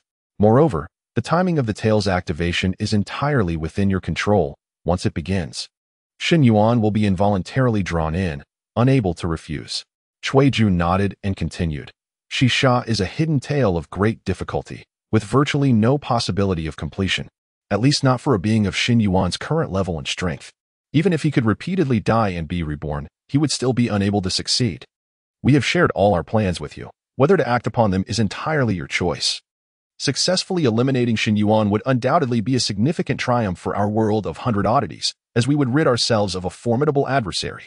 Cui Ju's expression turned serious. If you agree, I will request the deployment of the soul artifact now. Merging it with Shisha will require some time. We aim to activate the instance today. Drawing in Shen Yuan just after he has completed his previous encounter, ensuring he is not in optimal condition, thereby increasing our chances of success. Tang Li fell silent for a moment, her mind flooded with countless visions of defeating Shen Yuan, each filled with the hope that he might truly perish. Yet, without exception, all had ended in failure. Would this attempt succeed? She did not know. After a long pause, Tang Li parted her lips slightly and said, "Then let us try one last time. We have completed 3 of the 5 instances. If this one fails as well, then we shall leave the final instance to fate." Cui Ju's face lit up with excitement, and he nodded eagerly. "All right, I will make the request. This time, both Xia and I will join you in the instance." I refuse to believe that, as a judge personally intervening, Shen Yuan can act with impunity. At that moment, Tang Li raised an eyebrow. "Xia?" Sister Xia blushed at the mention, playfully striking Cui Ju with a light punch. "What are you blabbering about? Are you trying to get yourself killed?" Cui Ju rubbed his chest, his grin only broadening as he gazed at Sister Xia, unable to tear his eyes away. Tang Li finally comprehended why Cui Ju was so invested in her affairs, borrowing the judge's compass and seeking the soul artifact. It was all for Sister Xia. Sister Xia still possesses her charm. A rare smile grazed Tang Li's lips. "Little Li, how dare you tease your sister?" Sister Xia blushed further, hastily pushing Cui Ju away. "Stop standing there foolishly. Hurry and request the soul artifact. If you fail, just see how I will deal with you." Cui Ju promptly assured her, "Do not worry. I will ensure its acquisition." Indeed, a few hours later, Cui Ju returned with the soul artifact. It was Tang Li's first encounter with such an item, and she examined it with curiosity. At first glance, it appeared no different from an ordinary hairpin. However, she could sense the terrifying essence of the abyss emanating from it. Causing her to tremble in fear, she quickly distanced herself from the soul artifact. Without delay, Cui Ju and the 3 oddities began the process of merging the soul artifact with Shisha. After several hours, the operation was finally complete. "Shisha is ready," Cui Ju announced. His expression grave as he and Sister Xia looked intently at Tang Li, nodding slightly. Due to the unique nature of the soul artifact, this instance could not be streamed live. "Regrettably, we are destined to remain unnamed heroes. I hope that after slaying Shen Yuan, I can once again trend online." A glimmer of longing crossed Cui Ju's face. Sister Xia shot him an exasperated glance and playfully punched him. Focus on the task at hand. A bond formed between one person and one oddity is one of the most terrifying and unfathomable tales. Tang Li nodded and gently closed her eyes. In her mind, Shen Yuan's figure continuously surfaced, his nonchalant demeanor when lifting the veil, the calm seriousness as he washed his hair, the confidence radiating from him while unearthing corpses. In the next moment, a massive scarlet bloodgate materialized before the 3 oddities. Tang Li opened her eyes, startled at the sight of the enormous gate. What a colossal bloodgate! The size of the gate alone indicated the difficulty of this tale. This was the largest bloodgate Tang Li had ever encountered, surely of platinum level or higher. Taking a deep breath, she stepped through the bloodgate, her figure engulfed in crimson. Shisha has officially commenced. Chapter 54. The Joyful Evil, the Commission, and the Feng Shui Master. Welcome to the Horror Tale Instance. Current Instance. Joyful Evil. Introduction. You are a Yinyang Feng Shui Master. One day, you receive a wedding invitation permeated with a musty odor. Inscribed with "Sincerely invite esteemed guests to witness, at the 7th watch of the night, in the desolate village's old residence." This invitation comes from your client, an elderly matron over 70 years of age. The matron reveals that her granddaughter has been missing since she received the wedding invitation 3 days ago and entered the dilapidated house. Despite the matron searching the entire residence in vain. Even more bizarrely, although the house appears deserted, eerie sounds of a suona, a traditional Chinese wind instrument, echo through the night. Upon accepting the commission, you promptly arrive at the front of the abandoned house. Please note, your current life value is 0. Another failure will result in obliteration. Number of participants in this instance: 1. Difficulty level. Hidden difficulty. Heavenly Mind wishes you an enjoyable experience in this horror tale. Hidden difficulty? Shen Yuan was bewildered, his mind swirling with questions. Why is the difficulty of this horror tale classified as hidden? What level of horror is this? Why was I suddenly thrust into this tale? The last time was a mutation of horror, and this time it feels like they aren't even pretending? After a moment of exasperation, Shen Yuan exhaled silently, steadying his mind. Since he was here, he might as well strive to complete the task swiftly. Shen Yuan lowered his gaze, beginning to analyze the introduction of joyful evil. Much like the second horror tale, this one is also an immersive experience. This time, I assume the role of a yin-yang feng shui master who has received a commission. With the location being an abandoned residence, the client's granddaughter is missing, likely having encountered something sinister. Could the swan sounds at midnight be her desperate plea for help? However, given the name of this horror tale, Shen Yuan entertained another hypothesis. Joyful evil signifies a double happiness, indicative of matrimonial celebrations, so perhaps the swan sounds imply that a wedding is taking place within this deserted house. However, no rational person would hold a wedding in the dead of night. The only remaining possibility is a ghost marriage. The client's granddaughter has likely been deceived into participating in a ghost marriage. As Shen Yuan raised his eyes to gaze ahead, the horror domain had already been fully constructed. A gust of malevolent wind suddenly arose, swirling fallen leaves and weeds, howling past him. Instantly, a chilling sensation crept through Shen Yuan's collar and sleeves, making him shudder involuntarily. The abandoned house mentioned in the horror tale now loomed before Shen Yuan. It resembled a colossal beast that had lain dormant for ages, silently observing him, exuding a solemn and chilling aura. It must be said, the immersive experience of human realm horror tales is unparalleled by any previous murder mystery or escape room. You must be the yin-yang master? A sudden voice startled Shen Yuan. He quickly turned to see an old matron standing beside him, having appeared without his noticing. Her hair was white as snow, and she hunched over. Speaking to herself, the matron retrieved a white lantern from somewhere and handed it to Shen Yuan. Remember, the living light the candle, while the dead blow out the lamp. This lantern must not be extinguished. Remember. Now, let me assist you in opening the door. Shen Yuan felt a chill run down his spine. The living light the candle, while the dead blow out the lamp. Is this not a rule among grave robbers? Upon entering a tomb, one must first light a candle in the southeast corner. If that candle goes out, it signifies the tomb's master does not wish for you to disturb their rest. And the grave robber must leave immediately to avoid dire consequences. Why would the matron mention this at this moment? Could it be that this abandoned house is, in fact, a tomb? After a brief hesitation, Shen Yuan accepted the white lantern. There's no need to open the door. I can manage on my own. The matron paid no heed to Shen Yuan's words. She continued onward, swiftly ascending the steps to the abandoned house, exerting all her strength to push open the wooden door. Creak. The sound of wood scraping together was enough to make one's teeth ache. A wave of decayed air rushed forward, causing Shen Yuan's brow to furrow. The intense immersion of the horror tale had its downsides. The stench was utterly revolting. Just as Shen Yuan prepared to pinch his nose and enter the house, the matron suddenly stumbled, lurching forward. Be careful. Shen Yuan reacted quickly, reaching out to grab the matron's arm. Yet, she fell straight down. In his grasp remained only a severed piece of the matron's arm, the cut remarkably smooth, revealing her stark white bone, still encased in flesh. Scarlet. Cold blood flowed down Shen Yuan's hand. Thud. A dull thump resonated as the matron's body shattered into a multitude of pieces, instantly transforming into a gruesome scene of gore. What the hell? Shen Yuan hastily discarded the severed arm. Was this dilapidated wooden door a high-tech laser gate from a biohazard crisis? Did one merely walk past and become mincemeat? Truly a hidden horror. It became thrilling right from the start. Even if there were laser gates, Shen Yuan felt no fear. In fact, he almost yearned to experience it himself.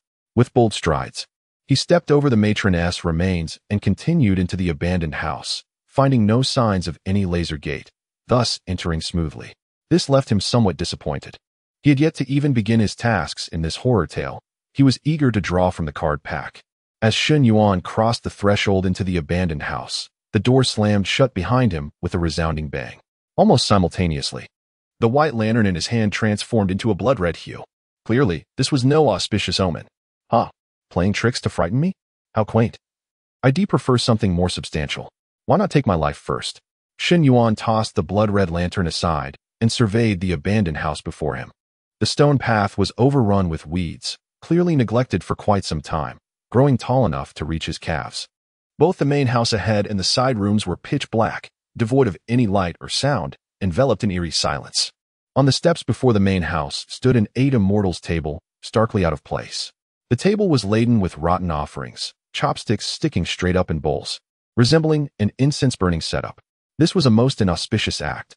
At the center of the 8 immortals table, there was an enormous incense burner, though the flames within had long since been extinguished. Indeed, this was a graveyard, with offerings still laid out. The matroness granddaughter must have been quite the audacious spirit to venture into such a place. What could she possibly hope to gain? Steamed buns made of paper or perhaps paper houses. Chapter 55. Ashes, withered bones, and the shroud of death. As Shen Yuan walked forward, he couldn't help but voice his grievances. Just as he took a step, a flurry of yellowed paper money suddenly floated down from above, thickening the atmosphere. Shen Yuan felt that not being taken away at this moment would be somewhat disrespectful. Huh? Noticing something unusual beneath his feet, Shen Yuan glanced down and discovered a trail of incense ash scattered on the stone path, seemingly leading him towards the main house. Could this incense ash be guiding me to the main residence? Does this eerie tale truly fear that I might stray from the path? He stroked his chin, murmuring to himself.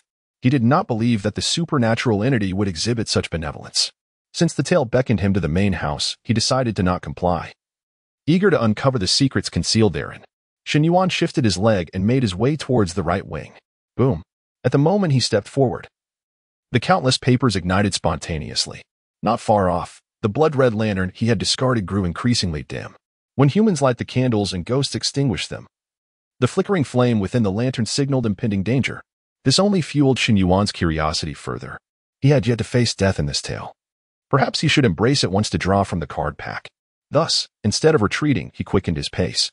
The burning paper money seemed to possess a will of its own, chasing after him like a swarm. In an instant, the courtyard was ablaze, igniting surrounding weeds and causing the temperature to soar. Shen Yuan's defenses plummeted rapidly. Unfazed, he pressed onward, ultimately succumbing to the flames just as he reached the front of the wing. In a certain corner of the estate, Tang Li observed Shen Yuan being consumed by the flames, her expression neutral. Beside her, Sister Xia tapped her forehead, perplexed. What on earth is this guy doing? The incense ash is pointing so clearly, yet he still chooses to walk sideways. Is this teenage rebellion? I must be getting old. I can't comprehend the minds of the youth. Cui Ju scoffed, crossing her arms. It appears Shen Yuan is not all that impressive. His previous successes in the quests were perhaps mere strokes of luck. He is just an ordinary player who stumbled upon fortune.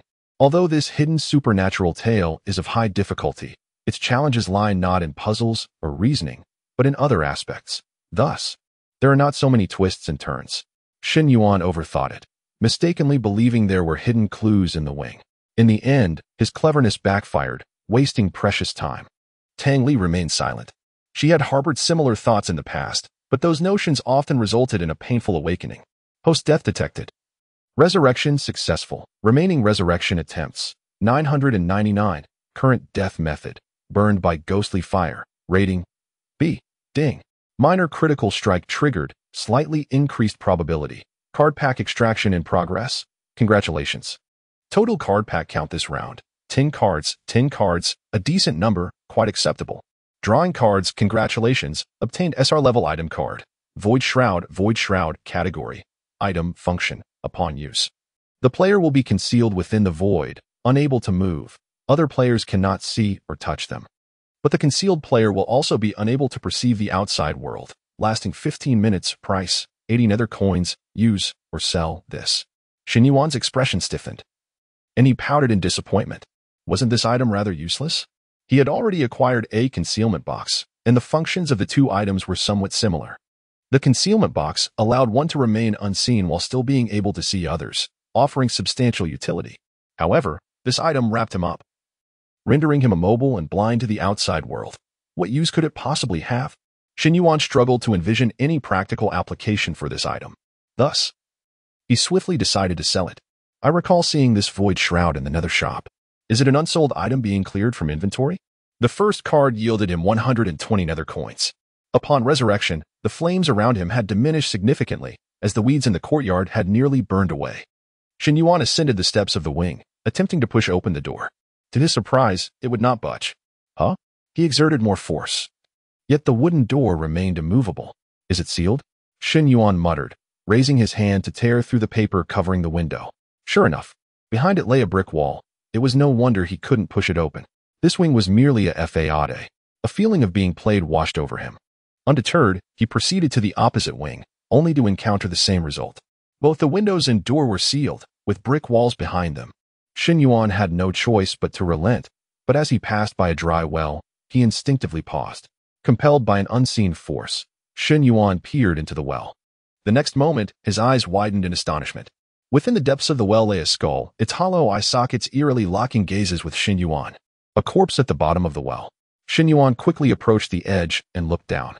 With the faint moonlight above and the flickering flames illuminating the courtyard, he distinctly saw an entire skeleton lying at the bottom of the well, radiating a chilling glow. To his surprise, he had indeed stumbled upon something. However, merely a skeleton seemed rather inconsequential, did it not? This place was already bizarre. The presence of a corpse rendered it less peculiar. Shen Yuan murmured, beginning to scrutinize the well before him. It appeared to have been dry for quite some time, devoid of any moisture, while weeds thrived around it. Moreover, it was not very deep. Shen Yuan could reach down easily and touch the skull of the skeleton. He rummaged through his pockets, hoping to find some tools befitting a yin-yang feng shui master, such as a rope, but he couldn't even find a single coin. It seemed that the character he portrayed as a feng shui master was not thriving at all, too impoverished to afford any tools. Naturally, a proper feng shui master would not dare take on such a task. After a moment of lamenting his misfortune, Shen Yuan returned his focus to the skeleton below. After some contemplation, he concluded, this skeleton looks remarkably pristine. So pristine that it feels somewhat off. Without hesitation, he leaped into the well. This scene made Tang Li's brow twitch violently. This guy truly fears nothing and dares to do anything. From the moment she first encountered Shen Yuan, he had been this way. Recklessly removing his red veil, he intertwined himself with this cursed fate. The second time they met, he dared to wash the hair of a malevolent spirit. The third time, he directly excavated a corpse. Now, he had jumped into a well. There was nothing he would not dare to contemplate, nor anything he would not dare to undertake. After all, he had no fear of death. It was just unfortunate that he would be found. Beside Tang Li, Sister Xia remarked nonchalantly, it matters not. If he finds it, he finds it. One alone is of no use. Tang Li remained silent. Sister Xia had not interacted with Shen Yuan, so she did not understand. Shen Yuan was the kind of person who, upon discovering even the slightest clue, could follow the thread and uncover pathways to victory that ordinary individuals could never fathom. Chapter 56. The Jade Bracelet, overturned 3 times into the coffin. Shen Yuan fell into the well and observed the desiccated bones before him from a close distance. Indeed, something was amiss. They appeared far too pristine, entirely unlike the remains of a body left to decay in the wilderness for an extended period. The bones bore no signs of corruption, nor any dirt. Surely, the Strange Tales domain would not be so careless in its staging, would it? This indicated that the skeleton served a purpose beyond mere fright. Shen Yuan's gaze meticulously scanned the skeleton for any clues, and soon, a jade bracelet adorning the wrist of the skeleton captured his attention. This bracelet was evidently extraordinary. Although Shen Yuan was yet unaware of its function, it was prudent to take it. With a swift motion, he removed the jade bracelet and tucked it into his backpack. He then naturally stepped onto the shoulder of the skeleton and leaped out of the well. Since there were no leads in the side room, he had no choice but to head to the main chamber. As he passed by the 8 Immortals table, he cast a fleeting glance at the incense burner atop it but did not linger, quickly moving past. With a creak, he pushed open the wooden door to the main room. In the moonlight, accompanied by a flickering flame, tore through the darkness within. Almost immediately, Shen Yuan spotted a figure in the distance, his eyes widening in astonishment. This was the most striking silhouette he had ever encountered. Every aspect, height, features, and proportions was flawless. Merely a fraction less impressive than the comments from readers in the discussion section. After scrutinizing the figure further, Shen Yuan feigned amazement and quipped, I thought someone so handsome had graced my presence, only to realize it's just a mirror. Before he could finish his thought, his gaze sharpened. Behind him stood a crimson figure, quietly poised at a distance of about 10 meters, right at the entrance of the dilapidated mansion. Behind it lay only emptiness. The entrance devoid of anything save for the bloodstains of the old crone. Am I seeing things? Is it only visible in the mirror? Shen Yuan pondered as he focused on the scarlet figure within the glass, instinctively blinking. In that fleeting moment, the crimson figure surged closer, advancing a couple of meters. Not only had the figure in the mirror drawn nearer, but Shen Yuan discerned that the immense mirror itself seemed to be approaching him as well. Ah, I see. Shen Yuan smirked, abruptly closing his eyes, and said with a grin, what is the point of standing so far away? Come, present yourself before me. Arrogance and confidence radiated from him. The figure in the mirror was, in fact, Tang Li, embodying her role in this strange tale. Indeed, she had returned as the eerie bride. This role was undoubtedly the most significant for Tang Li. Yet, due to the constraints of the joyous death scenario, only she could portray this character, as she was the one who had forged a sinister bond with Shen Yuan. Surely, they wouldn't have let Cui Ju take the role, would they? Upon seeing Shen Yuan close his eyes, Tang Li was momentarily taken aback.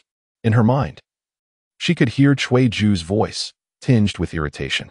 It was obvious he was displeased. Damn it, this kid is too good at posturing. Tang Li, don't hesitate, seize him. Tang Li said nothing, her expression neutral as she continued to glide forward. This was Shen Yuan. He dared to do anything, and there was nothing particularly shocking about him.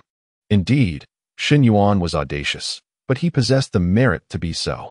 In the mirror, Tang Li drew closer to Shen Yuan, the mirror itself inching nearer. At last, she stood before him, her cold, frosty visage illuminated by the ghostly moonlight. It was an astonishing beauty. Just as Tang Li prepared to reach through the mirror to grasp Shen Yuan's neck, he abruptly opened his eyes. Their gazes locked. Indeed, it's you. We meet again. Yet, I am curious, is the population of your 100 strange realms so sparse? Why is it always you? Could it be that you have taken a liking to me? Tang Li blushed and sensed. This fellow Shen Yuan seemed to possess an uncanny charm, capable of infuriating her to no end with just a fleeting encounter. With a swift motion, Tang Li's violet-tinged arm extended from the mirror, seizing Shen Yuan's neck. As he felt the chill upon his throat, he remained unperturbed, excitedly wishing in his heart, yes. Just like that. Kill me. Rage-filled, kill me. Perhaps I shall receive an S-rank evaluation. Even better, I might draw a UR card. However, Tang Li did not crush Shen Yuan's neck, for such an act would bear no significance. No matter how many times she broke his neck, he would resurrect. Possibly even grow stronger from the experience. The sun's contract serves as bait, the shadow's pact claims the soul. Tang Li murmured softly, tightening her grip and pulling Shen Yuan into the mirror. Inside the mirror, the main house remained the same, the annex unchanged, and the dilapidated mansion just as it was.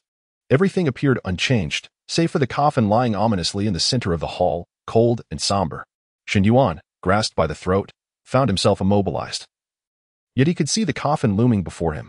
Ah, another coffin. Am I truly fated to contend with coffins repeatedly? Shen Yuan muttered, his voice muffled. Tang Li paid him no heed, casually tossing Shen Yuan into the coffin. Ugh, we are quite familiar now. Do take it easy. Or just kill me outright. Shen Yuan complained as he landed heavily, feeling a sharp pain in his backside. This discomfort was unavoidable. He would have preferred to die outright. For the death skip could alleviate all suffering and spare him the agony. Tang Li maintained her icy demeanor, saying nothing, merely continuing to manipulate the strands of blood. Dressing Shen Yuan in a funeral gown. Hey, what is this ghastly thing? It's utterly hideous. Shen Yuan protested. Once the funeral attire was donned, Tang Li forcefully pushed him down into the coffin. Though the action was undeniably intimate, the context rendered it exceedingly eerie. With a thud, the coffin lid slammed shut. It was only at this juncture that Shen Yuan regained control of his body. He surveyed the confines of the coffin, feeling an overwhelming sense of resignation. Here he was again. This marked his third entrapment in a coffin. He was becoming accustomed to it. Shen Yuan lifted his foot and kicked against the coffin lid. Yet, this coffin was not so easily breached as the coffin heist. After several attempts, the coffin merely shook slightly without yielding. Blood began to seep rapidly from the edges of the lid. Shen Yuan assessed the situation and realized that at the current rate, it would soon fill the entire coffin. Wouldn't that seal his fate? Chapter 57. Epiphany, Blood Bar, and the Sound of Suona. Outside the coffin, Sister Xia and Cui Ju stared blankly at Shen Yuan, who lay motionless within the coffin, exchanging bewildered glances. Is he not moving at all? Has he given up? Cui Ju's gaze was filled with suspicion. I don't know. Sister Xia's expression was vacant. Did he not consider attacking the coffin with a weapon? I would think it should be quite easy to smash it. He just kicked it once and stopped? I don't know. If he continues to lie in the coffin, how can we proceed? I don't know. Wait. If he prefers to stay there, then let him be. After all, if we cannot clear the level, he will be the one in a hurry. That makes sense. What have we to rush for? Sister Xia's face darkened, and she said helplessly, you may have misjudged my thigh, and I could tolerate that. But after the patting, you went on to knead and squeeze. What exactly do you intend to do? Cui Ju cleared his throat awkwardly. I was too excited. Don't be angry. Let us continue watching. Inside the coffin, thick blood swiftly filled the entire coffin. Initially, Shen Yuan held his breath, but the moment the blood surged in, he opened his mouth wide and inhaled deeply. Before he could register anything, darkness engulfed him, and he found himself at the entrance of the Yellow Springs card drawing room. A familiar and comforting system voice resounded. Detected host's death, resurrection successful. Current remaining resurrection attempts, 999. Method of death this round. Blood flooding the Gold Mountain rating. Ing. Triggered top-tier critical hit. Probability significantly increased. Remaining cards in the pack, 9. Drawing cards. In an instant, a scarlet light exploded before Shen Yuan's eyes. Damn. Red. Shen Yuan was ecstatic. He did not expect that merely receiving an A rating would yield a UR-level card. This was only his second time drawing a UR-level card. Could it be that this was a compensation for the lackluster reward last time? Congratulations. Obtained UR-level item card. Epiphany of 1,000 mechanisms. Epiphany of 1,000 mechanisms. Category, item card. Function, upon activation, within 10 hours, greatly enhances learning ability, comprehension ability, and muscle memory formation ability. Price, 800 Netherworld tickets. Use or sell. Shen Yuan was momentarily taken aback. A tenfold enhancement in learning ability? Greatly enhanced sounds impressive. But upon reflection, it seems that improving learning ability is not particularly useful at the moment. Does the system wish for him to enroll in university? 800 Netherworld tickets. Quite a substantial value. Should he sell it? Shen Yuan pondered, ultimately deciding against selling it, choosing instead to keep this UR-level card. He would hold onto it and consider what knowledge he might wish to acquire. Having drawn a UR card, Shen Yuan felt a surge of joy. It appeared that the promise of wealth from the coffin was not mere talk. He had indeed struck gold this time. However, just as he opened his eyes, ready to drown himself a few more times, the coffin lid unexpectedly opened on its own, and thick blood gushed forth from the seams of the coffin. The blood erupted like fireworks, eerie and resplendent. Damn, this strange tale doesn't even grant him satisfaction. How stingy.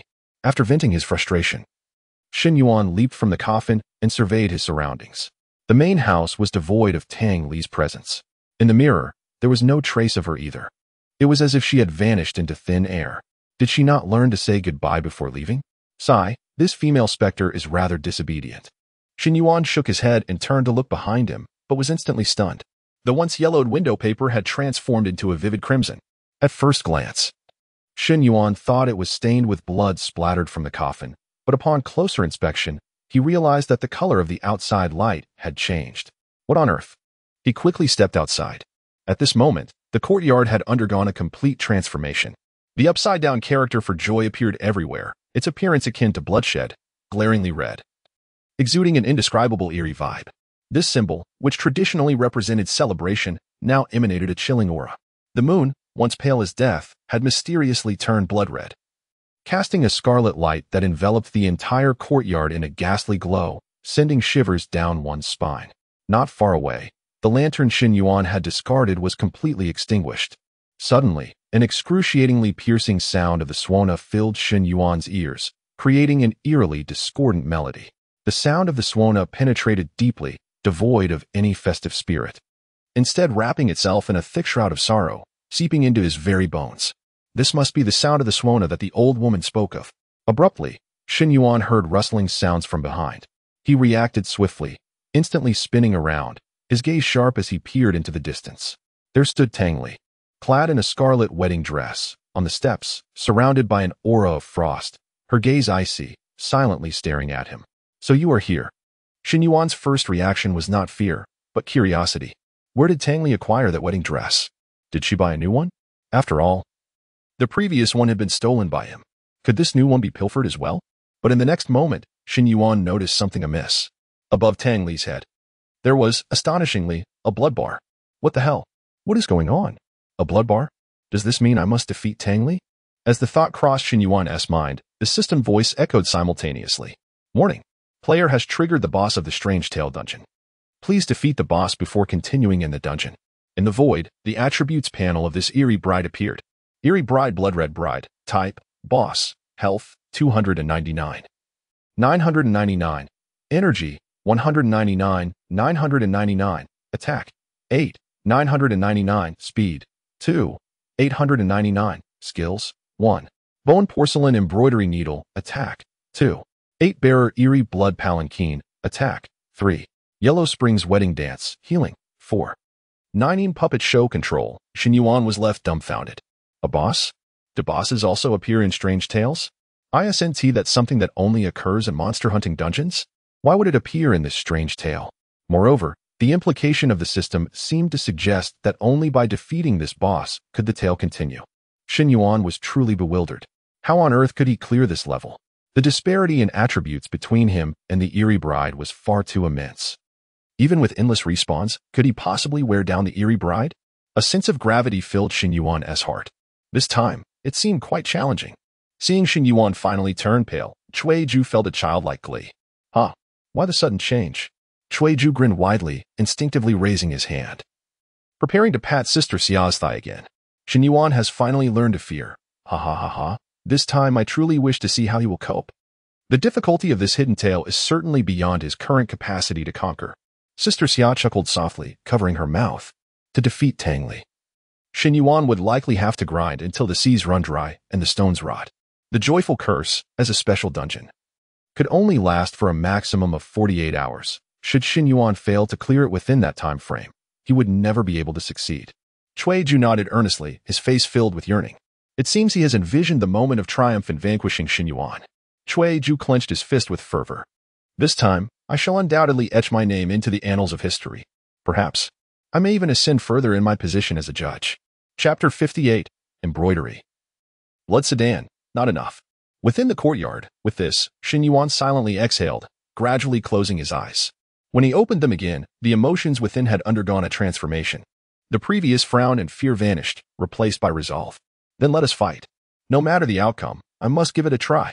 Even if I know it is futile, I must attempt it. Without a gamble, there will never be a chance for a turnaround from despair. You think to intimidate me? This is far from sufficient. Shen Yuan retrieved his heavenly heavy shield from his backpack. The massive shield thudded heavily to the ground, sinking into the earth and raising a cloud of dust. Shen Yuan slowly lifted his head, his gaze calmly fixed on Tang Li above the steps, and waved his hand.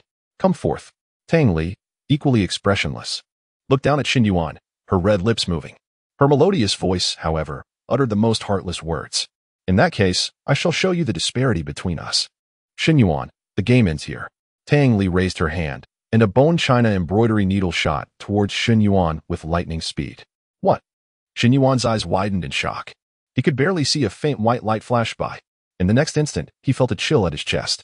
Looking down, he discovered an unexpected blood hole had appeared, crimson blood gushing forth, soaking his blood-stained wedding garment. Congratulations, successfully used blood to dye the wedding attire, gaining an additional 25 damage reduction effect. Immediately after, terrifying damage numbers floated above Shen Yuan's head. 5863. This number precisely matched Shen Yuan's total defense value. Instant kill. A no-contest instant kill. Would you like to use the Guardian Spirit Shield? Tang Li merely waved her hand, triggering Shen Yuan's life-saving skill. He resolutely chose no. In the realm of ghost tales, he could resurrect.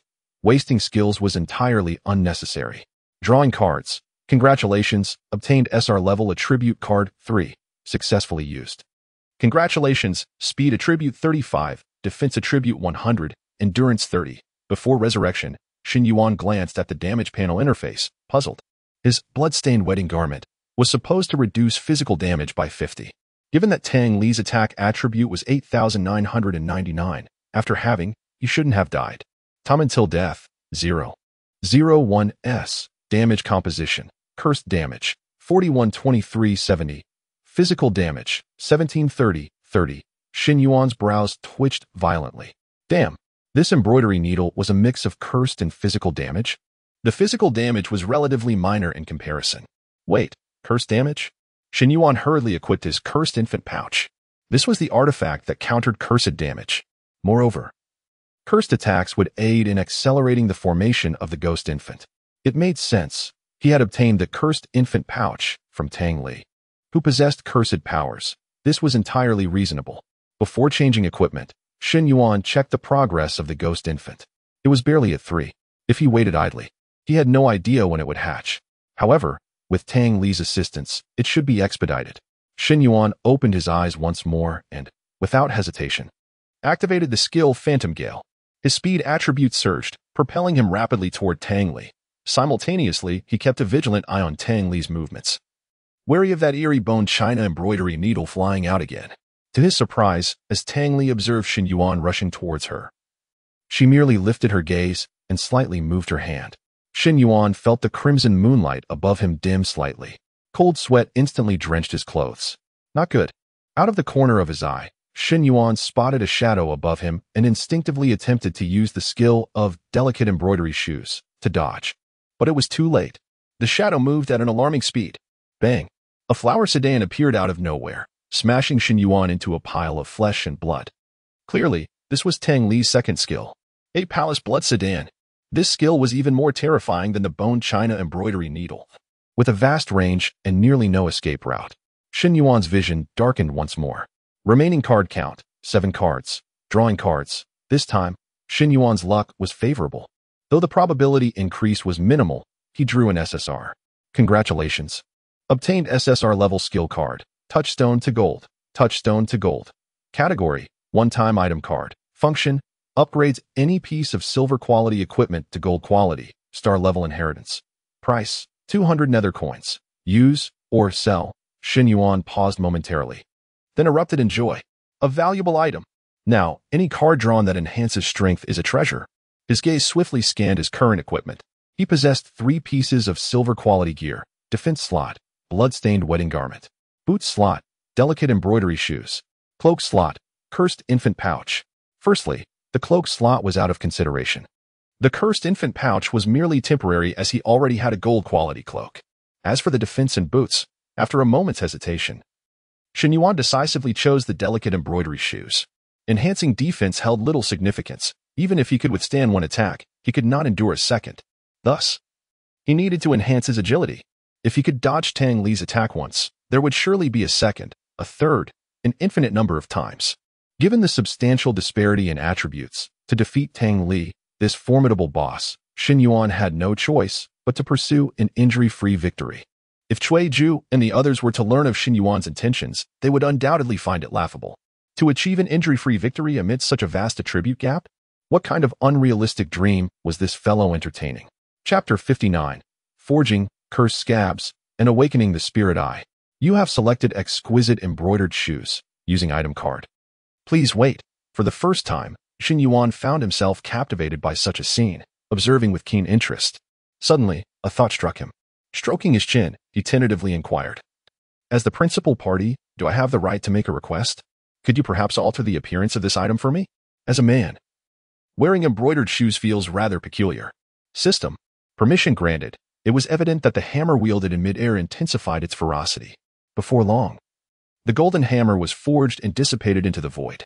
A pair of heavy boots landed in Shen Yuan's hands, entirely obsidian, yet of remarkable design.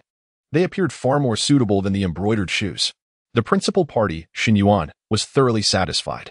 Congratulations on acquiring new equipment. Cursed Scab Spirit Boots. Category, Boot Equipment. Level, Golden 1 star. Speed, 151. Blooming on the other shore, when worn. Petals of the other shore bloom upon each step, lasting for 5 minutes. During this time, one can teleport to any blooming petal location. 2. Binding Soul Lotus Steps. While utilizing blooming on the other shore, it connects the 2 flowers at the starting and ending points, causing a 1-second stun effect on players along the connecting path. Cooldown of 1 minute. Shen Yuan raised his eyebrows in astonishment. This truly exemplifies the leap from silver to golden equipment. Although the overall attributes remained singular, with only a speed attribute, it had surged by an impressive 115 points.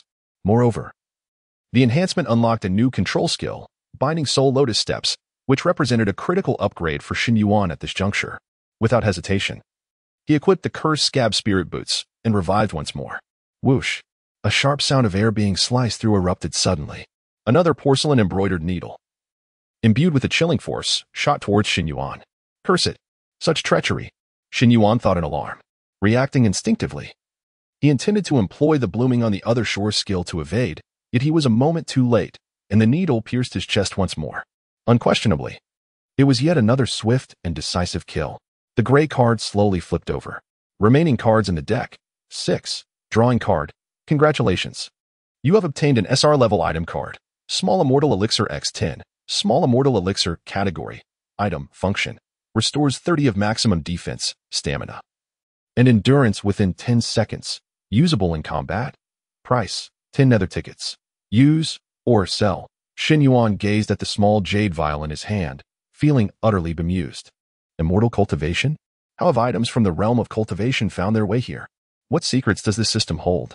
As a restorative item, it could prove somewhat useful, especially since Phantom Gale depletes stamina rapidly, making this elixir a timely supplement, provided he survived long enough to exhaust his stamina. Each revival restored Shen Yuan to full attributes. Very well, I shall save it for now. He casually tucked the small immortal elixir into his backpack. Ruffling his hair as he murmured to himself, the speed of that embroidered needle is alarmingly swift. If Tang Li aims at me, it is almost guaranteed to hit. My straightforward approach makes it all too easy for her to target me. Is there a way to make myself less of a target? Suddenly, a memory flashed across Shen Yuan's mind, reminiscent of his past experience playing a mobile game. But this is not a mobile game. If I attempt to mimic the movement techniques from games, I might end up riddled with holes like a honeycomb. This is far more challenging than dealing with the peculiarities I faced before.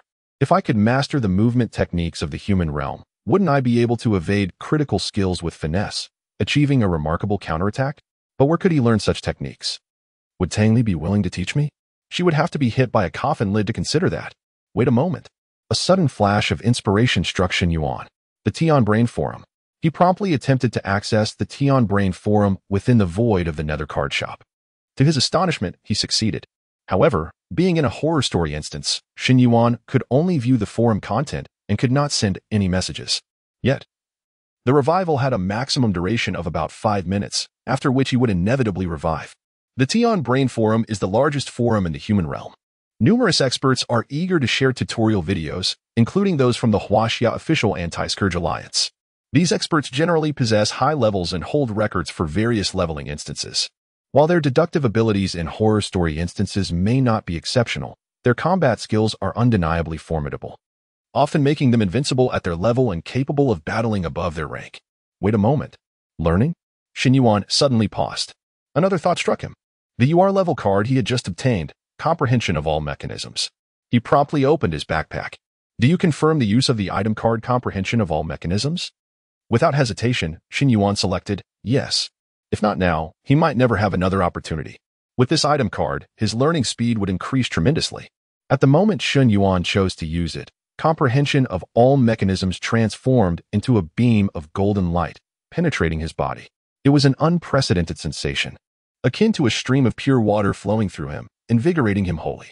The only way to describe it was exhilarating. As the revival time elapsed, Shen Yuan abruptly opened his eyes. What? He discovered that the world before him seemed to have undergone a transformation. It felt as if all the shadows in his mind had dissipated, and for the first time in years, his once dulled gaze now perceived the world with clarity. The descending leaves appeared to slow in his sight, and if he wished, he could instantaneously calculate their speed and landing position. The crimson moonlight above cast its glow, and even the faintest variations in light and shadow were sharply captured by Shen Yuan's keen vision, every detail vividly apparent. Is this the comprehension of all mechanisms? Chapter 60. Obstinate. Noisy. 10 minutes. Shen Yuan took a deep breath, forcefully suppressing the surging excitement within him, his gaze fixed intently on Tang Li. A slight furrow formed on Tang Li's brow. Why did she feel that Shen Yuan's eyes had transformed, becoming remarkably clearer? Perhaps it was merely her imagination. She dismissed the thought and slowly raised her palm. A grand palanquin materialized above Shen Yuan's head, plummeting rapidly. The instant Tang Li raised her hand, Shen Yuan had already deduced the skill she was employing, a bearer blood palanquin. With a fleeting glance upwards, he assessed the imminent position of the palanquin in less than 1/10 of a second. 32 seconds. I have merely 32 seconds to evade. I must select the swiftest method and path. Dashing forward was futile, moving a leg was impossible, and running outright was out of the question. My current attributes are insufficient to dodge within such a short span. The flower of the other shore holds potential, yet it can only blink backwards at present. If that is the case, I shall never close the distance to Tang Li and launch a counterattack. Thoughts raced through Shen Yuan's mind. Ultimately, he resolved to remain motionless. Bang! He was crushed into a pulp by the descending palanquin. It turned out I was merely frightening myself.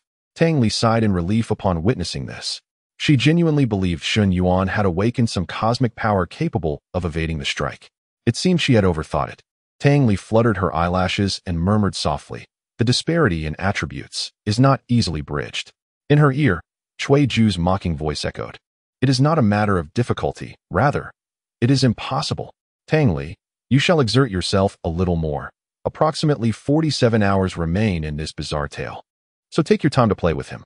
It appears that the Abyss Soul device we prepared will not be utilized at all. Such a pity. Tang Li fell silent, refraining from further comment. Within the card-drawing chamber of Huang Quan, Shen Yuan felt a surge of exhilaration. This enigmatic state was utterly delightful. After employing sudden enlightenment, he truly glimpsed the possibility of a flawless victory. Although the difficulty remained exceedingly high, he could now perceive a 1 in 10,000 chance. As long as there is a possibility, miracles can be forged. Hurry, draw cards. Do not waste my time. Shen Yuan urged with unprecedented fervor. Huang Quan card drawing chamber. Remaining card pack quantity. 5 cards. Drawing cards. Congratulations. You have obtained 1 SSR-level experience card. Ha. Is that all? Shen Yuan barely glanced at it, dismissively stowing the experience card in his backpack. Such trivialities were not worth his time. Shen Yuan swiftly opened the Tian Now forum, searching for movement tutorial videos, starting with the ones that had garnered the most likes. 5 minutes later, Shen Yuan was forcibly resurrected and opened his eyes once more, standing before Tang Li. This time, Tang Li did not immediately strike. Instead, she narrowed her eyes and spoke gravely. Shen Yuan, surrender. Though you can resurrect infinitely, you cannot kill me, and the instance cannot proceed. After 48 hours, you will be forcibly defeated due to the time limit of the bizarre tale, and if I recall correctly, you no longer possess any health points. I must admit, your class is formidable, stronger than any I have encountered, but it is time to end this. Tang Li intended to persuade Shen Yuan to abandon his efforts, suggesting it was unnecessary to continue exhausting himself. It would be better to spend the remaining 48 hours wisely. Unexpectedly, Shen Yuan scoffed. Leaning against this suspended shield, with a radiant smile, one that seemingly held a hint of provocation. What are you babbling about? I cannot comprehend a single word. In my life motto, the concept of giving up does not exist. Seeing his unwavering resolve, Tang Li's brows knitted tightly. Why must you be so obstinate? In response, Shen Yuan merely shook his finger nonchalantly, his gaze ablaze with fervent combat spirit. How tiresome. Allow me to deplete your health bar first. Then I shall listen to your incessant prattle. Before his words had fully escaped, Shen Yuan grasped the enormous, suspended shield and charged swiftly towards Tang Li. He needed to close the distance promptly. Only then could he inflict damage upon her. In truth, Shen Yuan had contemplated relinquishing the suspended shield, but ultimately decided to retain it. For this was a form of weight training. If he could evade Tang Li's attacks while the shield hampered his speed by 10, then the moment he cast off all limitations would herald his true transformation. Incomprehensible. Tang Li's eyes turned frosty, and without further words, she raised her hand and swung it forcefully. In an instant, Shen Yuan keenly detected the movement. Tang Li possessed 4 skills in total, having thus far utilized only 2, bone porcelain embroidery needle and 8 bearer blood palanquin. The gestures for these 2 skills bore subtle distinctions. The former involved a needle swinging motion, while the latter involved a gentle lift followed by a downward thrust. Thus, this time, Tang Li was employing bone porcelain embroidery needle. A flash of white light erupted as the embroidery needle shot forth, the air seeming to tear apart with a piercing shriek. Whoosh! Shen Yuan evaded with remarkable speed. But alas, despite his swift motion, the needle grazed his arm. There was no question. He was instantaneously defeated. Yet, Shen Yuan felt no discouragement. He had made significant progress this time. Just a fraction more, and he could have dodged that embroidery needle. In contrast, when Tang Li saw her needle nearly miss its target, her pupils dilated, disbelief etched across her fair face. How could this be possible? Such speed. How did Shen Yuan manage to react? Remaining card pack quantity. For cards, drawing cards, congratulations. You have obtained 1 SSR-level attribute card. SSR-level attribute card successfully used. All attributes increased. Defense 150, energy 120, attack 30, speed 30, stamina 30. Shen Yuan tightened his fist slightly. This reward was excellent. Attributes were undoubtedly what he lacked most at present, so the more, the better. If his attributes matched Tang Li's, would it still require such effort to defeat her? Shen Yuan shifted his gaze from the card and continued to focus intently on learning movement techniques on the forum. Once resurrected, he appeared increasingly spirited. Come, let us continue. This time, he no longer charged straight ahead, but began employing the combat technique he had just mastered, Thunder Z-Flash. Thunder Z-Flash did not advance in a straight line, rather. It alternated directions to make it difficult for the opponent to lock onto his movement trajectory, significantly increasing their predictive difficulty. While it sounded simple, executing it fluidly was far from easy. Typically, players with talent would take at least a week to transition from understanding the theoretical operation to practical application. From practical usage to fluid execution, it would require months of arduous training. Yet Shen Yuan accomplished it in 10 minutes. The instant he finished watching the tutorial video, he had mastered it. This was the marvel of Shen Yuan's inherent talent combined with the terrifying prowess of sudden enlightenment. Chapter 61. Thunder, Aerial Shot, Juicer. Within the secluded courtyard, a sinister wind howled, enveloping the area in a scarlet glow. As she observed Shen Yuan's form, darting through the air like a bolt of lightning, Tang Li was utterly bewildered. What was he doing? She never anticipated that Shen Yuan possessed such skills. In her eyes, his movements were erratic and unpredictable, making it nearly impossible to gauge his intentions. No, I cannot allow him to close in on me. Furrowing her brow, she made a brief calculation before decisively targeting the minuscule space in front of Shen Yuan, launching a needle-like projectile. In that moment, it appeared that Shen Yuan had already anticipated the trajectory of Tang Li's attack, swiftly altering his direction. The needle whizzed past him, embedding itself in the mound of earth behind him, vanishing from sight. Tang Li had completely missed. In an instant, she was filled with shock. At that moment, Shen Yuan was evolving amidst the chaotic slaughter, entering a state akin to a specter, evading countless attacks with near perfection. Although the difficulty of dodging her needle was incomparable to that of the chaotic assaults he faced, his current state evoked a sense of familiarity within Tang Li. Shen Yuan was growing at a terrifying pace. In the corner of the eerie gathering, Cui Ju, who was observing the duel, suddenly sprang to his feet, his eyes wide with astonishment, so much so that they nearly popped from their sockets. Thunder Z-Flash. Shen Yuan was merely a novice player. How could he possibly master such a sophisticated technique? Sister Xia, somewhat perplexed, turned to Cui Ju, inquiring, "What did you just say? What thunder? What's?" As a judge in the 100 Phantoms realm, Cui Ju held a position of high esteem, and he typically interacted with players from the human realm who were of a higher level, around 50 to 60. Thus, his knowledge was considerably broader. It is the Thunder Z-Flash, a C-grade combat skill from the human realm, essential for many high-level players. What is a combat skill? Sister Xia blinked with curiosity, prompting Cui Ju to feel a warmth in his heart as he patiently explained. The evaluation of a human realm player's strength typically involves 3 aspects. The first is attributes, which serve as the most direct measure. The second is skills, encompassing class abilities, equipment functions, and skills acquired from skill books. The final aspect is combat skills, which are techniques summarized by players over the years to enhance their operational limits. Attributes establish the foundation, skills determine the height, while combat skills define the limits. Combat skills are categorized from low to high into 5 ranks: D, C, B, A, and S. The technique just employed by Shen Yuan is a C-grade combat skill. The Thunder Z-Flash. Sister Xia appeared baffled. C-grade combat skill? It looks rather simple to me. Cui Ju took a deep breath and replied solemnly, "It merely appears simple. Although I am not fond of Shen Yuan, I must concede that the fluidity of his Thunder Z-Flash is on par with the high-level players I have encountered from the human realm. However, to think he could kill Tang Li with just a C-grade combat skill is a mere fantasy. The Thunder Z-Flash is only effective for evading ranged attacks. It becomes ineffective in close quarters. In fact, Tang Li would never allow him to close the distance." Sister Xia, look. Sister Xia quickly turned her gaze back to the battlefield. Wanting to rapidly enhance her combat techniques was no easy feat. Regardless of how formidable Shen Yuan might become, it was unlikely he could achieve such a feat. Moreover, she had more than one skill at her disposal. Thus, Tang Li swiftly altered her strategy. Since landing a hit with a needle was challenging, she opted for a more reliable option. 8-lift Phantom Blood Palanquin. Smash it. The Thunder Z-Flash was only suitable for evading small-scale attacks. A large area attack like the 8-lift Phantom Blood Palanquin would not yield favorable results. Shen Yuan was unable to evade and was once again defeated. I succeeded. In the void, Shen Yuan felt no sorrow from his defeat. For him, this moment marked a monumental leap. He had finally managed to withstand Tang Li's second attack.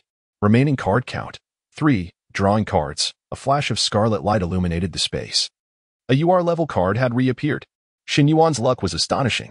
However, his expression remained unchanged. as his mind was preoccupied with various evasion techniques he had gleaned from the brain forum. In the state of thousand machines enlightenment, Shen Yuan absorbed combat skills at an extraordinary pace. For ordinary D-grade combat skills, he could grasp the principles after a single demonstration, instantly mastering them. C-grade combat skills required just one viewing of a video for complete comprehension. B-grade combat skills could be approximately understood after the first viewing, achieving about 60 to 70 mastery. The remaining percentage required further viewing, contemplation, and practice to easily reach 99. Unfortunately, B-grade and above combat skills could not be found on the Brain Forum. To learn them, one had to enter the official academy of the Alliance for further study. This was somewhat akin to a university in Shen Yuan's previous life. Congratulations on acquiring UR-level item card. Pain currency machine. This UR card seemed intriguing. Pain currency machine, category. Special item card. Function. Converts death pain into nether coupons. Limitation. Repeated deaths and low value of death will reduce acquisition quantity. Price. 1,000 nether coupons. Use or sell. A pain currency machine? It can actually convert my death pains into nether coupons? Shen Yuan raised an eyebrow in astonishment. This was certainly an opportunity not to be missed. The ability of the pain currency machine, combined with my rebate assistant, would significantly accelerate my accumulation of nether coupons. Shen Yuan decisively chose to use. Boom. What was that? An earthquake? Shen Yuan quickly turned to look. He saw a massive machine crash heavily beside him. The appearance of this contraption resembled a juicer. Yet, inscribed beneath this juicer were 5 bold characters, pain currency machine. Extravagant indeed. However, the number of items in my void was steadily increasing. Initially, there had only been the Huangquan card drawing booth, then a nether shop was added, and now another juicer. Speaking of the nether shop, just as I unlocked the pain currency machine, I also received a reward of 200 nether coupons through the rebate assistant. I should have accumulated a decent amount of nether coupons by now. It is time to make some expenditures. Exiting the Huangquan card drawing booth, Shen Yuan turned toward the nether shop. Compared to his previous hesitance, he was significantly more assertive this time, slamming his hand on the table and exclaiming, "Check my balance. Your nether coupon balance, 845 points, over 800 already. When did it accumulate to this much?" Yet, it was still far from the top-tier equipment Shen Yuan initially sought to exchange. Regrettably, I could not continue hoarding. I must exchange for items that would enhance my current combat power.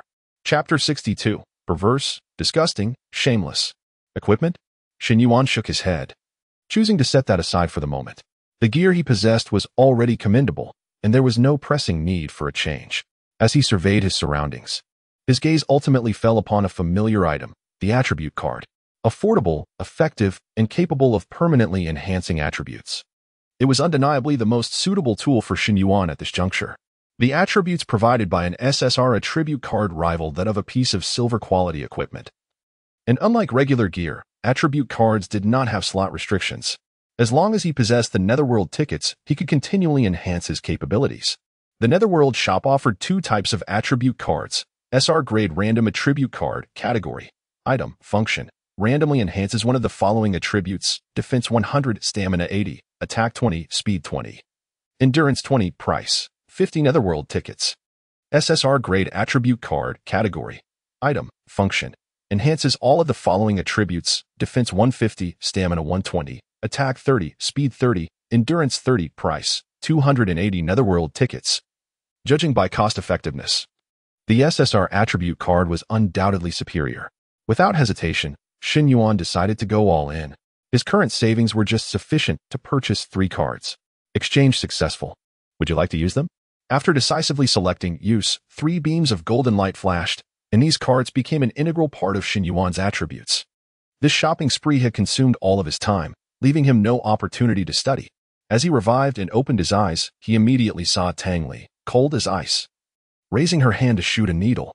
Oh, still daring to use the needle? It seems you remain undeterred. Shen Yuan swiftly entered combat mode, executing the Thunder Z flash with determination.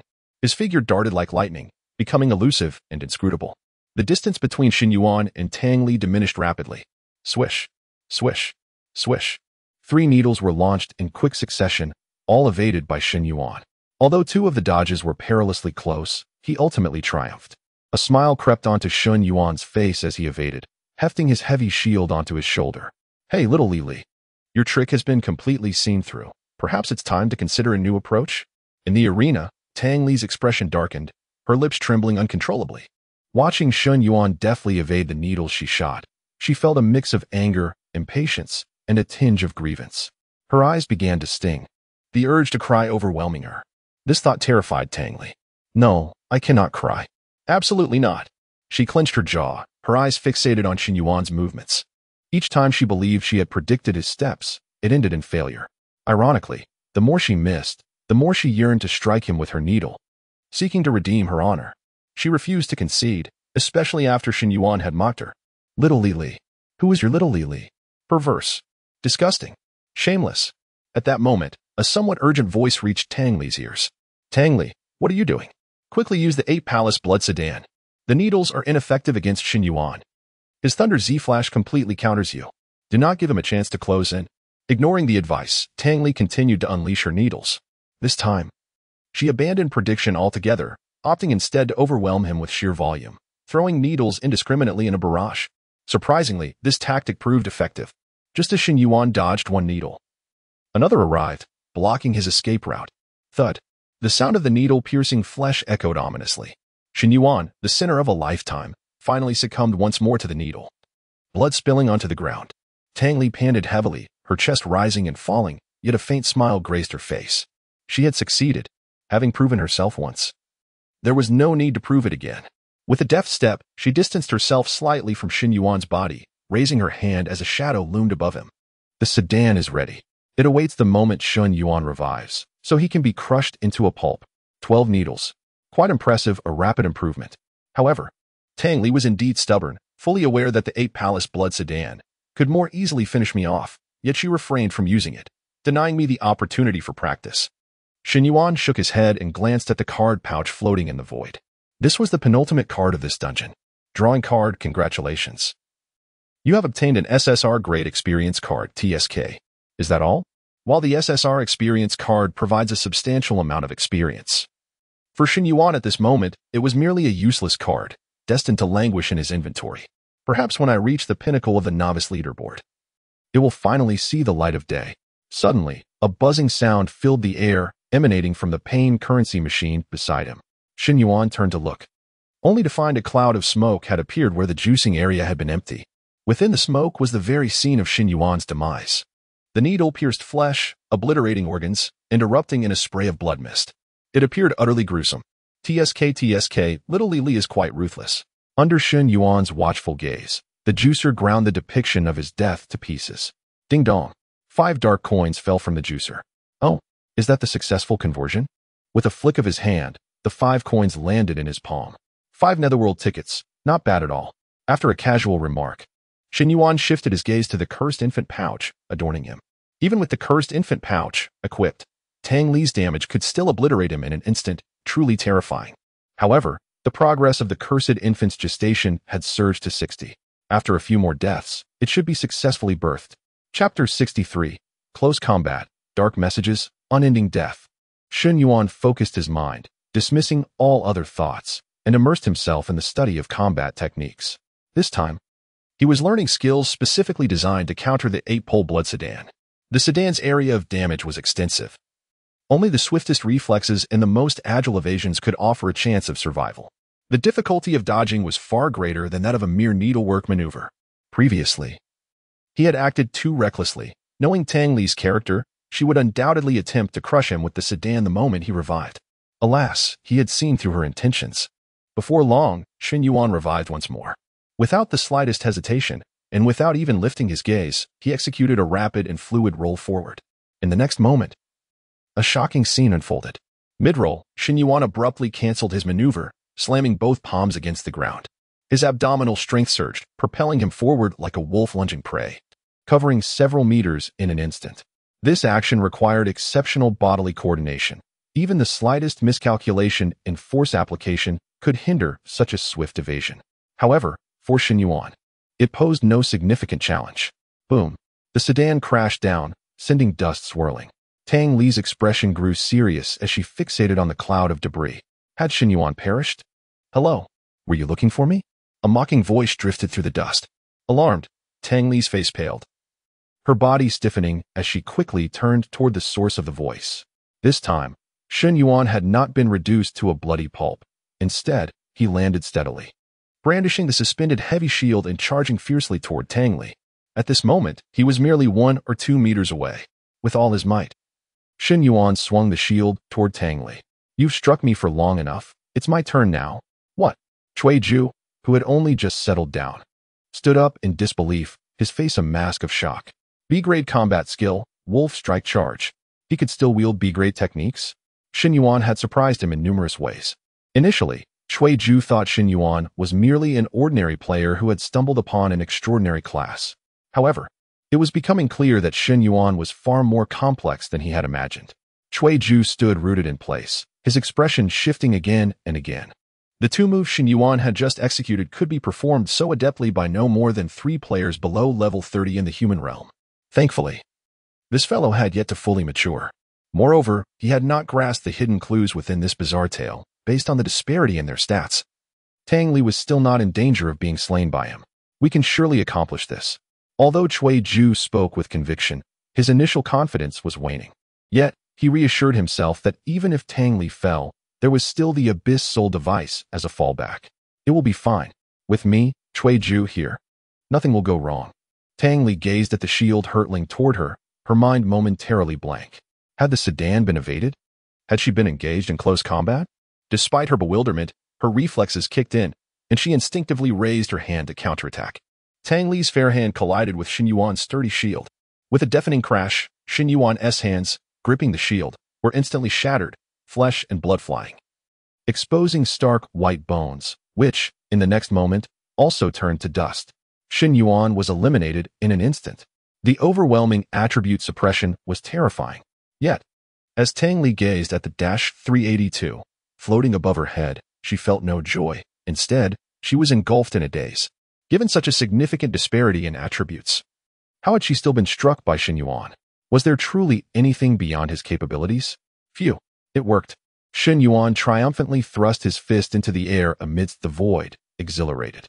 Though he had only a few hundred health points, far less than even a fraction of Tang Li's total, it was still worth celebrating. He had nearly mastered the evasion techniques. Next, he must prepare to learn offensive skills. First, let him examine the card draw results. This was the final card from Shen Yuan's dungeon pack. In the void, a gray card burst forth with a purple glow. It was an SSR-level card. Congratulations on obtaining SSR-level software card. Dark messages. Staring at the inscription in the void, Shen Yuan was taken aback. Software card? What was that? Dark messages. Category: Soul Hub software. Function: WeChat of the Bizarre Realm. A fully functional messaging application. Value: 200 nether tokens. Use or sell. Shen Yuan's expression was peculiar. He had drawn other software from the Soul Hub? With WeChat available, how far off could Douyin be? Would Tomato Novel soon follow? However, what use was unlocking the local version of WeChat in the Bizarre Realm? Could he chat with the bizarre creatures? Although he found it strange, Shen Yuan pondered for a moment and ultimately chose use. The Soul Hub was a valuable asset worth exploring. Perhaps he could gather intelligence from the bizarre creatures of the Bizarre Realm in the future. In his memory, there have been no records of communication between players from the human realm and the bizarre creatures of the Bizarre Realm. The two factions had always been at odds. Shaking his head to dispel distractions, he continued his studies. The 1,000 Mechanisms Enlightenment was time-limited, and Shen Yuan did not wish to squander this precious opportunity. When Shen Yuan revived, Tang Li had already distanced herself from him. Yet, Shen Yuan remained undeterred, relentlessly charging toward her. Due to the vast difference in their speeds, closing the gap was exceedingly challenging. Shen Yuan could only exhaust every ounce of effort, employing various D, C, and B-grade combat techniques, leaving Cui Ju astounded, ultimately rendering him numb to the spectacle.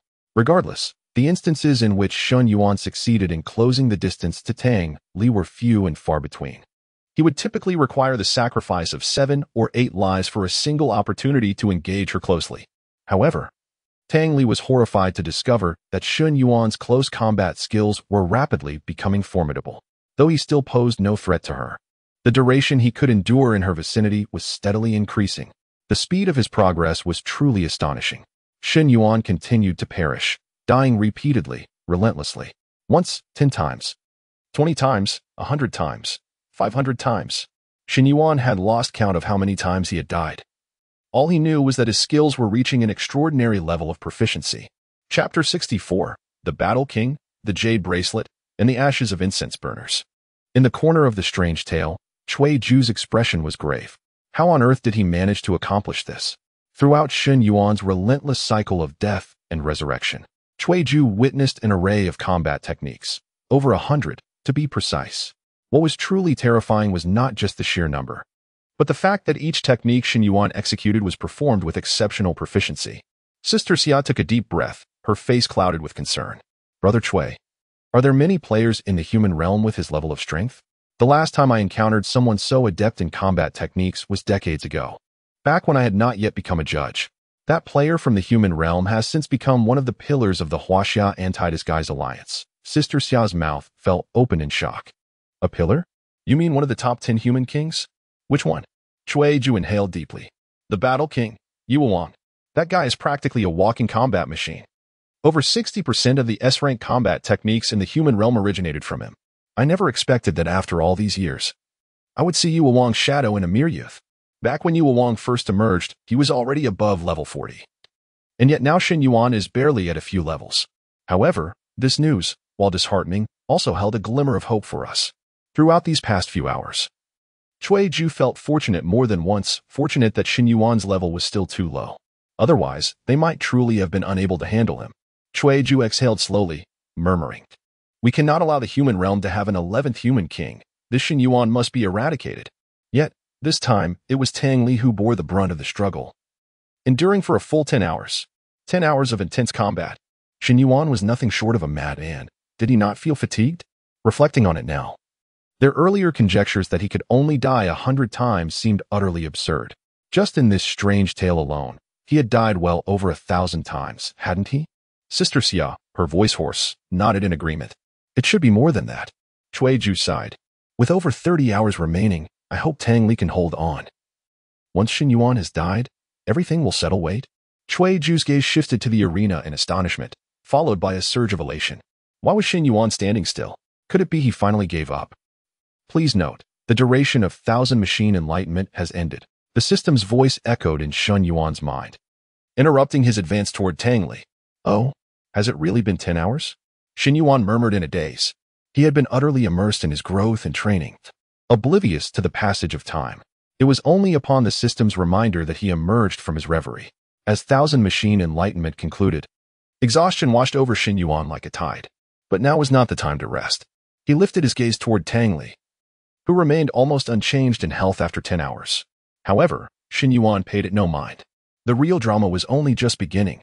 In the other courtyard, Tang Li regarded Shen Yuan, who stood still, a flicker of confusion in her eyes. Had he finally surrendered? She secretly exhaled in relief. It was too exhausting. 10 continuous hours of combat had truly begun to wear her down. She looked at Shen Yuan, her lips slightly parted. You finally made the right choice. I told you, it's futile. You cannot kill me. The disparity in our attributes is far too great to be bridged merely by skill. Shen Yuan smiled. I know. Tang Li was instantly incensed, her voice icy. You know? Then why have you been fighting so desperately for these 10 hours? Are you out of your mind? Losing this opportunity means I want to find another formidable sparring partner like you. Tang Li frowned. Sparring partner? You're on the brink of death. What is there left to practice? Shen Yuan, however, chuckled. Who told you I'm on the brink of death? Tang Li's voice was frigid. You cannot kill me. The instance cannot progress. Once the 48 hours are up, you will inevitably fail the challenge. And with your life points dipping below 0, won't you be facing death?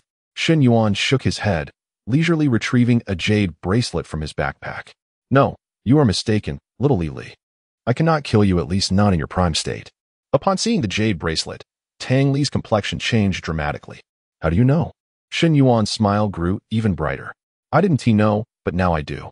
Initially, Shen Yuan was uncertain of the bracelet's purpose, but now, from Tang Li's reaction, he had deduced everything. Tang Li was rendered speechless. Had she fallen for his trick? Had she been so easily deceived by Shen Yuan? In the next moment, the suspended heavenly shield was swiftly stored in Shen Yuan's backpack. With the shield removed, Shen Yuan's speed returned to its full capacity. His gaze sharpened like a blade as he swiftly scanned the entire courtyard, simultaneously analyzing the strange tale in his mind. The jade bracelet was likely one of the tools of the ghostly bride. Destroying it would surely weaken her powers.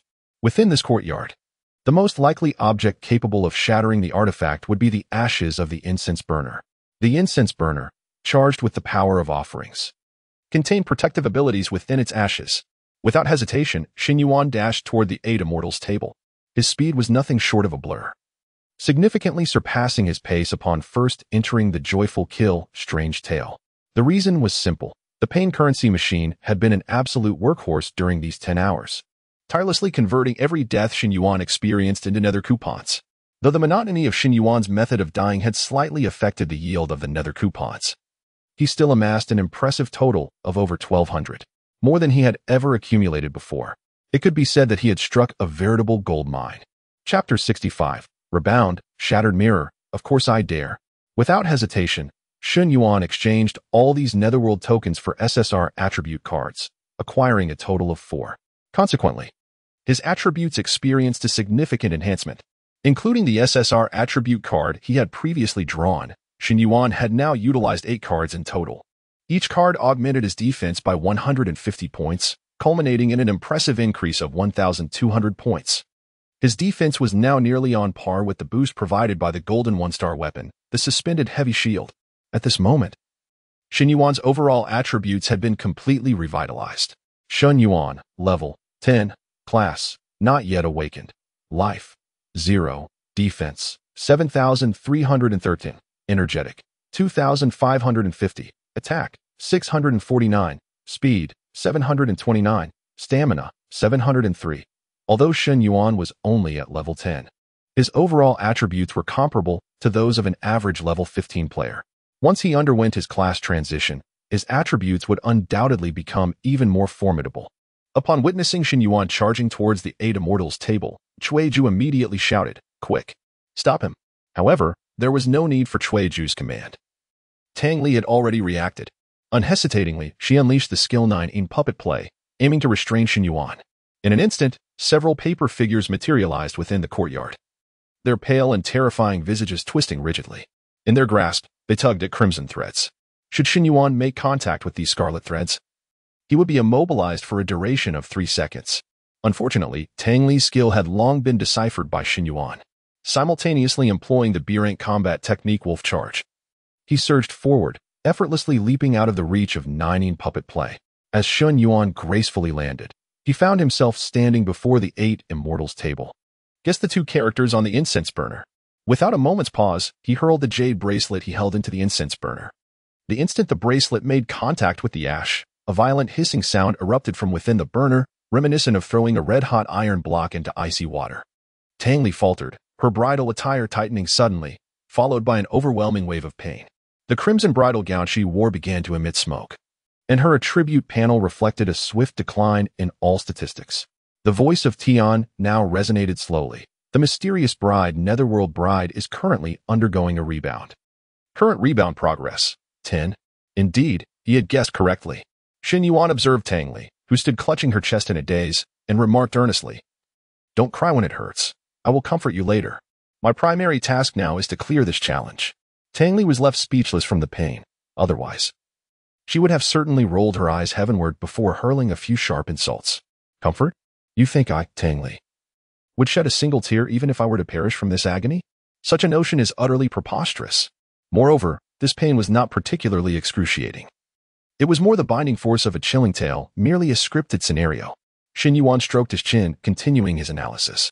With the rebound progress at 10, it appeared that there were multiple items capable of weakening the boss. Seizing the opportunity while Tang Li was preoccupied, his gaze swiftly scanned the courtyard for suspicious objects.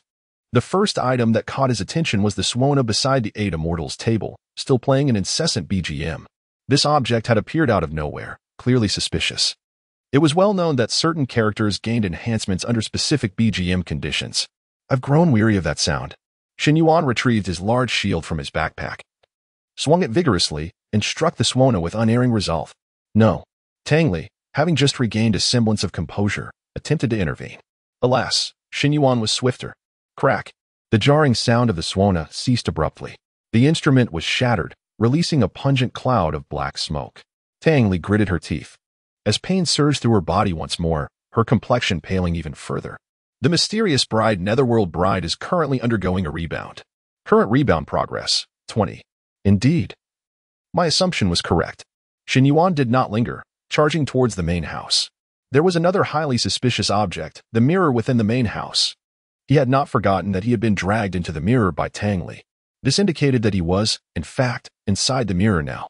The mirror was certainly problematic. Such a glaring flaw could not escape Shen Yuan's meticulous mind. "Shatter for me," he shouted, driving his shield forcefully against the massive mirror. Crash. A thunderous sound reverberated throughout the courtyard. As the mirror shattered, the entire courtyard trembled violently, shaking and spinning. The dizzying sensation nearly overwhelmed Shen Yuan, who clung tightly to his suspended heavy shield. After a piercing shriek, the tumultuous alterations finally subsided.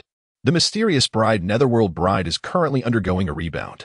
Current rebound progress, 50. Ah, this mirror was indeed the key. It had surged the rebound progress to 50 in an instant. Shen Yuan instinctively turned to his side. Realizing he still stood at the entrance of the main house, precisely where he had begun, closing his eyes before being seized by Tang Li from the mirror. It dawned on him that he had not moved an inch throughout this ordeal. His gaze shifted back towards the courtyard, where the moonlight had returned to its serene silver hue, tranquil as water, as if everything he had previously experienced had never occurred. An understanding washed over him. The prior events were merely illusions reflected within the mirror. As his attention shifted, Shen Yuan noticed Tang Li standing quietly beside the shattered mirror. She appeared significantly weakened compared to before, teetering on the brink of collapse. The once resplendent crimson bridal gown was now largely charred, leaving only tattered remnants. Unbeknownst to him, the elderly woman had tipped over the red lantern beside the shattered mirror. Shen Yuan's heart stirred. It seemed the eerie crimson moonlight within the mirrored world was cast by the light of this red lantern reflecting off the mirror's surface. However, I believe 50 is not the limit. Shen Yuan's gaze sharpened as it fell upon the area ahead. The mirror had previously obscured his view. But now that it lay in shards, the true form of the main house was finally laid bare. Before him lay a scarlet coffin. This must be the very coffin in which the mysterious bride lies. Shen Yuan wasted no time, resolutely choosing to dismantle the home for Tang Li. "You dare." Tang Li attempted to intervene, but her current state rendered her incapable of action. This feeble threat only seemed to encourage Shen Yuan further. "Of course I dare." Shen Yuan grinned, raising his shield, and brought it crashing down upon the coffin. Chapter 66, The Ghostly Infant, Mother, Cherry. With a resounding crash, the coffin disintegrated, splinters flying in all directions. The system's voice echoed softly, indicating a significant change.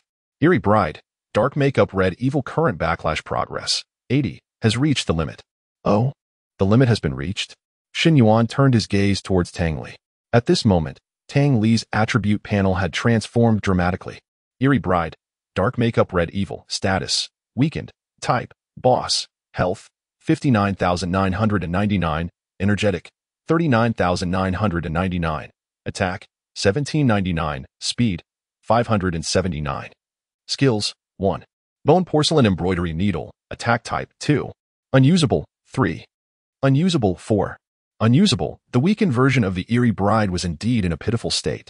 Not only did she have only one feeble skill remaining, but her attributes had also dwindled to a mere 20. Although her health was still substantial, it no longer posed an impossible challenge for Shen Yuan.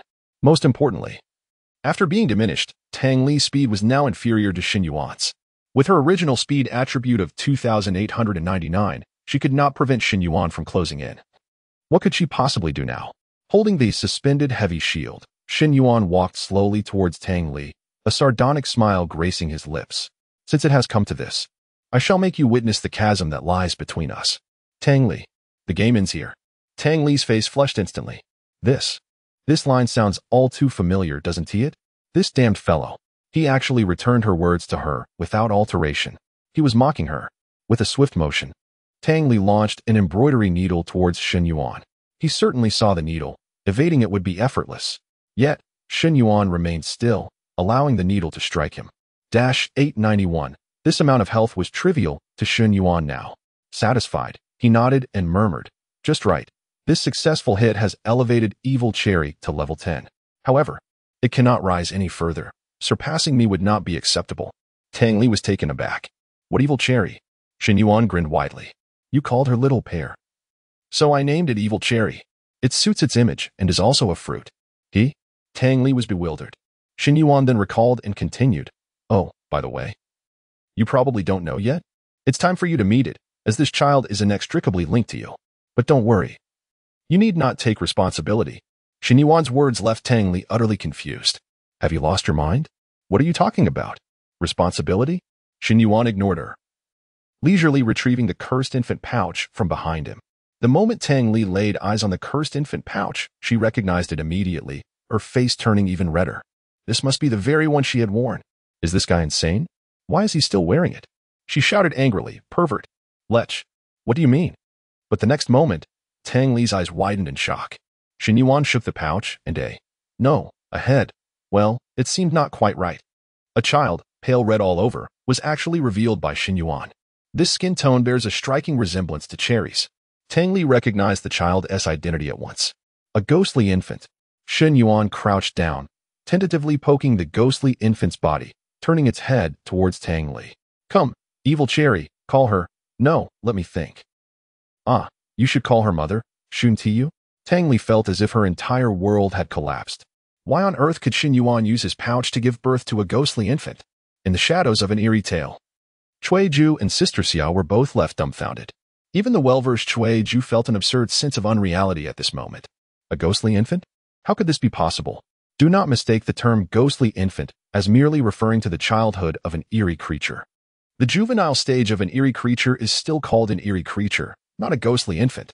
In the 100 Eerie realm, anything that employs the term ghost is undeniably sinister and malevolent. The ghostly infant symbolizes a curse, a life that can only be birthed near the abyss, possessing strength and talent far superior to ordinary eerie creatures. To articulate the terror of the ghostly infant may still fail to convey its true horror. In the 100 Eerie realm, the status of eerie creatures is typically correlated with their rank. Ordinary citizens are mere eerie creatures without rank, possessing average strength, and typically sustain themselves by participating in low-tier eerie tales like Tang Li and Sister Xia. Above the commoners are the eerie agents. Eerie agents possess commendable strength and can begin handling some ordinary affairs of the commoners, dealing with more advanced tales. Above the eerie agents lies the judges. Judges hold a significant position in the 100 Eerie realm, undoubtedly regarded as prodigies among eerie beings, exceptionally rare. Above the judges stands the King of Hell. Each of the 10 divisions has a King of Hell, enigmatic and terrifyingly powerful. Many eerie beings may never encounter a King of Hell in their lifetime. Legends say that 100 judges combined may not stand a chance against a single King of Hell. And above the King of Hell is the legendary Ghost Emperor. Indeed. You read that correctly, it is the ghost and ghostly infant. According to records, among the 5 existing ghost emperors in the 100 Eerie realm, a staggering 3 are born of ghostly infants. This elucidates the dreadfulness of ghostly infants. Seeing Shen Yuan daring enough to poke the ghostly infant ignited Cui Ju's furious wrath. And he bellowed, outrageous. This is utterly intolerable. How dare he show such disrespect to the ghostly infant? Beside him, Sister Xia looked at him in disbelief. Calm down. Shen Yuan has already discovered a way to weaken Tang Li, so with his current strength, he will undoubtedly defeat her. What shall we do next? Cui Ju instinctively replied. We must use the Abyssal Soul Instrument to slay him directly. Tang Li has delayed long enough. The Abyssal Soul Instrument has already been fully charged and can be deployed at any moment. Sister Xia nodded but added, but what if the Abyssal Soul Instrument also kills the ghostly infant? Cui Ju suddenly froze. Damn, what about the ghostly infant? Even if the ghostly infant possesses remarkable talent, it does not mean it can withstand the power of the Abyssal Soul. Am I to kill this ghostly infant myself? If I wish to preserve the ghostly infant, does that mean I must spare Shen Yuan? Cui Ju's expression grew grave. No, Shen Yuan cannot be allowed to escape. Absolutely not. Chapter 67. Matricide, Suffocation, No Slacking Off. Sister Xia tilted her head, pondering for a moment before suddenly proposing. How about we let Tang Li take the ghost infant away?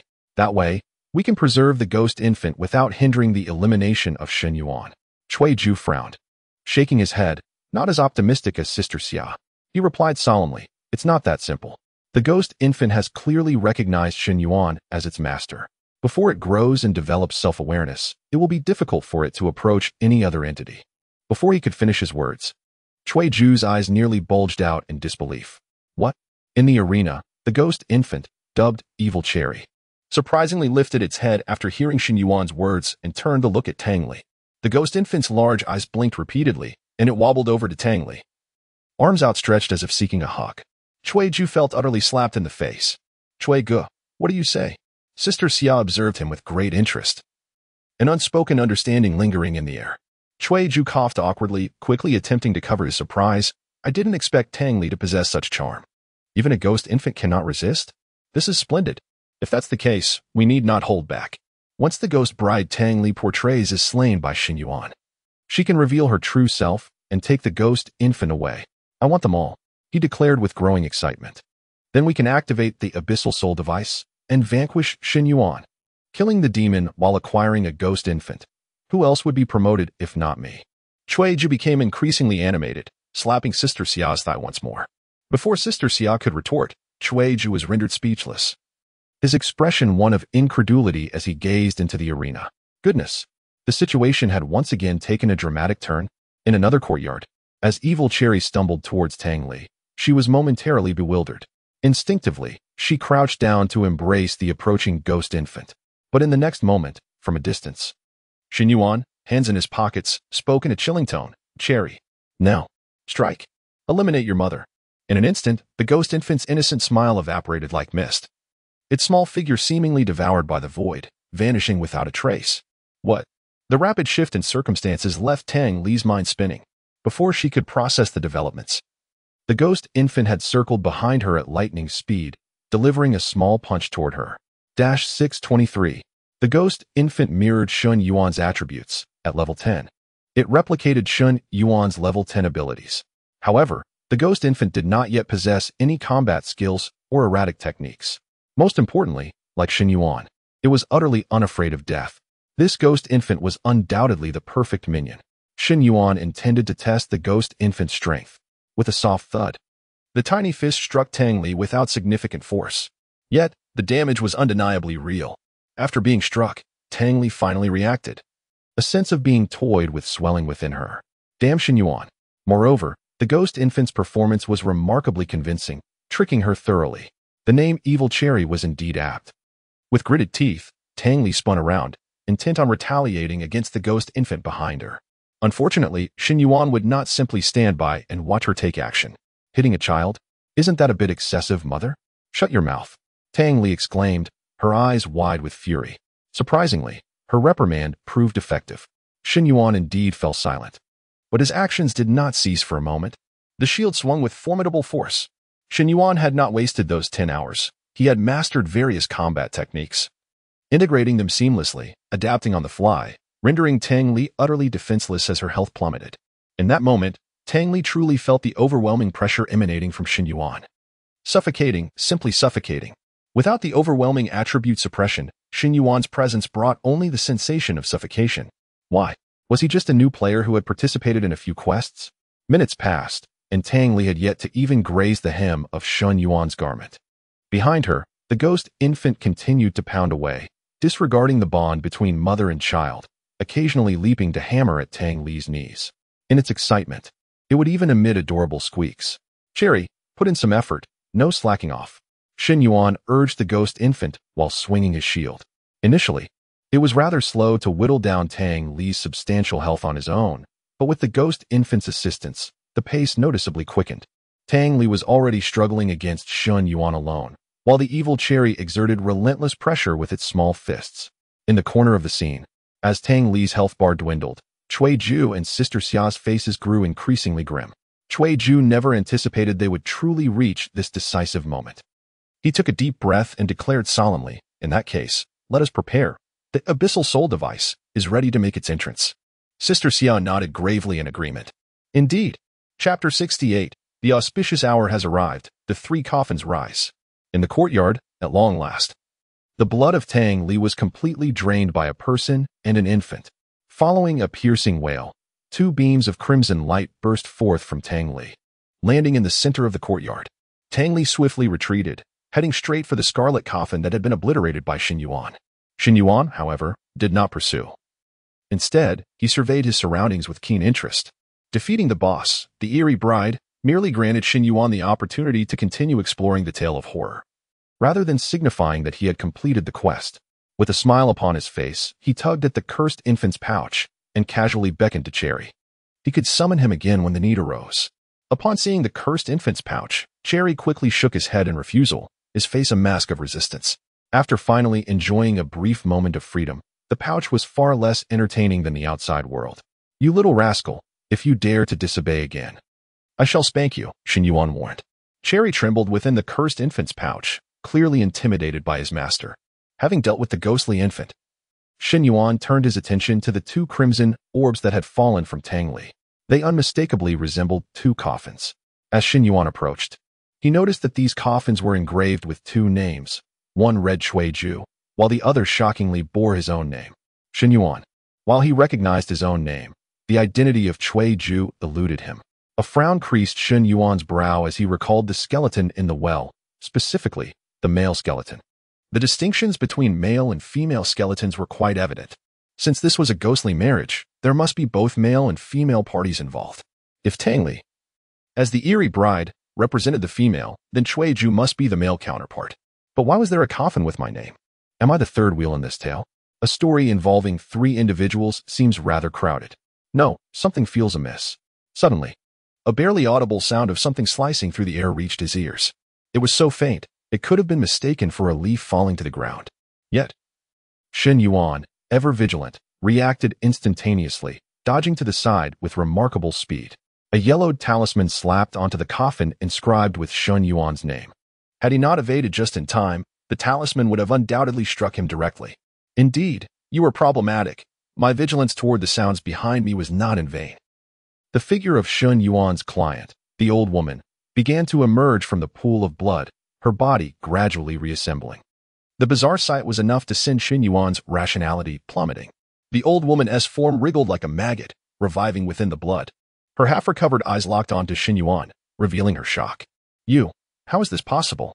The old woman was, in fact, the character portrayed by Xia Jie in this horror quest. Yet, Xia Jie never anticipated that she would resurrect silently and launch a sudden attack while Shen Yuan was preoccupied with the coffins, only to have Shen Yuan evade her assault.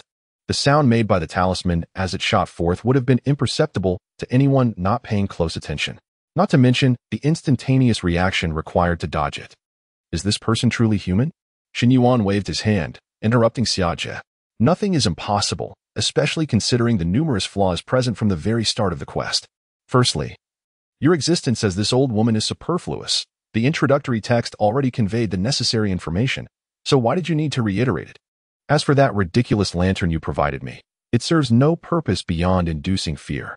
Xia Jie's expression grew peculiar as her body continued to take shape amidst the blood. Is that all you've got? Shen Yuan shook his head. Of course not. It merely piqued my interest in you. Subsequently, after you outlined the situation, you disregarded my warnings and insisted on exploring, only to meet your bizarre demise before my eyes. What is so peculiar about that? Many horror tales design NPCs to heighten the sense of dread. Xia Jie appeared confused.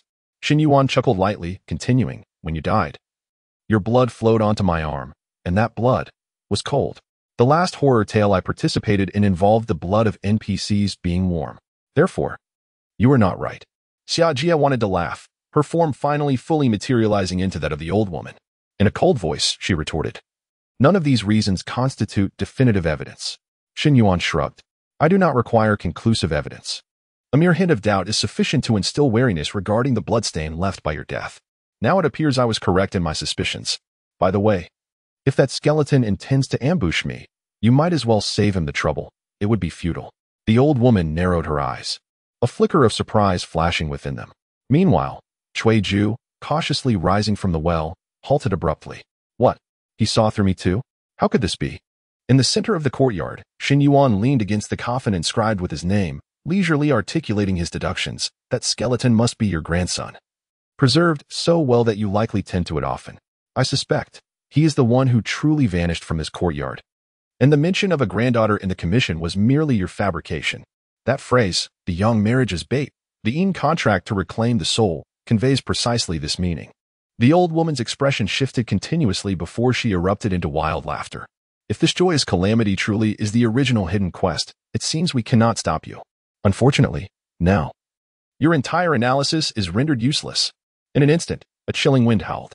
The old woman, in a frenzy, clawed at her own eyes, her voice hoarse as she screamed. "Come forth. The auspicious hour has arrived.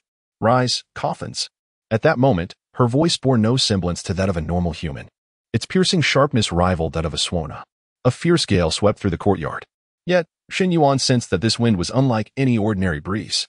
It carried an overwhelming aura of death.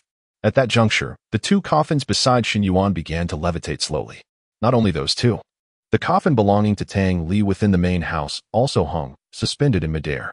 3 crimson coffins loomed above the courtyard, their heads and tails connected. The arrangement resembled a needle or perhaps a hairpin. Indeed, these 3 coffins represented the embodiment of the abyssal soul vessel. At this point, Cui Ju revealed himself. Leaping from the edge of the well, his skeletal form momentarily awkward and oddly comical due to the slant of his shoulder, an outcome of Shen Yuan's earlier leap. Cui Ju's voice echoed, "Shen Yuan, I am the judge Cui Ju. You are likely the first level 10 human player to encounter a judge. You should feel proud." Chapter 69, Abyss, Eternal Night, Annihilation of All. Shen Yuan turned his head and beheld a crooked skeleton, nearly bursting into laughter. How could this skeleton have uneven shoulders? Cui Ju, witnessing Shen Yuan's mirth in such dire circumstances, felt his anger boil over. Even at death's door, he could still laugh?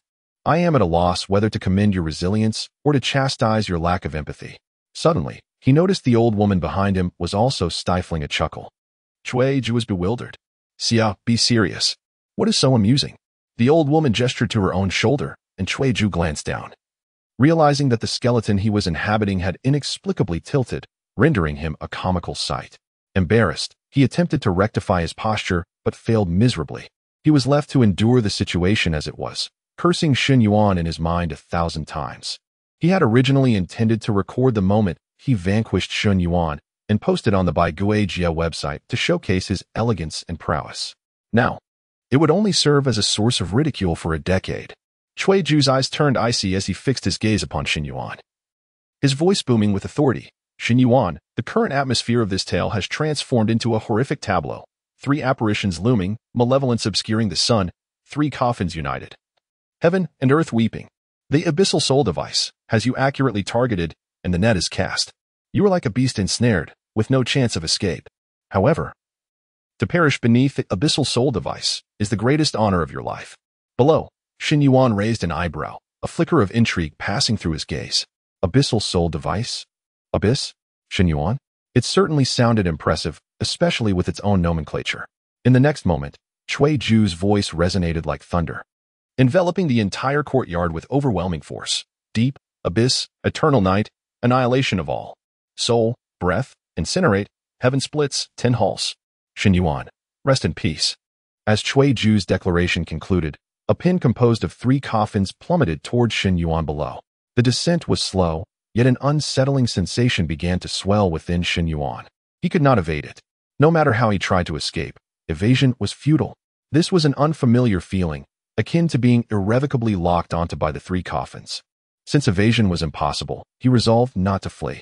Shen Yuan casually placed his hands in his pockets, his gaze unwavering as he stared at the coffins above. "I have infinite respawns. Do I fear you?" Not far away, Tang Li also ascended into the air, her eyes fixed intently on Shen Yuan below, her expression shifting with uncertainty. The moment of truth, of victory or demise, was upon them. Not only Tang Li, but Cui Ju and Xia Jie too were focused intently on Shen Yuan. Xia Jie had distanced herself from the courtyard to avoid the potential repercussions of the abyssal soul device. She could not withstand the terrifying abyssal soul breath. The 3 entities in midair began to sense the thick aura of death emanating from below, sending shivers through them. Finally, the 3 coffins descended, and a torrent of black mist exploded forth. In that instant, the entire courtyard was engulfed by the surging black fog, consuming everything. The inky darkness snuffed out all light in the blink of an eye, leaving only endless blackness, as if plunging into an eternal abyss.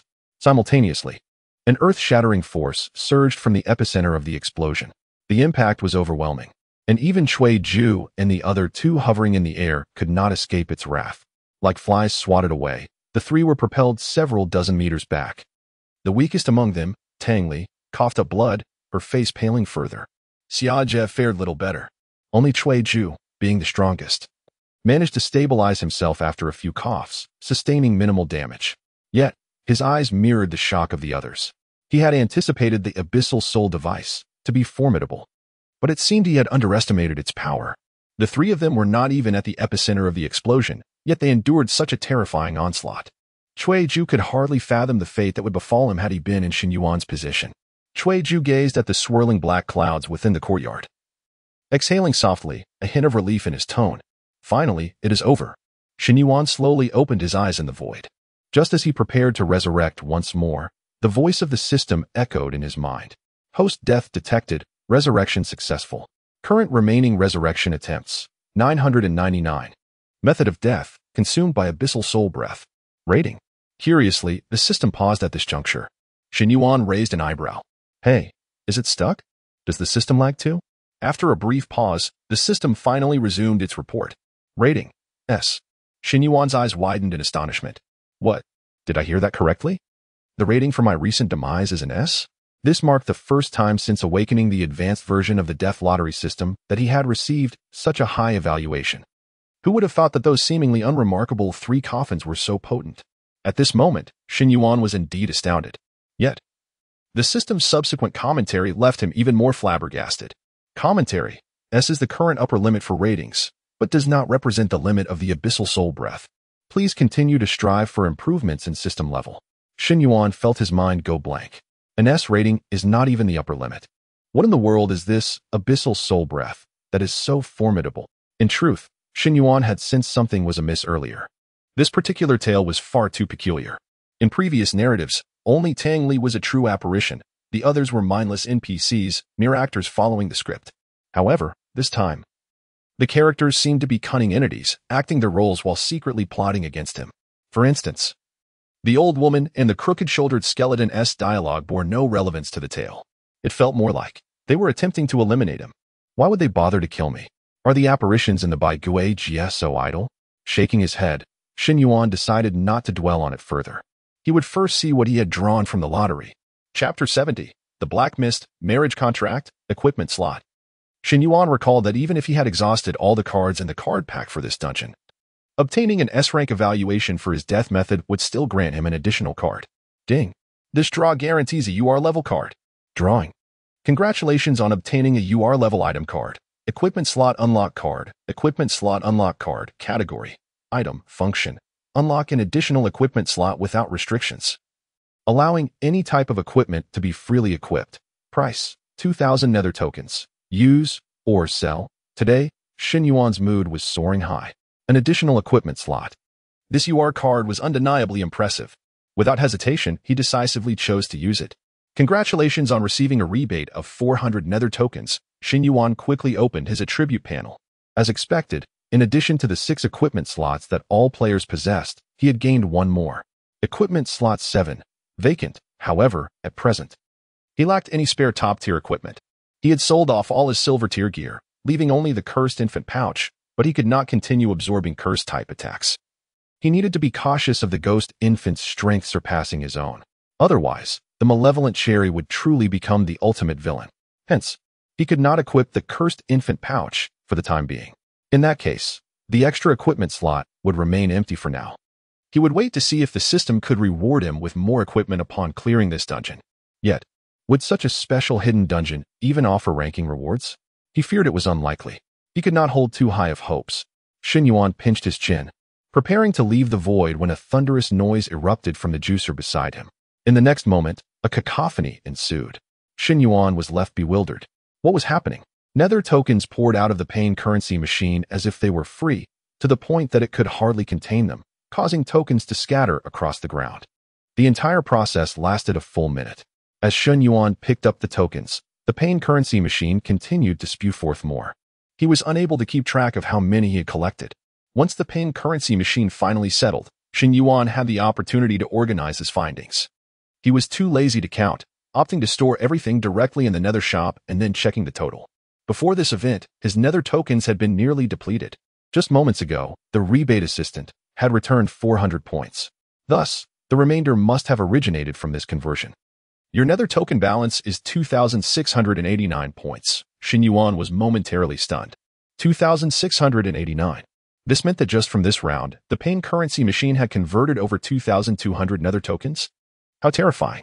A single death yielding more than 10 hours of his prior effort? After a brief moment, Shen Yuan clicked his tongue, summarizing, utterly insane. What was going on? Had night fallen? The dense black mist had yet to dissipate, and Shen Yuan looked around in confusion. The eerie figures of Cui Ju and Sister Xia had also vanished. Shen Yuan called out, "Hey, are there any specters left? Was that attack from earlier the last one? Can we have another encounter with that abyss?" Silence enveloped the surroundings. Not a sound to be heard. Had they all departed? He had said it 1,000 times. Couldn't they at least bid farewell before leaving? Was there no courtesy between humans and specters? Shen Yuan sighed helplessly. It seemed that the earlier encounter was a rare stroke of luck. Well, this dungeon had already taken enough time, and it was time for him to clear it. This was the longest Shen Yuan had lingered in a ghost tale, amounting to over 11 hours combined. He was indeed feeling a bit weary. Shen Yuan was merely a tad fatigued, but Cui Ju was on the verge of despair. The three of them had indeed heard Shen Yuan's voice. However, they were out of specters to communicate with. Shen Yuan had survived. The abyssal soul's breath had proven ineffective against him. A deep sense of hopelessness enveloped Cui Ju's mind.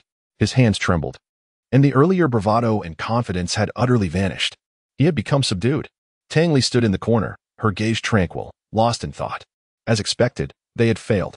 Shen Yuan had resurrected as he always did. Only one ghost tail dungeon remained. After the next one, Tang Li's fate would be sealed. Sister Xia took a deep breath, intending to comfort Tang Li.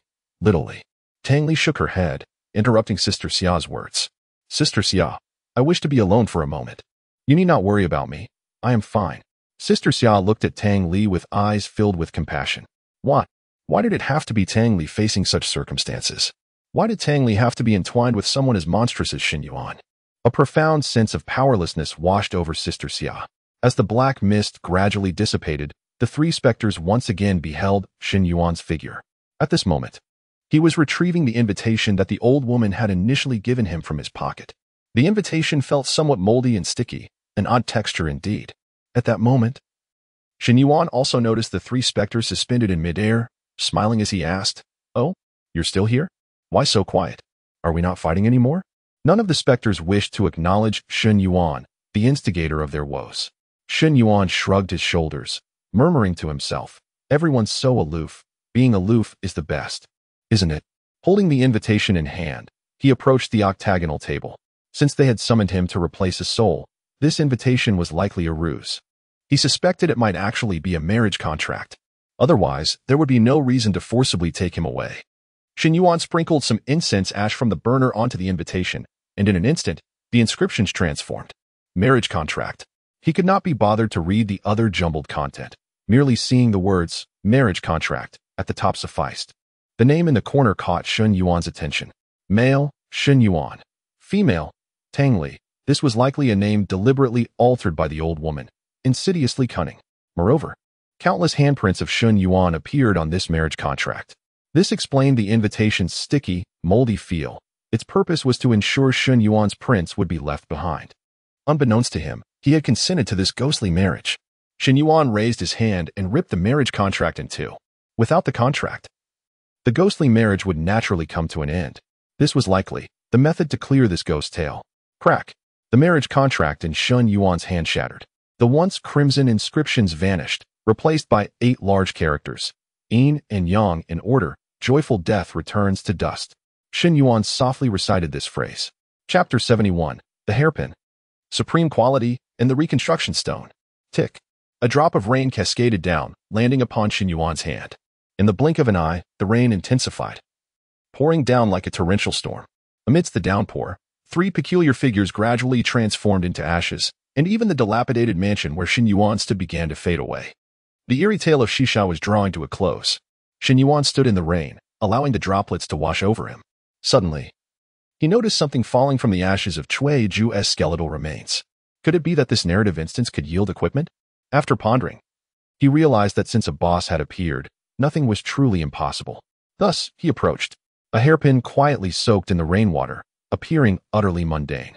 Yet, Shen Yuan was aware that with Cui Ju reduced to ash and the tale nearing its end, what remained could not be an ordinary object.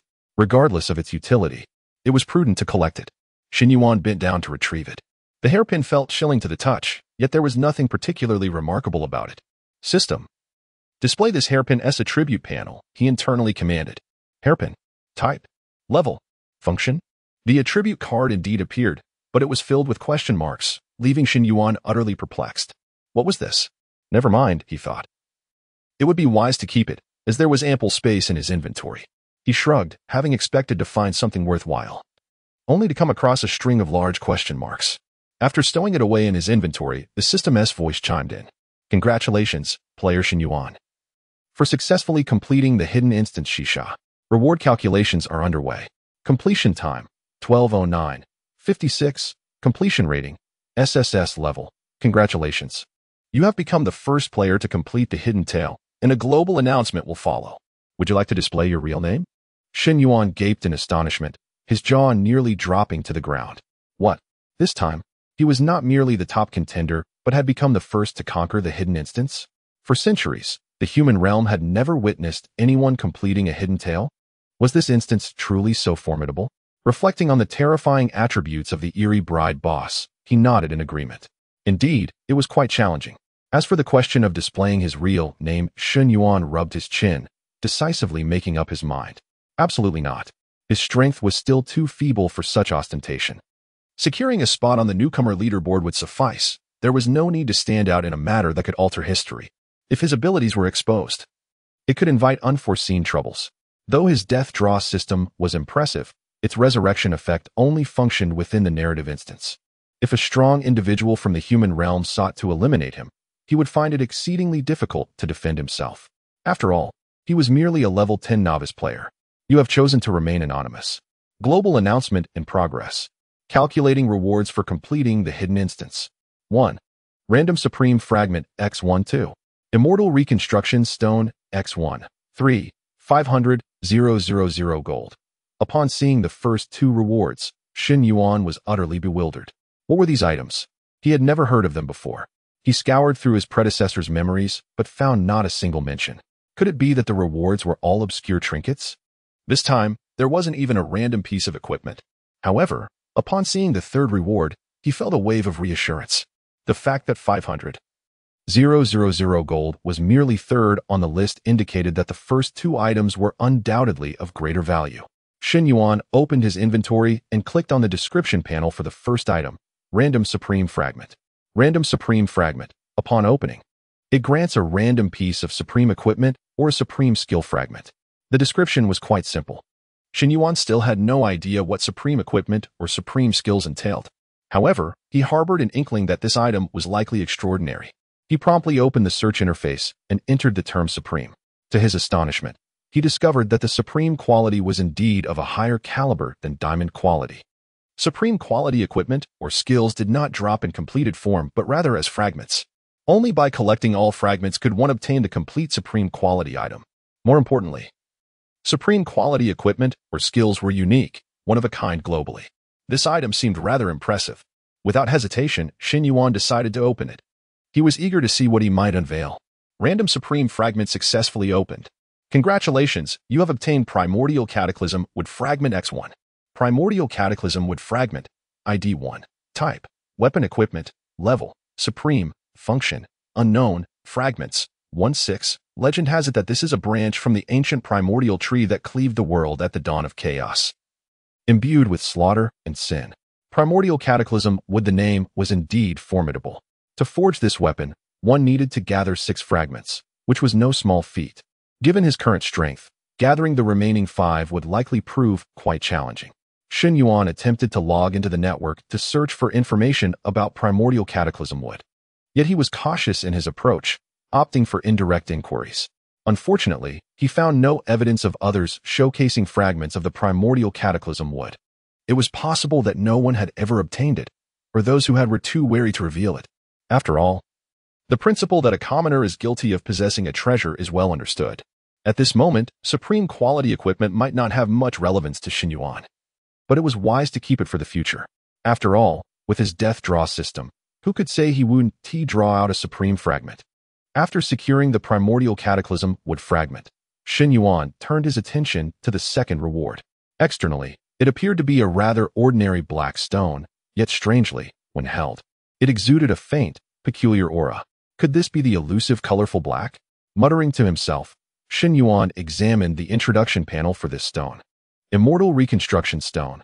Type: disposable item. Function: upgrade one piece of equipment of any quality to diamond quality. Star level inherited. Wearing level remains unchanged. Note: after reconstruction, the original equipment's characteristics and skills are preserved while being upgraded to diamond quality. Chapter 72. Forging? Anonymity? Sixth Sense? Goodness. Is this not the Pro Max version of turning stone into gold? Diamond quality. Shen Yuan had never imagined that equipment of such caliber could be so within his reach. Moreover, a crucial aspect is that upon using the Immortal Reconstruction Stone to elevate an item to diamond quality, the wearable level of the equipment remains unchanged. Initially, Shen Yuan was able to don the golden quality Skeletal Phoenix Crown at level 5, thanks to the blessings of turning stone into gold. Typically, bronze quality gear has no level restrictions, while silver quality requires a minimum of level 5. Golden quality necessitates level 10 or above, and from platinum quality onward, the level requirements increase significantly, demanding at least level 30. However, diamond quality equipment requires level 50 or higher for wear. With the Immortal Reconstruction Stone, Shen Yuan can equip diamond quality gear at level 10. This is utterly terrifying. This item should be used as soon as possible for maximum cost effectiveness. As his level continues to rise, the advantages conferred by diamond quality equipment will diminish. The pressing question now is, to which piece of equipment should I apply this Immortal Reconstruction Stone? The suspended heavy shield is out of consideration. It is merely a transitional piece that does not suit my preferences. I prefer the pinnacle of speed combined with exquisite maneuverability. As for the cursed Scar Spirit boots, I might as well forego that as well. This gear is already formidable, and further enhancement may yield negligible improvements. Suddenly, a spark ignited in Shen Yuan's eyes. The Skeletal Phoenix Crown. It possesses noble area control skills, undoubtedly with ample potential. Even at golden quality, it can guarantee a 1-second immobilization, if enhanced to diamond quality. Perhaps it could be further improved. In high-stakes battles, even a mere 1-second increase in control duration can alter the course of the entire match. Not to mention, this is an area control skill, which is utterly game-changing. Excellent, then it shall be. Just as Shen Yuan was poised to utilize the Immortal Reconstruction Stone, he abruptly halted. If quality determines skill potency, then star ratings influence attribute strength. The disparity between a 1-star and a 5-star golden item may not be substantial. Perhaps a mere few hundred points in defense or a few dozen in speed. However, the difference between a 1-star and a 5-star diamond item could very well exceed 1,000. Elevating a golden 1-star item to a golden 5-star is the most cost-effective choice. Shen Yuan swiftly entered the Netherworld shop, rummaging through the counter. I recall having seen it. Found it. Here it is. Forging stone, golden quality. Category, item. Function, has a probability of enhancing the star rating of golden quality equipment upon use. Note: 1 to 2 stars. 2 to 3 stars forging failures do not decrease star rating. 3 to 4 stars. 4 to 5 stars failure reduces by 1 star. Price: 300 Netherworld tickets. This is it. The forging stone. It can elevate the star rating of equipment, albeit with a risk of failure. To upgrade a golden 1-star item to a golden 5-star, at least 4 forging stones are required, totaling 1,200 Netherworld tickets. This price is still acceptable for Shen Yuan.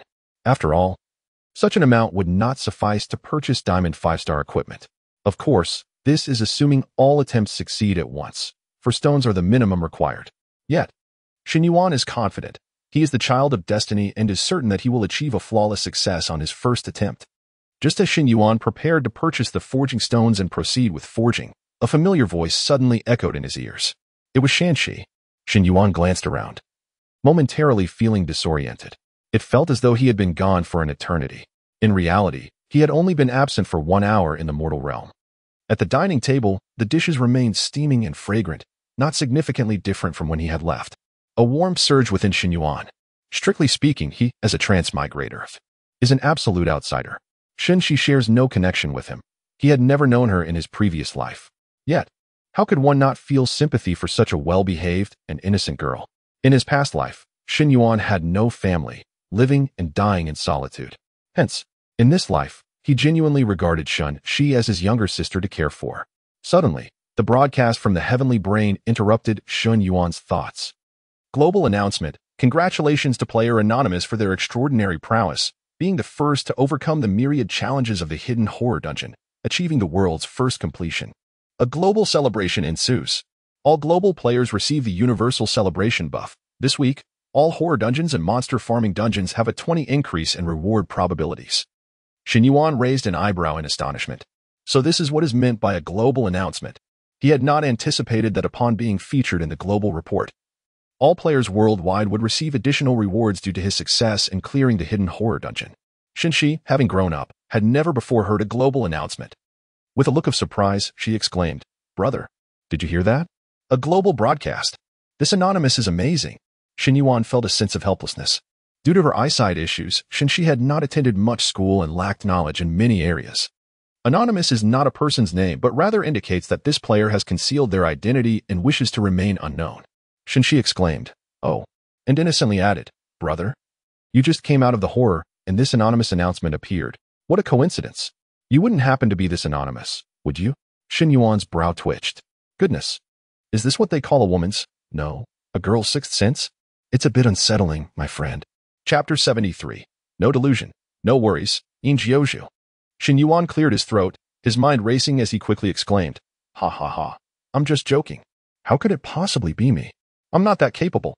Moreover, if it were indeed me, why would I choose to remain anonymous? Shouldn't I seize this opportunity to elevate my own reputation? That would make it even easier for us to repay our debts, wouldn't it?" Shenxi tilted her head, contemplating her brother's reasoning, and replied, "It's all right, brother. Even if you're not the one behind the anonymity, you are still the most impressive in my eyes." Shen Yuan chuckled, acknowledging her sweet words. Shenxi smiled, revealing her little tiger teeth. "I've calculated the time. You left precisely 1 hour ago, and I heard your breathing," Shenxi asserted. Shen Yuan reached out to touzle Shenxi's hair. She immediately lowered her head, like a child who had committed a misdeed, fearful of his reprimand. "I just wanted to explain." Shen Yuan had no intention of blaming her, and indeed, he was feeling quite hungry.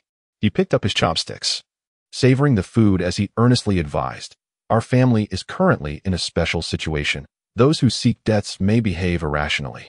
If you encounter any danger, you must prioritize your safety and not worry about me. Do you understand?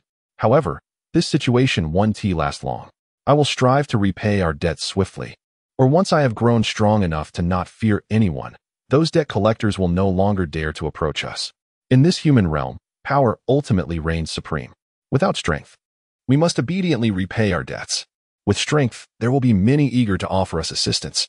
He paused, "But until then, you must ensure your own safety." Time slipped away unnoticed, and when Shen Yuan glanced at the clock, he was astonished to see it was already 11 in the evening. Shenxi gaped in surprise. "Ah, it's 11 already? Sister Wang next door, didn't he practice piano today? She's usually so punctual at 10:30. I thought it wasn't even that late yet." Shen Yuan too found this curious. Indeed, Sister Wang was a talented pianist specializing in the art of word spirits, and she practiced daily to maintain her prowess. Perhaps she had gone out tonight? Meanwhile, countless players in the human realm were startled by the announcement from the celestial brain. Hidden horror cleared. These 6 words sent shockwaves through the community. Discussion threads on this topic erupted across the forums almost instantaneously. In the human realm, the higher one's status, the more one comprehended the significance of these words. The hidden horror dungeon was not a novel phenomenon. Throughout history, many formidable players had challenged it, including numerous S-class professionals. Yet, without exception, they all met with failure. The success rate stood at a dismal 0. Those who survived their failures emerged profoundly changed, their nerves frayed and spirits shaken.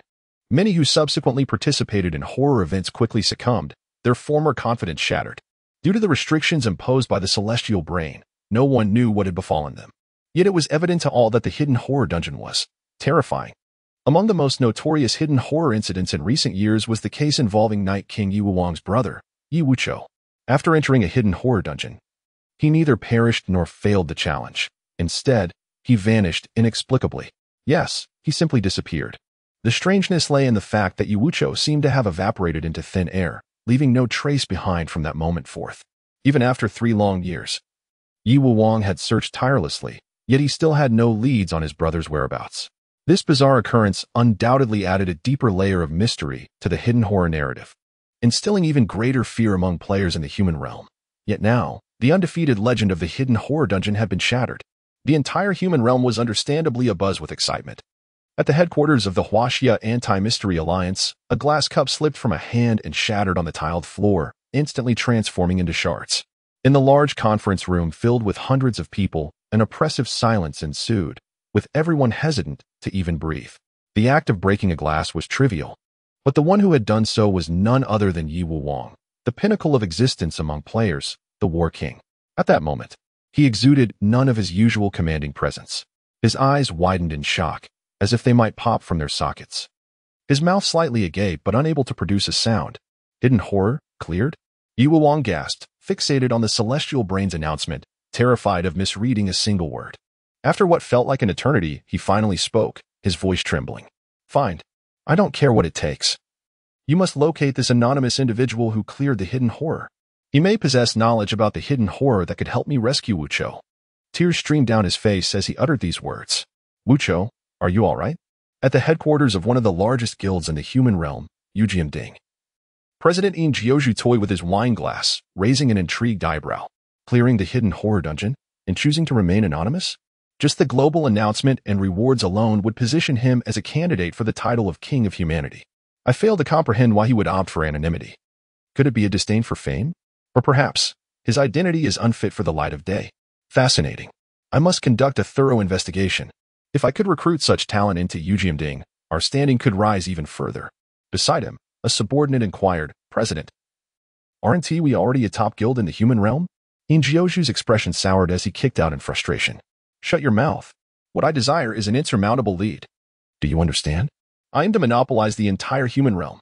I refuse to merely settle for being a guild leader. Rather, he left the thought unfinished. Casting his gaze toward the direction of the Huaxia Anti-Mystery Alliance, what I aspire to be is the King of Humanity. Thank you all for your gifts. Additional updates will come tonight. Chapter 74, Confidence, Old Dang, 9,000 Sorrows.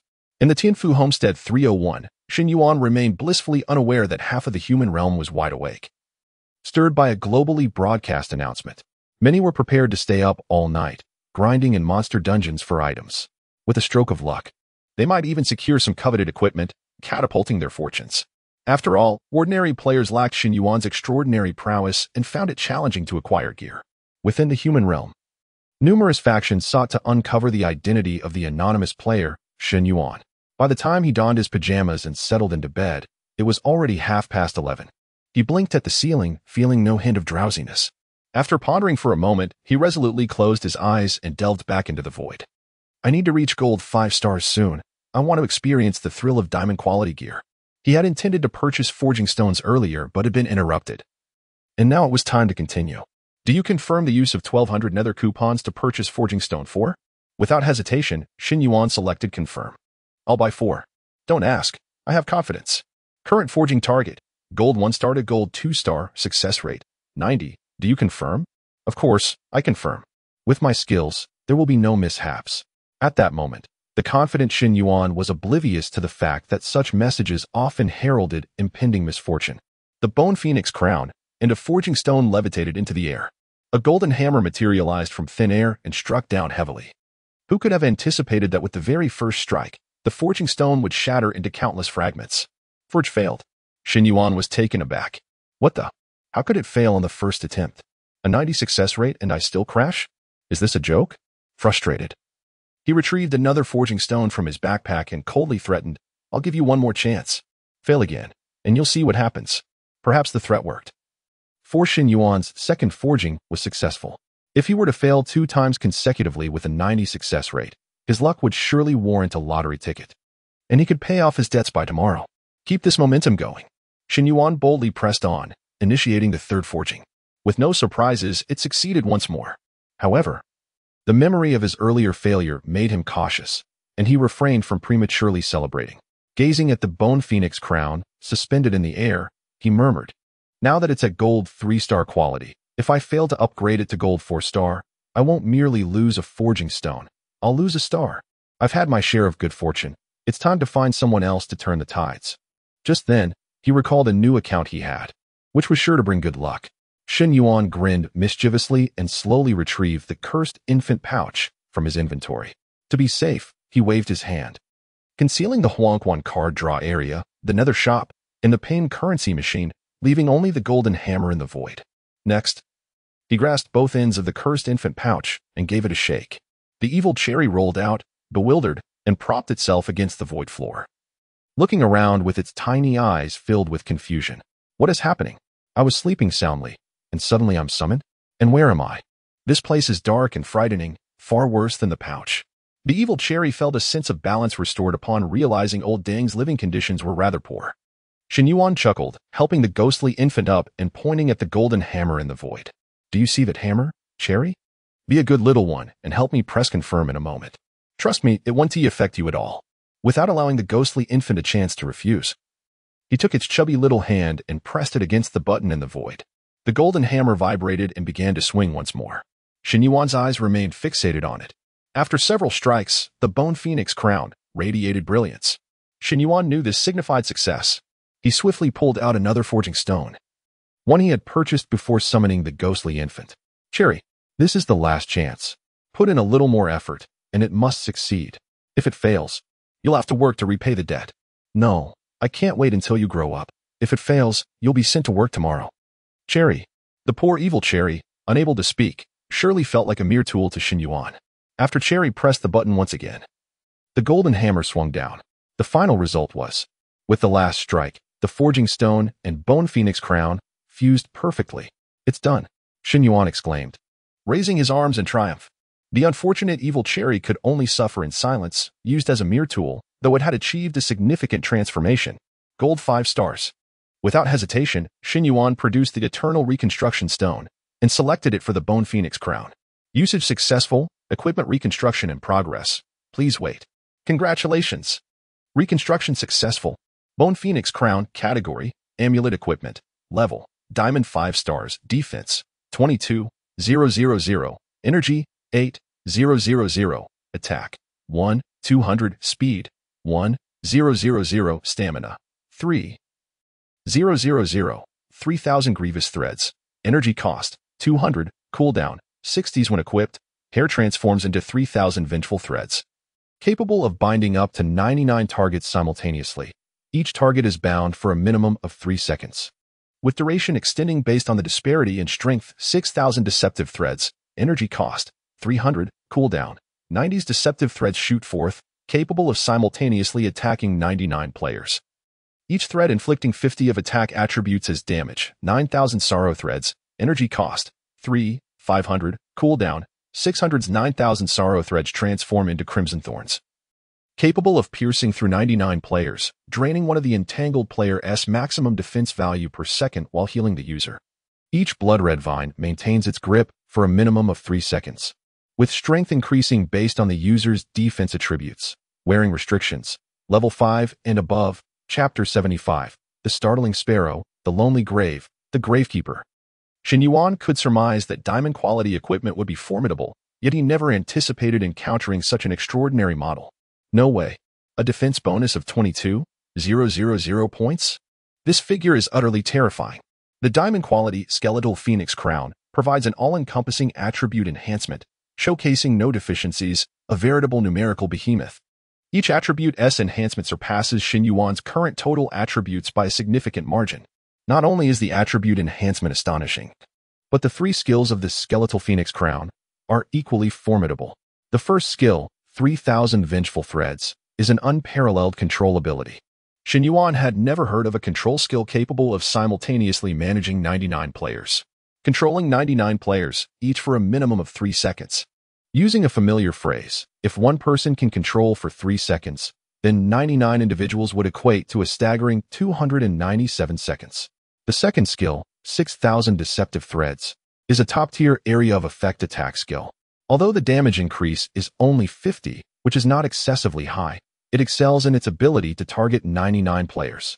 Coupled with Shen Yuan's attributes, which far exceed those of a level 10, he is now far beyond mere invincibility in one-on-one encounters. Facing 99 opponents single-handedly is entirely feasible. The third skill, 9,000 sorrowful threads, is the pinnacle of all skills. It can drain one of an enemy player's maximum defense value per second. Should it reach full capacity on 99 individuals, it can restore an immense amount of defense value every second. It is akin to achieving an immortal state. Shen Yuan stifled his excitement, ultimately managing to utter a single phrase, incredible, truly remarkable. He swallowed hard and unhesitatingly donned the skeletal phoenix crown. He might very well be the first player in history to wear diamond-quality equipment at level 10. Instantly, Shen Yuan's attribute panel underwent a transformative change. Shen Yuan, level 10, class, not yet awakened, health, 0, defense, 28, 963, energetic, 10, 550, attack, 1, 849, speed, 1, 704, stamina, 3, 653, gazing at his attributes. Shen Yuan roughly estimated that his current power was akin to that of a level 30 player without an awakened class, a lead of 20 levels. Shen Yuan inhaled deeply, suppressing his rising excitement. In just 2 short days since his arrival in the human realm, he had achieved such remarkable progress. Claiming he felt no pride or joy would be disingenuous. With this newfound strength, he felt quite formidable, indeed. It was hard to fathom what his attributes would become once he completed the 9 ghostly tales and transitioned into an SSS class. He was eager to accomplish the 9 ghostly tales immediately.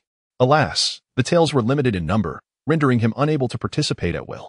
However, with only 5 tales remaining, the dawn of hope was in sight. Twice a day, and he could achieve it in no more than 3 days. Murmuring contentedly, Shen Yuan withdrew from the void, preparing for slumber.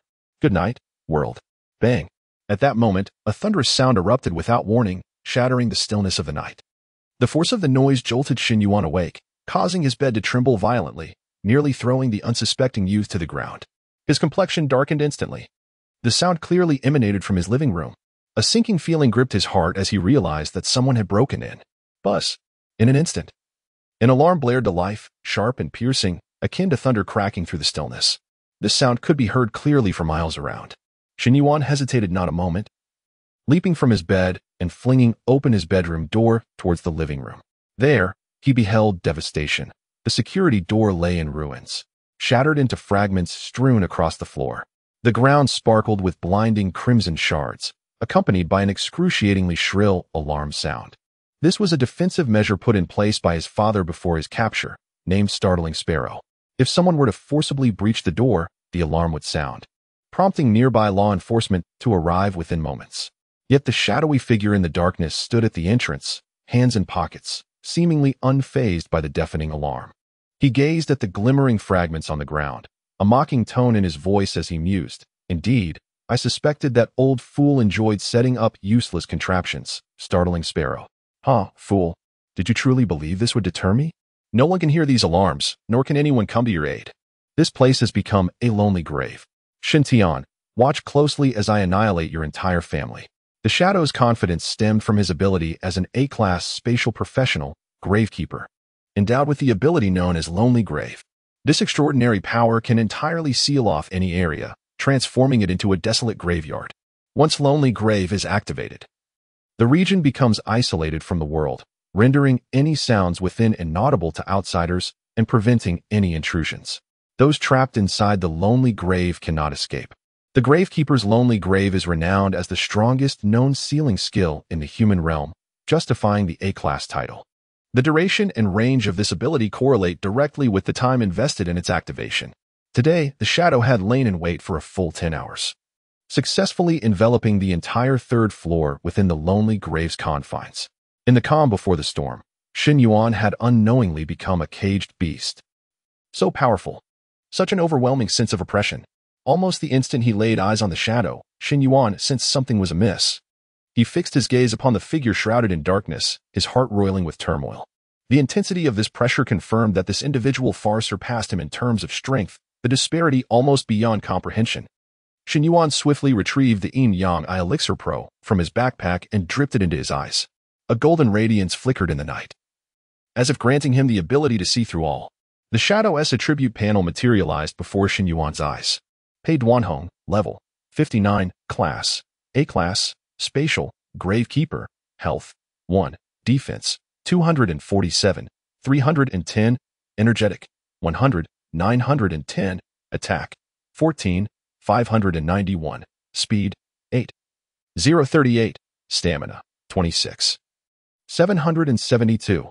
Equipment count, 6. Weapon slot, Dragon Flame Judgment, Platinum 1 star. Armor slot, Embrace of the Seraph, Gold 3 star. Shoe slot, Stroller, Gold 5 star.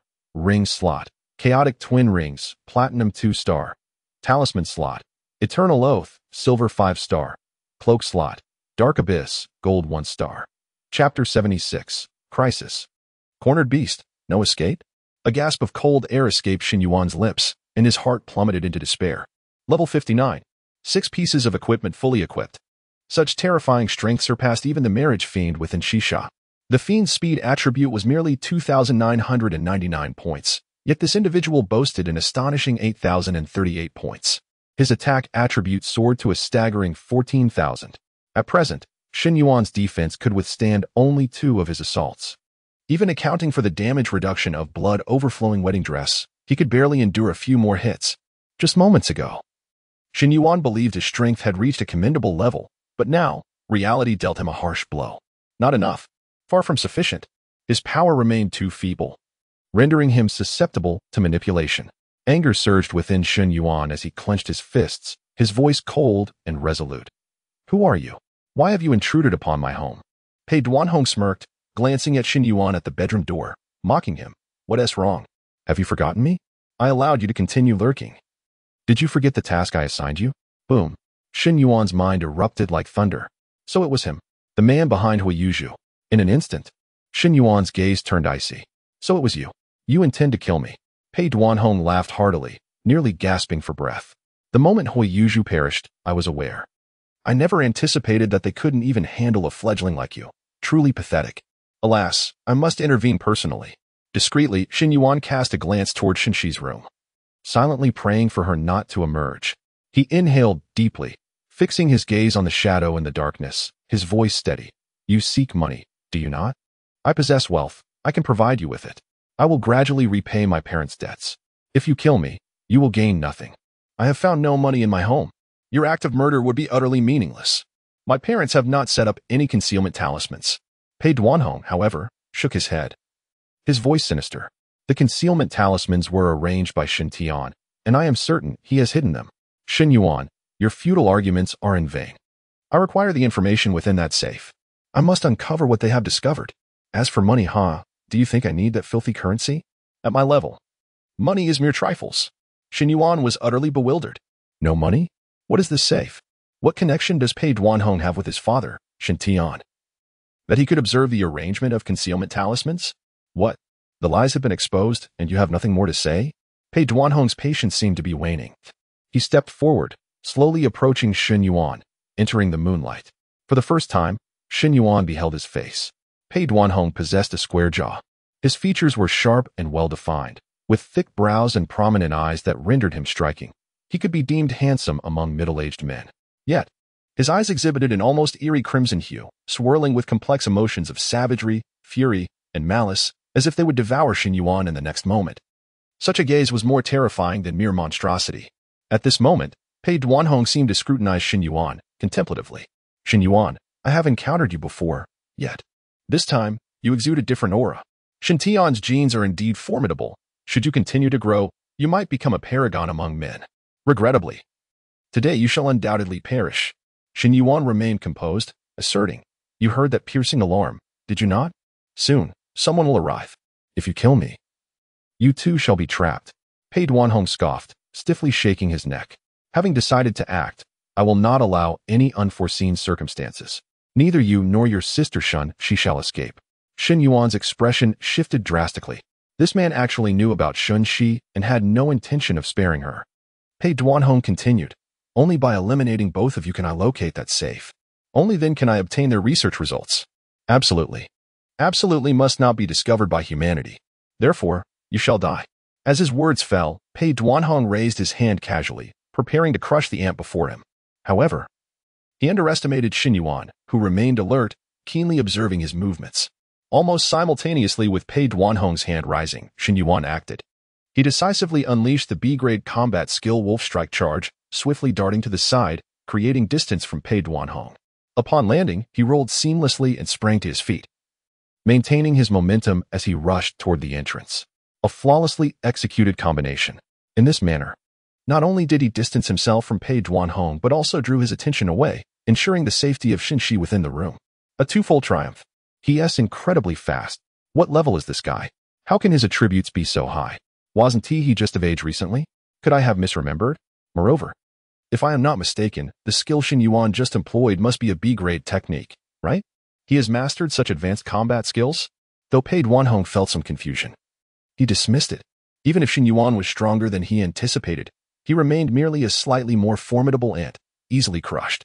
He had no intention of pursuing Shen Yuan. After all, Shen Yuan could not escape. Pei Duanhong watched Shen Yuan's fleeing figure mockingly. Run, by all means. I could just as easily kill your sister Shen first. After all, you wouldn't want to be burdened by her, would you? I'll take care of her for you. Escape while you can. Perhaps you might survive. Shen Yuan's footsteps faltered, his teeth clenched in fury. Damn. Abandoning Shen, he absolutely could not do that. What to do? What should he do? With his back to Pei Duanhong, Shen Yuan took a deep breath, his mind racing. He understood well that in moments of crisis, one must remain calm, never allowing oneself to falter. Focus. Quickly. Think. Chapter 77, Concealment, Judgment, Hide and Seek? Since brute strength was not an option, Shen Yuan could only rely on the cards he had drawn from the realm of the underworld. In his mind, the images of the cards he had once drawn flickered like a revolving lantern. Eureka!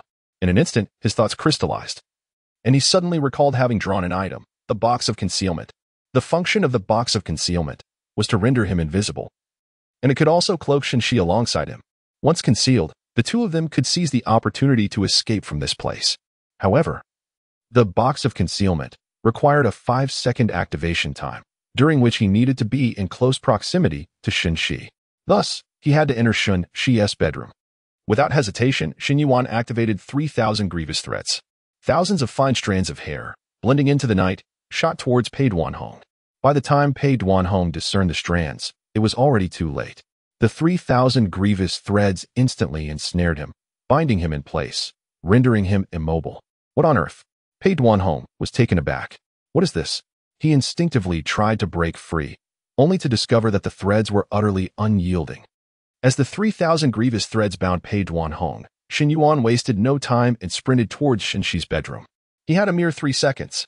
Despite the formidable quality of the Bone Phoenix crown, Shen Yuan was still only at level 10.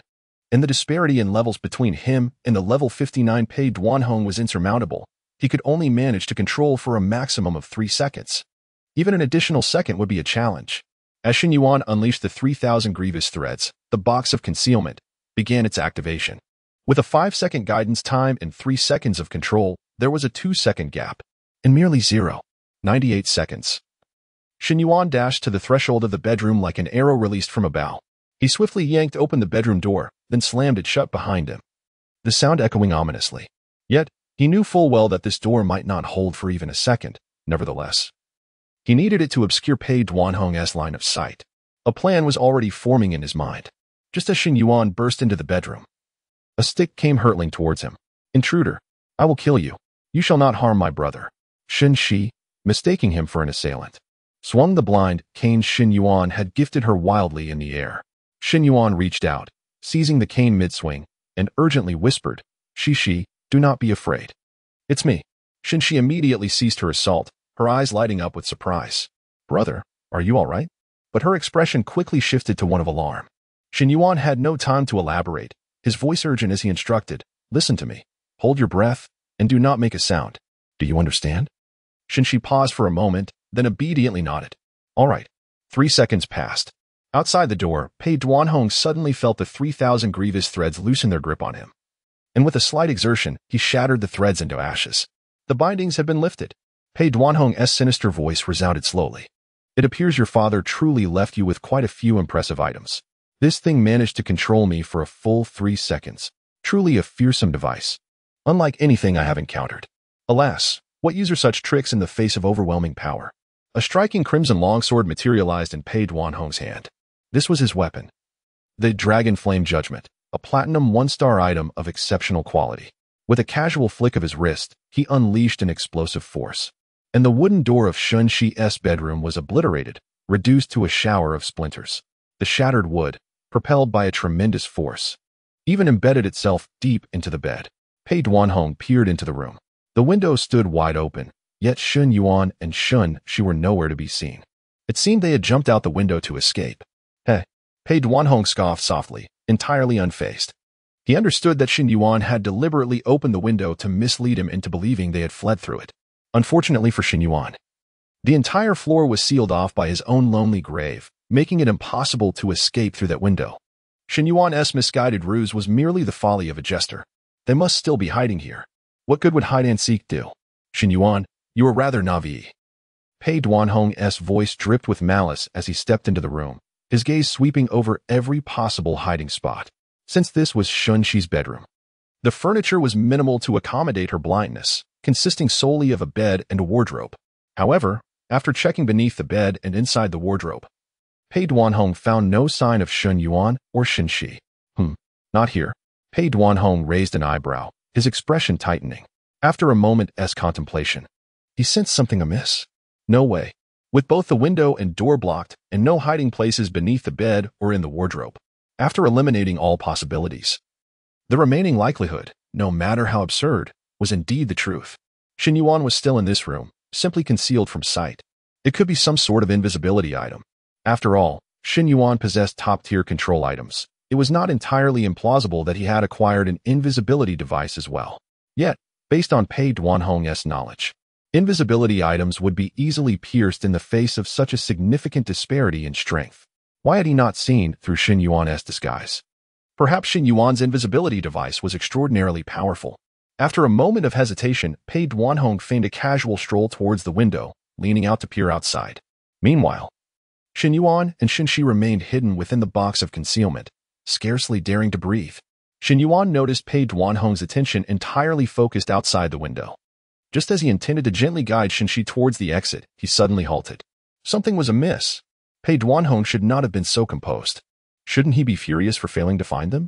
After inspecting the window, he should have immediately chosen to leap out in pursuit or continue searching the room, rather than standing motionless at the window. What was it? Was the scenery outside so captivating that it could lead Pei Duanhong to abandon his pursuit? This flaw was glaringly obvious, as if he were deliberately waiting for Shen Yuan to escape. Shen Yuan sensed the profound silence enveloping the room. In such an atmosphere, even the faintest sound would be amplified 1,000-fold. Thus, this Pei Duanhong had not been deceived. He likely deduced that they remained in the room. He was waiting for Shen Yuan to expose a vulnerability, ready to strike with deadly precision. Shen Yuan could not underestimate the capabilities of a level 59 player. This individual was undoubtedly not as easily fooled as he had imagined. Chapter 78. The Void, Corpse Oil, and the Turbulent Heavens. In a moment of dire straits, Shen Yuan found himself ensnared in a predicament with no clear path forward. To flee would likely lead to capture by Pei Duanhong, yet remaining still was equally perilous. The duration of the concealment box was but 10 minutes, and should he linger, the invisibility would dissipate, sealing the fate of both himself and Shen Shi. He could not resign himself to an action that was not Shen Yuan's nature, while others might choose to move cautiously, making no sound. Pei Duanhong's keen senses would surely detect even the faintest of noises. Therefore, Shen Yuan resolved to activate Phantom Gale and sprint with all his might, banking on the hope that his sudden acceleration would catch Pei Duanhong off guard, rendering his initial strike ineffective. If he could reach the living room, the terrain and corners would offer a modicum of time for escape for both him and Shen Shi. With a determined plan set, Shen Yuan seized Shen Shi and charged forth. As anticipated, Pei Duanhong was feigning ignorance. Almost simultaneously with Shen Yuan's movement, Pei Duanhong pivoted. A streak of black lightning racing toward the bedroom door, his sword cleaving the air with a deadly whistle aimed directly at Shen Yuan. Attempting to flee, Pei Duanhong had accurately gauged Shen Yuan's speed and position, confident that this strike would be inescapable. Shen Yuan had evaded him before only due to Pei Duanhong's underestimation. This time, he would not afford Shen Yuan any leniency. The blade sliced through the air with a terrifying sound, yet it missed. Shen Yuan had already exited the bedroom. What? He had evaded once more. Pei Duanhong was genuinely taken aback. Shen Yuan's speed had inexplicably increased. This meant that during their previous encounter, Shen Yuan had not even utilized his full speed. Pei Duanhong's expression turned grave. So, I have underestimated you in a life and death scenario? You dare to hold back? You possess remarkable audacity. Remaining steadfast, Pei Duanhong suddenly leveled his sword horizontally, a chilling aura emanating from him, distorting the very air around. Turbulent heavens explode. He bellowed. Swinging his sword, Turbulent Heavens, a 5-star elemental skill of silver rank, bore a visual resemblance to sword energy but was, in essence, the manipulation of wind elements, unleashing waves that inflicted damage proportional to 60% of his attack power, a formidable area of effect assault. As the winds of Turbulent Heavens spread, the fragile cement walls crumbled, offering no resistance whatsoever. When Shen Yuan heard the sound of the wall shattering, it was already too late. This is bad. Shen Yuan reacted with lightning speed, shielding Shen Shi with his body. Fortunately, her small stature allowed her to be completely enveloped in his embrace.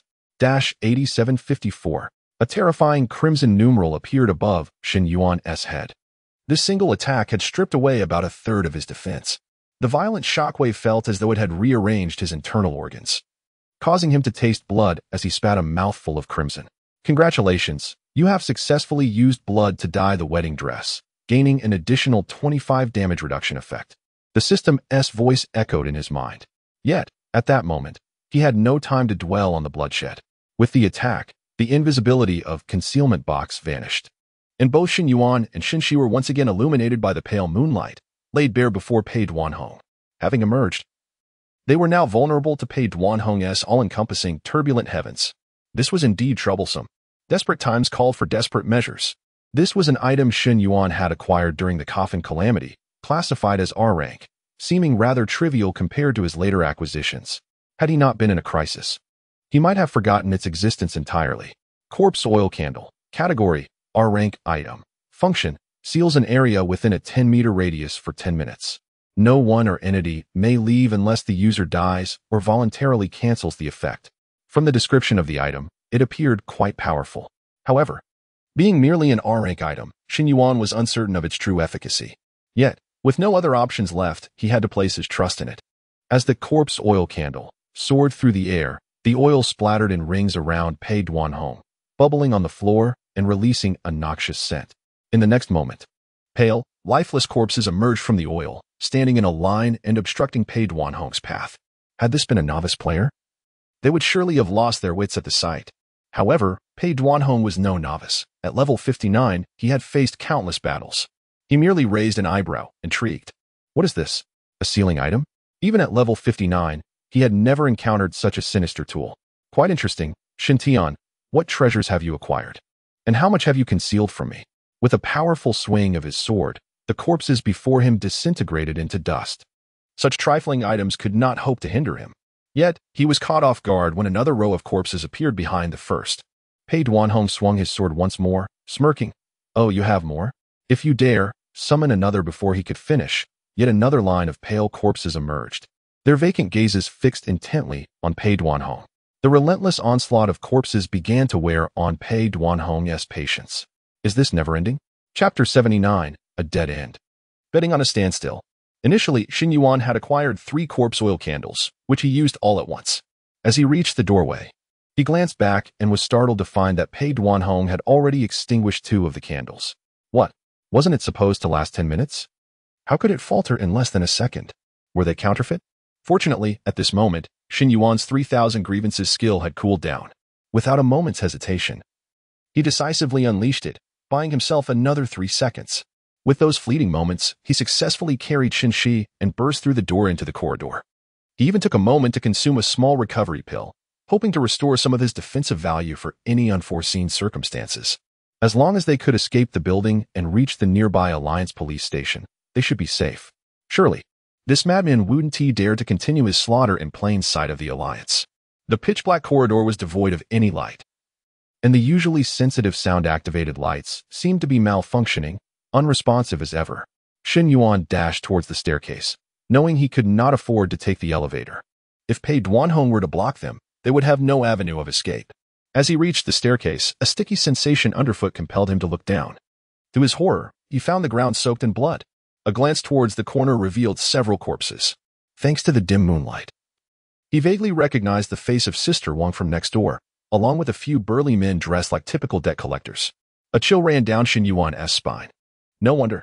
No one had come to collect debts today. Everything felt eerily tranquil. What a lunatic. without a moment's pause.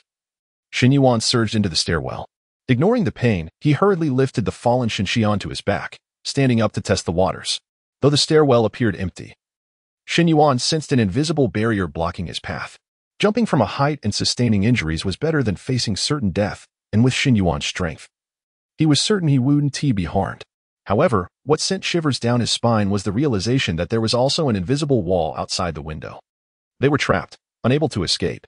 Only at that moment did Shen Yuan comprehend why Pei Duanhong had been able to instantly determine that he was still in the room, and why he appeared so brazen, seemingly unafraid of Shen Yuan's escape. Because he had sealed off the area. Shen Yuan dared not linger. He could hear footsteps approaching from behind. Pei Duanhong had emerged from the room. He had to keep running, keep devising a plan. Brother. Shen Shi raised her head, her vacant eyes desperately searching for Shen Yuan. Even from behind, she could clearly hear the pounding of his heart.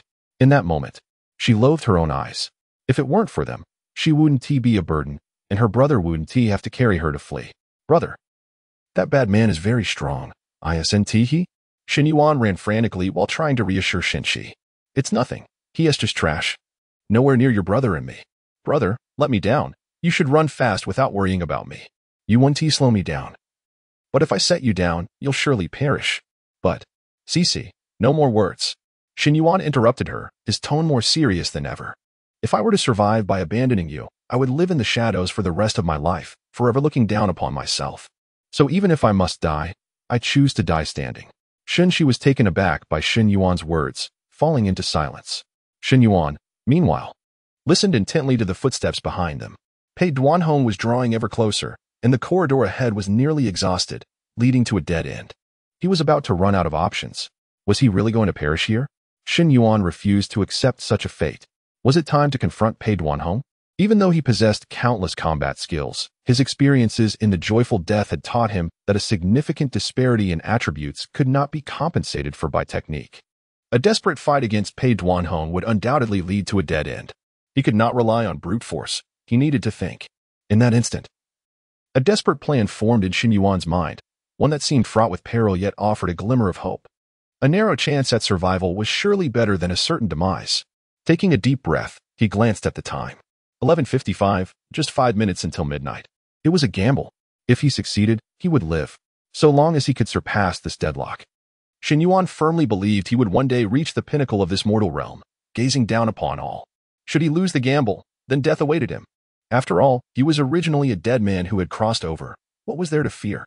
As for Shen Shi, there was nothing he could do. That was her fate, and he had done his utmost. Shen Yuan inhaled deeply and spoke solemnly. "Cici, do you trust me?" Behind him, Shen Shi was momentarily taken aback. Then resolutely replied, "Of course I trust you, brother." Shen Yuan smiled and suddenly halted, turning sharply to face her, then gently set her down. He would no longer run.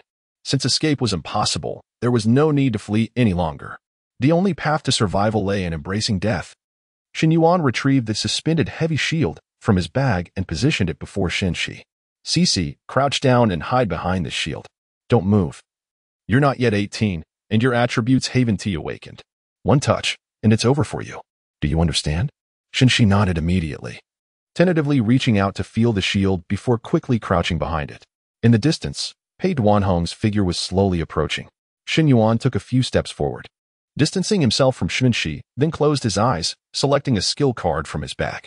Crimson Essence Surge function consumes life force to significantly enhance all personal skill effects, including equipped skills, for 5 minutes, cost, after 5 minutes, due to depleted life force. A state of weakness will ensue, lasting 30 minutes. This was an SSR-level skill card Shen Yuan had drawn from the Cursed Iron Cage. Today's crisis compelled him to reveal all his trump cards. Chapter 80, Heartblood, No Retreat. With a crack, the Crimson Essence spell surged, and Shen Yuan's hand transformed into a violet luminescence and dissipated, signifying his decision to utilize it. A moment later, a mouthful of thick, bright red blood was forcefully expelled from Shen Yuan's lips.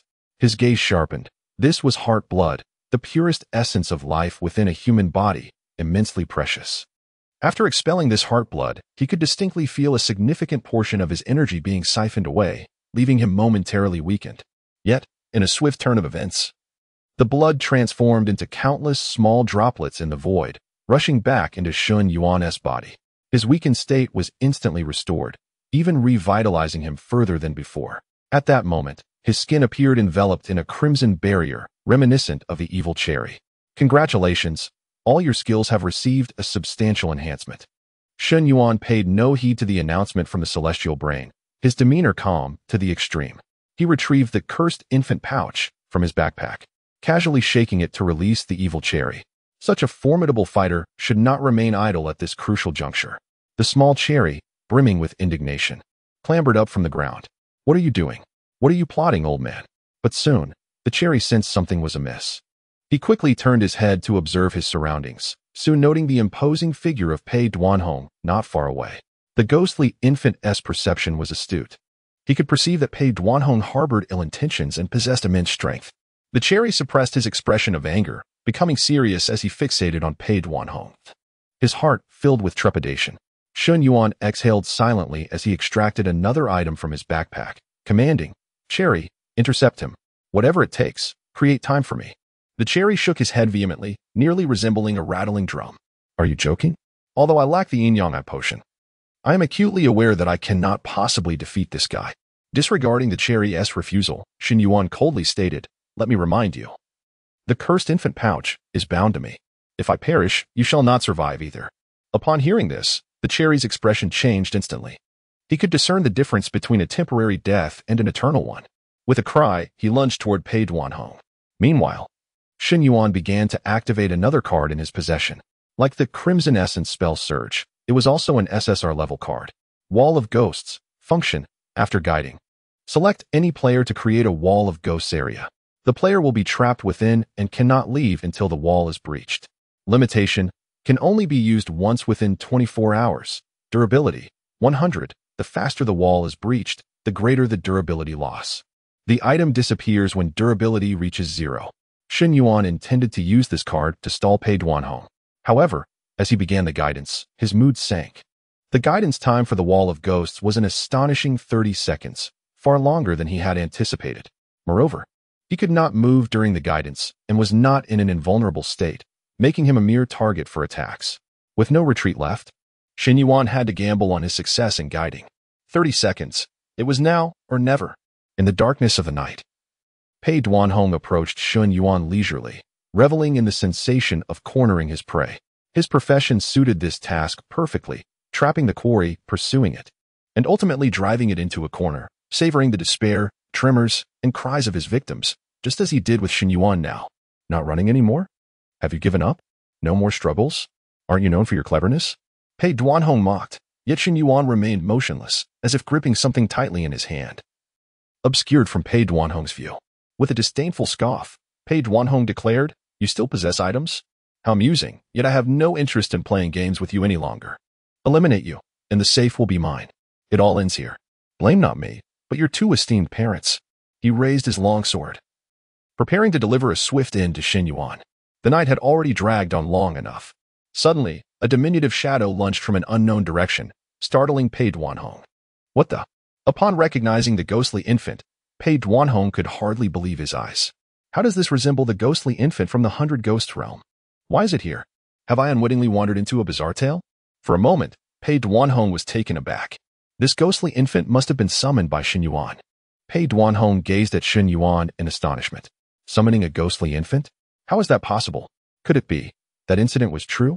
Suddenly, he chuckled. I never expected that Shen Tian was not falsely accused. He acted so wronged and furious at the time. It was all a ruse. How hypocritical. Ghostly infants were indeed prodigies from the 100 Ghost realm. If left unchecked, their growth could become terrifying. Pei Duanhong was unaware of how Shen Yuan had brought the ghostly infant into the human realm, but he was determined to strike. Whatever stood in his way would be annihilated. Despite the valiant efforts of the evil cherry, the disparity in attributes between him and Pei Duanhong was insurmountable. With a few casual sword strikes, the evil cherry was sent flying, his defensive value obliterated, crashing heavily to the ground, lifeless. In the next moment, he transformed into a crimson glow and vanished into Shen Yuan's body. The cherry truly sacrificed his life to buy time for Shen Yuan, delaying for a total of 8 seconds, yet Shen Yuan still required another 22 seconds for guidance. Pei Duanhong, intrigued, wielded his bloody longsword and struck without hesitation. There was no need for further conversation with the corpse. Pei Duanhong was unaware of how Shen Yuan had endured his previous attack in the room. But there would not be another chance. The long sword thrust forward toward Shen Yuan. Clang.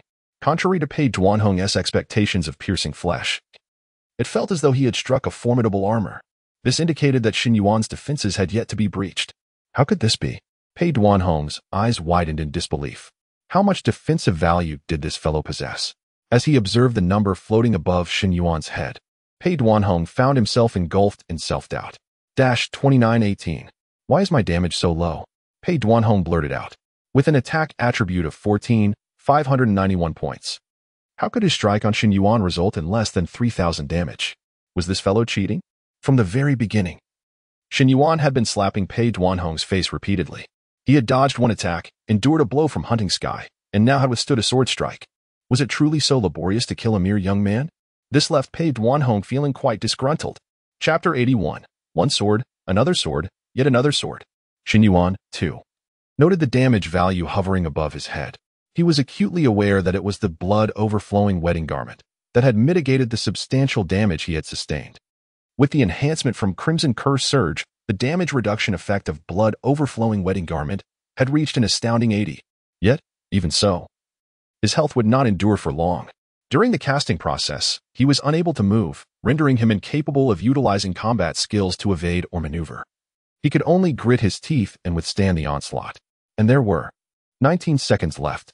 Damn it, I refuse to believe this. Pei Duanhong swung his sword once more. 2918. The familiar numbers appeared, yet Shen Yuan remained steadfast, standing motionless as if untouched. Pei Duanhong's expression twisted in disbelief. How is he still alive? Is this guy a tortoise or something? Pei Duanhong felt as though he were witnessing the supernatural today. One sword, perhaps one more. And this fellow would undoubtedly perish. Just as Pei Duanhong prepared to strike again, countless strands of familiar black hair shot forth once again. It was his old adversary. 3,000 grievous threads. These strands ensnared Pei Duanhong completely, rendering him immobile and incapable of wielding his sword. Damn. Pei Duanhong felt a surge of frustration. Each time he was ensnared by this black hair, he would be immobilized for 3 seconds, unable to attack. 3 seconds would not alter the tide of battle. But it was maddening and deeply irritating. 3,000 grievous threads had granted Shen Yuan a critical 3 seconds of delay, yet this had thoroughly infuriated Pei Duanhong. Damn it. Die already. As the 3 seconds elapsed, Pei Duanhong decisively broke free from the grasp of 3,000 grievous threads and lunged toward Shen Yuan with renewed ferocity. He truly could not comprehend why slaying Shen Yuan was proving so arduous. Could this fellow's defense truly be unfathomable? One sword, still alive. Another sword, astonishingly still alive. Pei Duanhong's expression contorted in disbelief. He could hardly trust his own eyes. Excluding Cloud Dispersing Strike, he had already delivered 4 strikes. Even if the damage was anomalous, for strikes should have inflicted nearly 12,000 points of damage. Shen Yuan should have perished. Surely, he could not possess tens of thousands of defense points, could he? Yet the reality lay before Pei Duanhong, and he was compelled to accept it. Gritting his teeth, he prepared to unleash a 5th strike when he was horrified to discover that his sword had passed through Shen Yuan's body. What? Pei Duanhong was taken aback. Why had Shen Yuan's body transformed into an ethereal state? Suddenly, realization struck Pei Duanhong. He recalled hearing of an equipment skill known as Night Watchman, which granted players an ethereal state for 3 seconds when their health dropped below 50, rendering them untargetable and immune to attacks. Could it be that Shen Yuan had triggered the Night Watchman skill? This meant Shen Yuan's defense had only just halved. Damn. Did Shen Yuan possess over 20,000 defense points? This was utterly outrageous. Had this fellow reached level 30? Pei Duanhong felt his breath quickening. Moreover, skills like Night Watchman only appeared on equipment of gold quality or higher, indicating that Shen Yuan possessed gear of exceptional quality. What had this fellow done? What had Shen Tian left for Shen Yuan? Observing his ethereal state, Shen Yuan allowed a smile to grace his lips. 3 more seconds of delay. Pei Duanhong must be on the verge of exploding with rage. After 3 seconds, the casting time dwindled to 9 seconds. However, he had only approximately 13,000 health points remaining, enough to withstand Pei Duanhong's onslaught for at most 5 more strikes. Nevertheless, Shen Yuan maintained an air of nonchalance. Everything remained within his calculations. As Shen Yuan continued in his ethereal form, Pei Duanhong grew increasingly frantic and unhinged. He disregarded whether he could strike true, swinging his sword wildly in a frenzied manner. When the 3 seconds elapsed, Shen Yuan's form returned to normal. Pei Duanhong continued his relentless assault, his mind consumed by a singular thought: to eliminate Shen Yuan, to eradicate Shen Yuan, to annihilate Shen Yuan. Should 100 Ghosts Domain Chui Ju witness this moment, this man and this specter would likely embrace in tears, a most captivating topic of conversation, indeed. Suddenly, an abundance of hair manifested once more. Pei Duanhong jumped in surprise, initially fearing it to be 3,000 grievous threads, instinctively attempting to evade. Yet, unexpectedly, this time the spectral hair did not ensnare his form, but rather pierced directly into his being. What? Pei Duanhong was momentarily stunned, and in the next instant, he was horrified to feel the spectral hair within him beginning to siphon away his defense points. 2473. Crimson numbers floated above Pei Duanhong's head. He was actually taking damage. Even more astonishingly, Pei Duanhong watched helplessly as the spectral hair, like a straw, absorbed his defense points and surged towards Shen Yuan. What kind of celestial skill was this? Despite Pei Duanhong's level 59 prowess and the possession of platinum-quality equipment, he felt that his skills paled in comparison to Shen Yuan's. Could this possibly be a skill of diamond-quality equipment? Pei Duanhong swiftly dismissed the thought. Impossible. Absolutely impossible. With a fierce glare, he gripped his sword tightly. He would continue to strike. As Shen Yuan absorbed defense points to restore himself, Pei Duanhong relentlessly swung his blade. Alas, Shen Yuan's recovery rate could not keep pace with Pei Duanhong's attacks. His defense points plummeted rapidly. Yet now, there remained a full 4 seconds of casting time. Crack.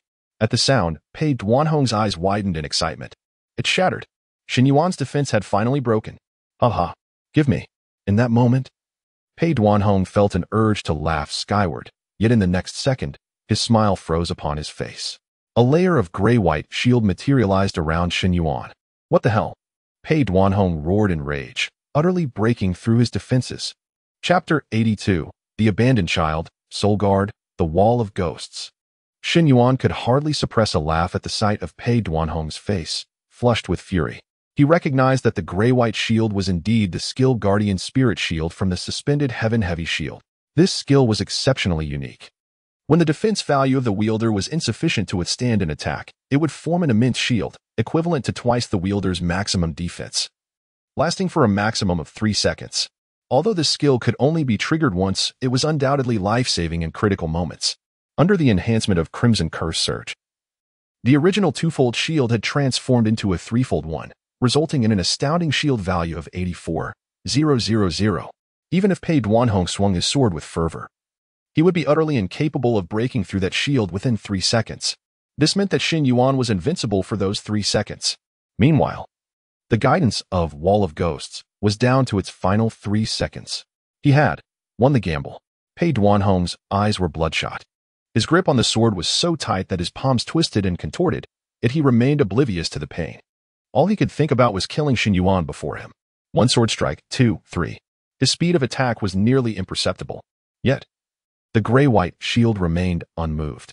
Pei Duanhong was acutely aware that the duration of such a shield skill would not be long. He had to strike down Shen Yuan the moment the shield vanished, or his deep-seated hatred would remain unresolved. 3 seconds were fleeting, but for Pei Duanhong, every second dragged on like an eternity. At last, the gray-white shield shattered, revealing Shen Yuan once more. Pei Duanhong let out a maniacal laugh. Give me. With a mighty swing, his sword fell heavily, yet it struck nothing at all. A second chance. Pei Duanhong was taken aback. Where is he? Pei Duanhong looked up, his gaze anxiously sweeping the surroundings, only to be horrified to discover that the corridor before him extended infinitely, seemingly without end. His heart sank. This scene was all too familiar, one he often encountered in ghostly tales. But now, he found himself experiencing the Wall of Ghosts in the human realm.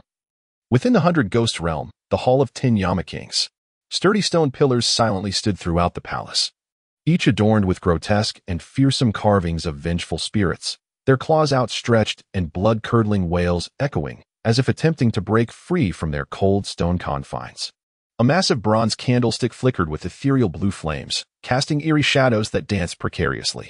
Beside the flames, a figure clad in darkness leaned against a stone seat, cold eyes fixed on the kneeling Chui Ju below.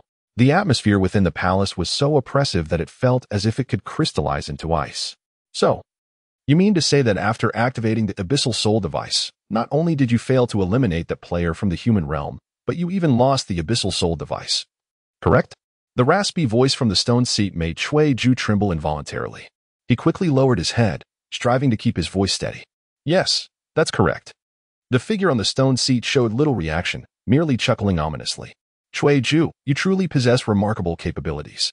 Cui Ju felt a wave of panic wash over him. He dared not respond. If he thought the Yama King was praising him, he would be sorely mistaken. The palace fell into a momentary silence before the Yama King spoke again. I have also taken notice of that player from the human realm. However, I have no time to attend to him, as the kings of that realm have been particularly restless lately. Curiously, they have suddenly halted their progress in monster-slaying dungeons today. I wonder what has transpired in the human realm, which is why I summoned you. We cannot allow another king to grow, given that fellow's extraordinary abilities.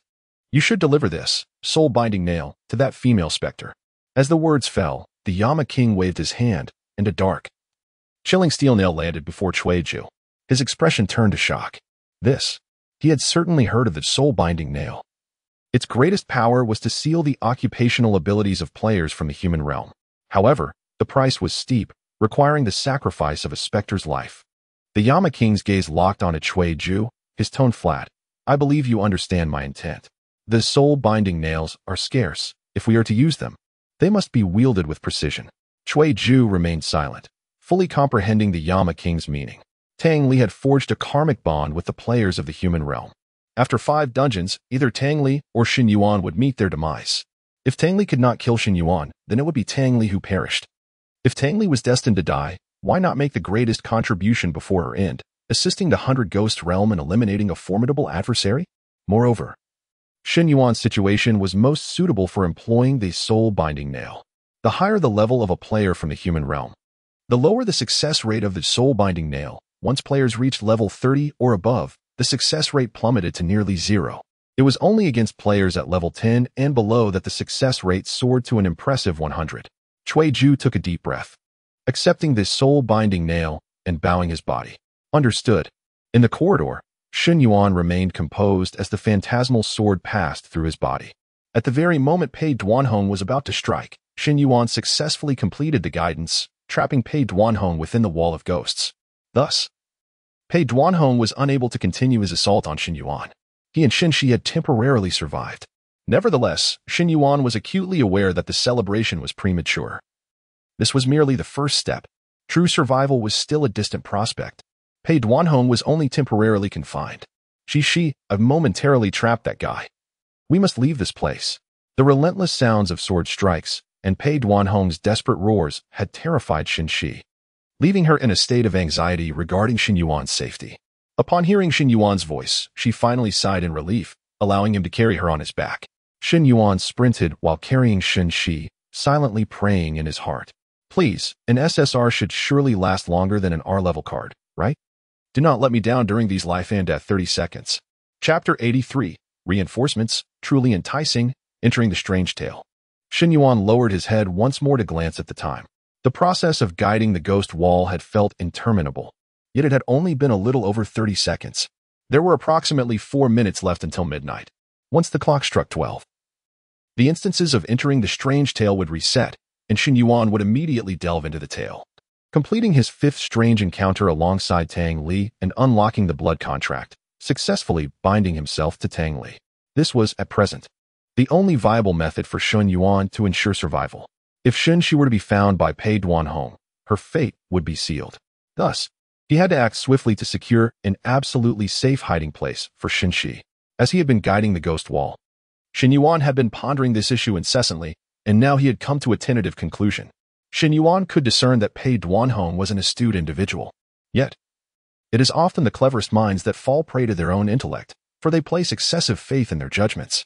This was evident from Pei Duanhong's choices made earlier in the bedroom. He was undeniably arrogant. Upon realizing that Shen Yuan was concealed within the room, he could have easily dispatched him with Hunting Sky, yet he opted to feign ignorance, granting Shen Yuan a fleeting chance of escape, only to subsequently extinguish that hope.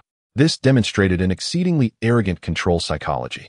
Such individuals believe they can see through everything, dominate every situation, and revel in the torment of their prey before their demise. Now, Shen Yuan intended to exploit this very mindset. He understood that in Pei Duanhong's eyes, he was merely a clever little fellow, whether it be the water tank or the residences of other tenants. However, those with a modicum of cleverness subscribe to the adage, the most perilous place is often the safest. Pei Duanhong would undoubtedly reverse this notion and search room 301 first.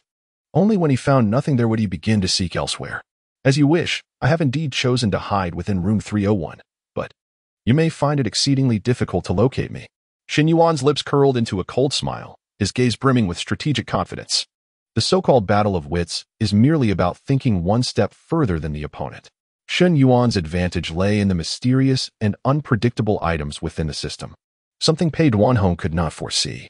The home was in disarray, nearly devoid of hiding spots at first glance. Without hesitation, Shen Yuan made his way to the storage cabinet in the living room. It was sufficiently spacious to accommodate two individuals crouching inside. He gently placed Shen Shi down and swiftly entered the underworld shop, locating an item with which he was well acquainted.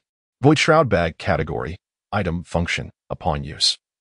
The player will be concealed within the void, unable to move, invisible and untouchable to other players, but the concealed player will also be unable to perceive the outside world.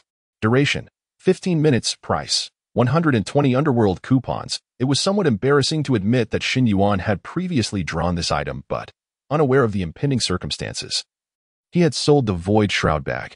However, this item was precisely what was most suitable for the current predicament. The key aspect was its ability to render one invisible and untouchable. This was the advantage of the Void Shroud Bag over the concealment box. If attacked, the invisibility effect of the concealment box would falter. Pei Duanhong had already witnessed the capabilities of the concealment box and would certainly attack it casually during his search. To thwart Shen Yuan's invisibility, 15 minutes was ample time to evade Pei Duanhong's initial search. He would not likely return to comb through the same area in the short term. Although the third floor was not particularly expansive, a thorough search would likely require about an hour, which was sufficient for Shen Yuan to return from the strange tale. Holding the Void Shroud Bag purchased from the underworld shop, Shen Yuan glanced at the interface of the ghost wall. This SSR item was indeed superior to R-grade items. Not only had it endured for so long, but he could even check the current status of the ghost wall. However, after a brief look, his heart sank slightly. Pei Duanhong had already discovered the focal point of the ghost wall and was relentlessly attacking it, likely on the verge of breaking through.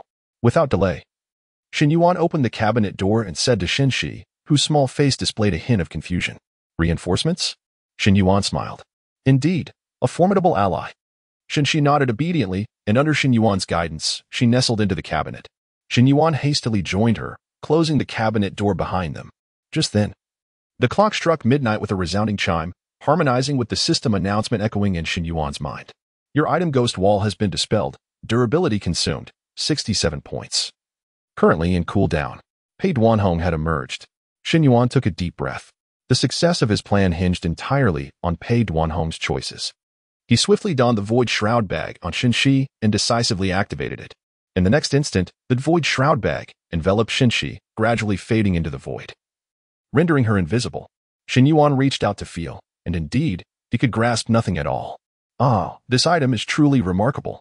Once Shen Shi was settled, Shen Yuan felt no more apprehensions. He promptly opened the Heavenly Brain interface and scanned through the list of golden quality strange tales. Soon, he fixed his gaze upon a particular tale. Invoking the deity? How fitting. For this time I truly need to summon a god. Then it shall be you. Without further hesitation, Shen Yuan chose to enter the strange tale. Chapter 84. Farewell, Summoner, Countdown. In the corridor, a resounding crack echoed as all illusions shattered into countless fragments. Pei Duanhong gasped for breath, having finally broken free from that damned ghost wall. Had it not been for his prior experience with such phenomena during eerie tales, his escape would not have been so effortless. Where did Shen Yuan acquire such abilities? There were far too many peculiarities about this individual. No, he must be eliminated. Until this child is dealt with, my heart shall remain restless. Pei Duanhong surveyed his surroundings, but Shen Yuan's figure had already vanished. A disdainful smirk crept across his lips as he directed his gaze towards room 301 behind him. Such trifles are all too familiar to me, a mere whelp. Yet he dares to attempt an escape before my very eyes? A fool's dream. Without hesitation, Pei Duanhong strode forth, sword in hand, toward room 301. Within the 100 Ghosts realm, Tang Li gazed silently at the soul-settling nail presented by Ju. Sister Xia had already dissolved into tears, while Ju hung his head. A visage of despondence. Ju felt a deep sense of guilt towards Tang Li. His fervent assurances had led to this dire outcome. He understood that although the situation was logical, it was profoundly unjust, as Tang Li faced annihilation rather than seeking to save her. The 100 Ghosts realm opted to abandon her and exploit her demise to eliminate a particularly promising Earth realm player.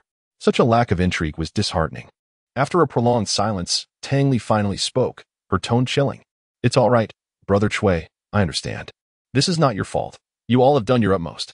I am grateful to everyone. This is my fate, and there is nothing to be done." She extended her hand, grasping the soul-settling nail, the ceiling of her professional abilities. This time, Shen Yuan would have no chance of survival. Yet, curiously, despite the imminent opportunity to vanquish the troublesome Shen Yuan, she felt no thrill whatsoever. As Tang Li's thoughts wandered, a sudden hum reverberated, and a blood-red door appeared abruptly within the room. All three were momentarily stunned. The arrival of the blood door signified that the eerie tale had begun. Tang Li expressed surprise, while Ju's expression was fraught with complexity.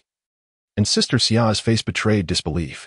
The door had manifested far earlier than they had anticipated. Is Shen Yuan truly a lunatic?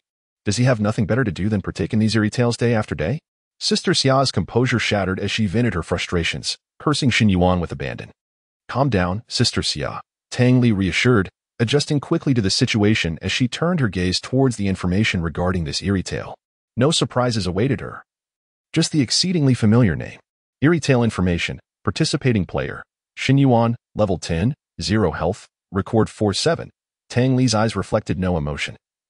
Her lips parting slightly as she spoke slowly. "Whether early or late, it matters not. An early end is a form of liberation for me. Sister Xia, thank you for your care over the years. Judge Chui, I apologize for the burden this may place on your career.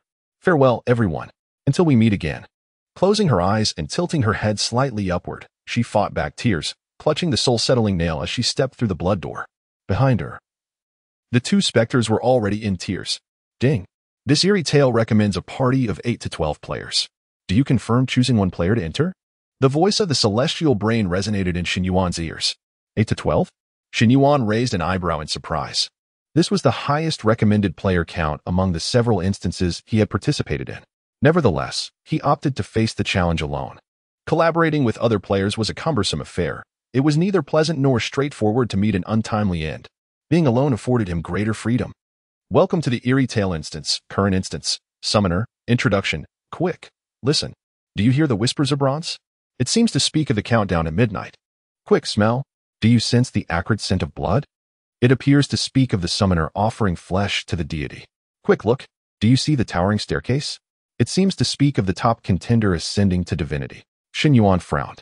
This instance's introduction was relatively cryptic. It would likely require context from the eerie tale itself to decipher.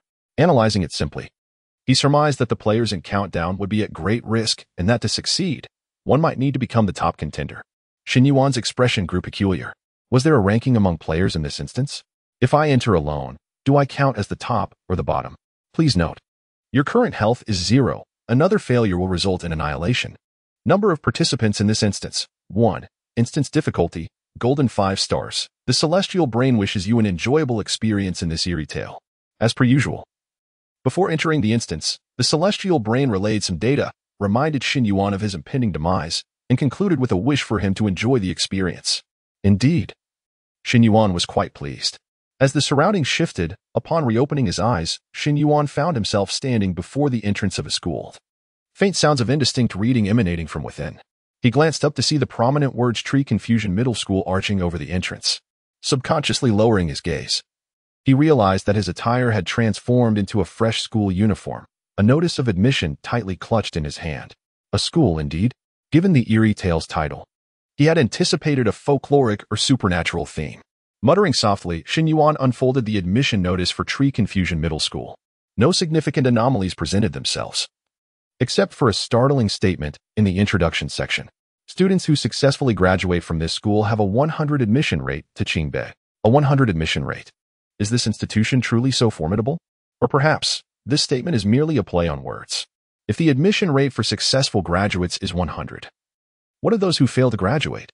Were they expelled, or Shen Yuan, recalling the phrase countdown at midnight, began to form a hypothesis. Casually stuffing the admission notice into his pocket, he prepared to step inside the school. Suddenly, an urgent voice called out from behind him. "Classmate, why are you dawdling? Hurry up." A boy, donned in the same uniform, dashed out from the side, looking perplexed at Shen Yuan. The boy's uniform hung loosely on him, obscuring his upper body entirely. Shen Yuan hesitated but quickly deduced that this boy was likely an NPC guiding the narrative of the eerie tale. The boy, visibly frantic, seized Shen Yuan's arm and pulled him forward. As he raised his hand, Shen Yuan noticed that the boy had only 4 fingers, with the base of his index finger wrapped in blood-soaked bandages, clearly a severed digit. "Stop dawdling. We'll miss morning prayers. Hurry, hurry." Morning prayers? What are morning prayers? Shen Yuan was utterly perplexed. He had heard of morning reading sessions, but had never encountered anything referred to as morning prayers. Chapter 85, The Idol, Expulsion, Unqualified. "I could tell from your demeanor at the entrance that you were new here. It was my kindness to offer assistance. Others would not have bothered. Every morning, our Tree Confusion High School conducts a morning prayer, fondly referred to as morning devotion. This ritual is the cornerstone of our students' rapid academic improvement. Hence, punctuality is imperative. Tardiness could result in expulsion." As the boy led him into the academic building, Shen Yuan finally discerned that the sounds he had previously heard outside were not those of morning reading, but rather a synchronized chant of scriptures. For towering academic buildings loomed majestically, enclosing a square area roughly the size of a football field. At that moment, over 1,000 students knelt in perfect formation, their foreheads pressed firmly against the ground, lips moving in unison as they recited scriptures that Shen Yuan could not comprehend, their expressions imbued with profound reverence. Yet, the entire scene appeared rather eerie. Before each student stood an ancient bronze idol, all identical in form. The idols bore grotesque visages, one eye emanating a chilling glow while the other was a hollow socket, resembling a dark abyss. Beneath their eyes, the idols' mouths gaped wide, revealing jagged, sharp fangs. Their necks appeared grotesquely mangled, as if flesh and bone were about to burst forth from skin riddled with wounds, exuding a bone-chilling aura. Upon the twisted arms of these idols were entwined various peculiar items. Shen Yuan squinted, finally discerning what they were: examination papers? 5-3 exercise books? Even the 2B pencils used for offerings? What sort of tributes are these? Moreover, with so many people congregating for worship, are we sure this is a school and not some sort of cult? Unconsciously, Shen Yuan let slip a sardonic remark.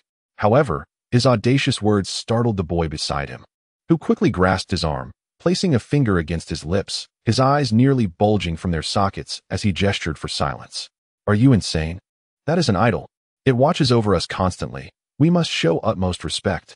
As someone with experience, I advise you to offer tributes to the idol before each exam. Or else."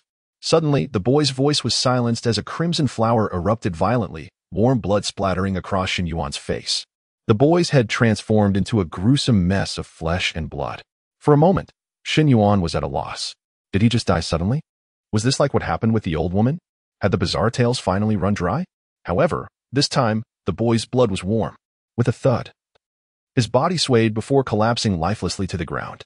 Shen Yuan then noticed that the boy was not only missing a finger from his left hand, but his right hand was nearly severed at the palm, with several gaping wounds on his abdomen gushing blood, even bandages failing to conceal the horror. Why did this boy bear so many injuries?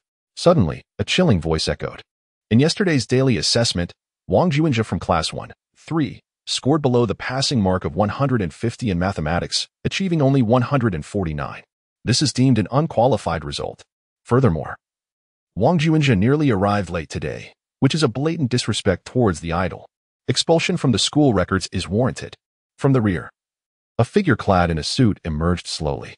His badge revealed him to be the school's academic director. Yet, this director appeared anything but normal. His skin bore a sickly purple hue, his limbs withered, but his belly protruded grotesquely. His eyes bulged dangerously, and when they moved, they emitted a disconcerting grinding noise. Gazing at the lifeless body on the ground, Shen Yuan murmured, "Expulsion from the records? Just as I suspected, unqualified students are killed in this school. If that is the case, must I merely continue to fail exams to meet my demise?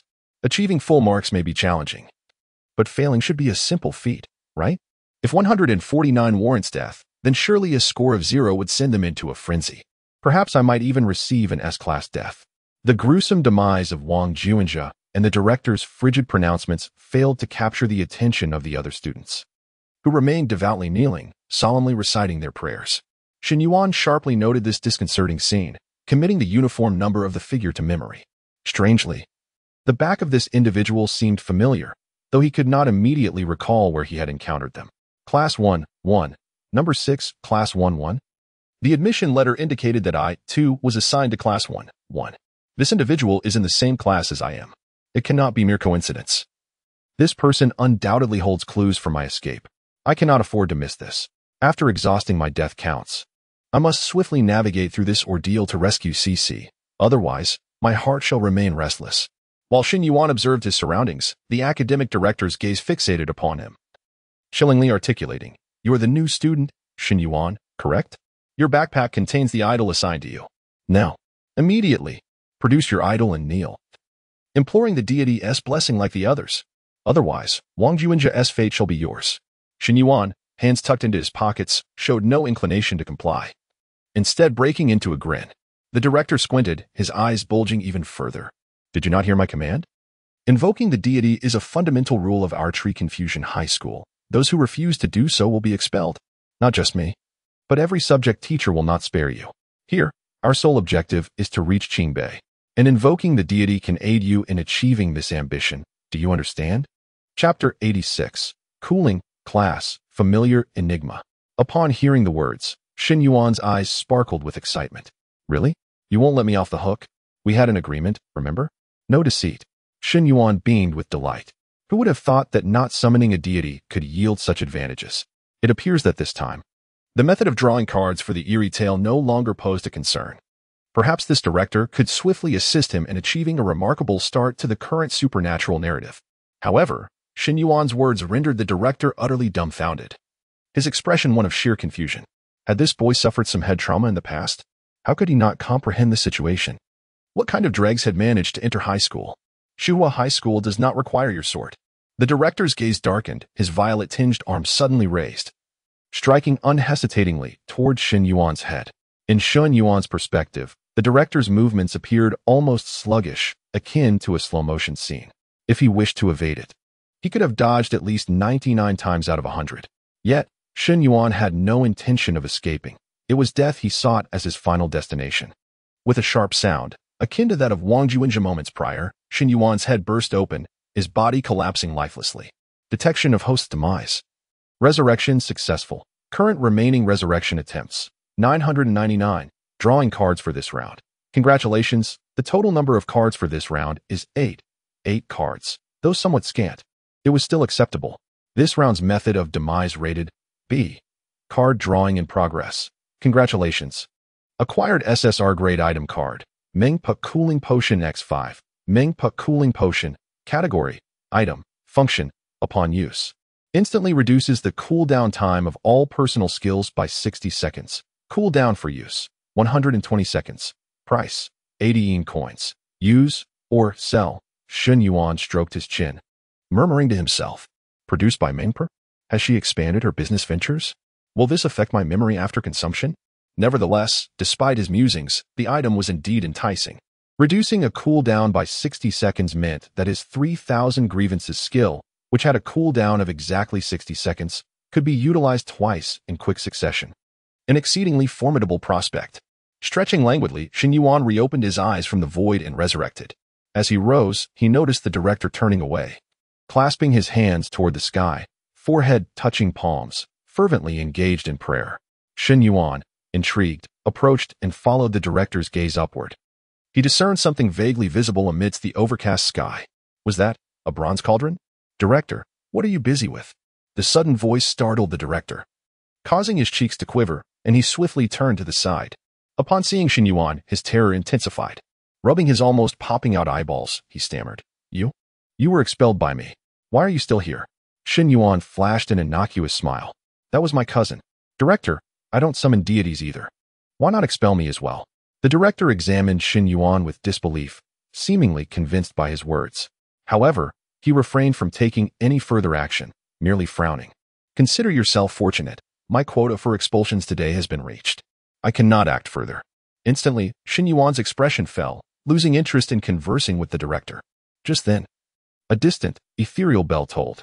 In an instant, all the students still engaged in prayer promptly stood up, carefully cradling their bronze idols, and hastily made their way toward their respective classrooms. Shen Yuan's gaze immediately fixated on the students of Class 1 from the first year, and he quickly followed suit. He still needed to inquire with the student numbered 6 about the clues for the current eerie tale. Seeing Shen Yuan turn to leave, the director ominously called after him. "May your words bring you fortune." The student body at Shuhua High School was exceedingly vast. Even with spacious stairways, they were packed to capacity.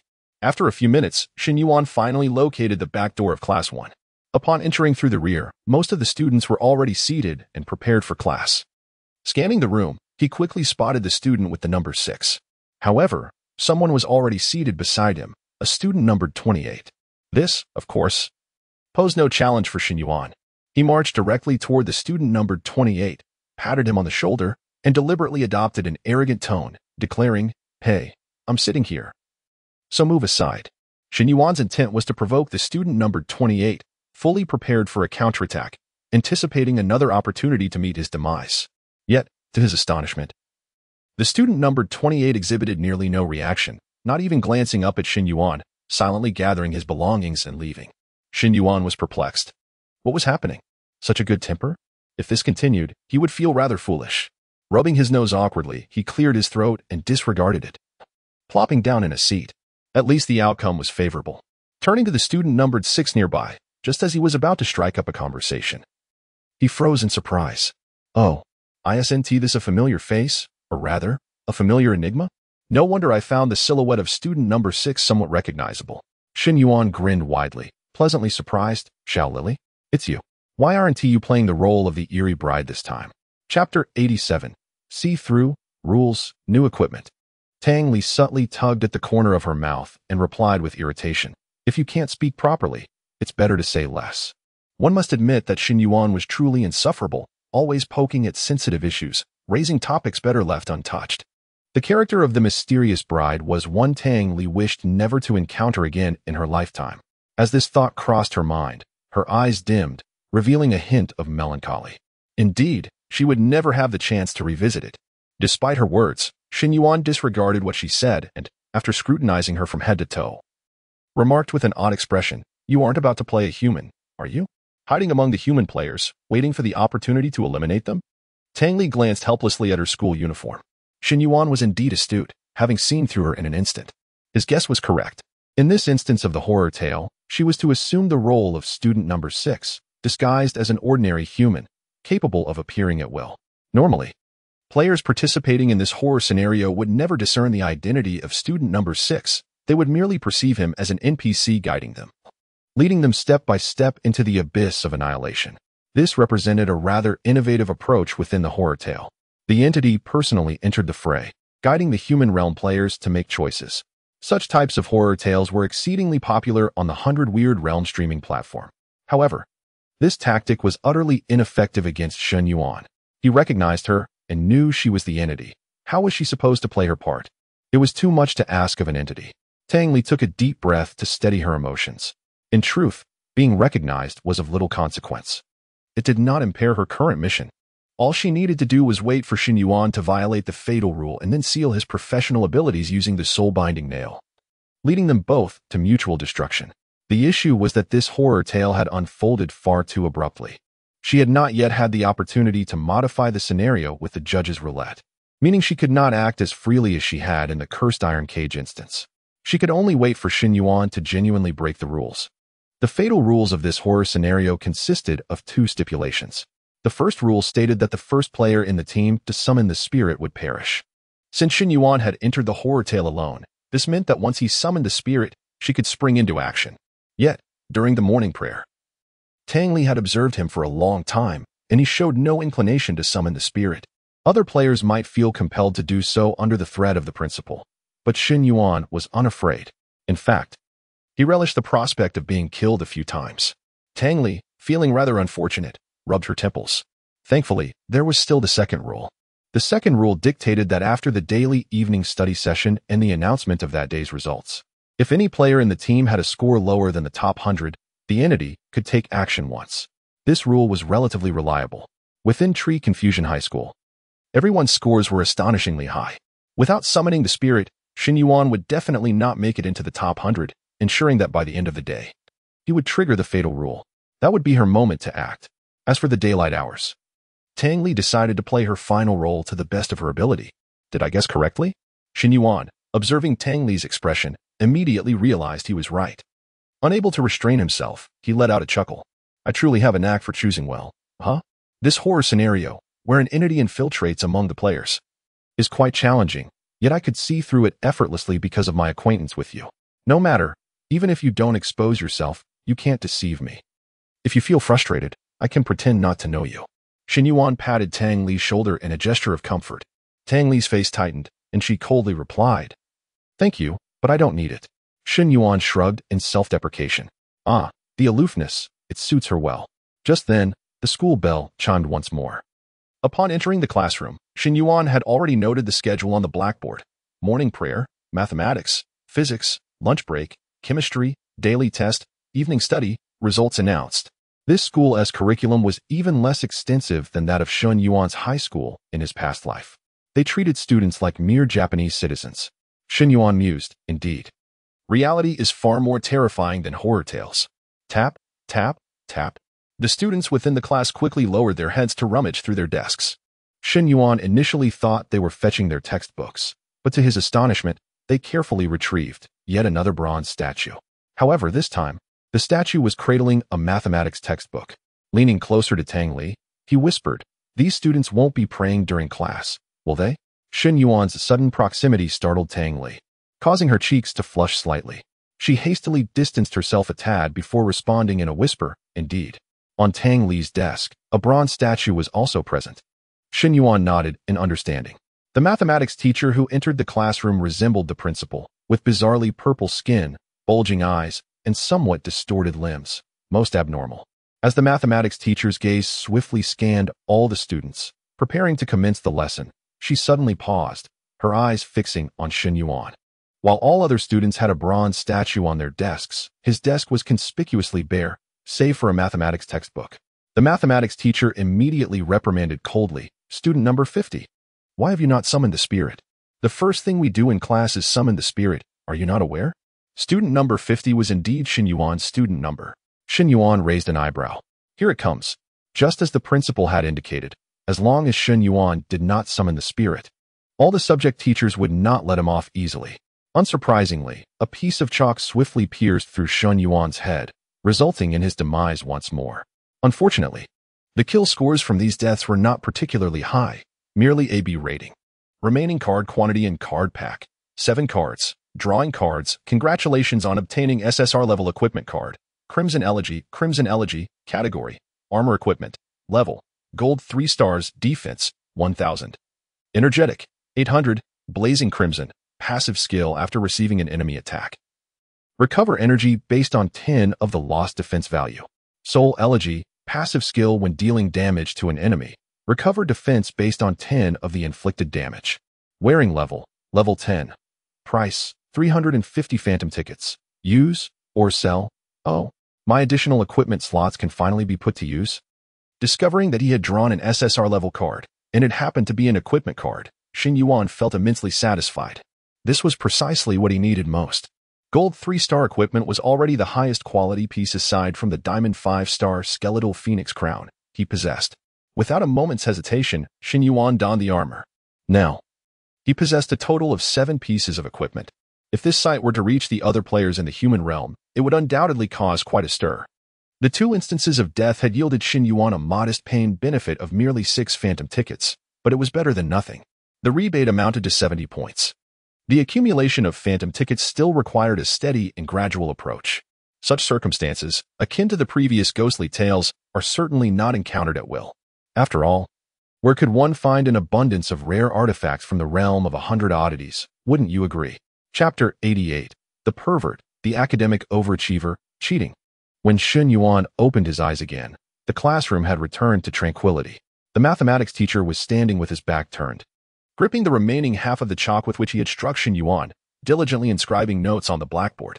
Chalk dust cascaded down onto the podium like delicate snowflakes. Once he finished writing, he turned around, his gaze fleeting over Shen Yuan without registering any response as he continued to elucidate the concepts from the textbook. Below, all the students remained fervently bowed before the bronze statue, engaged in earnest prayer. Suddenly, Shen Yuan broke the silence. "I understand." His desk mate, Tang Li, felt a shiver of apprehension at his words, tightening her grip on the soul-anchoring nail and turning to look at him. What? Shen Yuan pointed at the mathematics teacher and smiled. "The same death rule applies. This NPC in the horror tale will only act once in a short period. Even if I die and resurrect, they will treat me as if I were invisible."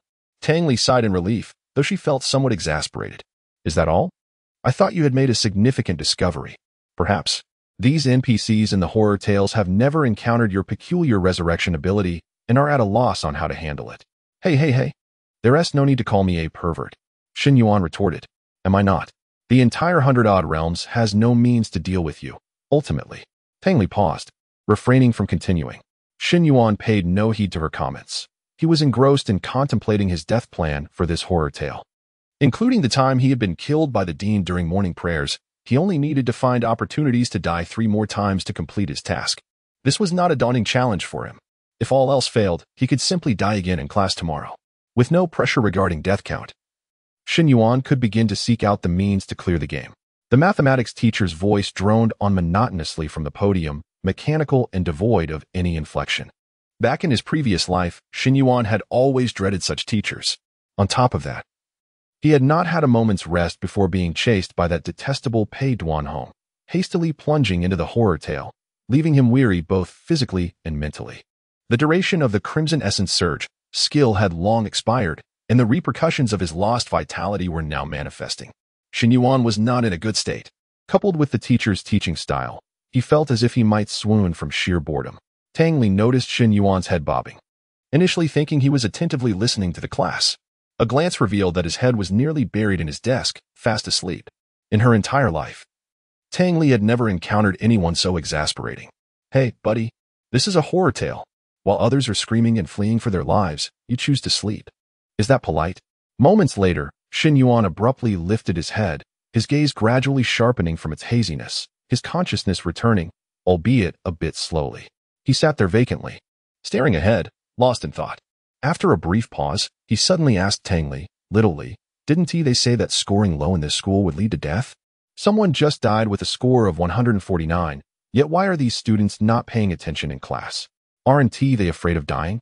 Tang Li froze, glancing around the classroom. Indeed, as Shen Yuan had pointed out, not a single student was paying attention. Everyone was wholly focused on their prayers, unwilling to spare even a glance at the mathematics teacher. After pondering, Tang Li replied, "It's challenging to improve your scores solely through diligent study. But invoking a deity is different. With sincere offerings, your scores can swiftly ascend. I can tell you, the only way to clear this horror tale is to achieve the top score in your grade. If you don't invoke a deity, you will never accomplish that." Shen Yuan scoffed, shrugging. "Oh, so only deities can help? That's merely a sideline approach. You haven't witnessed my prowess as an academic overachiever, have you? High school questions are trivial. They cannot stump me. Whenever I decide to clear the game, I can do so at will." Tang Li snorted softly, her expression revealing everything unspoken.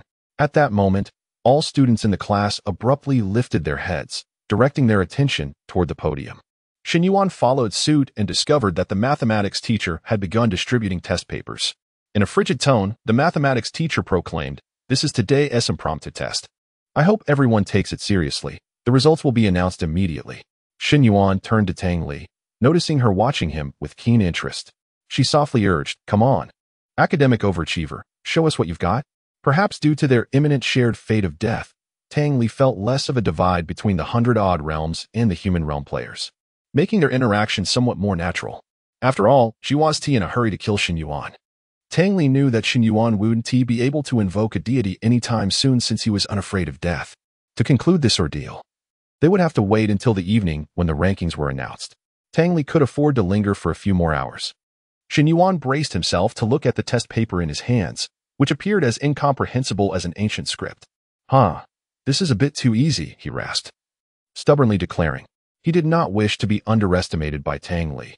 Navigating through challenges, battling monsters, and deducing horror tales were all within his capabilities. Yet mathematics was a different matter entirely.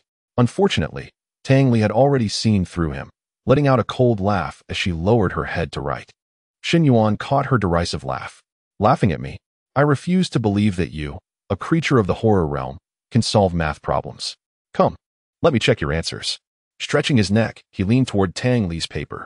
Before he could discern the contents of her test, a chilling voice sliced through the air behind him. Number 50. What are you doing? I'm cheating. Now it was the mathematics teacher's turn to be dumbfounded. What? This cheeky brat is so candid? The teacher was nearly choked with rage. Do you not know that at Tree Enchantment High School, cheating is strictly prohibited? According to school regulations, cheaters are to be expelled, while the teacher coldly threatened him. Shen Yuan appeared entirely unfazed, continuing to adjust his angle to see Tang Li's paper more clearly. She was blocking his view, leaving him unable to see what she had written. Frowning in annoyance, he exclaimed, "Hey, little Li, don't be so stingy. I just want to compare answers and see if we wrote the same." At his words, Tang Li immediately shielded her paper even more, granting Shen Yuan no opportunity whatsoever. He was left utterly speechless, not giving him an inch of face. The mathematics teacher stared in disbelief as Shen Yuan brazenly cheated before him, completely disregarding his authority. Nearly bursting with fury. When had he ever been so disregarded by a student? Wait a moment, didn't Shen Yuan ignore me at the start of class? The teacher recalled, though he chose to selectively forget that instance. Grinding his teeth, the mathematics teacher bellowed, his voice rising to a near-fractured pitch. It seems you are the one showing me no respect. Since you wish for death so eagerly, I shall grant it. With a sweeping gesture, the mathematics teacher sent a multitude of test papers flying from the podium, resembling a mountain of papers that crushed Shen Yuan, still grappling with Tang Li, into a puddle of blood. Chapter 89. Departure, Fate, Amulet. Tang Li, unfazed, continued to fill out the examination paper before her. After all, Shen Yuan would be resurrected, so killing him was futile. Once Shen Yuan was eliminated, the anger on the mathematics teacher's face vanished instantly, returning to a state of calm as he turned and departed without lingering. Current death method rating. B. Perhaps it was Shen Yuan's provocation that incited the mathematics teacher to strike a bit harder this time, resulting in a higher death rating compared to the previous two instances. Nevertheless, the card draw results remained unchanged, yielding yet another purple SSR card. Shen Yuan was somewhat surprised. It seemed he had achieved 3 consecutive SSRs. Such odds were indeed rare, especially in light of the low death rating. Yet, what he desperately needed now was a UR card, for he was but 1 UR card away from completing his system upgrade mission. Alas, luck in drawing cards was somewhat capricious, and impatience would avail him nothing. Shen Yuan leisurely gazed into the void. Remaining cards in the pack. 6. Drawing cards. Congratulations. You have obtained an SSR-level item card, Electronic Amulet. Upon seeing the name of this item card, Shen Yuan was utterly perplexed. He recalled his last draw yielded an SR-level Electronic Peachwood sword, which had proven to be utterly useless, prompting him to sell it without a second thought. Surely, this Electronic Amulet would not be similarly trivial, would it? Electronic Amulet. Category. Item. Function. Input the name of any player from the human realm, and upon successful entry, this amulet can withstand an attack of any intensity once per day and exists permanently. Price. 500 underworld tickets. Use or sell. Shen Yuan paused momentarily, then his spirits soared. This time, it was not akin to the worthless Electronic Peachwood sword. Without hesitation, he chose use. A dialog box appeared before him. Please enter the player's name. Shen Yuan promptly input the name Shenshi. As Shenshi was under 18, she possessed no attributes, rendering her vulnerable to even the slightest attack that could claim her life. However, with the Electronic Amulet, it was as though she had gained an extra life each day, which brought Shen Yuan some solace.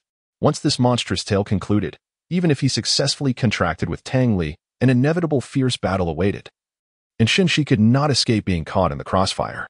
Upon completing the input, Shenshi's information materialized, allowing Shen Yuan to select his sister from several players sharing the same name, successfully utilizing the amulet.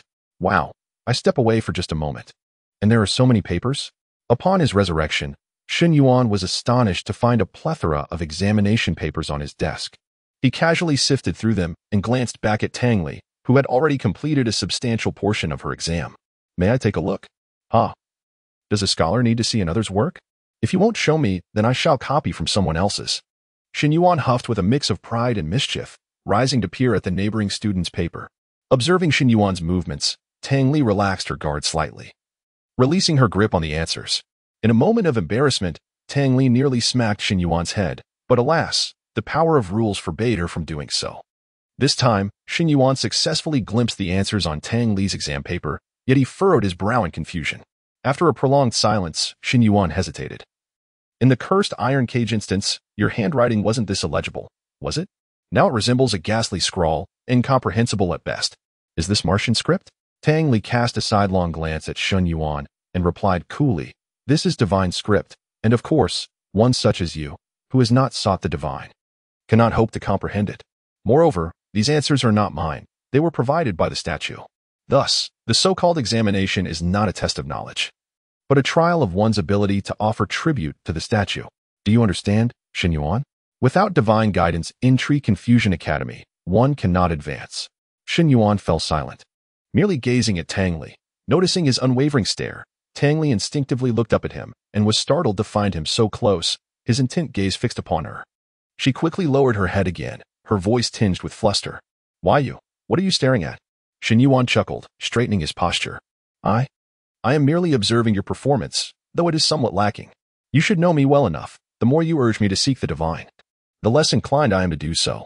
Other mysteries may seek to harm me, but you are different." Tang Li, perplexed, replied, "Different how?" "Indeed. Your insistence on my seeking the divine may very well be in my favor, for you fear my continuous demise and resurrection. Do you recall the Coffin calamity instance? You were so frightened you cried." Tang Li resolved in her heart never to utter another word to Shen Yuan. How could this insufferable person be so irritating? 3 sentences in, and he was back to his embarrassing history. Unaware of Tang Li's inner turmoil, Shen Yuan continued, "So, you wish for me to clear the instance swiftly and depart, but that cannot happen just yet. I must perish a few more times." With that, Shen Yuan seized a pen and, emulating Tang Li's answers, scribbled a few lines before standing up to submit his paper. The mathematics teacher seemed oblivious to his actions. Placing the paper on the lectern, Shen Yuan exited the classroom. He intended to explore the campus, taking advantage of the sparse crowd to seek out clues. Though the passage of time within the instance was fixed at 1 hour in the human realm, Shen Yuan's own perception differed entirely. She was not yet entirely safe, and Shen Yuan's heart remained in a state of unease. If he took 10 hours to clear the instance, his heart would be burdened for the entire duration. Conversely, if he cleared it in 10 minutes, his worries would be alleviated in kind. Tang Li observed Shen Yuan's retreating figure, her expression complex. Clearing the instance. "You may find no opportunity. Had you not lifted my veil, perhaps we would not have found ourselves in such dire straits. The veil lifted, destinies entwined, grievances eternally bound. Might it be that mutual destruction is also a form of fate?" Chapter 90. Forbidden Zone, Severed Hand, Bloodied Eyes. Is it a bit too silent?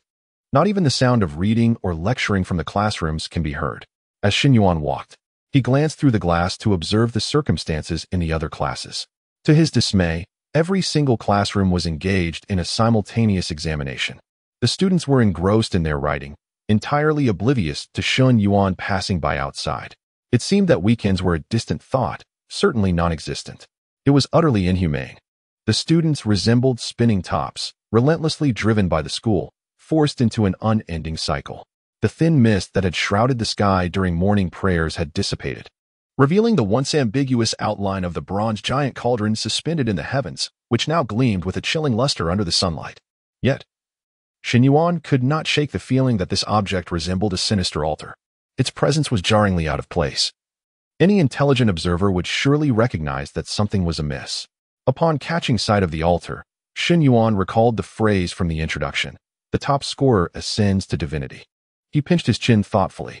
Ascend must refer to this altar. And combined with Tang Li's mention of a peculiar tale that required one to achieve first place in the grade to advance, it followed that the daily top scorer likely had a special method to ascend this altar. Whether ascending the altar would provide clues for progression or lead directly to advancement remained uncertain. If it were the latter, then the challenge of this tale might be too simplistic. Or perhaps, the difficulty of the tale lay in other aspects. For instance, in the tale Joyful Kill, the challenge of reasoning was not particularly high. The crucial aspect was whether one could defeat the boss, the ghostly bride. Soon, he arrived at the end of the first-floor corridor. Oh, the bulletin board was covered in a thick layer of dust, clearly having gone untended for quite some time. If not for Shen Yuan's keen eyesight, he might have overlooked this dusty, unremarkable object, which happened to be a bulletin board. Adhering to his principle of not overlooking any potential clues, Shen Yuan hastened over. He lifted his hand, intending to wipe away the thick layer of dust from the bulletin board's surface, but hesitated, unable to bring himself to do so. Instead, he decisively opened his backpack and used a 24-hour membership card to purchase a pack of wet wipes, carefully cleaning the dust away. One must maintain a level of elegance when the occasion calls for it. As the dust was cleared, the contents below became visible, aside from some inconsequential student award notices. Shen Yuan noticed a particularly suspicious piece of information. Effective immediately, the library is completely closed and has become an absolute forbidden zone. All students are prohibited from approaching the library. Violators will be expelled. This clue clearly hinted at something amiss in the library. It was imperative to investigate. Shen Yuan resolutely turned around, but paused after taking a step. He didn't even know where the library was. The school lacked a map. Since attaining first place was necessary for progression, Shen Yuan needed to gauge how difficult it truly was to achieve that rank. As he passed by the entrance of Class 3 of the first year, he caught a glimpse of a student sitting in the corner, furiously scratching his head while staring at his exam paper. This sight amused Shen Yuan. It seems this school is not entirely populated by academic elites. This fellow is struggling. After his brief amusement, Shen Yuan intended to leave without a second thought. To his surprise, the student in the classroom suddenly sprang to his feet, seized a statue from his desk, and marched out of the classroom. What was happening? Shen Yuan watched in curiosity. Inside the classroom, the supervising teacher saw the student leaving with the statue and not only did not stop him, but also nodded in approval, a look of satisfaction in his eyes. Good. Student 49 has finally gotten it. The dazed student 49 almost collided with Shen Yuan as he exited the classroom. Yet he remained fixated on the statue cradled in his arms. Suddenly, he dropped to his knees. In the next moment, to Shen Yuan's astonishment, student 49 produced a gleaming kitchen knife from his pocket with a frenzied demeanor. The blade sliced through the air with a sharp sound as it descended towards his own palm. A dull thud mixed with the crack of shattering bone erupted. Blood poured forth like spilled ink. A few droplets even splattered in Shen Yuan's direction. Fortunately, Shen Yuan reacted swiftly, stepping back just in time to evade the crimson spray. What on earth was this madman doing? Shen Yuan furrowed his brow, bewildered as he gazed at the student. After severing his own hand, student 49 trembled in pain, nearly losing consciousness, yet he gritted his teeth and persevered, placing his remaining hand upon the statue. Vivid red lines of blood snaked down the statue's crevices, seeping into the mottled patterns as if it were a living entity, vanishing in an instant. Shen Yuan's pupils contracted. The blood was consumed by the statue. More alarmingly, the severed hand began to blacken and rot at a visible pace, disintegrating into powder within moments. The statue's solitary eye suddenly erupted with a bizarre, blood-red glow, its appearance growing increasingly eerie and unpredictable. Chapter 91. Achieved. Full marks. Ranked first before the one-eyed, crimson bronze statue, student 49 exhibited no trace of fear. Instead, he revealed a most peculiar smile. The corners of his mouth stretched upward in a manner resembling a tear, as though some unseen force was forcibly lifting the skin of his cheeks. It's done. It's done. I've done it. Despite the crimson blood still oozing from his severed hand, student 49 paid it no mind. Clutching the bronze statue tightly to his chest as he dashed back towards the classroom, he plopped down in his seat and, with his uninjured left hand, inserted a pin into the gaping wound of his severed hand. The pin cap sank into the flesh, instantly becoming stained with blood. Yet, the expression on student 49's face grew increasingly frenzied as he fixed his gaze intently on the examination paper before him, writing rapidly, completely shedding the earlier signs of anxiety. Witnessing this scene, Shen Yuan's expression gradually turned grave. The examination time soon concluded, and all students promptly ceased writing and submitted their papers. Student 49's paper had already become thoroughly soaked with blood, rendering it nearly illegible. To Shen Yuan's astonishment, upon seeing student 49's paper, the teacher's face, which bore shades of purple, lit up with excitement. Full marks. It's full marks. Number 49. You have finally achieved it. Shen Yuan's eyebrows arched in disbelief. Full marks? This was deemed full marks? No wonder Tang Li had mentioned that invoking the deity could secure high rankings. The results were indeed immediate. However, this only served to accentuate the statue's sinister nature. As if on cue, the moment the teacher's words fell, all students in the classroom abruptly turned their heads towards student 49. Their gazes were devoid of any congratulatory sentiment, instead filled with boundless resentment and profound fear. Shen Yuan narrowed his eyes, quickly grasping the situation. The other students resented student 49 for achieving the same full marks of 150. They now had an additional rival to contend with. What frightened them even more was the realization that student 49 was excessively ruthless towards himself. He might one day surpass them. A chill crept down Shen Yuan's spine. The act of venerating the statue appeared to foster a sense of competition. He recalled Wang Juinjia, who had lost a finger, a severed hand, and the bloodied pit on his abdomen. It was highly likely that he had also worshipped the statue. Yet, there were those who were even more merciless, allowing others to continue achieving full marks while Wang Juinjia faced expulsion. Over time, students, in pursuit of higher grades, would sacrifice increasingly horrific things, continuously spiraling into despair. Without further delay, Shen Yuan hastened towards class 1 of the first year. Inside the classroom, the mathematics teacher began to announce the examination results. Number 17, full marks, completed in 8 minutes and 23 seconds, ranked 40. Number 23, full marks, completed in 8 minutes and 25 seconds, ranked 41. Upon hearing just these two announcements, Shen Yuan was left in shock. What? Are you jesting? Now scores are ranked based on the time taken to complete the paper? Is 150 not sufficient?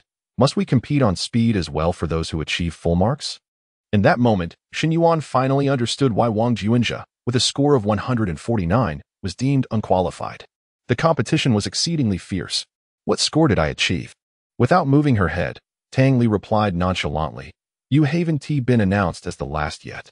Shen Yuan's lips twitched. What did that mean? Had it already been declared that I am last? At the podium, the mathematics teacher was left with only 2 examination papers. Number 28, 149 points. Unqualified. Ranked 49, second to last in the class. Shen Yuan raised an eyebrow. Number 28? That student sounded somewhat familiar. Was he the unfortunate soul whose seat he had occupied without a word? Of the 49 students thus far, he was the only one without full marks. Number 50. The mathematics teacher, glancing at the paper in his hand, momentarily appeared incredulous. He even questioned whether he had misread it. After confirming there was no error, he abruptly raised his head, gritting his teeth as he declared, Number 50, 0 points. Utterly nonsensical. 0 points? Shen Yuan was utterly bewildered. Had none of the answers he had copied been correct? Was Tang Li also scribbling aimlessly? No, that couldn't be. He was already last. And Tang Li's score had been announced earlier, so she must have received full marks.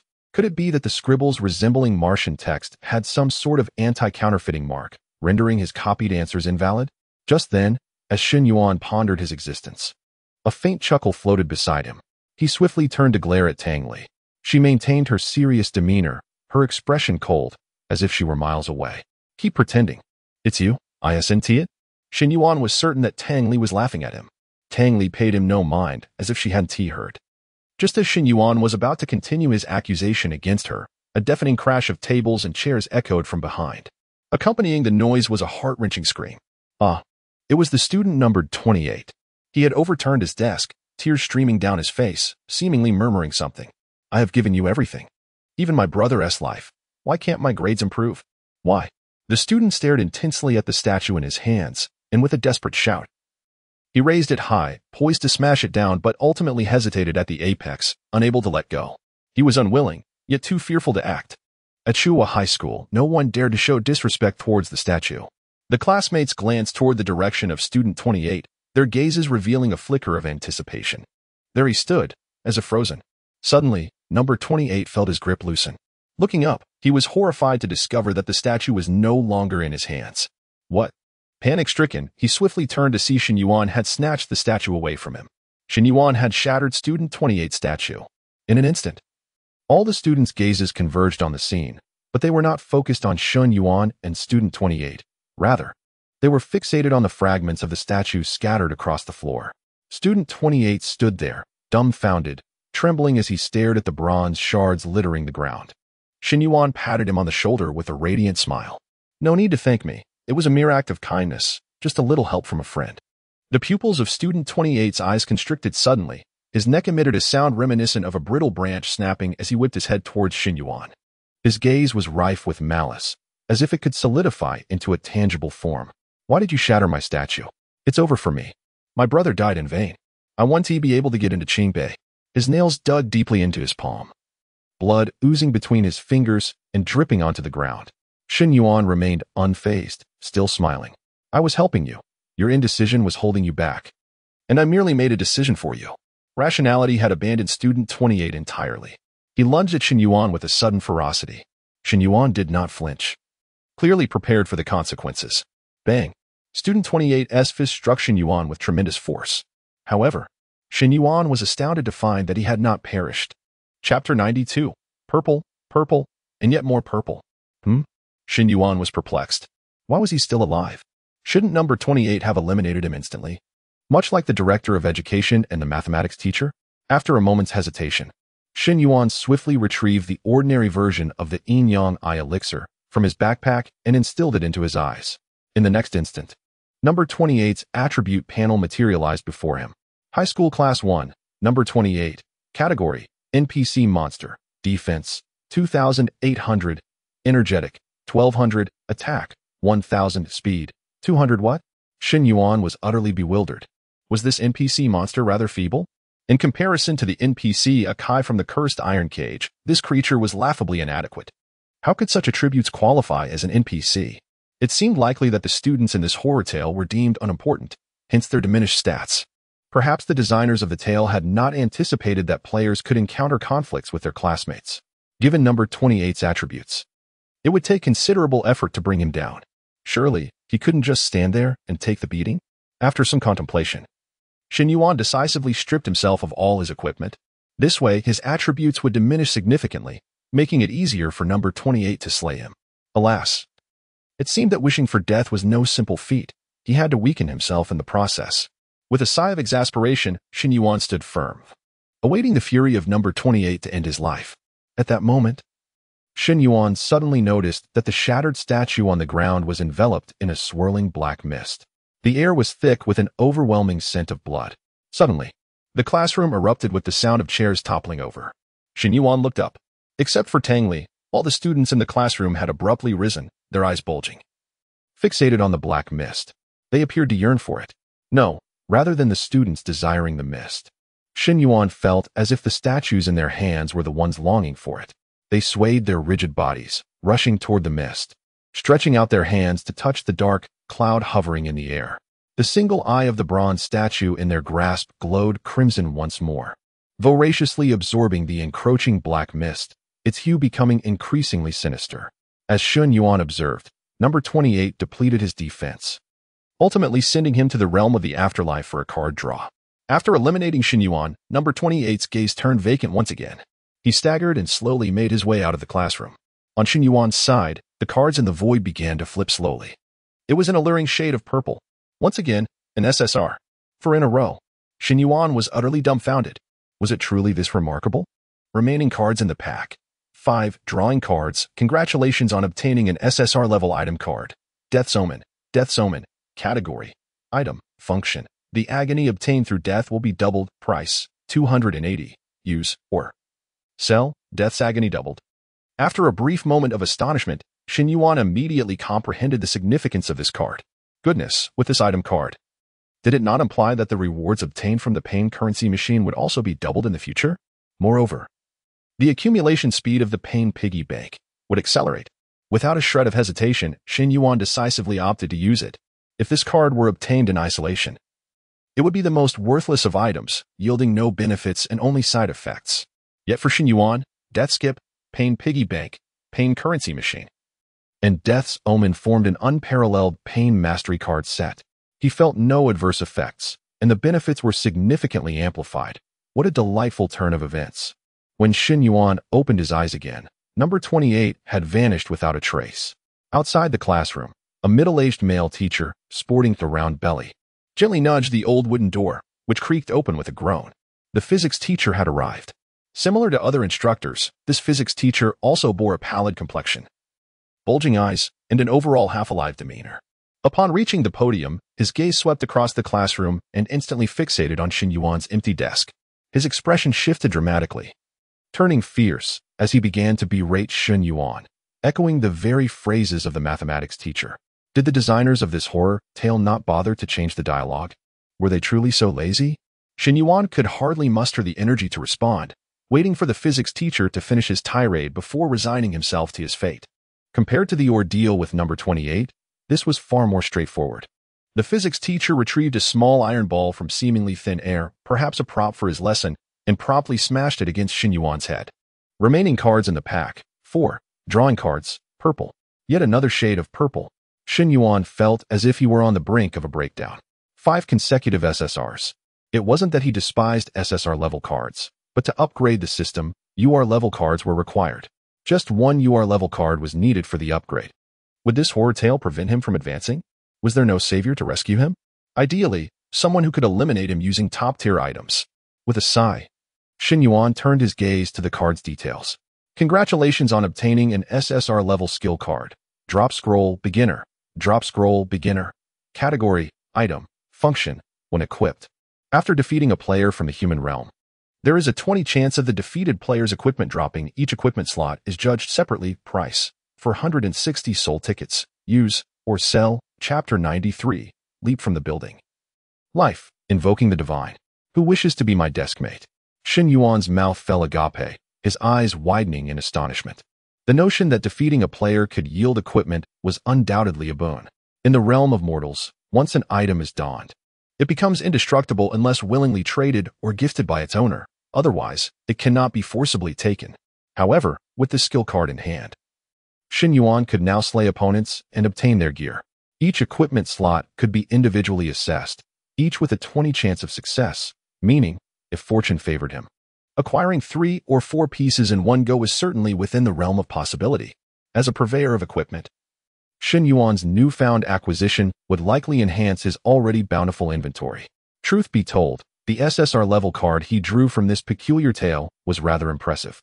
Without hesitation, he activated it. He planned to wait until this episode concluded, then have Xiao Lily deal with that scoundrel Pei Duanhong, putting the skill to the test. That fellow bore several extraordinary items. Just then, a dull thud resonated from outside the window. Bang! Instinctively, Shen Yuan glanced outside. Someone had jumped from the building. The ground below was soaked in a crimson tide, the victim's head nearly obliterated, a horrific amalgamation of brains and blood creating a ghastly scene. Through the school uniform adorning the corpse, Shen Yuan recognized the identity of the deceased. It was the student numbered 28, with whom he had just clashed. In the hushed classroom, the heavy sound of impact failed to stir a ripple. The physics teacher continued his monotonous lecture on force analysis, unperturbed. Shen Yuan, gazing out at the lifeless body, remarked in surprise, "Number 28 jumped? Could it be that after killing me, guilt drove him to take his own life?" Tang Li cast a fleeting glance at Shen Yuan, perplexed by his self-absorption. After a moment of contemplation, she responded slowly, "You are overestimating your significance. Number 28's leap had nothing to do with you. In this school, gaining admission to Qingbei is the singular ambition of every student, and they are willing to do anything to achieve it. Invoking the divine is their sole path to success." With the statue destroyed, he lost all hope of accomplishment and, consequently, the will to live. Though this is merely a tale of the bizarre, I must admit I have encountered places strikingly similar, where individuals become deranged in pursuit of a singular goal, losing sight of all else. I believe that fixating on a single objective can never truly define the measure of one's life, whether it be academic advancement, employment, or wealth. None can encapsulate a person's worth or significance. Moreover, education's essence should be to cultivate well-rounded individuals, not to forge examination machines. Tang Li paused, struggling to fully grasp Shen Yuan's words. As an entity of the Baigui realm, she existed solely as a specter, devoid of a life to reflect upon. Shen Yuan chose not to elaborate further, instead picking up the physics textbook on the table. With time to spare, perhaps he could teach himself and achieve the top rank in school without relying on the statue? Such an outcome might even unlock a hidden achievement. However, Shen Yuan was unprepared for the overwhelming sin of blood that assaulted him as he opened the textbook. There was no content on physics within. It was drenched in vivid crimson stains. The pages themselves were not paper but layers of cold, human skin. Before he could comprehend the horror, a wave of dizziness engulfed him. As he slipped into unconsciousness, one thought lingered in his mind. Physics is indeed a damnable form of hypnosis. Rubbing his head in confusion, Shen Yuan mused, "Why does this book make me feel so drowsy? Because you have not invoked the divine. The contents of these books are incomprehensible to you." Shen Yuan was left speechless. This bizarre tale had taken measures to compel players to invoke the divine, even obstructing the path of self-study. The situation was rather unbecoming, was it not? The classroom lectures were scant, focused solely on examinations or preparations for them. In essence, knowledge was unattainable without invoking the divine. Wait a moment. Shen Yuan suddenly paused, a sense of familiarity washing over him. Wasn't this the very tactic employed by certain supplementary classes and schools of his past life? Teachers neglecting essential content while elevating textbook difficulty, effectively forcing students to drain their finances on remedial classes. How disgusting. A wave of disillusionment washed over Shen Yuan, extinguishing even the desire to cheat. He hastily scribbled a few words on his exam paper and submitted it. Xiao Lily, have you finished? Tang Li was bewildered but sensed Shen Yuan's ulterior motives. What are you scheming now? Shen Yuan's face broke into a knowing smile, albeit one laden with implications. Once you're done, accompany me to invoke the divine. She tightened her grip on the pen slightly. Shen Yuan's invocation would violate the inevitable death rule, implying that she would soon be forced to end her own life. Finally, was it coming? It was peculiar. Despite the interwoven fates of Tang Li and Shen Yuan, she harbored no animosity towards him, nor did she blame him. Instead, she felt unfortunate, as if fate had dictated her path. Shen Yuan, oblivious to her thoughts, urged her on. What are you waiting for? Hurry up. I can hardly contain my eagerness to invoke the divine. After all, you won't die. It doesn't matter if you finish or not, just submit your paper. After a moment's hesitation, Tang Li quickened her writing pace. Soon, a flawless exam paper was completed. Let's go.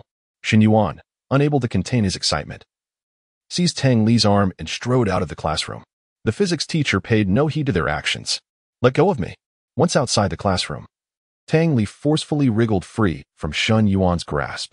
Looking at him, she clutched her soul-binding nail tightly, inhaled deeply, and said solemnly, "You may begin the invocation." Chapter 94, Birthday Celebration, Longevity, Library. However, Shen Yuan showed no intention of retrieving the idol from his backpack. He remarked, "I wouldn't summon a deity here. Shouldn't one find a more solemn place for such an occasion? The idol would surely appreciate my respect, wouldn't he?" Tang Li wore an expression of exasperation, feigning displeasure, yet secretly sighed with relief. A solemn place? Where exactly do you intend to go? A glimmer of mischief danced in Shen Yuan's eyes as he revealed his true intentions. What about the library? It is filled with books, a veritable ocean of knowledge. Surely that is sufficiently dignified. The idol will undoubtedly perceive my sincerity. Upon hearing the word library, Tang Li's expression morphed into one of incredulity. She had grasped Shen Yuan's objective. After all, she was well aware of the lore surrounding the eerie tales. The library was a forbidden zone, fraught with peril, yet players could extract crucial information for their quests from it.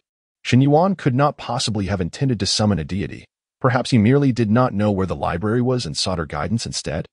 Seeing through Shen Yuan's ulterior motives, Tang Li decided against exposing his little scheme. Instead, she quietly stowed away the soul-settling nail and nodded gently. Very well, follow me. In the narrative of the eerie tale, Tang Li's role inherently included guiding others.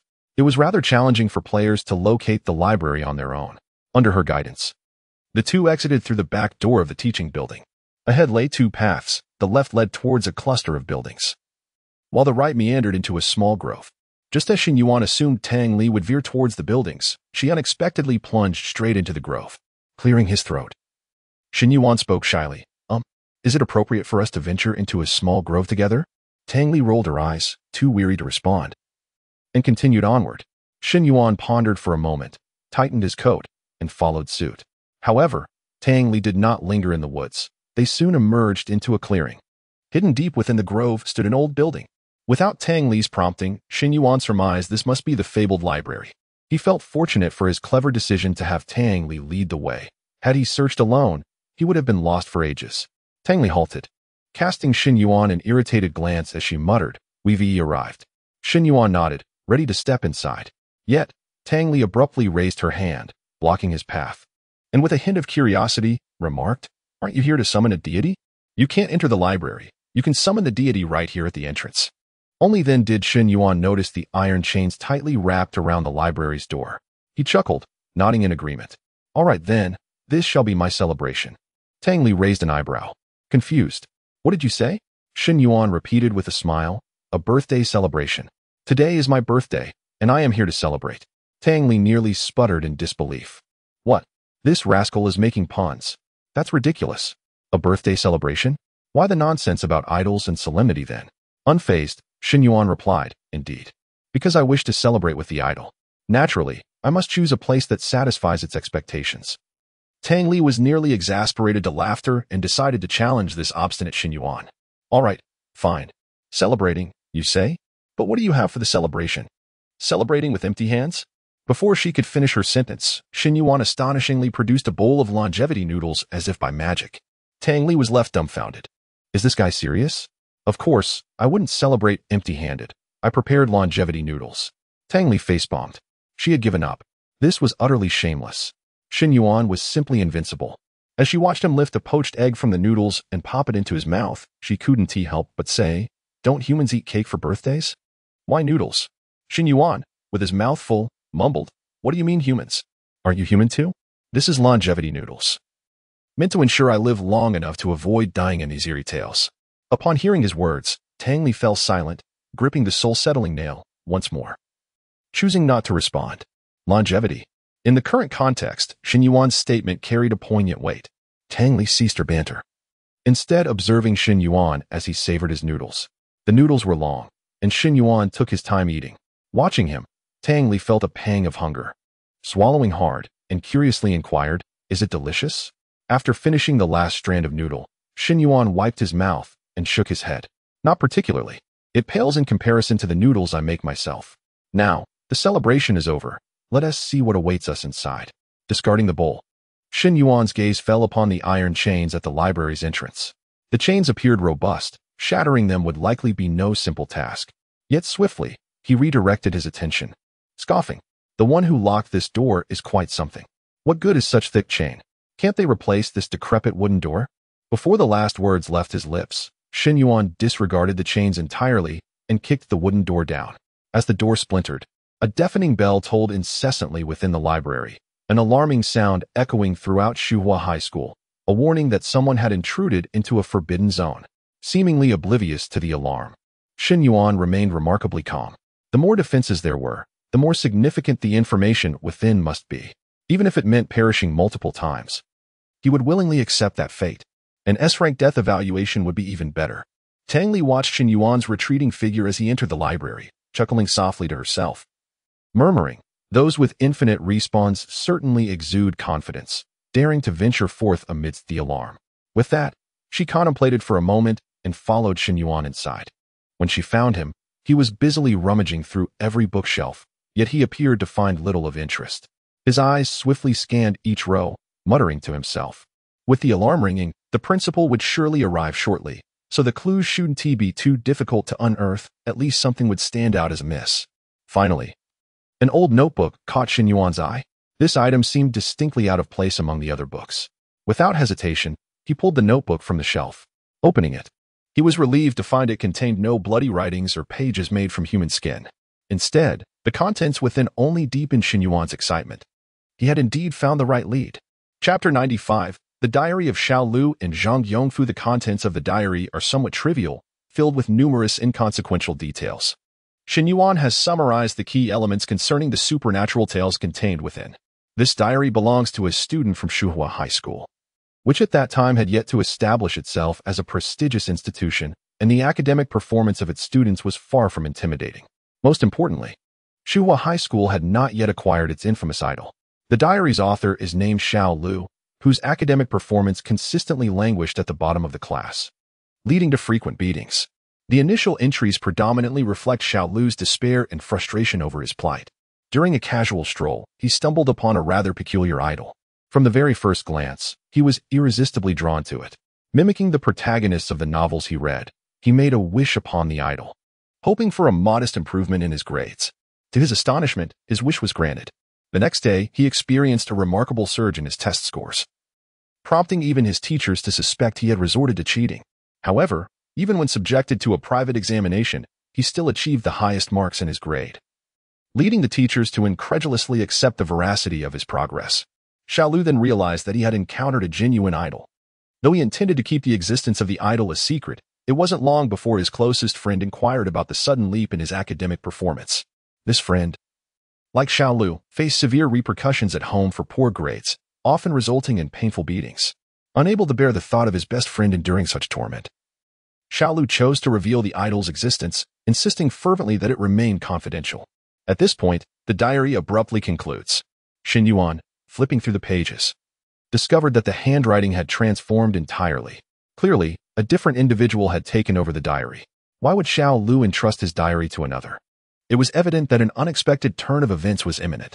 Yet, Shen Yuan was caught off guard as reality itself began to unravel. The piercing sound of an alarm eventually summoned the disciplinary director. Outside the library, the director beheld the shattered entrance, his expression darkening. His already pallid skin took on an even more ghastly hue, his nostrils flaring as his countenance twisted grotesquely. Trailing behind him were at least a dozen teachers, their eyes vacant and bodies rigid, their visages contorted in an unutterable grimace. The director hastened into the library, immediately spotting Shen Yuan, engrossed in the diary. A jolt of alarm coursed through him, his bulging eyes nearly popping from their sockets. The diary had been discovered. A glint of malice flickered in the director's gaze as he gritted his teeth and bellowed. Do you not know that the library is a forbidden zone? I will count to 3. Put down that diary and exit at once. Shen Yuan, undeterred, continued to peruse the diary with unwavering focus. I am Xiao Zhang, Xiaolu's closest friend, and I am deeply remorseful for betraying him. I inadvertently disclosed the secret of the idol. My intention was merely to share it with a girl I fancied, but she informed the boy she liked, and he, in turn, told his own crush. Thus, the secret spread like wildfire, reaching the ears of the entire school. Soon, every student was clamoring for the idol, and even Xiaolu, who was trampled in the chaos. Went unnoticed. Tragically, Xiaolu perished, crushed beneath the throng. In that moment of his death, the idol spiraled out of control. It consumed Xiaolu's remains, swelling ominously and enveloped in dense black mist, before gradually ascending into the air. Fragments of the bronze idol began to shed, morphing into new idols that appeared in the hands of every student. From that day forward, each individual possessed an idol, and their academic performance soared. Shuhua High School became the sole elite institution, boasting a 100 admission rate to prestigious universities. As for me, the one who revealed the secret of the idol, I became a hero in their eyes. I yearned to dissuade them from utilizing the idol, yet they would not heed my pleas. Moreover, I found myself increasingly reliant on the idol. Eventually, I began to perceive the use of the idol as not entirely malevolent. After all, our grades had genuinely improved, albeit at a small cost. But why did it seem that the offerings capable of satisfying the idol were dwindling? The diary ends here, with several pages left blank. Shen Yuan flipped through more pages, noting that the writing bore a resemblance, yet exhibited subtle changes, flowing more naturally and maturing in style. It was plausible that Xiao Zhang resumed this diary years later, resulting in the evolution of the handwriting. The disciplinary director, incensed by Shen Yuan's audacity to ignore him, felt a surge of rage and lunged to snatch the diary from Shen Yuan's grasp. Those who discovered the library's secrets must be silenced. Only the dead could safeguard the secret. Hand it over. The director's intentions did not escape Shen Yuan's perception. With a disdainful chuckle, Shen Yuan mused that the director's sluggish movements resembled a futile endeavor. With a mere step back and a swift turn, the director stumbled, nearly falling flat on his face. Observing the director's precarious balance, Shen Yuan grinned and remarked, "Murder is permissible, but theft is not. If you seek death, I can oblige." The effect of the yin-yang eye ointment within Shen Yuan's gaze had not faded, allowing him to see the attributes of the disciplinary director. Disciplinary Director, Zhang Yongfu. Category, NPC Anomaly. Defense, 18,910. Energy, 5,029. Attack, 100,000. Speed, 1,000. Aside from the exorbitant attack attribute, the others appeared rather ordinary. However, Shen Yuan's eyes narrowed suddenly. Zhang Yongfu? The surname Zhang? What a remarkable coincidence. An epiphany struck him as he hastily glanced down at the diary in his hands. He found himself effortlessly reading while evading the director's oncoming assault, feeling no pressure whatsoever. Chapter 96. Spin, Leap, Eyes Closed. I never anticipated that the idol could not be removed from Tree Confusion High School. Without the idol, I was no different from a mere wastrel. I mused that perhaps my offerings had been insufficient. If only I could be devout enough in my sacrifices, providing ample tributes, the idol would surely once again bestow its blessings upon me, securing my wealth and prosperity. Under my leadership, every student at Tree Confusion High School must pay homage to the deity. On one hand, this was my contribution to the idol. On the other, I could assist these students in enhancing their academic performance. What could be more advantageous? However, as the number of supplicants increased, so too did the idol's demands. I recall that initially, one merely needed to forego a night's sleep to exchange for a perfect score. Yet now, the cost was at least that of flesh and blood. But I could not halt my endeavors. Retreat was not an option. Fortunately, I had ascended to the position of Director of Education, granting me greater authority to recruit more students. Any student who dared to resist would be offered as a sacrifice to the idol. In my school, dissent would not be tolerated. Naturally, I also needed to provide them with some incentives. Thus, I decreed that only the top student in each grade would be granted the opportunity to worship at the altar. As long as they could pay homage there, admission to prestigious institutions like Qingbei would not be a dream. Little did they know, this was an utterly elaborate ruse. Entering the altar meant becoming a sacrificial offering to the idol. Oh, idol, surely you would show mercy upon me for my unwavering devotion, would you not? The diary abruptly ends here again. Shen Yuan wore an expression of knowing realization. He had not been mistaken. The close friend mentioned in the diary, Xiao Zhang, was indeed Director Zhang Yongfu. From the entries of Zhang Yongfu, it was evident that he had grown accustomed to elevating his own scores through the idol. Once the idol was gone, he revealed his true nature, becoming indistinguishable from a failure, and was soon expelled from Qingbei. Such a drastic fall from grace gradually drove him to madness, prompting him to plan for all the students at Tree Confusion High School to be used as sacrifices. Zhang Yongfu relentlessly imposed stringent requirements, coercing students to worship the idol, treating those who violated the rules as offerings. All of this was merely to appease the idol. Shen Yuan was immersed in the secrets unveiled by the diary, unaware that in the library, the frustrated director was becoming increasingly agitated after numerous failed attempts. He finally recalled that he had brought assistance. The director gestured for all the teachers behind him to act in unison. Shen Yuan raised an eyebrow. After a brief moment of contemplation, he realized that he was likely facing imminent demise. The sheer number of the director's entourage left him with little room to evade. Shen Yuan was not afraid of death. However, he was concerned that the diary in his possession would be seized by the director in the chaos following his demise. After all, it would take Shen Yuan a moment to resurrect. He swiftly turned his gaze towards Tang Li, not wishing for her to remain a passive observer. Thus, he decisively threw the diary towards her. "Little pair, please hold on to this for me." Tang Li, bewildered, caught the diary, and when she looked up, Shen Yuan had already been overwhelmed by the frantic teachers, reduced to mere pulp. Holding the diary in her hands, Tang Li felt an inexplicable urge to laugh. Shen Yuan truly trusted her, daring to entrust such a crucial item to her care.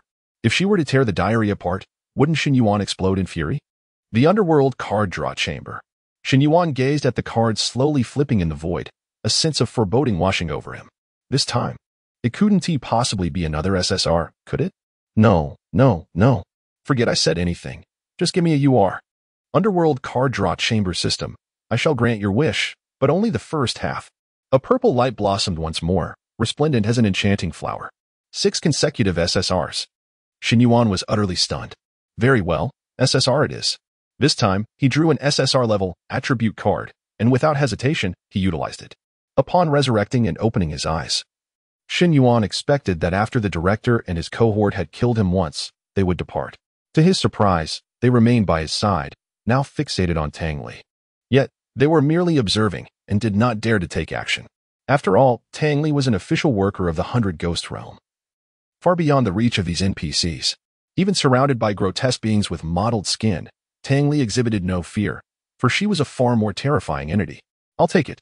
The moment the diary landed in Shen Yuan's hands, the director swiftly turned, clearly having waited for this moment for quite some time. He glared at Shen Yuan and shouted once more, "Hand over the diary immediately. You are courting death." Shen Yuan was at a loss for words.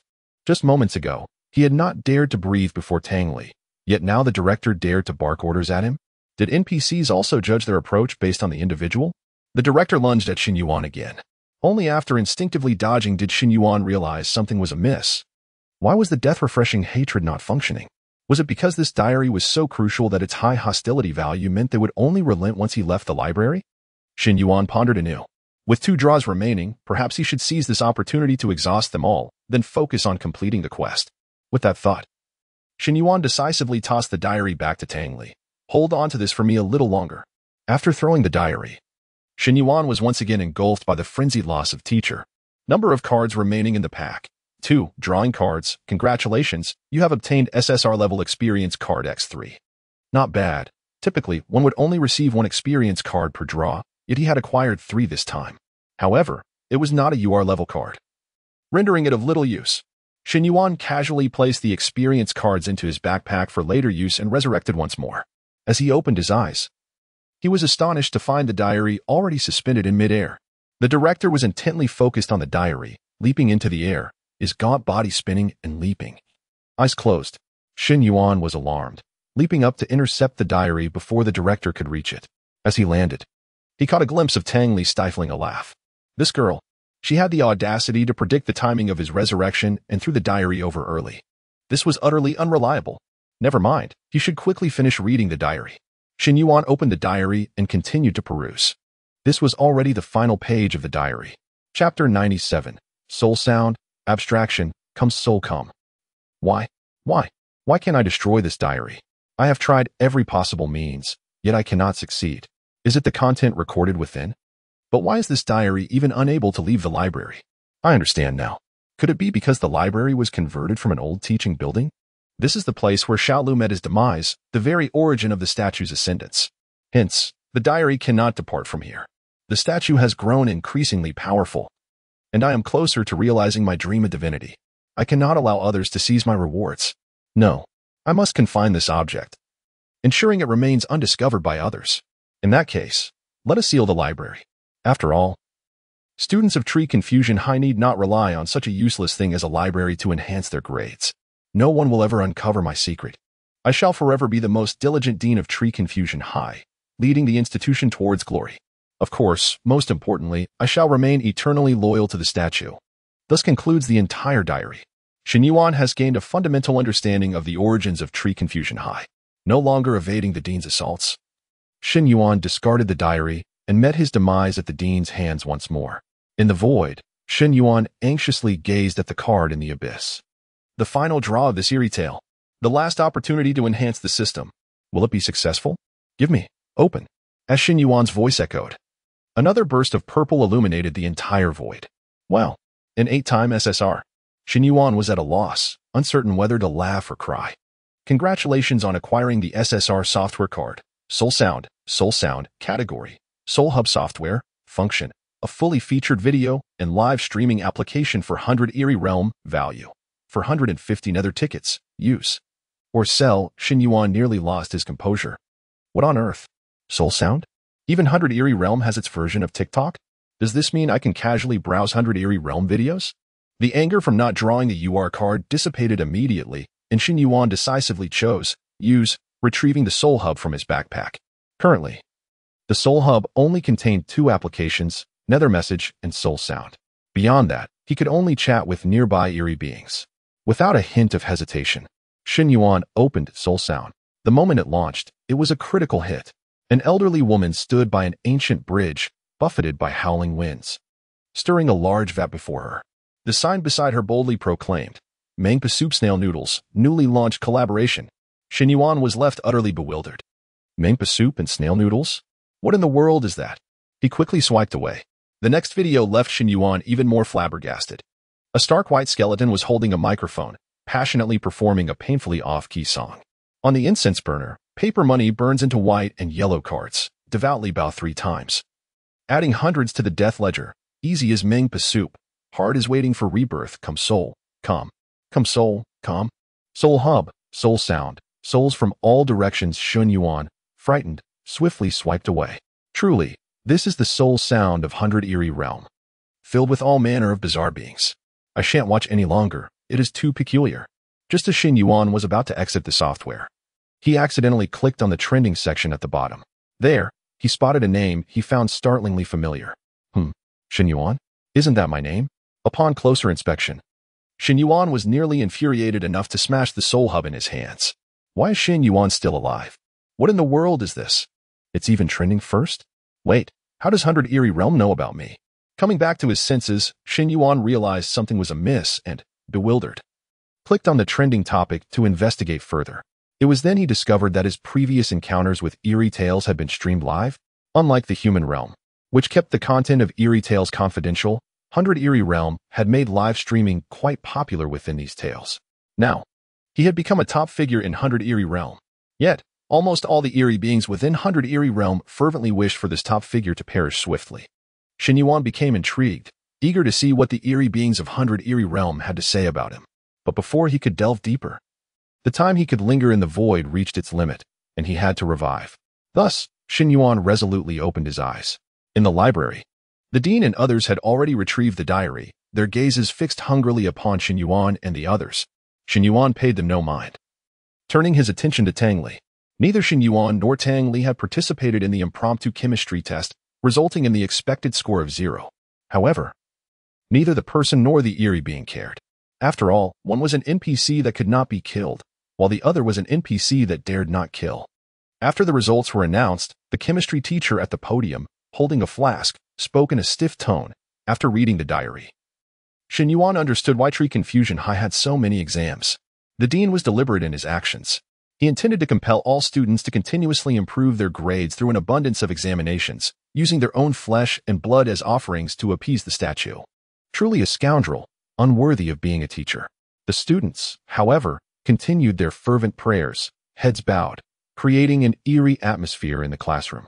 Perhaps due to the impending exams, the fervor of their prayers grew increasingly extreme and frenzied.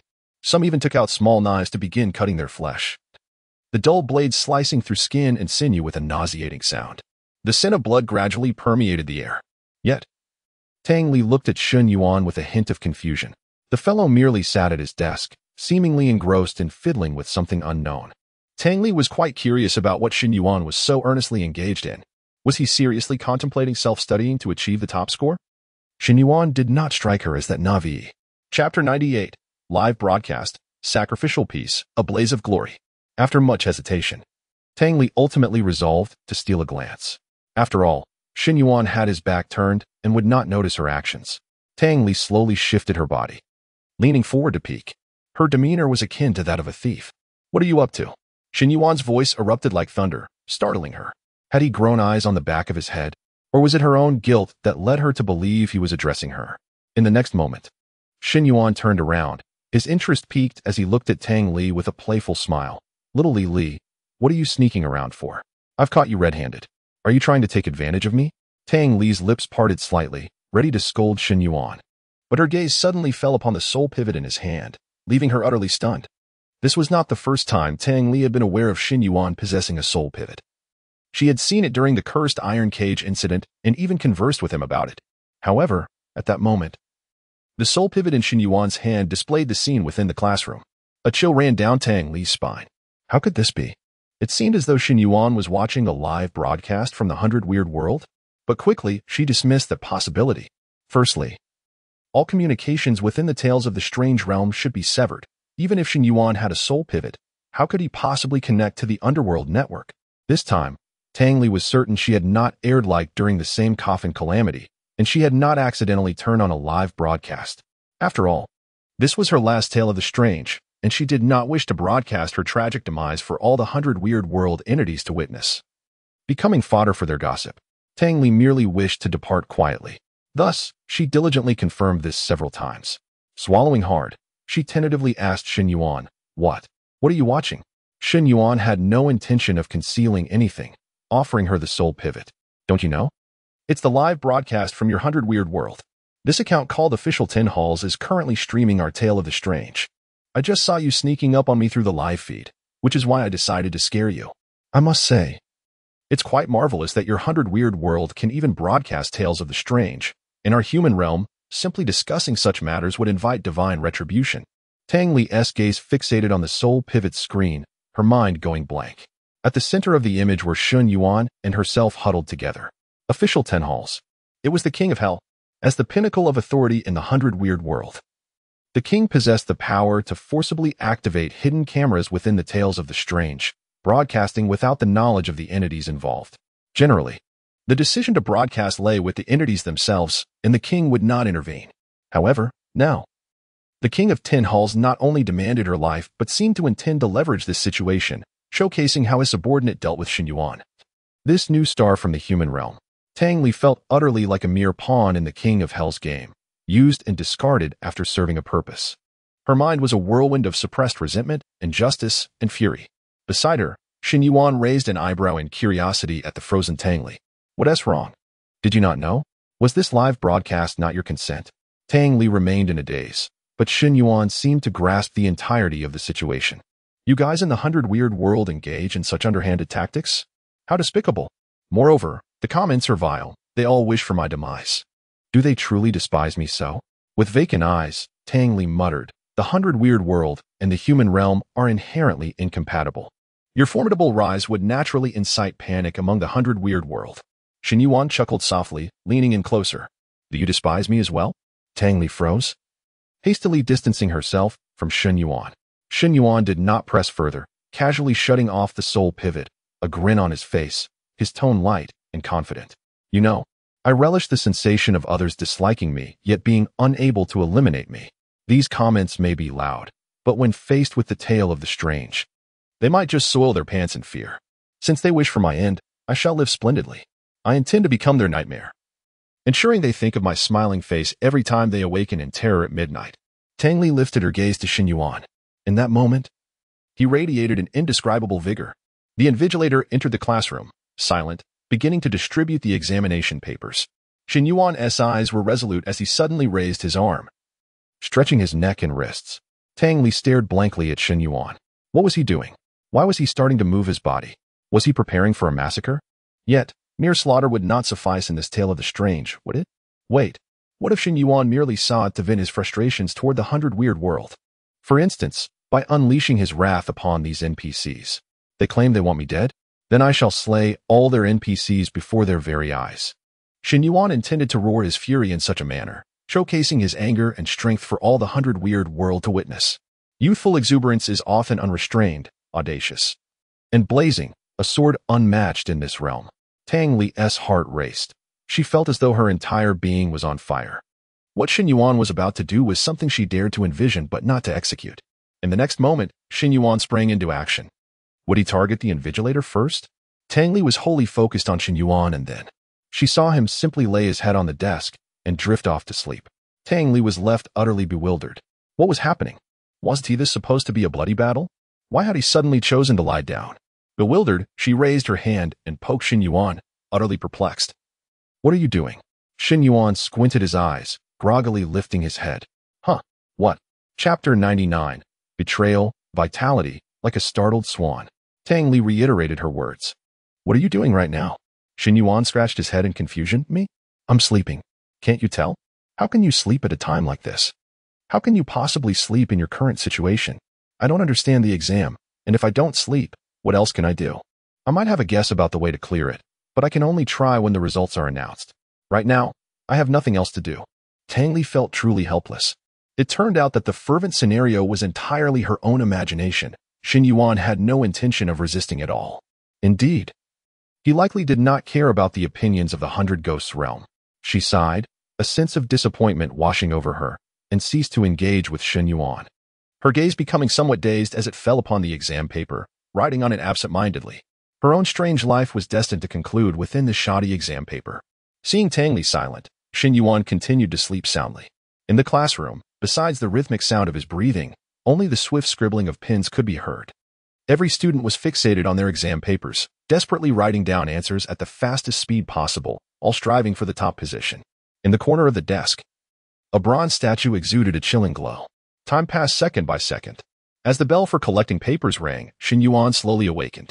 This time, the invigilator did not announce the results immediately, but collected all the exam papers and instructed the students to temporarily gather in the corridor. The results of the daily exam were personally tallied by the head of the department, with rankings published for all 3 grades, culminating in the announcement of the top student in the central square. The sound of chairs scraping echoed as students eagerly rushed into the corridor. To their surprise, someone was even faster than them. Unbeknownst to them, Shen Yuan had already secured a spot closest to the square. However, the students paid no mind. It mattered little where one stood, for only the top student was permitted to step into the square. Any other students who dared to trespass would face severe penalties and immediate expulsion. The corridors of the surrounding teaching buildings were packed with students, each hoping to hear their name announced as the top scorer. At the back, Tang Li slowly stood up from her seat. her gaze complex as it turned towards Shen Yuan at the forefront of the corridor. The moment the top score was announced, Shen Yuan would trigger the certain death rule. At that moment, she could finally kill him herself. This was something Tang Li had long anticipated. From the very first encounter with Shen Yuan in the Coffin shared disaster. When he lifted the veil, she had yearned to end his life. After witnessing Shen Yuan's terrifying abilities, her desire to eliminate him only intensified. Yet, she never anticipated that killing a human player would be so daunting. In the subsequent scenarios, Tang Li repeatedly experienced hope, only to be met with disappointment, never managing to discover a way to counter Shen Yuan's professional capabilities. However, this time, the soul-sealing nail she held could suppress all professional abilities. Shen Yuan was doomed. But suddenly, a question surfaced in Tang Li's mind. What exactly had Shen Yuan done wrong that warranted his demise? Was it because of his abilities? Indeed. His powers were frightening and seemingly insurmountable, but he was merely navigating the horror tales, not committing heinous acts. Perhaps he had just stolen a few garments, which was somewhat embarrassing. Aside from that, he had done nothing wrong. In fact, Tang Li held some admiration for Shen Yuan's performance in the horror tales. He possessed wit, intellect, and perseverance. Every method Shen Yuan employed to clear the horror tales left her thoroughly impressed. Was it the curse of fate? For her own survival, she had to kill Shen Yuan. Otherwise, she would meet her own end. This much was understandable. But now, with her chances of survival at 100% gone, why should she drag Shen Yuan down with her? Thus, did she truly need to employ the soul-sealing nail? Hey, little Li, why are you still dawdling? Come over here. I have space. Come join me to watch the excitement. Seeing Shen Yuan's warm and radiant smile, Tang Li's frozen heart seemed to thaw slightly. Despite his quirky nature, for some reason, in this horror tale scenario, her interactions with him felt comfortable, even joyful. The last time she felt such ease was with Sister Xia. Shen Yuan possessed a quality that seemed to defy the existence of the Hundred Ghosts realm. A certain vitality unique to the human realm.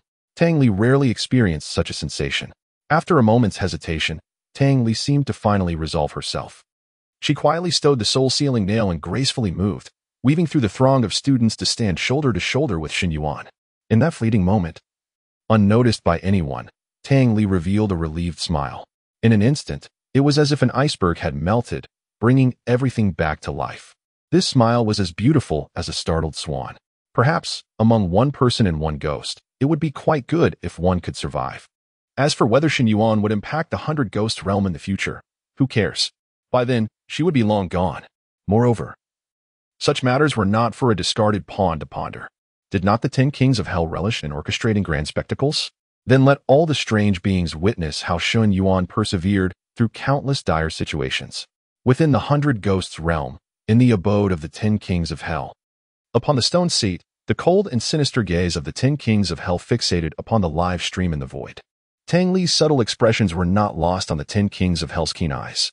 She would not make a move. She had completely betrayed the Hundred Ghosts realm. Below, Cui Ju trembled, hurriedly saying, 10 Kings, Tang Li wouldn't.